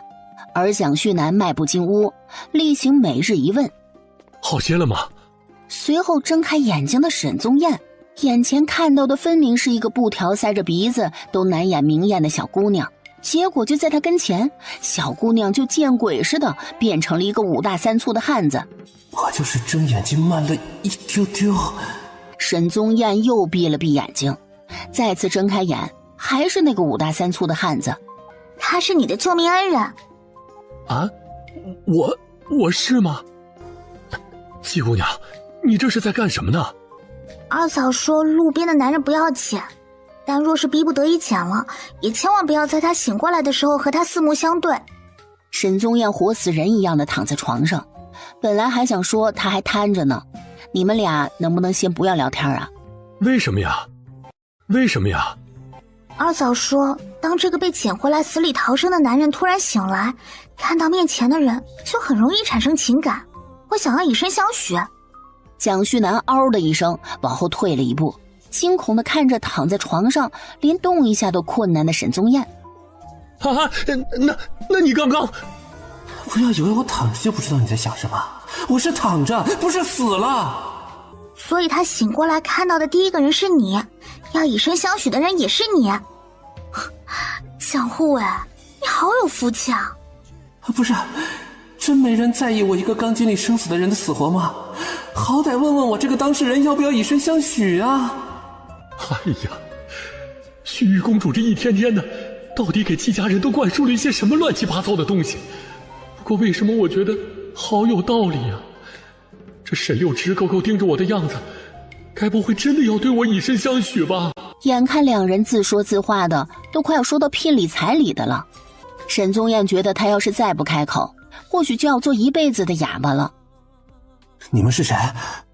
沈六，你不认识我？我们还一起去过书院呢，你竟然不认识我？求助面前这两个人，不知道有没有用？他们应该不会觉得我是因为想要以身相许不成功而使的计谋吧？谁是沈六？蒋旭南愣了，随后季有琴也愣了。二嫂，那谁傻了？沈宗彦傻了？不应该啊，我下手没出过这么大的差错啊。参见公主。九月手一抬，直接往床边走。你傻了？应该没有，我就是好像忘记了好多事情。我就说怎么可能会傻，烧火上蒸笼，蒸一下就可以了。这不是酷刑吗？还能治病？须臾公主的治疗方式果然是异于常人。须臾公主的治疗方式果然是异于常人。趁着季有琴去准备蒸笼什么的了，九月钻进药房去准备药材去了。沈宗彦体内的毒和头皮上的银针对他的记忆总归是有点影响的，只能用蒸的方式结合药物来辅助唤醒他的记忆。公主说的蒸是真的蒸啊！他起先真以为是开玩笑的，然后蒋旭南就恍恍惚惚的被九月吩咐着把沈宗彦抱到蒸笼里面去。一触到沈宗彦满是苍夷的身体，蒋旭南所有的心绪都没有了，只剩下难过。蒸笼里放了一根凳子让沈宗彦坐着，自脚底板蒸腾而上的热气熏得人眼睛都睁不开，浑身的伤口也疼得不行，但沈宗彦愣是连吭都没有吭一声。九月站在架子上，手里拿着银针，三不五时的就给沈宗彦扎一针。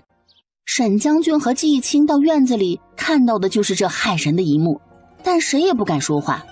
沈宗彦似有所感，微微睁开眼睛，看到院中那个半头银发却又精神奕奕的老人，来自血脉深处的羁绊让沈宗彦眼眶发红，嘴巴微张。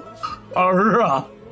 任谁看到自己的亲子遭这些罪，也没法无动于衷。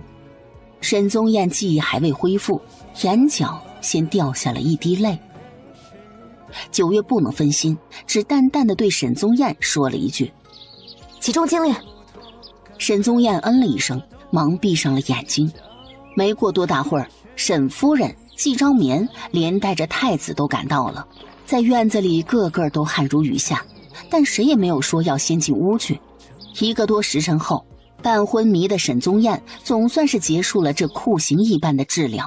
睁开眼睛的第一瞬间，那种清澈单纯的眸光消失，整个人的气势倏然变化。陛下，北蛮皇帝有意。开口就是王炸，屋子里的人神情都瞬间变得严肃。蒋旭南和英一立刻往外走，没一会儿就让人把整间屋子给包围了，确保不会有其他人听到这件事儿。我失踪后被人掳走，被关到了惠王养毒人的秘密基地。那时还没有人发现我的真实身份，只以为我是从战场上抓的俘虏。我一边在秘密基地被做各种试验，一边寻找机会逃离。在又一次被喂药之后，惠王带着个男人到了秘密基地。那男人和北蛮皇帝长得一模一样，但是那男人却对惠王毕恭毕敬。两人说是君臣，不如说皇上更像是惠王的下属，但这绝对不是一个皇上和臣子应该有的状态。后来沈宗生剿匪的事情发生了以后，惠王秘密去看过沈宗生一次。如今没什么事了，回去照着药方好好调理一下就可以了。后来沈宗生剿匪的事情发生了以后，惠王秘密去看过沈宗生一次。兄弟俩到底是双胞胎，那一模一样的长相让惠王几乎是立刻就想起了他，然后灌他毒药，扎针下蛊用刑。九月猜测的是对的，沈宗彦确实是惠王给他的试题。九月像是丝毫没有意识到治好沈宗彦他会面临什么危险，只淡淡的把开好的几张药方递给了沈将军。如今没什么事了，回去照着药方好好调理一下就可以了。沈将军手里捏着药方，眼里满是不舍和怜惜。公主，你们是不是忘记了我是九月，不是普通人？其他的我不敢保证，全身而退我是敢保证的。还是好好说说那什么北蛮皇帝的事吧。如今的北蛮皇帝可能是假的。当初父皇也曾猜测过，惠王因为身体有碍，所以皇位旁落，他怎么可能会甘心替北蛮皇帝做那么多的事情？如今想来，怕是那北蛮假皇帝的幕后之人就是惠王。太子有些等不及了，要先回去和丰原帝好好商量商量。临走前看着好似全然在状况外的九月，太子上前就弹了九月一个脑瓜崩。九月嗷的一声，追着太子就跑了出去。出了院子，看着满院子的护卫，太子甚至想要幼稚的对着九月来一个好在忍住了。九月，干嘛？你再敢弹我一下，我绝对要小心，一定要很小心。哼！最后还是扭扭捏捏、别别扭扭的来了一句：“我知道了。”九月很是无奈的看着季青，吩咐暗月阁的好手轮班保护他，实在是不知道说什么。九月生怕惠王不来找他，这几日几乎是见天的在外面蹦跶。今日有些特殊，季有琴非要带着九月去隔壁街的成衣铺子去看衣服，在布庄里面跟个奇迹九月一样的换了一套又一套，等再换了一套出来之后，看季有琴抬头看了看时辰，这都看不出来有事的话，我就不是九月了。既然季青费心费力的要给他惊喜，九月当然不能做一个扫兴的伴侣了。又在成衣铺子待了半个多时辰，季有琴才长出了一口气。这是成了。无奈的配合着季有琴拙劣的几个理由，出了成衣铺子。刚到季家所在的那条街，九月的眸光凌厉了一瞬，整个人身上杀气暴涨。为什么就偏偏得是今天呢？九月不想扫兴的，真的一点都不想扫兴的。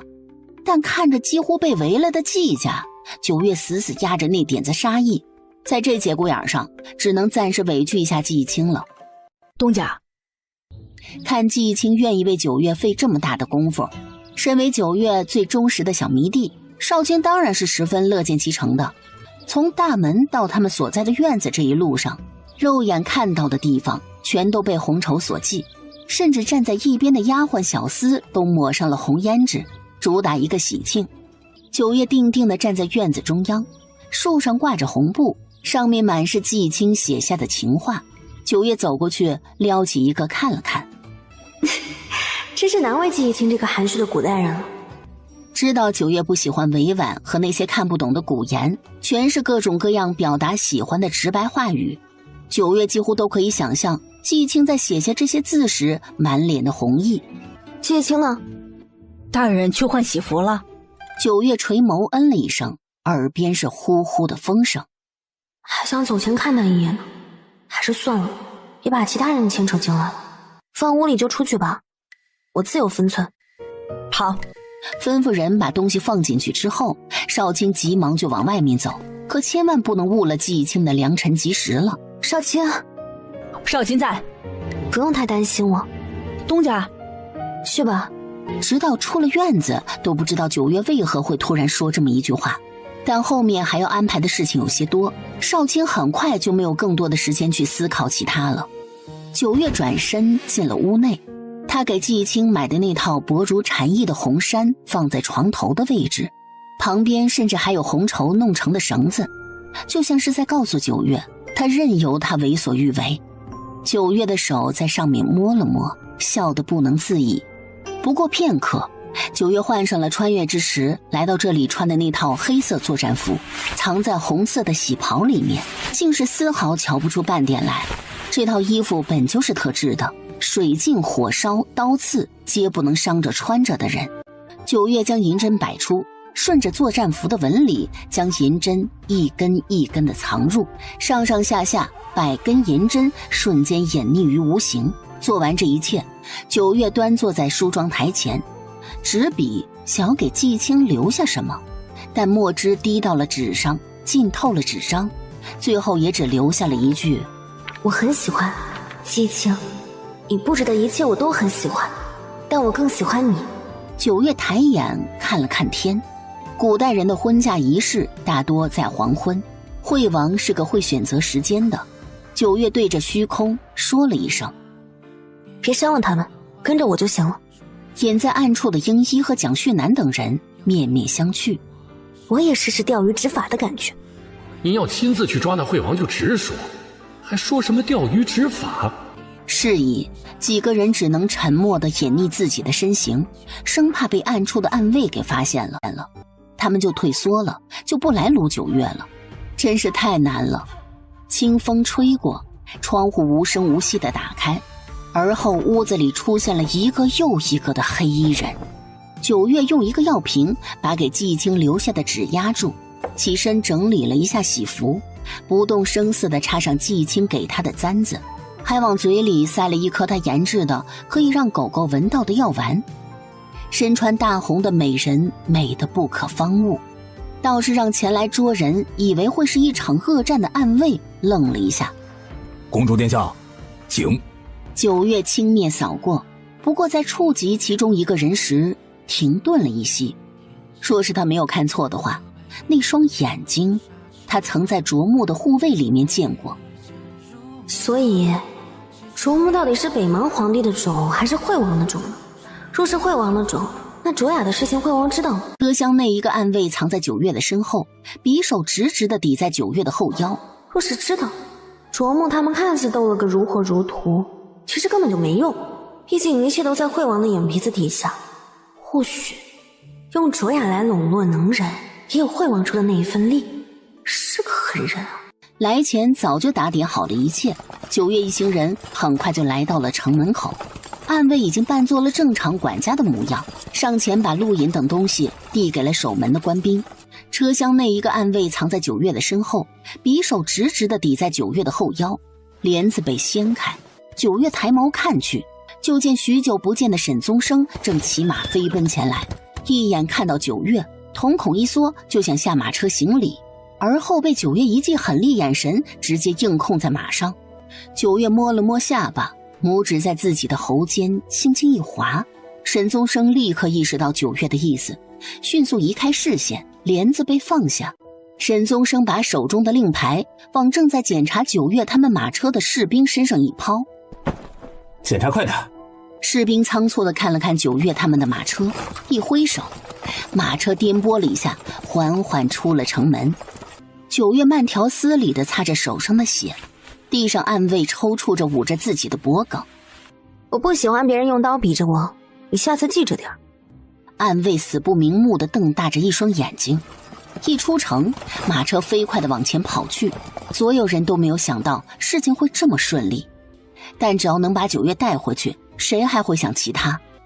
沈宗生飞快地下了马，九月很明显是遇到了事情，他在外剿匪刚回来，并不知道惠王的事情。九月那架势不太像是出了事情，不过能让九月心甘情愿去的，肯定是大事。沈宗生在城门口迅速地找了几个士兵，找人分别去季家、皇宫、沈家传信。季青一身喜服，骑着马就奔到了近前。沈宗生看到季青的造型，还愣了一下。这是查到了，惠王应该是秘密潜入了京郊，但具体在哪里，暂时还不得而知。季青喘着粗气，鬼知道他喜气洋洋的准备去院子里找九月，结果只看到英一和蒋旭南留下的信息，进屋就看到九月留下的话，人都差点被吓疯了。季昭眠立刻就往皇宫去了，季青先带着暗月阁的人出城，尾端还有已经抽条的季维洲赶着板车，上面有好几条狗，地上还欢快地跑着一条，这是让狗狗们也可以轮班的。真是在季家人这里看到什么场景都不足为奇了呢。宫里此时也已经知道九月被惠王暗卫掳走的事情了，丰原帝发了好大的火。小兔崽子，这个小兔崽子，我安排了那么多人保护他，好嘛，还嫌慢了，非要去会往老窝里钻一趟，真是气死我了。季昭眠跪在地上，怕是怕的，但还是敏锐地听出了丰原帝那生气下隐藏的关心爱护。父皇，现在怎么办？什么怎么办？还能怎么办？要朕教你吗？说着，丰原帝随手就从案桌上大力地丢了个令牌给太子。你亲自去京郊北大营调1000精兵。他奶奶的，真以为大齐无人了还是怎么？竟然来掳大齐的公主，这惠王真是死得太慢了。本来他都准备好晚一点悄咪咪地出宫去观礼了，季义清和9月成婚什么都没有，丰原帝想想都为那个小兔崽子委屈，这被搅扰了兴致，能不生气吗？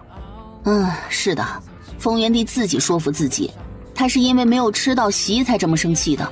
要是9月知道了，大概会来一句：谁家因为没有吃到席弄1000精兵打上门的？太子立刻握紧令牌，季昭眠也很快跟了出来。他知道自己这种时候帮不上忙，但惠王此人狡诈阴险，他会骑马，也绝对会躲在精兵的后面，绝对不会给太子他们添麻烦的。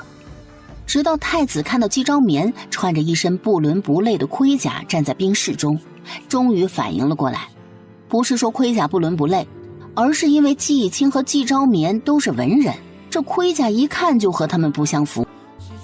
9月敢只身前往，肯定是做好了万全的准备，况且之前演练过很多次都没有出过事，所以这次肯定不会出事。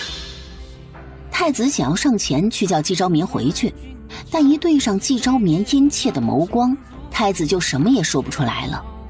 他和季昭眠的心态大概是同样的，他们没法看着9月身陷险境还坐以待毙。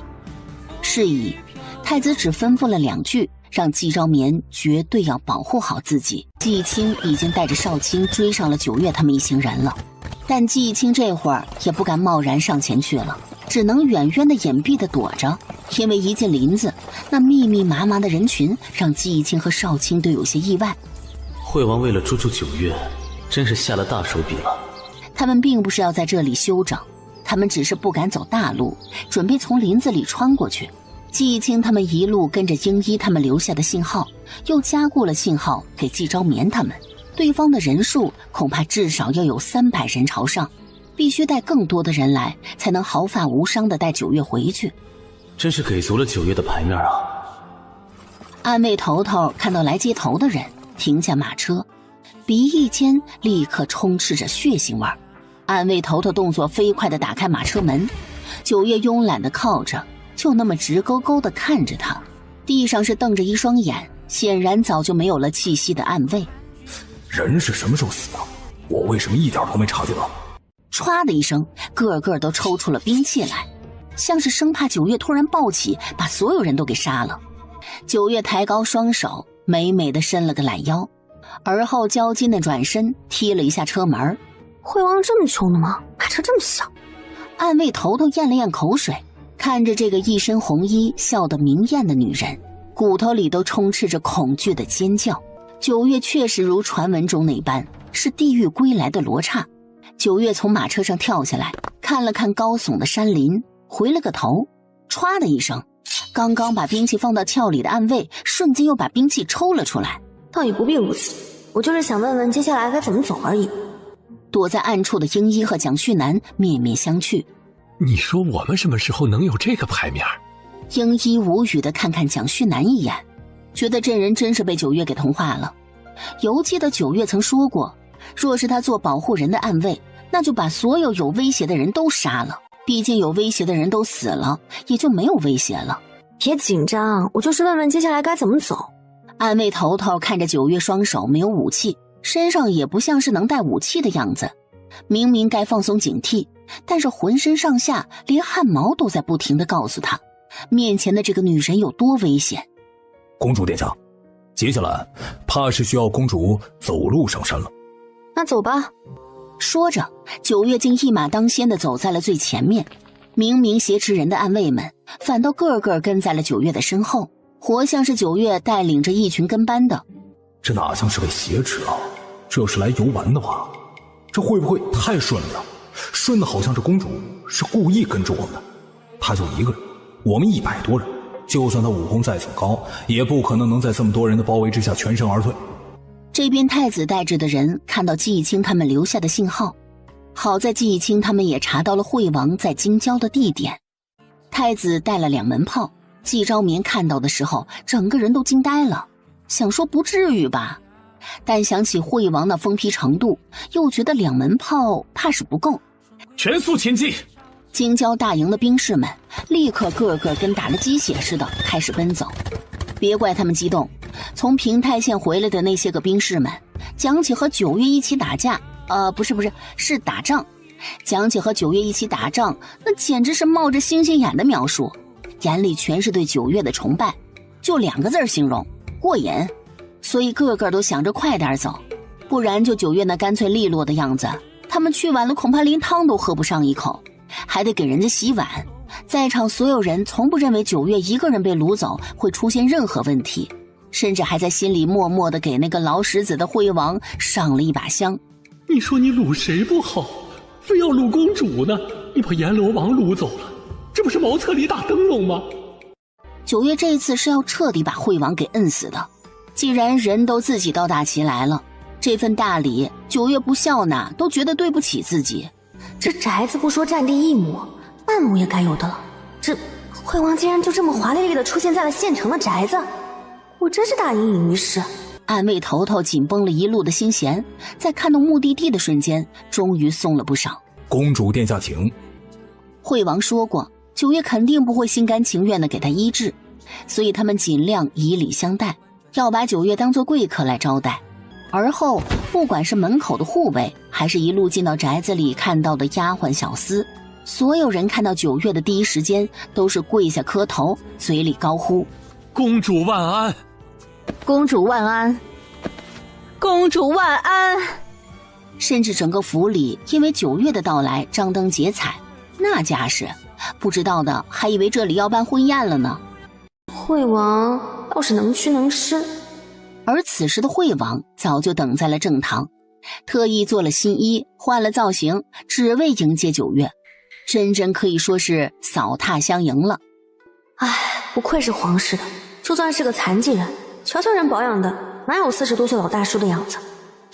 长得怎么说呢？9月觉得季义清年纪大了以后就该长这种模样，那是长得真带劲呐，就是没有季义清强壮，所以9月不太喜欢。毕竟他不喜欢白斩鸡。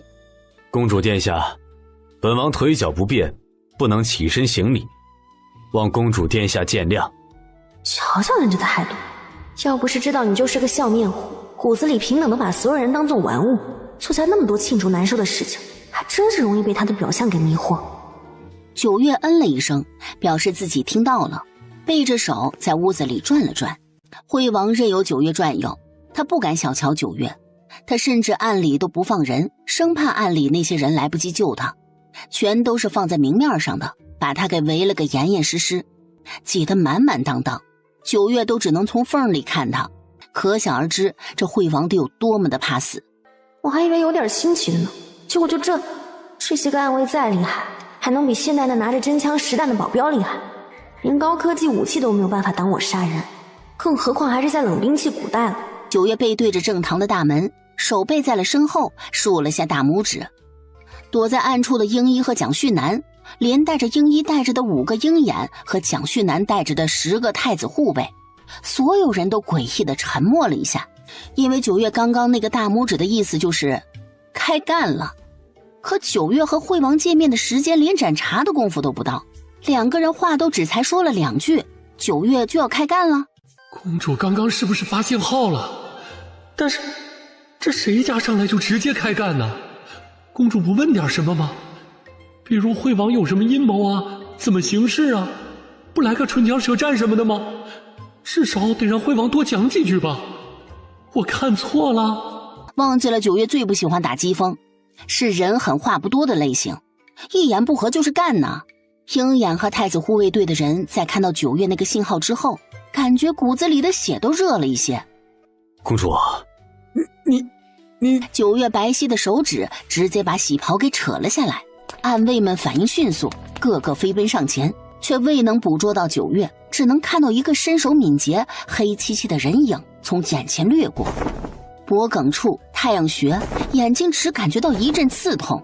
屋外隐蔽的英一等人也快速地冲了上来，瞬间就和屋内屋外的暗卫战成了一团。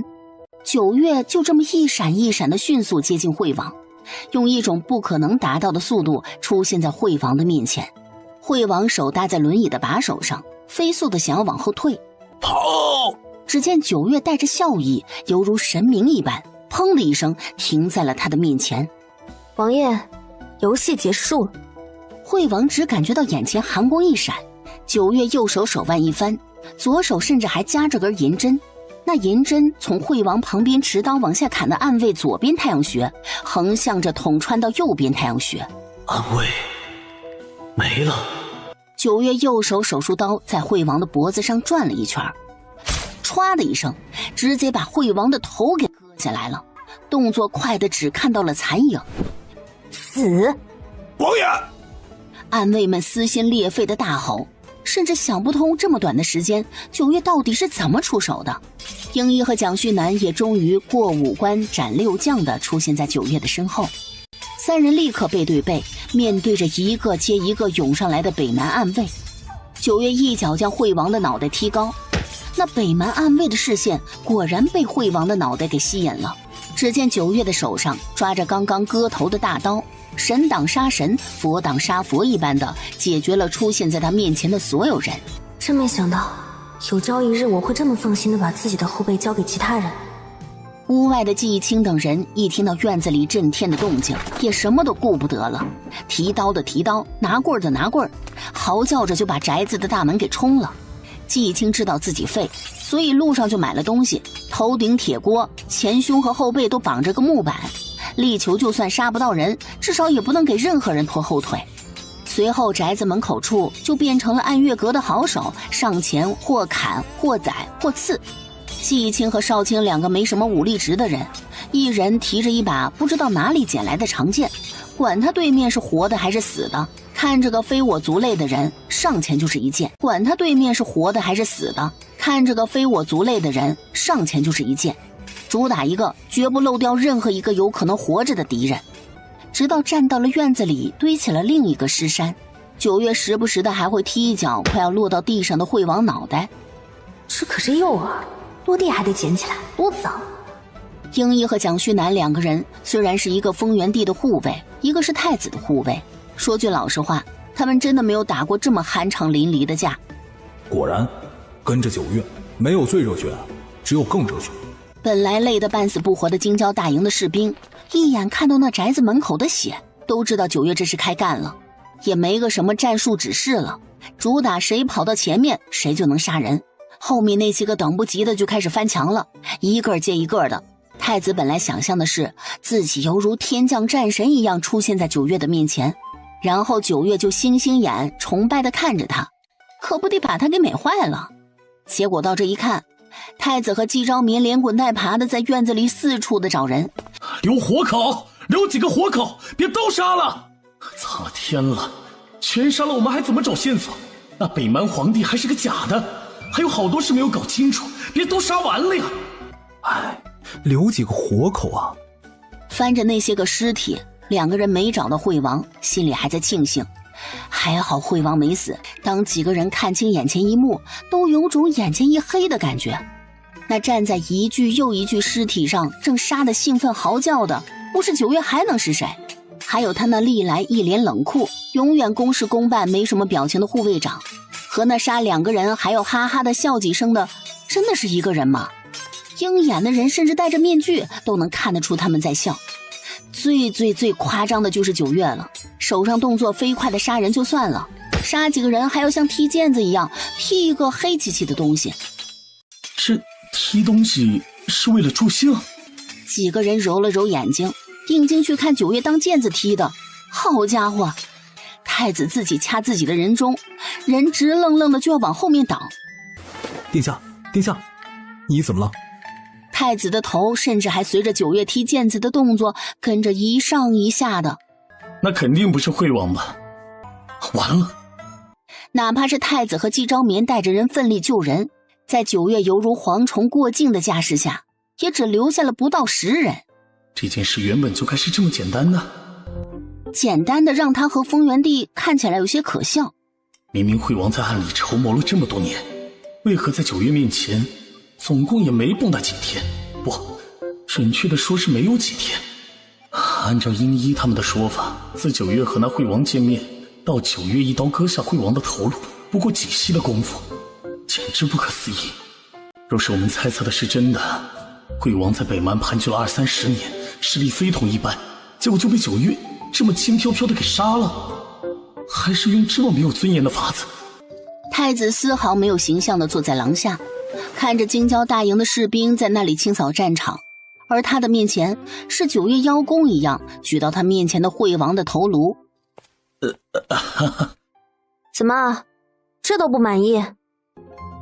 九月叉着腰，那气冲冲瞪着他的模样，让太子觉得，但凡他只要敢说一声是，九月就敢让他的头颅和惠王的头颅排坐。不是，我就是觉得有些意外，这感觉太容易了些啊。哼，这本来是一件很容易的事情，是你们把事情想得给太过于复杂。在绝对的武力面前，一切阴谋诡计都是软绵化。要是一早就知道这惠王是幕后黑手，第一仗就让他嗝屁，哪可能让他蹦跶到200多仗，多费流量啊！要是一早就知道这惠王是幕后黑手，第一仗就让他嗝屁，哪可能让他蹦跶到200多仗，多费流量啊！再说，之前虽然知道了这人是幕后黑手，但我找不到人，不然我见到这惠王的第一眼就是他的死期，比如今天。太子无言以对，竟然觉得九月此等简单粗暴的做法十分的快捷便利，想学是怎么回事儿？也就是你了，换别人来哪有这个本事啊？那是，不看看我是谁？那是，你可是九月，九月的九，九月的月。九月脚趾抓地，想起当初那些中二的发言，真是要用脚趾抠出个城堡出来了。九月要你九月死的那个九月。九月从门槛上起身就要想踢太子，太子窜的那个飞快呀，几乎可以说是咻的一声就从九月的面前跑开了。九月却在起身的瞬间莫名的觉得眼前一黑，抬起的脚还没有绷直，就感觉天旋地转的。九月！这一声惊恐的呼喊让正在收尾的几个人全部都看了过来，就只见看到九月站在廊下摇摇欲坠，太子用尽平生最快的速度朝着九月奔来，季青手里还拿着笔，东西一扔，提着100就跑了过来。太子揽住九月的瞬间，看到九月苍白的脸，感觉自己真是吓了个半死。九月，九月！别吵！九月却是抬手先给自己搭了个脉，有些意料之外。我怀孕了，都快3个月了。刚刚赶到近前的所有人仿佛都被施了定身术一样，连滚带爬还离九月好几步的季青两眼一黑。好家伙，九月没真晕，但季青是真晕了，咚的一声，听着就疼。但谁也没有时间去理他，纷纷围到九月的面前。九月又仔仔细细地摸了摸脉，是的，怀孕了，快3个月了。饶是再次听到，所有人都还是觉得这是在做梦吧。倒不是说九月不能怀孕，就是谁家孕妇扛着大刀叫唤的和土匪下山一样啊。太子嘴巴大张，啊吧啊吧了好几声，真的觉得自己这一天心都在嗓子眼儿。若是有个意外，那怎么办？九月！九月被太子这么吼了一声，抬起头就想骂人，却一眼撞进了太子的双眸里，那里面满满当当的担忧和内疚。九月心口一梗，瞬间就说不出话来了，顺着看向周围的几个人，个个都如出一辙的表情。九月不知道怎么的，就是有点心虚了。季昭眠浑身抖如筛糠，也是提着一口气的，不然也和季青一样晕过去了。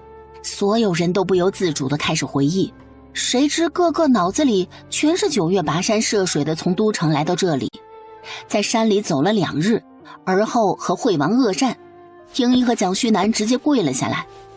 还好，这如果要是9月，或者9月肚子里头的孩子真出了什么事儿，我们真是万死难辞其咎。而后就一眼看到了躺在地上十分安详的季青。呀，相公，你怎么躺在地上呀？平时大踏步习惯了，一步就下了3个台阶，这一骤然的动作直接让季昭明和太子都软了身子。九月，九月！英一和蒋旭南从来没有跑得这么快过，就把季青从地上扛了起来，扛着季青就往外走。九月小心地去了一眼，刚想屁颠屁颠地跟上去，慢点儿！真是差点就对着九月喊祖宗了。这下谁也没有心情再去收拾什么战场了，毕竟谁也不会有九月重要。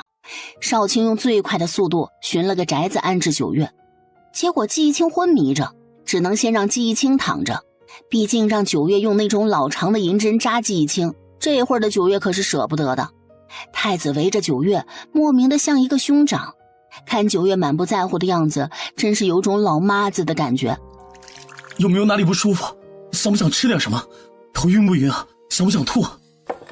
季昭眠站在一边，太子问了个问题，季昭眠就先看看太子，然后看向九月，点点头表示赞同。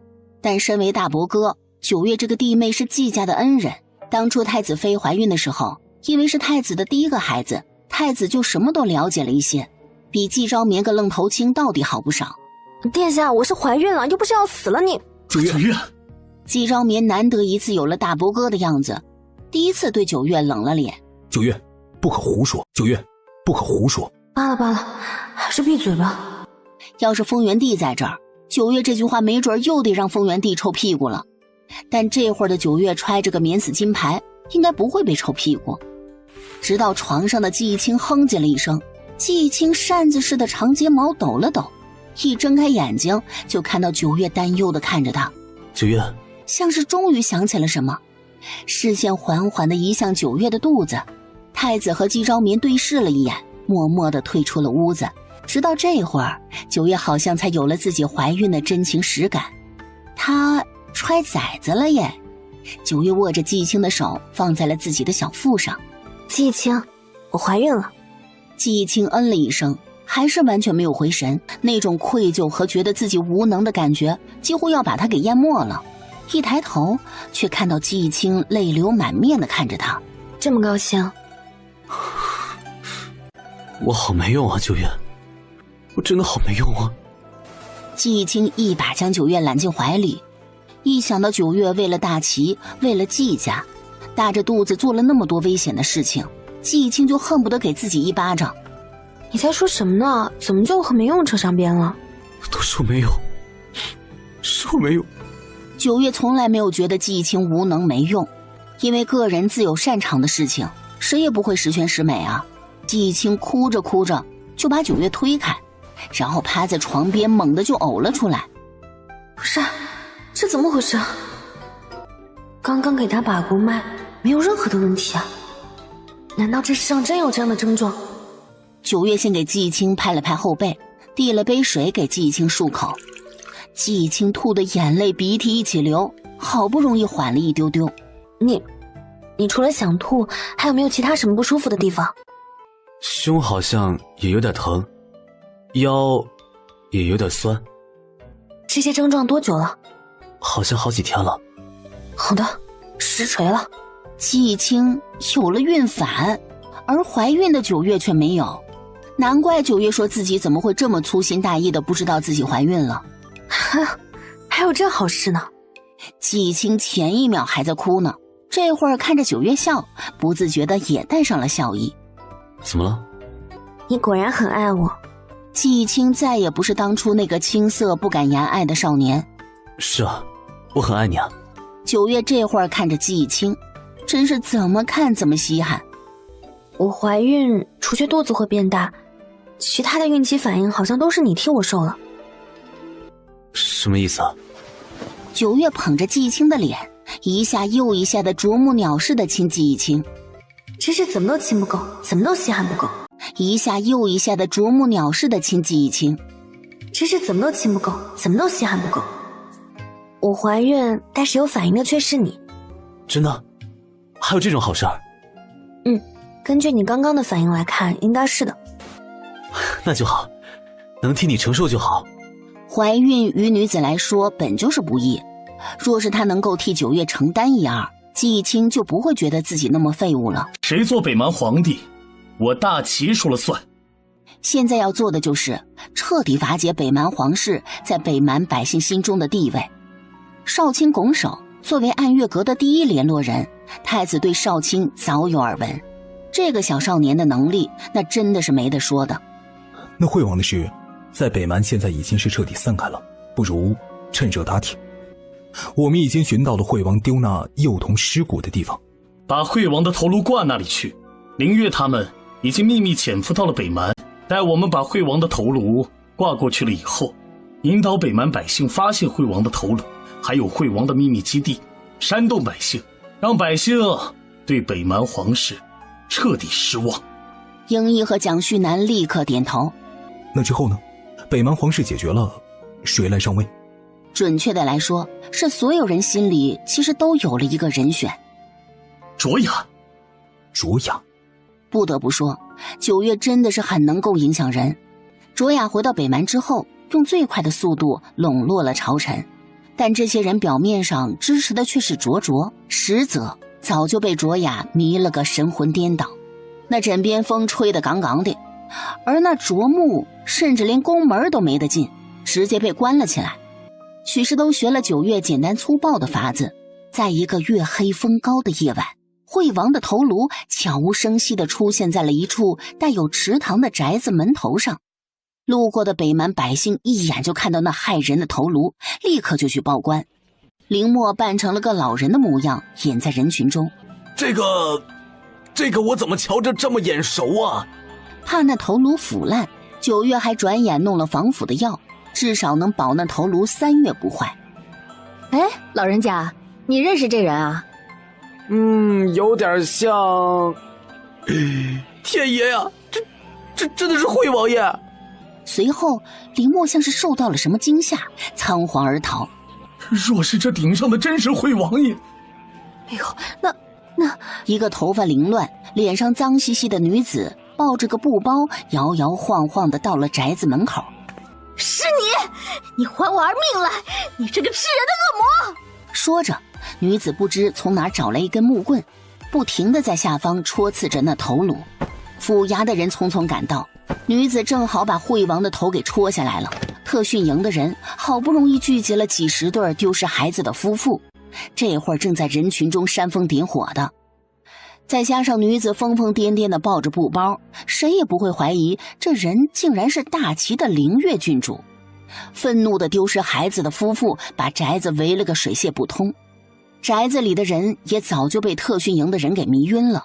凌默换了装束，翻进宅子里，从内把宅门给打开了。凌月犹如一只灵活的猴，扯着惠王的头颅在宅子里四处的飞奔。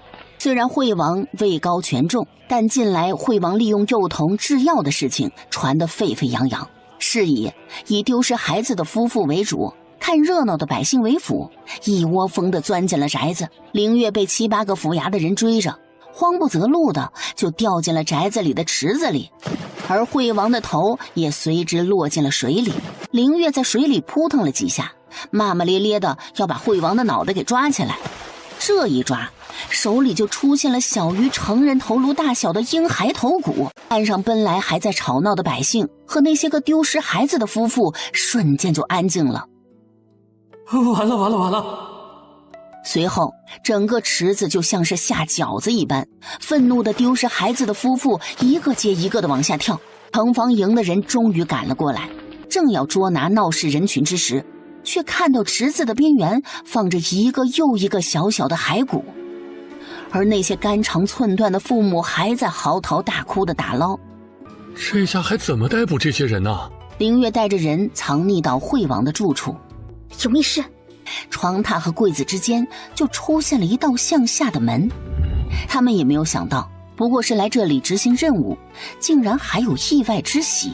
凌月找到了被囚禁了几10年，人不像人，鬼不像鬼的真北蛮皇帝。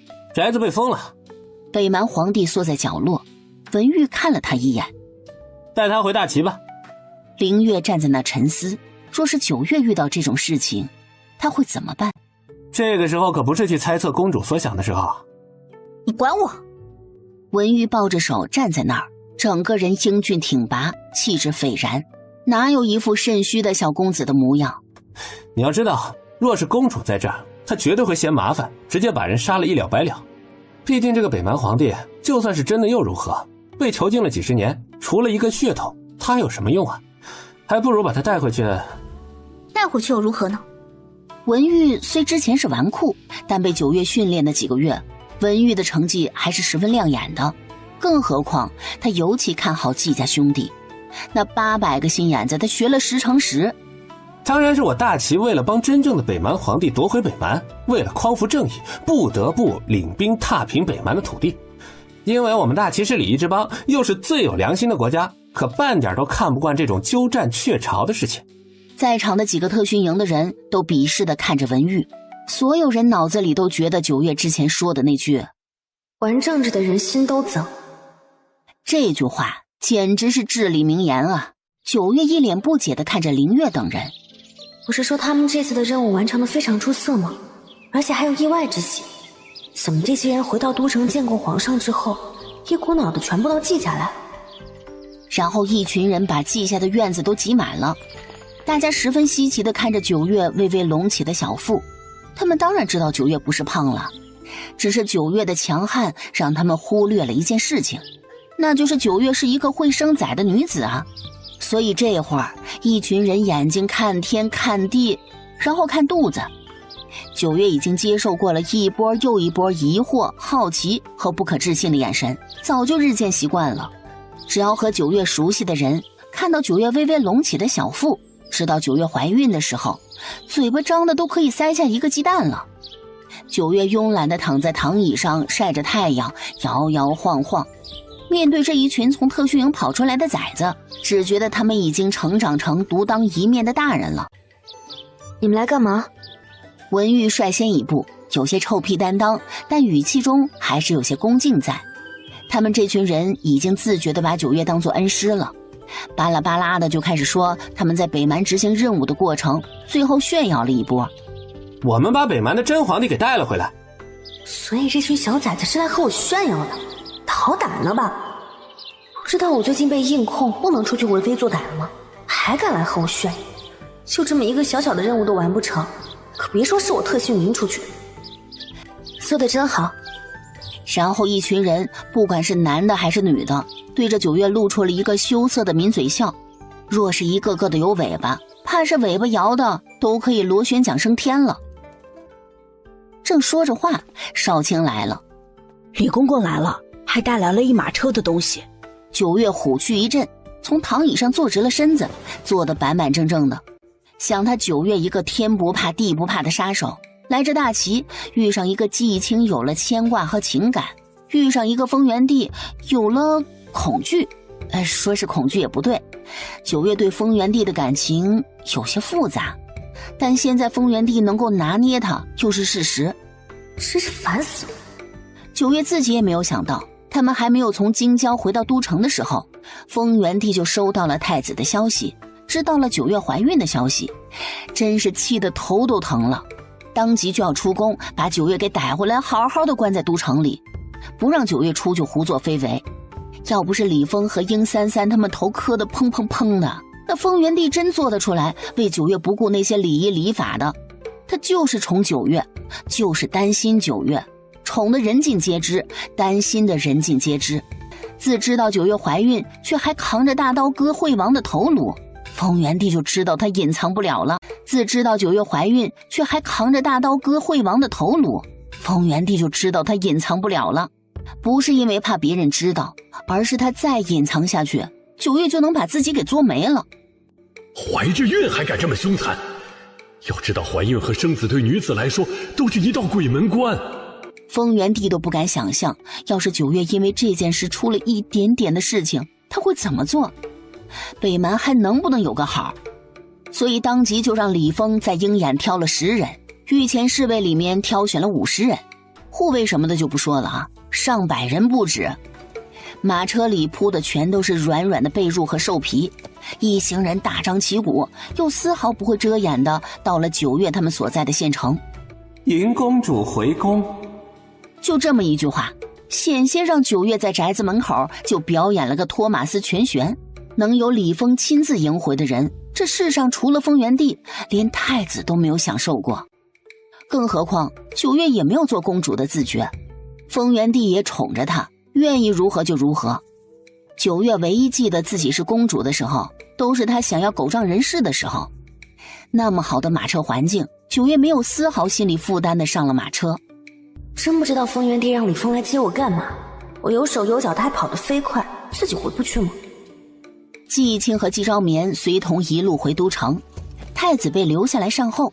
但凡九月表现出一丁点对于进城速度太慢了的不满，李丰、季义清、季昭眠三个大男人就欲语还休地看着九月。要不是这三人平常时候就对他很好，九月都要心里不平衡了。然后回去之后，丰原帝的骚操作就来了。九月还不知道自己未来几十年永远被丰原帝这一招给拿捏了。就一招，九月回都城，自己还没有去见丰原帝呢，丰原帝就秘密出宫来看九月了。季家其他人都觉得季家祖坟上冒青烟了，竟然让丰原帝亲临。九月正乐滋滋的觉得自己又办成了一件大事儿，丰原帝这是特意出宫来奖励他来了呢。就见丰原帝猛地一拍桌子，你想说跪下，又想起这人怀孕了，想说捏耳朵，又受不了九月可怜巴巴的模样，想拿李丰的拂尘来抽九月，哎呀，又实在是舍不得。季义清、季昭明和季家的其他人都跪下瑟瑟发抖了，连带着屋里屋外一众太监护卫跪了一个又一个。丰原帝手指着九月，真是气死我了，你个小崽子！偏偏他舍不得。九月还什么都不知道的，眨着一双大眼睛，笑眯眯地看着他。然后丰原帝这一口气啊，就哽在心口了，生生给自己气晕过去了。自己把自己给气晕了还可行，当皇帝的把自己憋屈成这个样子，真是闻所未闻，见所未见。也就是九月了，换旁的随便一个人来试试，丰原帝软着身子就倒啊。九月第一时间也忘记了自己还怀着孕呢，疾步赶到丰原帝的面前，刚刚好和鹰眼的人一起扶住了丰原帝，没让丰原帝倒下去，想要伸出手给丰原帝把脉，这怎的却连抬起来的手都在微微的颤抖。九月第一次有那种心脏都停跳了一拍的感觉，连呼吸都呼吸不上来了。丰原帝怎么了？那一秒钟，脑子里走马观花的全是和丰原帝相处的过往片段。丰原帝对他的谆谆教诲，对他的宠爱，给予他的权力和偏爱。明明是一个顶级医者，但那瞬间，九月好似把所有的本事都忘记了，甚至可以说是手足无措。直至搭上丰原帝脉搏的时候，手指都是颤着的。丰原帝不能出事，一点事都不能出。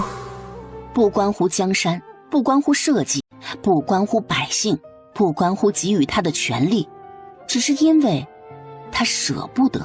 这是九月再一次很明确的对除喜欢外，给这次出现的这种情感一个很正式的名词。他舍不得丰原帝，舍不得丰原帝对他的好，对他的教诲，连朝拂尘抽他屁股的样子他也舍不得。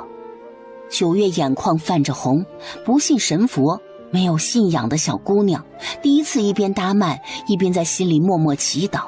没事的，没事的，老天爷会保佑陛下的。当强盛有力的脉搏从指尖传下来，九月连连呼吸了好几口，整个人真的可以说是手软脚软，连呼吸都是一抖一抖的。眼睛一眨，一滴泪就这么猝不及防地掉了下来，正好落在了丰原帝的手背上。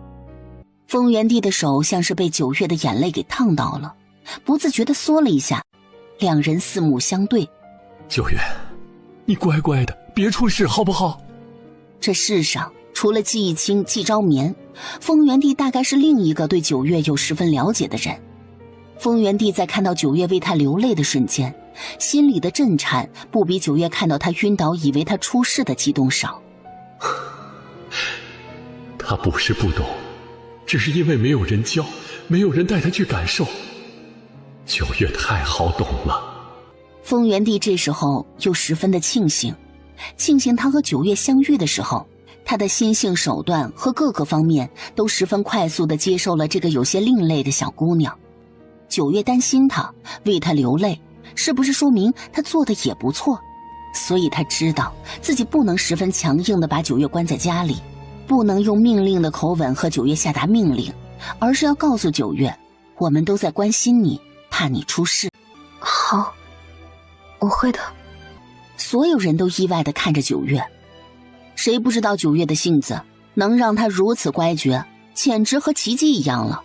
然后九月的苦日子就来了。丰原帝给九月搜罗了一大堆的对孕妇好的东西，不是对孕妇肚子里的孩子好，是对孕妇本人好。九月看到那些东西的时候，心里真的说不上是什么感觉。季青更是没事儿就去打听和搜罗，丝毫没觉得他一个官员去打听这些会不会有什么问题，更不怕旁人看清他，他自乐在其中。这不，九月现在在丰原帝这里可乖觉了不少，也是那次把丰原帝气晕了，九月意识到了一件事。陛下年纪可不小了，都黄土埋到脖子眼儿了，我暂时不能气他了，但我可以等丰原帝嗝屁了之后气他，这是个好主意。我60多黄土埋到脖子眼儿，陛下40多也黄土埋到脖子眼儿，那黄土不埋到脖子眼的人，那大概几岁啊？不知道啊，我是杀手，对我来说谁都是黄土埋到脖子眼啊，区别大概就是这黄土埋不埋得下去了。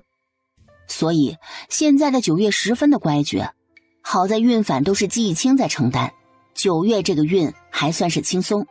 灵月和文玉他们带回来的北蛮皇帝确实让丰原帝很是意外，尤其是看着面前这个鼻涕横流的中年男人，丰原帝和太子蹙着眉头。真是有失帝王风度，就算北蛮皇帝被关了几十年，但也当了20-30年的皇子，哪家的皇子哭成这个鬼样子？但北蛮皇帝越是窝囊，对丰原帝他们来说就越有利。丰原帝十分有气势地答应北蛮皇帝的要求，北蛮皇帝险些就给丰原帝下跪了。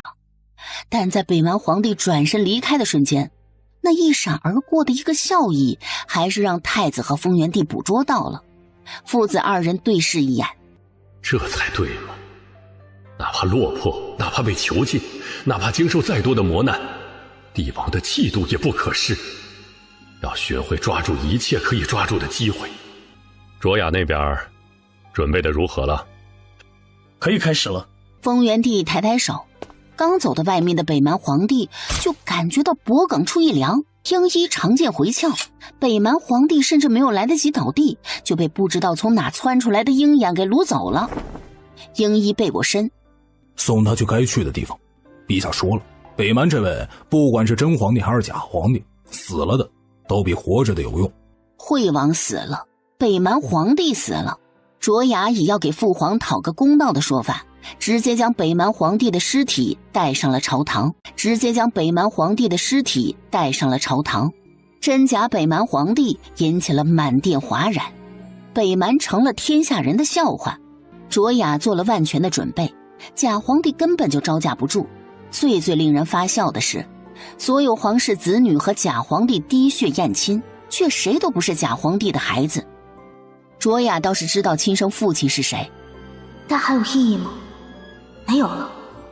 不管我是不是惠王的孩子，我都将是北蛮的下一任皇帝。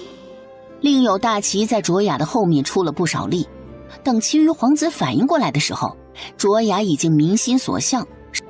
卓卓和另外几个皇子在朝堂上咆哮怒吼，身穿龙袍的卓雅只是淡淡地看着他们，像是在看一只秋后蚂蚱。而卓雅在上位后的第一件事就是对大齐俯首称臣，而大齐兵不血刃拿下了北蛮，让丰原帝觉得有口气憋在胸口，上不去下不来的。这简单过头了呀！抬手招来李丰，刚想张嘴说把九月叫来，恍惚间想起这几日就是9月的临盆之期了。每想起这件事儿，丰原帝都紧张的不行。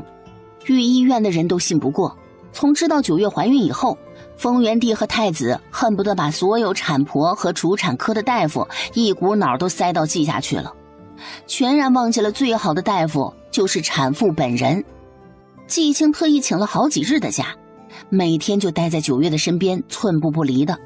沈眉又做好了一桌精致的吃食，九月咂巴咂巴嘴巴，突然就想吃点其他的了。这还是九月整个孕期第一次有想要吃的东西。季青火急火燎的就吩咐下人去弄。沈眉抄起锅铲，拿出毕生所学，给九月做了一碗酸辣粉儿。九月嗦着粉儿，感觉肚子疼了一下，放下筷子，抬手先给自己搭了个脉。要出生了。九月看了一眼紧张看着他的季青，准备热水，我要沐浴。季青看了一眼天，昨晚才洗的，这会儿才中午。但九月的要求，季青从来不会拒绝。你过来搀着我点。季青还呆呆地哦了一声，双手去搀扶着九月。这会儿要是有个瑜伽球就好，但这个朝代没有那个技术，想要做瑜伽球根本就毫无办法。待九月沐浴结束，看到血裤上的血迹，虽然没有生产过，但是还是知道这会儿是起了的意思。终于要卸货了。九月都想仰天长啸了，鬼知道他揣崽子揣了几个月，险些把自己憋出毛病来。季青知道只要他一开口，这人怕是得疯。起身穿衣，九月湿着头发从净房出来，季青急忙拿着帕子来给九月绞头发。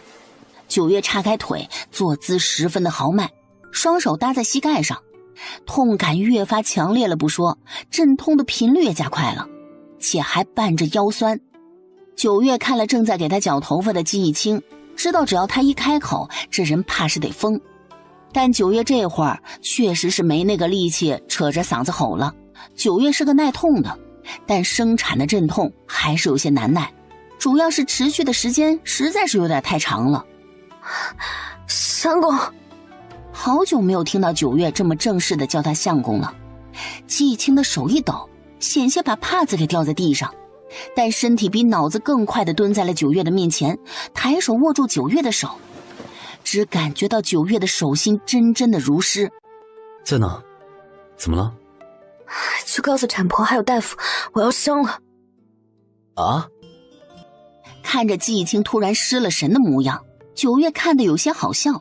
好在这会儿还有那个精力逗弄一下季青，指尖抬起，轻轻地勾了勾季青的下巴。去啊，你愣着干什么？话音刚出，向来沉稳的季青唰的木偶似的起身，结果季青头还没有转过去呢，腿倒是先迈了出去，然后就一脚踩在门框上，摔了个狗吃屎。九月刚要起身，季青的身段灵活地爬了起来。你坐着，别动。扭头就冲着院子里嘶吼：来人呐，九月要生了！好家伙，一时激起了千层浪，整个院子瞬间嘈杂。少卿快跑着，恨不得飞起来，直接去把产婆和大夫给掳了来。过来，我还要再走一会儿。季青手足无措，更不知道该不该扶着九月走。九月之前和他说过的那些个生产注意事项，早就不知道去了哪里，脑子里完全就是一片空白，更是脑抽地问了一句：孩子不会掉出来吗？生孩子要这么容易就好了。产婆被少卿背着进了屋，看到九月十分淡定地在屋子里走来走去，心里也不禁感叹了一句：哎呦，不愧是大齐的絮玉公主啊，你看连生孩子都这么的与众不同，波澜不惊的，不愧是干了那么多大事的人。产婆进来，季青就功成身退了，半点不敢耽搁地跑到门外，生怕他一磨叽，产婆和下人就要招呼他，就浪费时间了。不过他还是站到了窗外，那是早就和九月约定好的地方，离产床最近的地方。季青三不五时地敲一下窗户，让九月知道他就站在外面，也好让九月安心。敲那个头啊敲！季青那人说胆子大也胆子大，说胆子小也胆子小，但对九月的爱意是切切实实的。可以说季青比九月自己还要对自己上心一些。要是他生孩子的时候，季青在一边心疼地抓着他的手，四蹄横流什么的，那九月可能忍不住想杀人。所以九月坚决不让季青进来。这会儿听着季青三不五时的敲着窗户，九月一边疼着，心底的火那是止不住的蹭蹭蹭的往外冒啊，整个人止不住的烦躁。娘的，人不在他面前，他还是忍不住啊，就想骂人，谁都行。敲你个头啊敲！季青正要往下敲的手一顿，眼眶一直红红的，眼泪也包在眼眶里要掉不掉的。哪怕被骂了，心里也半点埋怨都没有。九月这么会控制自己脾气的人，都控制不住自己的脾气了。九月这么会控制自己脾气的人，都控制不住自己的脾气了。可想而知生孩子得多疼啊！心里揪着揪着的疼。哎呀，不管男女了，就剩这一个了。作为古代人，季青竟抛弃了根深蒂固的那些古老思想。多子多福，是用我妻的寿命为代价呀。那这福不要也罢，这个孩子本来就来的意外，我本也早就做好了没有孩子的准备，谁知9月，一个就够了，一个就够了。好好好，我不敲了，你好好的，你好好的就成。9月重重的嗯了一声，要不是知道力气不能用在骂人上，9月这会儿大概要把季青骂了个狗血淋头。季昭民和苏成进院的时候，就听到季青被骂了一句，季昭民握着苏成的手都紧了紧。真到了那个时候，别说骂上一句，就是打我都没关系。两个人成婚不过2月，本来一开始是想着等9月生完了以后再说成婚的事的，结果9月在家实在是没事干，一天天的就和少卿在家里商量着什么聘礼什么，主要是无聊的，也想长长见识，看看古代结婚是个什么流程。好吧，主要因为我太闲了。倒是让季昭民娶了个好媳妇儿。苏成这人真是个妙人，既有大家闺秀的气度，也和其他闺中女儿一般学过管事理家，还有不输男子的学识和胸襟。9月不想管事儿，苏若和沈眉是管不了，季家其他男人是不给他们管。要不是有少卿这个得力助手，季家可能得乱套。最后兄弟俩既要当官，还要处理家中琐事，说累也说不上，就是觉得繁琐。没想到苏成2个月不到就把季家给理顺了。我的眼光可真好。这不，苏成一进院子，比起苏若和沈眉、胡春花几个的手足无措，毕竟他们都是泥腿子，生孩子哪讲究那么多。苏成先安排人煮了上千个红鸡蛋，然后让人寄红绸，吩咐少卿给皇宫送消息去。本来有些纷乱的季家立刻井然有序了起来。季昭民看着苏成自信洒脱的样子，我的眼光可真好。结果扭头就看到季青哭唧唧地看着他。9月咬着牙，从宫口开到5指6指，而后7指8指，一阵一阵的疼痛让9月眼前不停地发黑，腰像是快要断了一样，浑身抓心挠肝似的疼。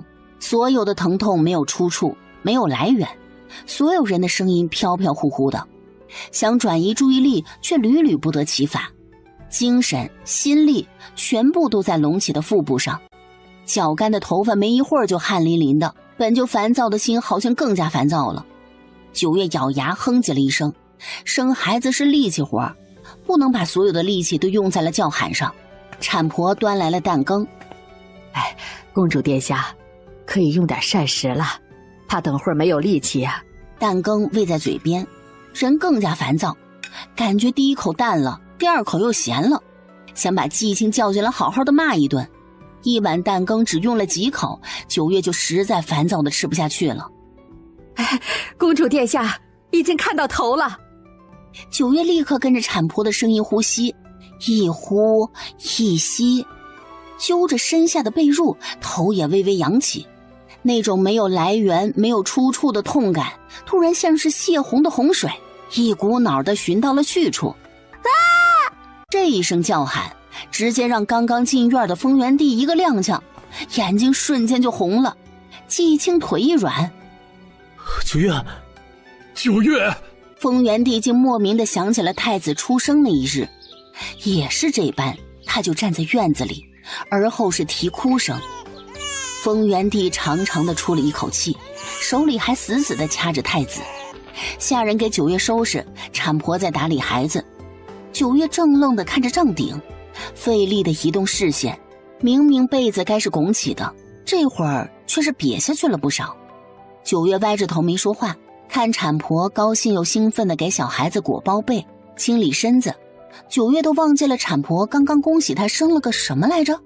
包被裹起，九月的余光看到了一点点隆起的泛着红意的脸颊。那是我生的孩子，是我生的孩子。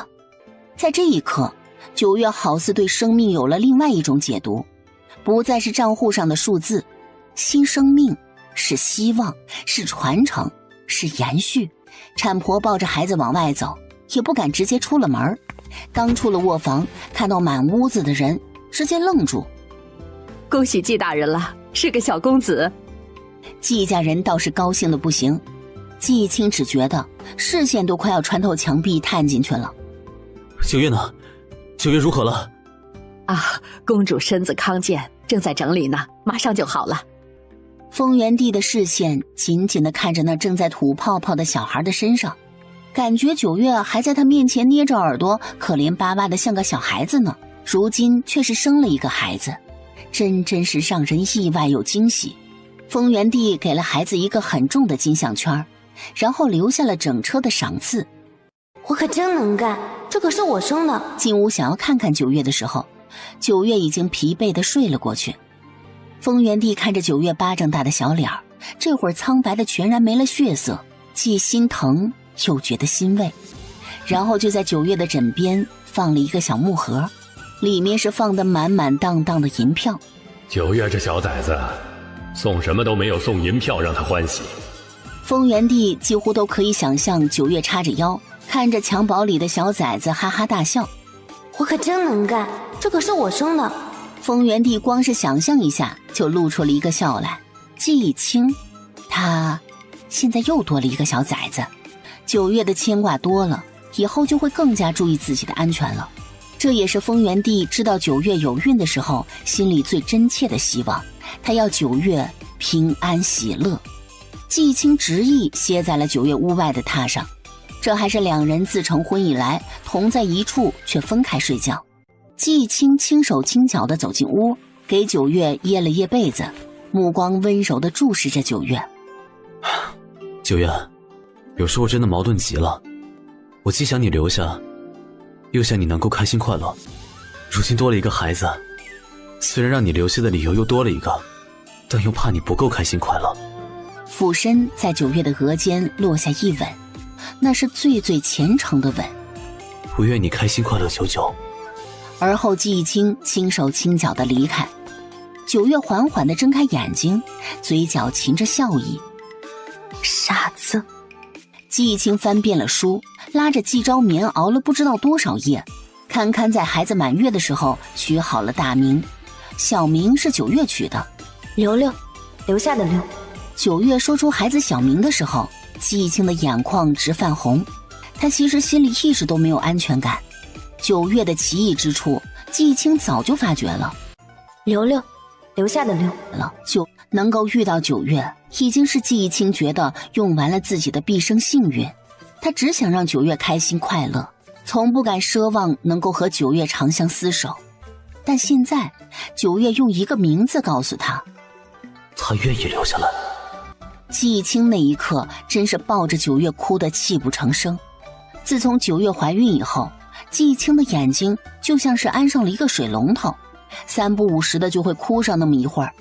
九月倒是知道，很多孕妈妈在怀孕的时候身体激素急剧变化，人就会变得情绪化。不会是季青替我孕反倒连激素都一并替了吧？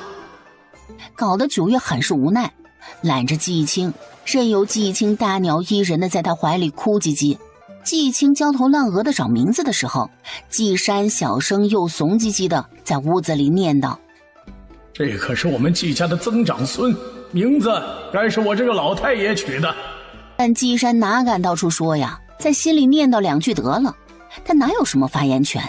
在满月宴的当天，季青终于确认了孩子的大名叫季景许，三星西蜀景，万骑许天行。九月逗着季景许，自从他有了旭玉这个封号之后，就明白了一个名字赋予的意义，那是真挚的祝福与祈愿。转眼1年过去了，本来所有人都以为九月会因为有了孩子收敛一下脾气，但谁知道九月并没有受到任何的影响，而且季景许感觉继承了九月的全部，脾气秉性什么的，那么小小的一个孩子就已经有了一点苗头了，让季逸清和季昭眠不知如何是好。这才是真正的一个小九月啊！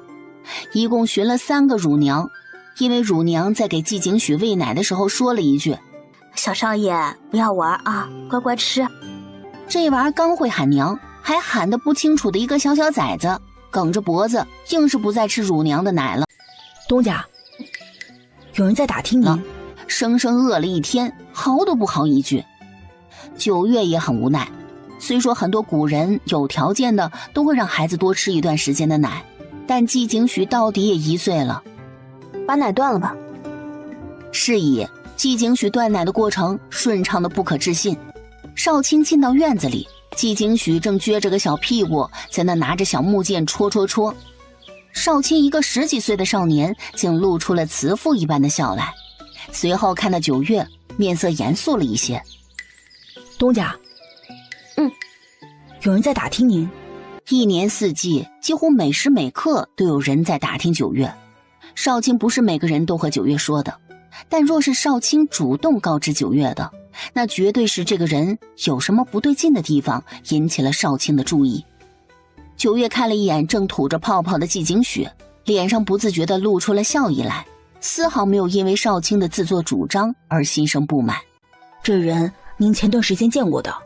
说来也是巧了，九月本来一直不大喜欢参加各种宴会，而此番请客的这家这几年一直都不在都城，跟着大儿子回老家待了几年，正好和九月在都城的时间错开了。此番回来，那女眷就大张旗鼓地举办了个宴会，邀请了在都城叫得上名号的官员女眷。季家作为皇帝宠臣，自然理所当然的也在其中。苏城身份不够，旁人特意的邀请，自然不可能不去。季昭眠个恋爱脑，生怕他亲媳妇出去被人欺负，特意来求九月和苏城一起去的。想着无事，九月就跟着去了一趟。九月身份尊贵，因为他应邀去的，导致那威宁侯府这次的宴会可谓是出尽了风头。毕竟给九月发帖子的人数不胜数，九月去的宴会一只手都数得过来了。九月站在亭台中央，3不5时的就有人前来拜见，有那心黑碎嘴的，自然就觉得九月喧宾夺主了，惹得那威宁侯的侄女在后面吐槽。只是这话没让九月本人听见罢了，这些都不是九月记得这场宴会的主要原因。主要原因还是在看到那侯夫人时，侯夫人呆愣犹如被雷劈的样子让九月印象深刻。此后的时间里，那侯夫人偷瞄明看了九月好长时间，所以少卿一说，九月就想起了那人。他打听我？是的，而且那侯夫人打听也并不是您来都城以后的事情，而是您没有到都城之前的事情，主要是您的来历。我的来历？是，他的来历在这世上，除非是他自己愿意说，不然谁也不可能会知道。我的来历？是，他的来历在这世上，除非是他自己愿意说，不然谁也不可能会知道。密切注意一下，看看他到底想要干什么。那他们查。是。次日，九月带着季景许出门。这阵子天气晴朗，季景许也不是个在家里闲得住的，吵着闹着要出门。九月别无他法，干脆让沈梅他们弄点吃食，一大早就带着季景许野餐去了。一路坐着马车到了京郊，少卿突然驱马至马车侧边，轻轻敲了敲车厢。少卿隐晦地看了一眼犹如跟屁虫一般的威宁侯府的马车。东家，威宁侯府的车在后面。停车，把孩子带远一些，不让他小年纪就见血了。少卿立刻让乳娘带着季景许乘着马车先去前面，随行的还有暗月阁和季家的护卫。九月抬眸就能看到马车在不远处，而少卿则是留下来和九月等在原地。听说威宁侯府的老侯爷，满身功勋，是大齐第一个一品君侯，地位不是一般的。只是后来的老侯爷再到如今的侯爷，只能勉强维持老侯爷的荣耀，想再往上一步，确实没有那个能力了。马车上的车夫看到九月挑着眉带着笑意，就这么看着他们的马车，不知道怎么的，就是觉得有点害怕。谁有那鬼时间去看公爵世家搁这摆排场？侯夫人本想在九月面前展现出侯爵世家的尊贵体面，孰料九月半点不给面子，直接转身就走。公主殿下。九月脚步微顿，转身看向侯夫人。有事？看着九月的眸光，莫名的让九月起了些鸡皮疙瘩。公主殿下，臣妇。侯夫人微微抬眸，定定的看着九月，像是把九月镌刻进了灵魂里。这是第一次，最好也是最后一次。就这么一个微微抬眸的动作，让九月的眼睛一眯，那种熟悉陌生却又莫名其妙契合的感觉，像是终于有了一点出处。九月微微挑眉，觉得这可真是这侯夫人的荣幸了。你长得有点像我，真有福气。侯夫人哭不下去了，她准备了不少的话，被九月一句话给定在了原地。我九月却是半点不想和人寒暄，也懒得去看侯夫人想要表演一出什么戏。希望今日是偶遇。臣妇并没有坏心，臣妇只是……你只是如何都与我无关，但我希望今日是第一次，最好也是最后一次。说完，九月不再给侯夫人任何表情，转身就走。你对自己的身世半点不好奇吗？少卿猛地转过身，直勾勾的愤怒地瞪着侯夫人。夫人慎言，须臾公主尊贵无双，乃是皇上亲封，那是常人连做梦都不敢奢求的荣耀。公主的身世是什么，还轮不到你来智慧。如今一个管家都敢对她这般说话，说到底也是九月给的底气。但不知侯夫人是怎么想的，竟然觉得以她的身份，或者说是自我感觉的身份，觉得九月就该站在她这一边，将少卿骂个狗血淋头的给她一个交代。别说是侯夫人了，就是都城数十个侯夫人加起来，连少卿的一根小拇指都比不上。要是哪个侯夫人真要执意对少卿如何，能让他全虚全伪的站在这儿，都是我的错。看到侯夫人泪流满面的样子，九月直接鄙夷的看了侯夫人一眼，甚至觉得鄙夷的眼神还不够，当着侯夫人的面就吐槽了一句：哭福气都被你哭没了。这真是哭不下去了。两人脚步不停的离开，徒留下侯夫人在那里哭也不是，不哭也不是。九月站在山坡上，看到坡下的季景许在那蹒跚学步，跟个圆滚滚的小肉球似的，甚是可爱。少卿站在一边没有接话，他觉得九月需要一点时间去消化侯夫人所言。少卿从未觉得九月不聪明，甚至觉得九月是这世上难有的聪明人，通透的超脱这世上的所有人。他是什么意思？连暗月阁和鹰眼的人都没法知道我的身世，难道一个侯夫人会知道？侯夫人曾经有个女儿，她该不会觉得我是那个女儿吧？那侯夫人四处打听九月的事情，少卿已然知晓，自是知道威宁侯家的不少事。当他主动告知九月这件事的时候，就知道那威宁侯夫人是确实把九月当作自己的女儿了。更何况两人在很多时候相似的面容，很难不引人怀疑。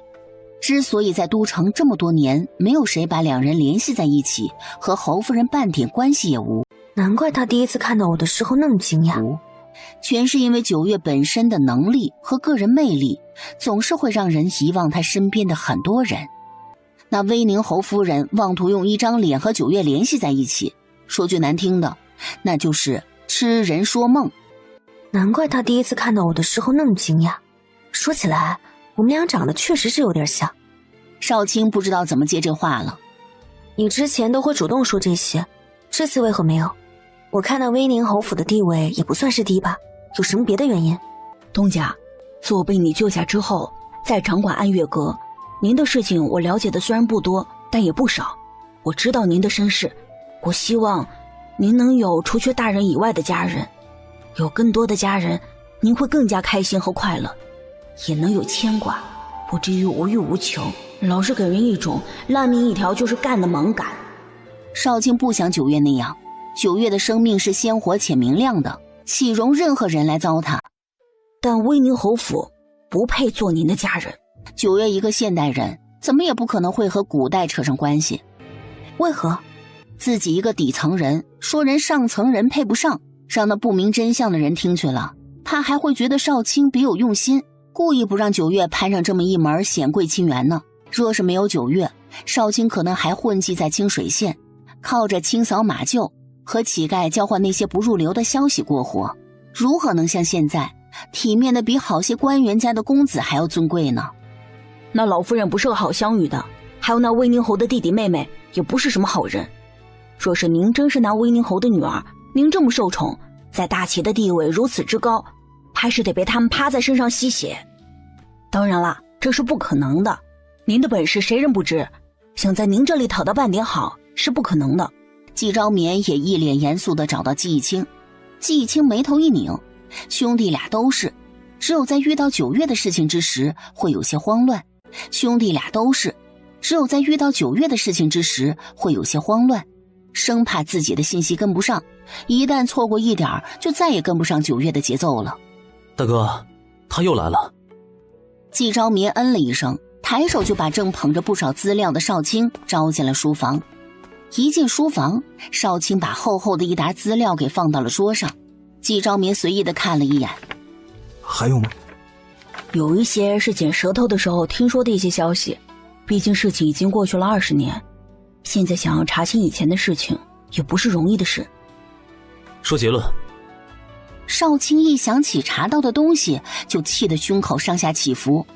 不知道事情的真相是否是那样，但我通过好几条线去寻威宁侯府之前的乳娘，也就是曾经奶过威宁侯小女儿的乳娘，还有好几个曾经近身伺候过威宁侯小女儿的小丫鬟小厮。如何了？季昭眠面色沉静，高门大院的龌龊事儿太多了，不管九月是不是那威宁侯的小女儿，他们都需要把这件事彻底查清楚。死了，在威宁侯的小女儿失踪以后3年内，那些个小厮丫鬟就莫名其妙的害病、掉水等种种意外的原因死了。季义清和季昭眠同时抬眸，眉心蹙成了一团。只有那奶娘被人害得掉下水以后捡了一条命，安岳阁的人寻到的时候，她还不承认自己是那乳娘。好在我们去了那乳娘的老家，乳娘的家人倒是有情有义的，为了替乳娘隐姓埋名，一家子的全部从当地迁到了外地，隐姓埋名，妄图和过去的一切做割舍。要不是找到了那乳娘的家人，我也找不到那乳娘。据说那乳娘，威宁侯的小女儿，是被威宁侯的母亲扔下云山的，扔下的时候不过3岁。畜生！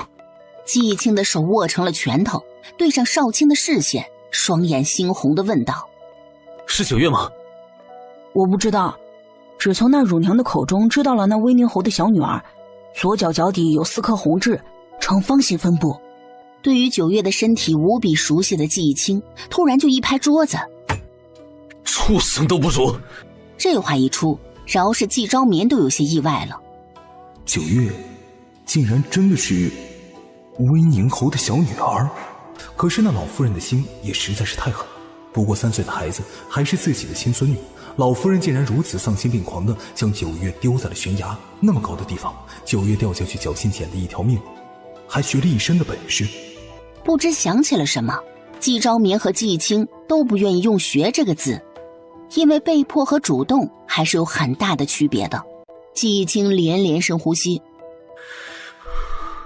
所以威宁侯一家到底是怎么舔着脸来寻九月的？如今的威宁侯和老夫人还母慈子孝着呢，难道是威宁侯不知道自己的女儿是被自己的母亲给扔了吗？若是不知道，这么多年也不见他们寻过，至少在都城的时间里，安岳阁的人遍布整个都城，并逐步扩张到整个大齐，可从来没听说过一品君后寻女的消息。若是知道的话，那威宁侯一家可就罪无可恕了。还有吗？一提起这威宁侯一家，少卿真的是恨得牙齿痒痒。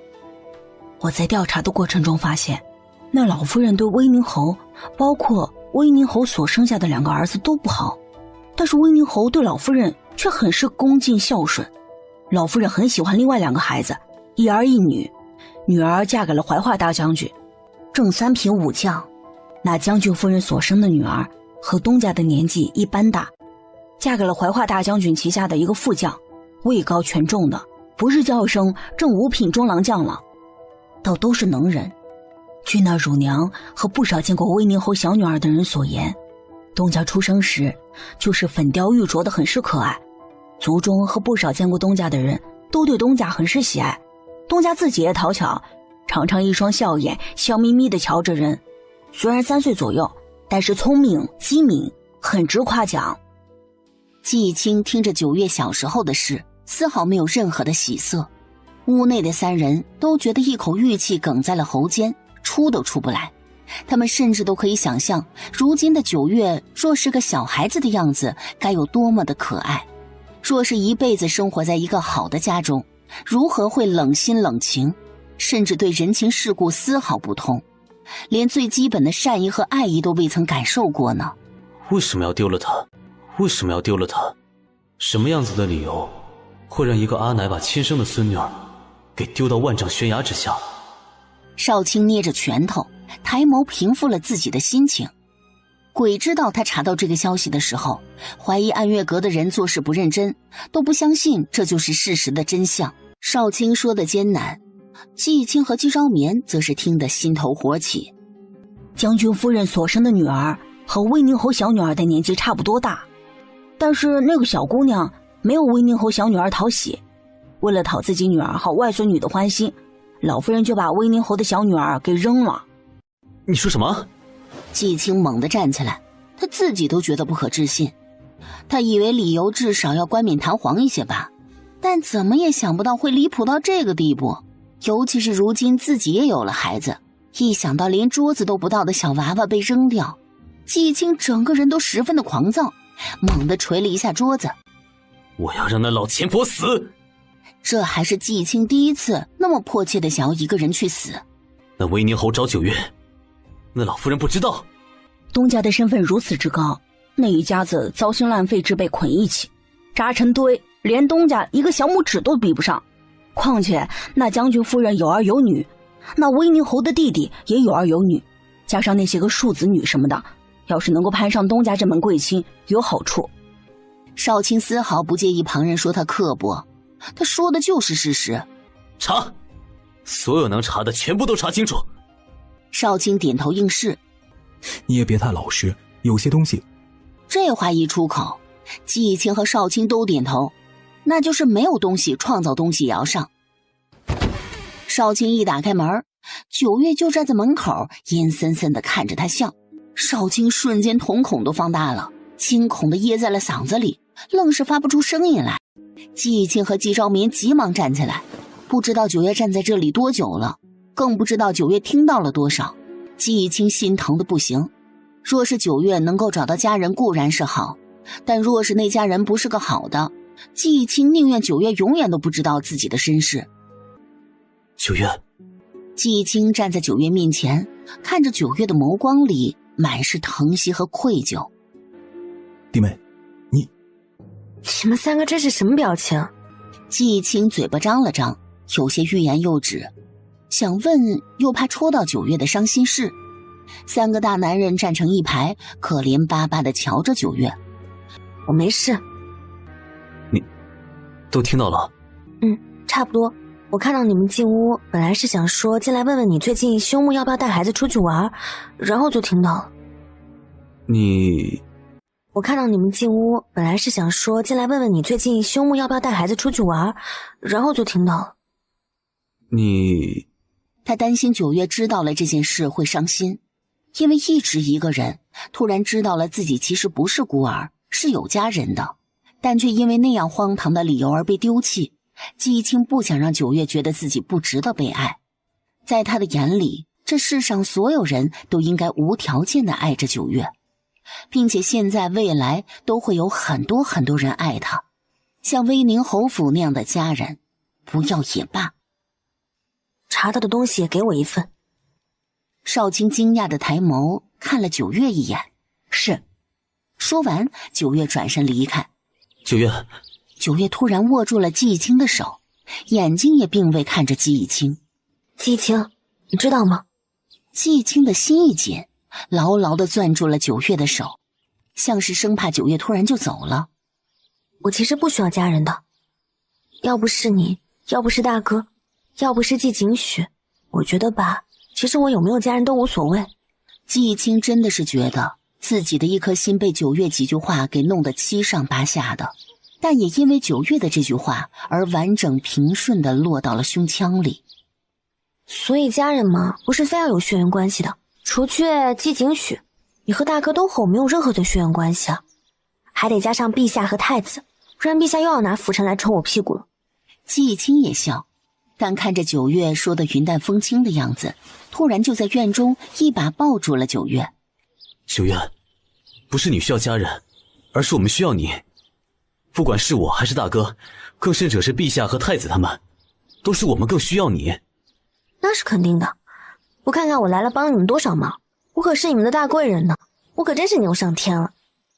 季青丝毫不觉得九月自诩丰原帝的大贵人有任何的不妥，反倒是十分认可又附和的点点头。对啊，我们九月最是牛了，这世上可就没有比九月更牛的人了。九月失笑，不管他做什么，在季青的眼里都是对的，都是好的。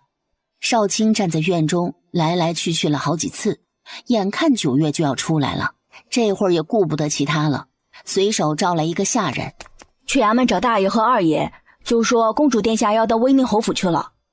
是。动作快，不能耽误时间。少卿怕一个下人中途被耽搁，一连叫了3个小厮去跑腿，也让季青和季昭眠知道了事情很紧急，而后用最快的速度集结了暗月阁的好手，把威宁侯府秘密的围了，待我信号一发，你们就什么都不用管。冲进侯府，待我信号一发，你们就什么都不用管。冲进侯府，见着人就揍。少卿说这话时底气足得很，这可是九月给他的底气。待所有一切都安排好，九月刚从屋内换好衣服走出来，随手掸了一下衣摆，走吧。少卿立刻点头，乖巧地跟在九月的身后。威宁侯府这段时间动作频频，几次三番都在试探九月这边的态度。散布在都城的流言被季青给摁下，那边约莫是不死心，眼看家中适龄的儿子女儿太多，要婚嫁的，要虔诚的，是以今儿个就正式上门请九月了。根据他们查到的东西，少卿倒是半点不担心九月会吃亏，主要是担心的是九月生气。这家伙怎么不一起在路上被山匪弄死了呀？非要回都城来给东家添堵。季青和季昭眠一收到消息，两人都不约而同地长出了一口气，有种尘埃落定的感觉。终于来了，两个人一碰头，季青和季昭眠身穿官服，意气风发之下，却又带着莫名的狠戾，让瞧见他们的人都不自觉地回避两人的锋芒。九月出了门，少卿照旧骑着马随行在一边。马车刚刚开始行驶，九月撩开了车帘，朝着帘外的少卿道：“去桂花巷。”是。不多时，桂花巷就到了。九月一身黑色劲装，看着就像是要去打架的样子，一路直行进了巷子里最繁华的宅子。少卿前去叩门：“你们是？”威宁侯府老夫人有请。我家主人不在。少卿还想先礼后兵来着，九月却是个暴脾气，越过少卿，一脚就将小厮扮演着的门给踹开了。什么主人不主人？一个吃软饭的老男人，还说什么主人？小厮被九月一脚踹翻在地，惊恐地瞧着九月：“你到底是谁？你可知道我家主人背后……”我们既然能说出威宁侯府的老夫人来，你就该知道我们是有备而来，还不快去寻那沽名钓誉的老匹夫来！小厮捂着被踹疼的肚子，连滚带爬地从地上爬起来。这江锦城欺上瞒下的，这青天白日的应该不至于吧？去瞧瞧不就知道了。一路跟着那跌跌撞撞的小厮进了主院，瞧瞧人这一屋子的美婢，多么的赏心悦目。少卿真是有苦难言啊，还不是担心美婢多了，季家的人见异思迁了。只能挑选了几个清秀又老实的。不过如今瞧来，几家男人早就被九月给整治好了，再美的女子对他们来说也就是女子罢了。那小厮战战兢兢地敲门，余光瞥过了九月，惊恐的险些噎过去。老爷，老爷！话音刚落，门内就传来砰的一声，约莫是那江锦城扔了个什么东西。刚刚确实听见了些嬉笑的声音，想来那江锦城此刻正乐不思蜀呢。还得去一趟威宁侯府呢，事情解决完刚好回去吃中午饭，那可半年都耽搁不得。想到此，九月一脚就把门给踹开了。看清屋内的场景，少卿眉头一拧，站在九月的跟前遮住九月的视线，有些辣眼睛了。屋内至少有4、5个女子，穿着十分清凉。中间一个蒙眼的汉子，袒胸露乳的正嘿嘿的和那几个女子玩瞎子抓人。蒙眼的汉子袒胸露乳的正嘿嘿的和那几个女子玩瞎子抓人。九月啧了一声，对着少卿吐槽道：“还挺老当益壮的。”少卿一脸的无奈，他就挡了个寂寞。九月撇嘴：“这算什么有爱沾光？我瞧过更劲爆，就是不好和少卿说，到底是个小处男，可别有心理阴影，那我可就罪过了。”江锦城，江锦城的动作一顿，恼怒的把蒙眼的红绸一扯，刚要开口怒骂，瞧见少卿身后站着的九月，小声。少卿眼睛都瞪出来了。这人哪怕保养的再好，少卿和九月看过调查回来的资料，知道这人已经快要60岁了，那可真是做九月的爷爷都妥妥的了，还小生。虽然是个美大叔，但在九月的眼里，知道你是威宁侯府那老夫人的老心肝，美大叔只有丰原帝配当，沈将军都只能说是壮大叔，这人还敢开口说什么小生，真是臭不要脸。我是九月。你是的，就是你老情人的亲孙女，意不意外？你在说什么？我不知道。没关系，你不知道我知道就成。走吧，带你回家见见你的儿女、外孙和孙子什么的。江锦城的表情都只能用心如死灰来形容了，一个踉跄就跌在了地上，嘴上还要对着九月放狠话。我可是你祖母的。我知道你是威宁侯府那老夫人的老心肝，可怠慢不得。嫌弃的用手在鼻翼间挥了挥。脏死了，少卿你来吧，我嫌恶心。砸！少卿丝毫不意外，九月知道这周边有暗月阁的人。九月立在威宁侯府的大门前。东家，威宁侯府主家没有人出来迎接。比起之前办宴会时对九月的殷切，这会儿显然是要给九月一个下马威了。九月是谁？那可是敢带着30壮丁就敢闯侍郎府，并且把侍郎府砸了个稀巴烂的主。砸！少卿丝毫不意外，九月知道这周边有暗月阁的人。砸了！话音刚落，威宁侯府的门前就出现了30几个彪形大汉，那虎背熊腰、凶神恶煞的模样，让人一眼瞧去就让人胆战心惊了。而九月轻轻捶了一下自己的腰，少卿立马让人搬来了椅子。九月就那么坐在威宁侯府的大门前，青天白日的，直接让人砸。让暗月阁的人过半个时辰去皇宫报个信，告诉陛下我打架去了。有那不怕事的围观，一眼看到九月的车驾。哦，是旭玉公主啊，那肯定是这威宁侯府的人犯事了。我们旭玉公主那是主动惹事的人吗？那不能够。眼看30多个彪形大汉已经接近那威宁侯府的大门，本来准备迎接的管家和小厮吓得冷汗直冒。管家忙叫小厮进门去找主家，而自己连滚带爬的去给九月赔罪。九月本来都要准备进门了，突然想起了上次砸了侍郎府之后，丰原帝差点揍他的下场。你让暗月阁的人过半个时辰去皇宫报个信，告诉陛下我打架去了，让他别太担心。半个时辰？怎么不说明年呢？一炷香就可以解决的战斗，让半个时辰后告诉丰原帝，加上这一来一回的时间，就是来吃屎都赶不上热乎的。参见公主千岁。九月也不叫那管家起，就这么站在威宁侯府的正大门前，居高临下的看着威宁侯府的管家。而暗月阁的人已经来到了宅子的门前，眼看一个人举着大锤就要敲门了，还挺有礼貌的，知道敲门就是好孩子。还未张口，砰的一声，威宁侯府的大门被敲得震了震。殿下，殿下不可啊！殿下，您这般做，老夫人还怎么？九月一脚踹在了管家的肩上。我管他做甚，和我有什么关系？砰砰砰的几声响之后，侯夫人和威宁侯还有世子和二儿子终于姗姗来迟。住手，别砸了！但没有一个人听他的。九月，我是旭玉公主，威宁侯这是要以下犯上。威宁侯和侯夫人惊讶地看着九月，但九月就站在那里。见公主须行跪礼。倒是世子和二公子率先撩开了长袍就跪了下来。威宁侯和侯夫人也只能跪下，但九月不让起，几个人就一直跪着，耳边还一直有砰砰砰的打砸声。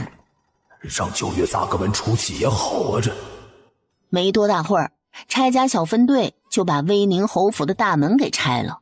看着这清透明亮的地方，敞亮，老夫人气喘吁吁地赶来之时，九月正坐在威宁侯府被拆的大门前，一摇一晃地晒着太阳。而威宁侯和侯夫人还有2个儿子已经跪得浑身是汗。你这个孽障！话音刚落，九月的眼睛倏地睁开，少卿已经先一步上前，抬手就是一巴掌。出言不逊，以下犯上，该打。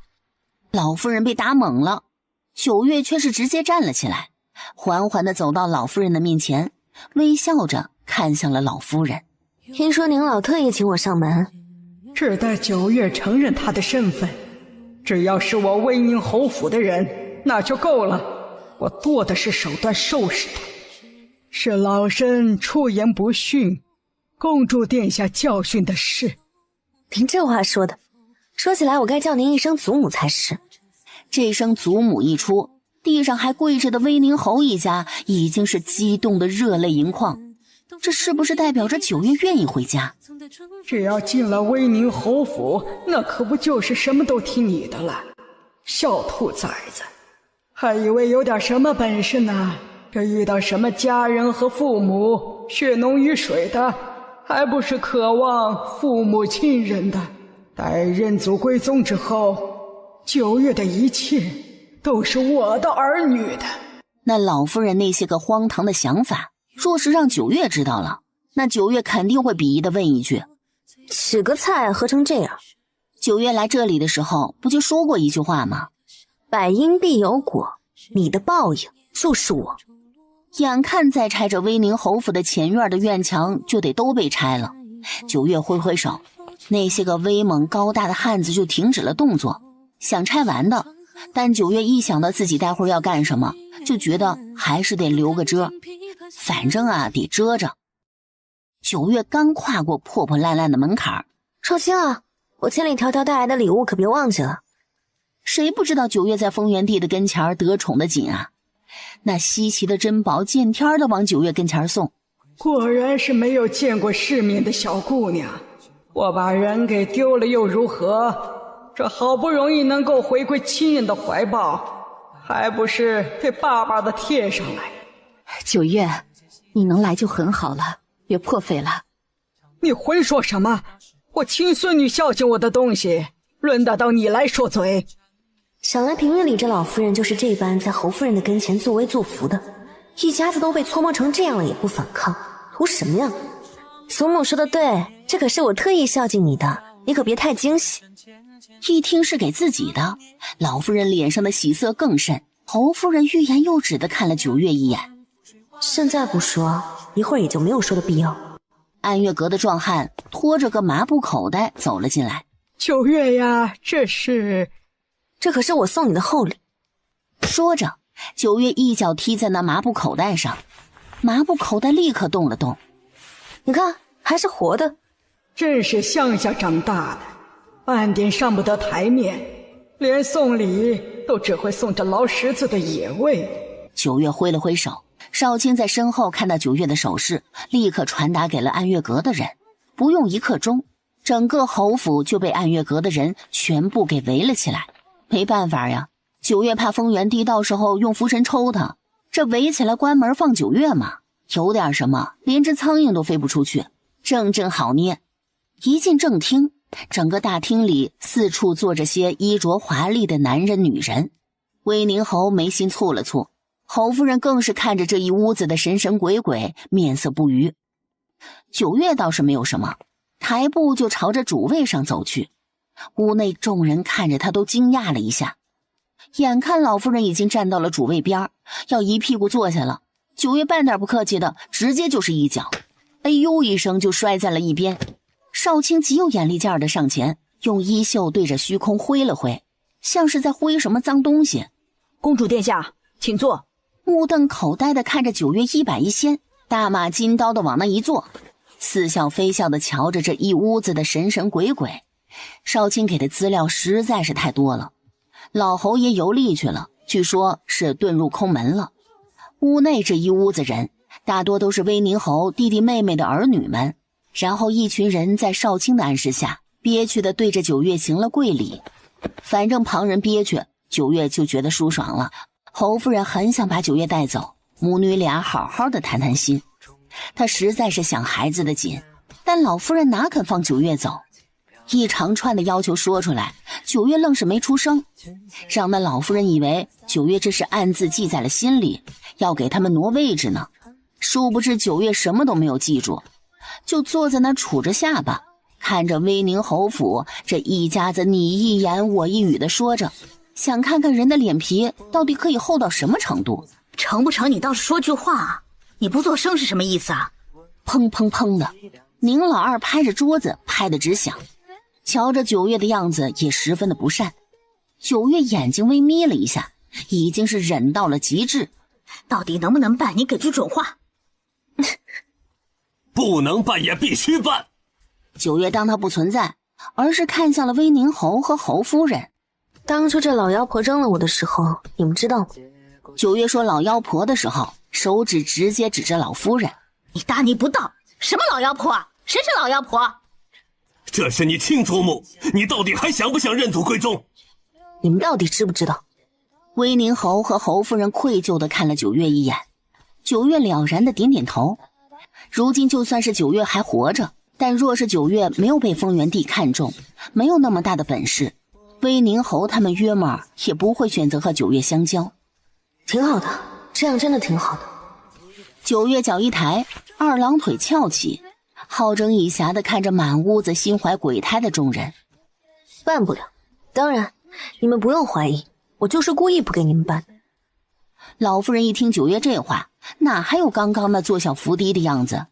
你以为你是公主又如何？一个名不正言不顺的公主，一个无父无母的孤儿，你真以为陛下是看重你吗？一个名不正言不顺的公主，一个无父无母的孤儿，你真以为陛下是看重你吗？还不是你什么都没有，又没有见过世面，随便给点小恩小惠就把你收买了。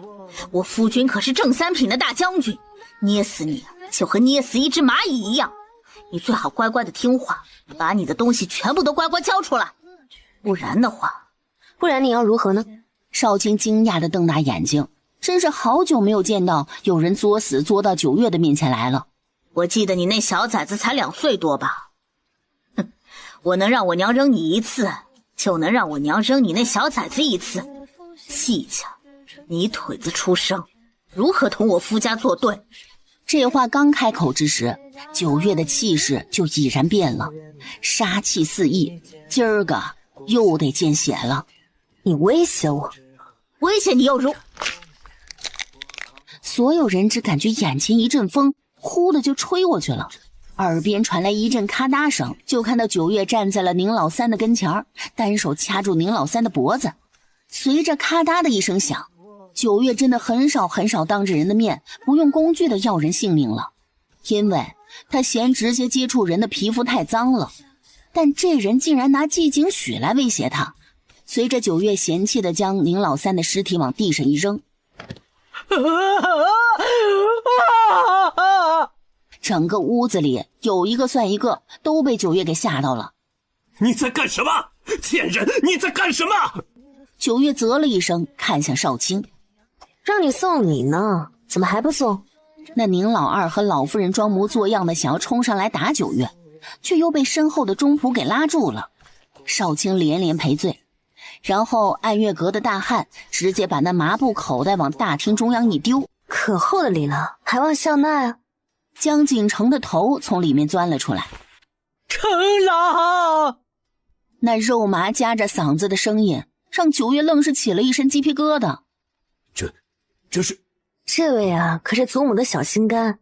哦，对了，不只是祖母的小心肝，还是二叔和三姑的亲生父亲。威宁侯，你猜你为什么不受宠呢？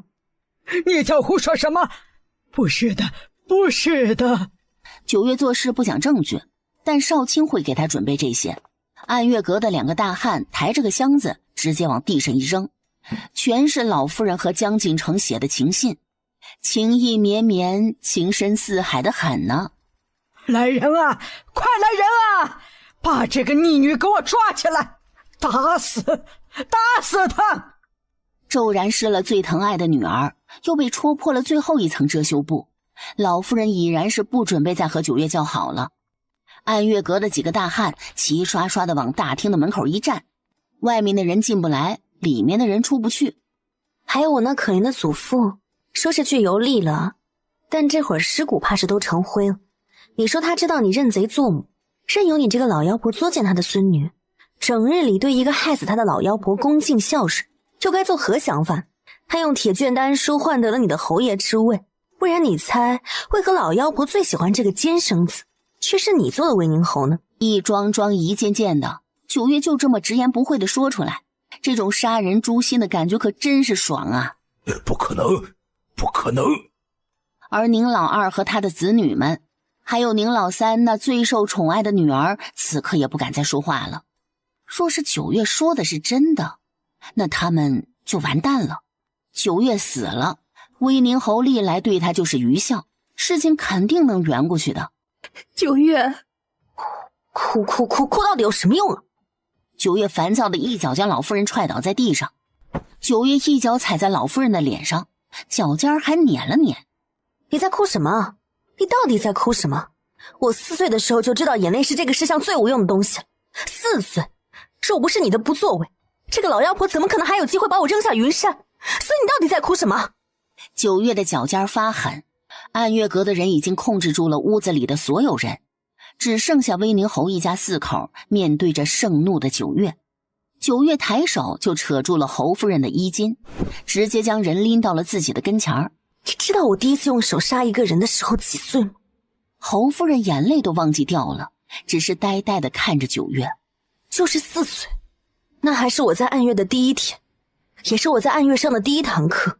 那个人就这么站在我身后，抱着小小的我手里抬着一把刀，刀锋钝的砍树都只能留个缺口，刀怕是和我一样重。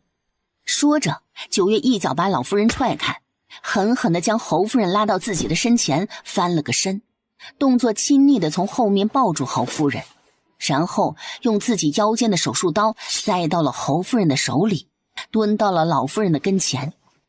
老夫人惊恐地直往后缩，九月一发狠，手术刀直接猛地戳透了老夫人的手掌，钉到了地上。老夫人尖叫一声，少卿站在旁边，眼疾手快地直接给老夫人一巴掌，接着就脱掉了一只鞋往老夫人的嘴巴里塞。上当！手里没了手术刀，九月顺手就取下了头上的发簪。握紧！侯夫人抖了一下，条件反射就握住了发簪，簪尖落到了老夫人的手腕处，前前后后来来去去。我就这么被人从后抱着，抓着我的双手，手里是一把钝得不行的刀，一下又一下，一下又一下的割，鲜血溅满了我的全身。我没哭吗？当然哭了，但哭到后来我就知道，哭是没有用的，因为直到那颗头被我割下来，那把刀才被容许放下。你看，我4岁的时候就知道了眼泪是最无用的了，那就是我在暗月上的第一堂课，是不是很有意义？后来我就再也没有哭过。你怎么40多岁了还学不会呢？九月乐滋滋地看着，握着侯夫人的手，用簪子一下又一下地割着老夫人的手腕。侯夫人，不对，我该叫你一声母亲的。你说这老妖婆是用这只手争的我，还是那只手？身后已然吐成了一片，但九月全然当作听不见，因为九月的身形较小，几乎是整个人都压在了他的背上，而他人也快要被压到了老夫人的身上。他的头在九月的双臂间，稍有不慎，眼睛就要戳到他手上握着的簪子上。九月的胸膛上下起伏，他刻意的去遗忘过去的记忆，所以关于小时候的记忆，九月其实印象并不深。之所以能够记得4岁那一次到暗月的事情，实在是因为冲击力太大了。现在想想，当初他执行任务的那座山，山脉地势和清水县的云山确实很像，也可能他从云山被炸弹炸到悬崖底下，和他被老夫人扔下悬崖都触发了时空隧道，所以他可能一开始就是这个朝代的人，只是机缘巧合之下掉下了悬崖，去了现代，然后执行任务的时候巧合的又回到了大齐。这个朝代虽然没有 DNA 技术，但九月和侯夫人相似的面容，脚底下的4颗小痣都昭示着九月的身份。不然每年云山会死那么多人，累累白骨之下为何没有他呢？威宁侯像是终于反应了过来，和2个儿子踉跄着奔上前来，想要阻止九月。宁老三的女儿也终于反应了过来，指着九月颤颤巍巍又十分害怕道：你是公主又如何？我母亲是3品武将的夫人，你这般杀了她，我父亲不会放过你的。还有我夫君也不会放过你的。话音刚落，季青手里拿着2封信走了进来，季昭眠站在身后。九月的余光看到了一抹明黄色，在大齐，明黄色可不是谁都可以穿的。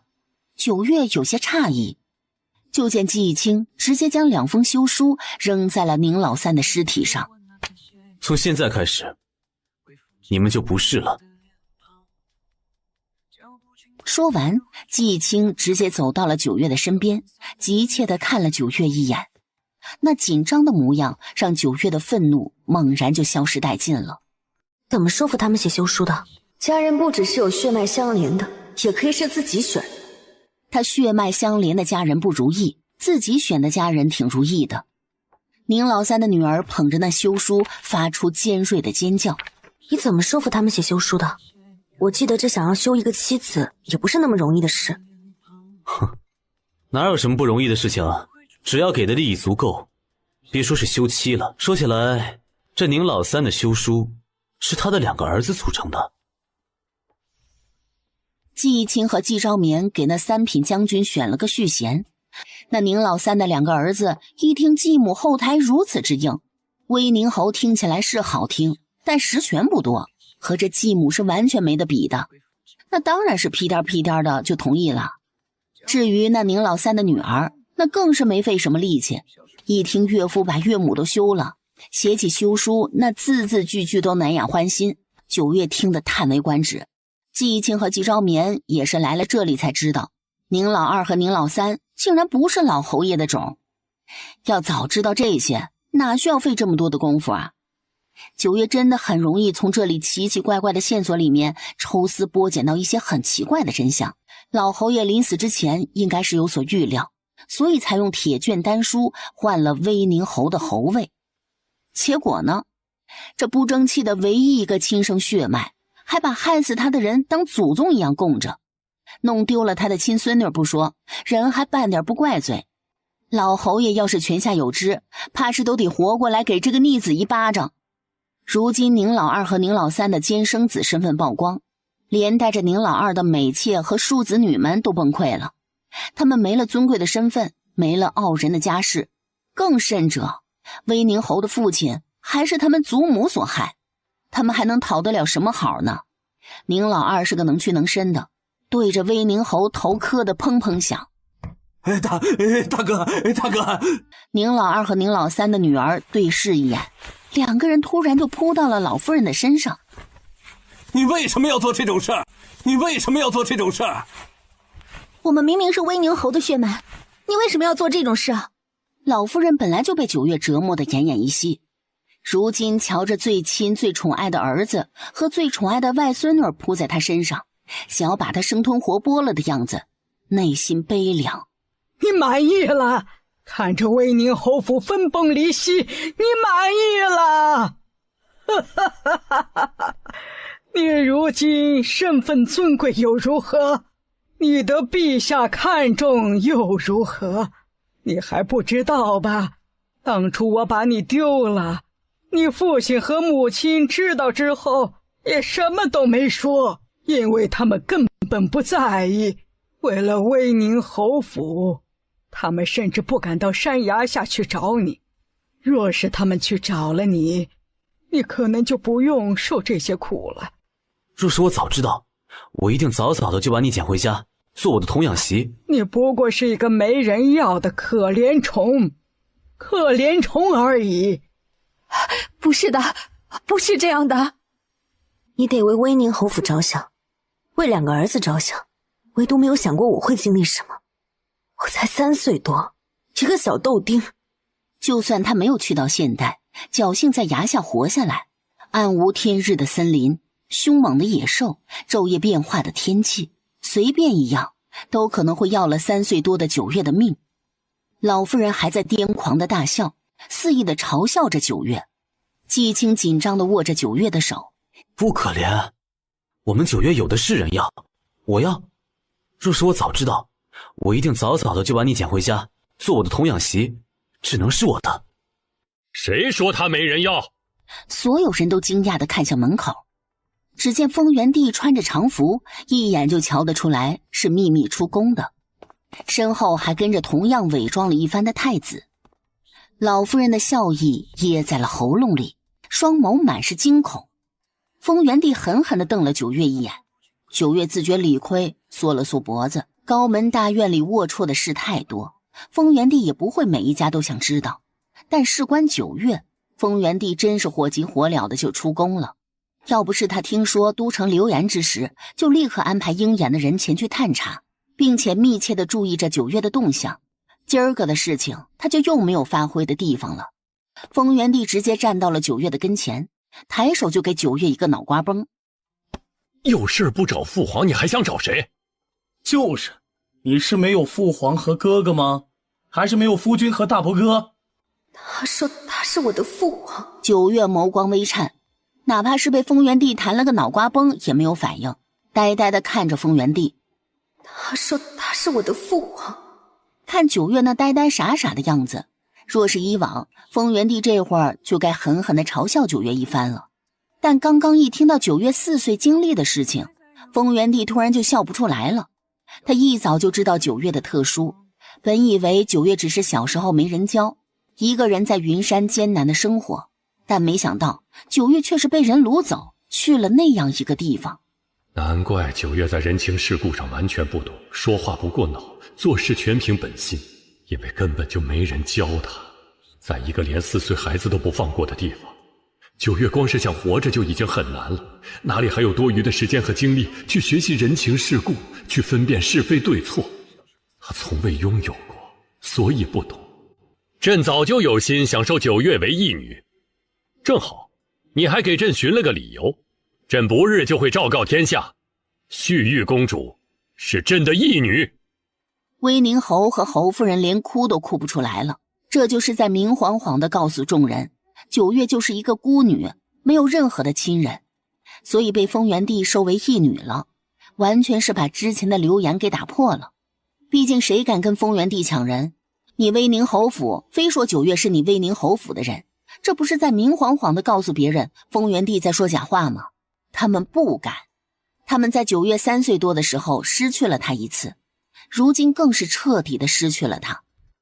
蛇蝎毒妇，谋害老侯爷，通奸，桩桩件件将你凌迟都不为过。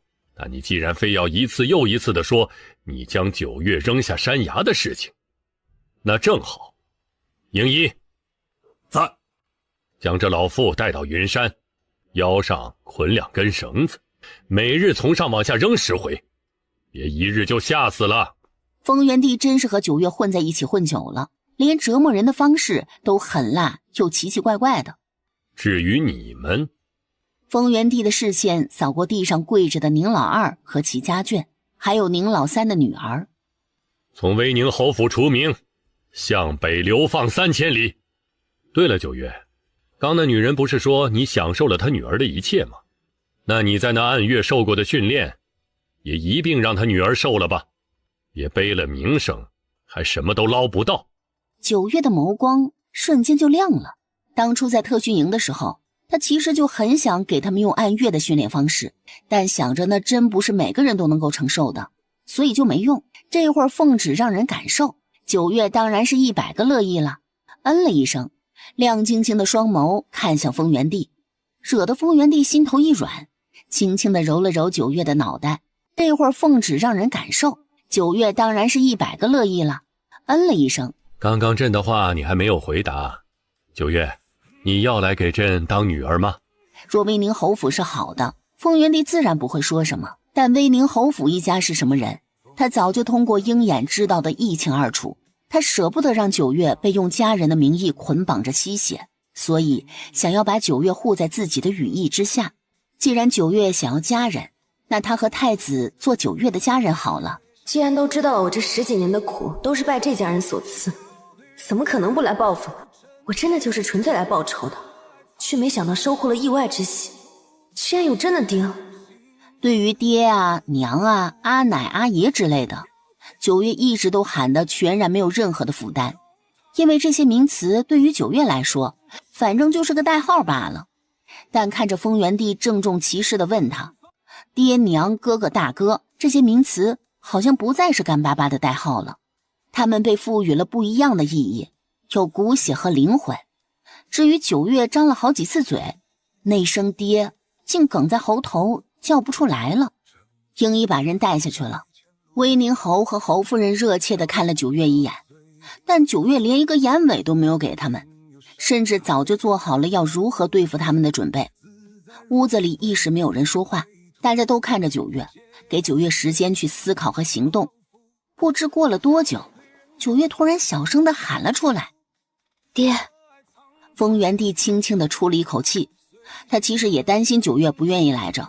说起来，他也要感谢九月的，不只是九月给他解毒、替他做事这些的感谢，而是因为有了九月，在和太子和公主相处的时候，风原帝开始不再以一个威严的父皇身份去左右太子和公主。风原帝开始不再以一个威严的父皇身份去左右太子和公主，从而体会到了一直没有体会到的天伦之乐。所以风原帝感谢九月，让他不再是孤家寡人。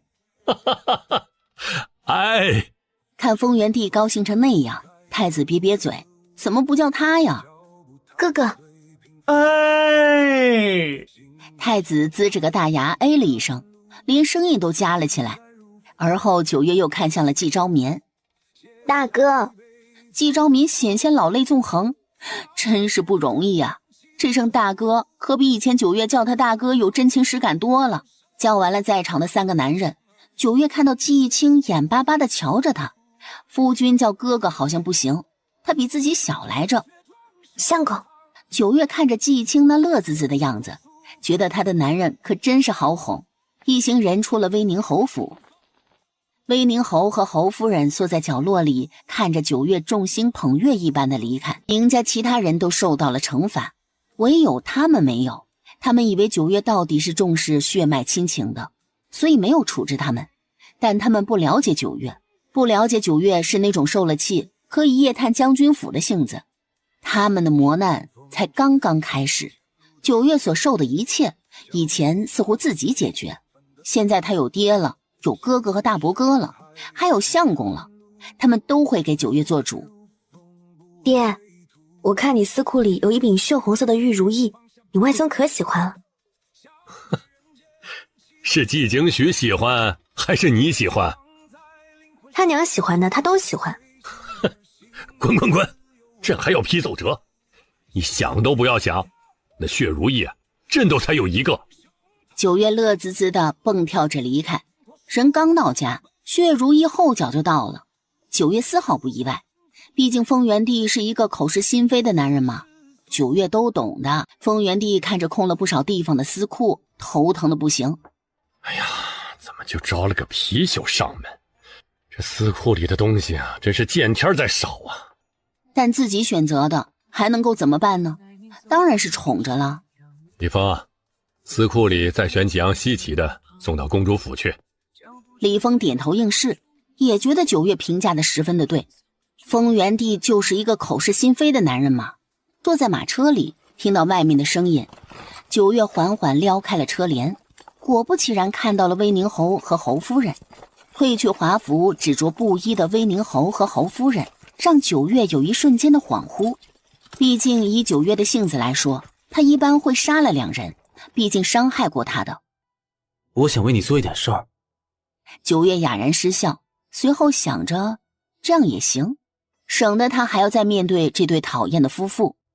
他现在可是有爹的人了，而且他爹还是这个世界上的权力的天花板。虽然九月觉得他并不需要被人护着，但莫名的这种被人护着的感觉也不错，所以就任由季青去做了。威宁侯不是最在意威宁侯府的声誉吗？季青直接把之前的事情捅了出来，并不包括九月是威宁侯的女儿的事情，因为九月并不想和他们扯上关系。听说了吗？威宁侯府宁老三和宁老二都是亲生子啊，老侯爷一共就3个孩子，谁知道威宁侯是不是呢？这才仅仅只是开始。紧接着老侯爷的那些个亲戚上门来背刺，他们才不在乎威宁侯是不是老侯爷的种呢，他们只在乎威宁侯手里握着的老侯爷的产业。威宁侯如今得罪了丰原帝，屡屡遭受训斥，被降职，而后甚至被剥夺了侯位，原先在意的一切都没了，加上都城里所有受过九月庇护的全部都来了个落井下石。威宁侯一家哪见过这种阵仗，没多久就被搞垮了，一家子偏偏还不肯离开，不敢明目张胆的来找九月，所以偶尔会出现在九月的身边，妄图用这般可怜的姿态让九月心软。但他们确实不了解九月的心软这个词儿，怎么可能会出现在九月的身上呢？少卿想要让人把威宁侯一家赶出都城，九月制止了。你看他们像不像几条流浪狗？东家说的是，九月就是要留他们在都城，看着他高高在上，却一辈子攀附不上，眼看他高楼起，眼看他高楼塌，然后泥泞中永远挣扎不起。这种感觉不比轻易的一刀结果了他来的猖狂。明知老夫人对我不好，却还是任由老夫人将我抱走。说好听点是不好忤逆长辈，说难听点就是懦弱、愚孝，甚至是蠢。九月受了那么多年的苦，若是真的一刀结果了他们，岂不是便宜了他们？本来季青是没想亲自下手的，他生怕九月看他这么报复他的生身父母，然后觉得他狠毒。但后来想起那夜在床上温存之时，九月轻描淡写的那些话，季青就恨不得生吃了威宁侯一家。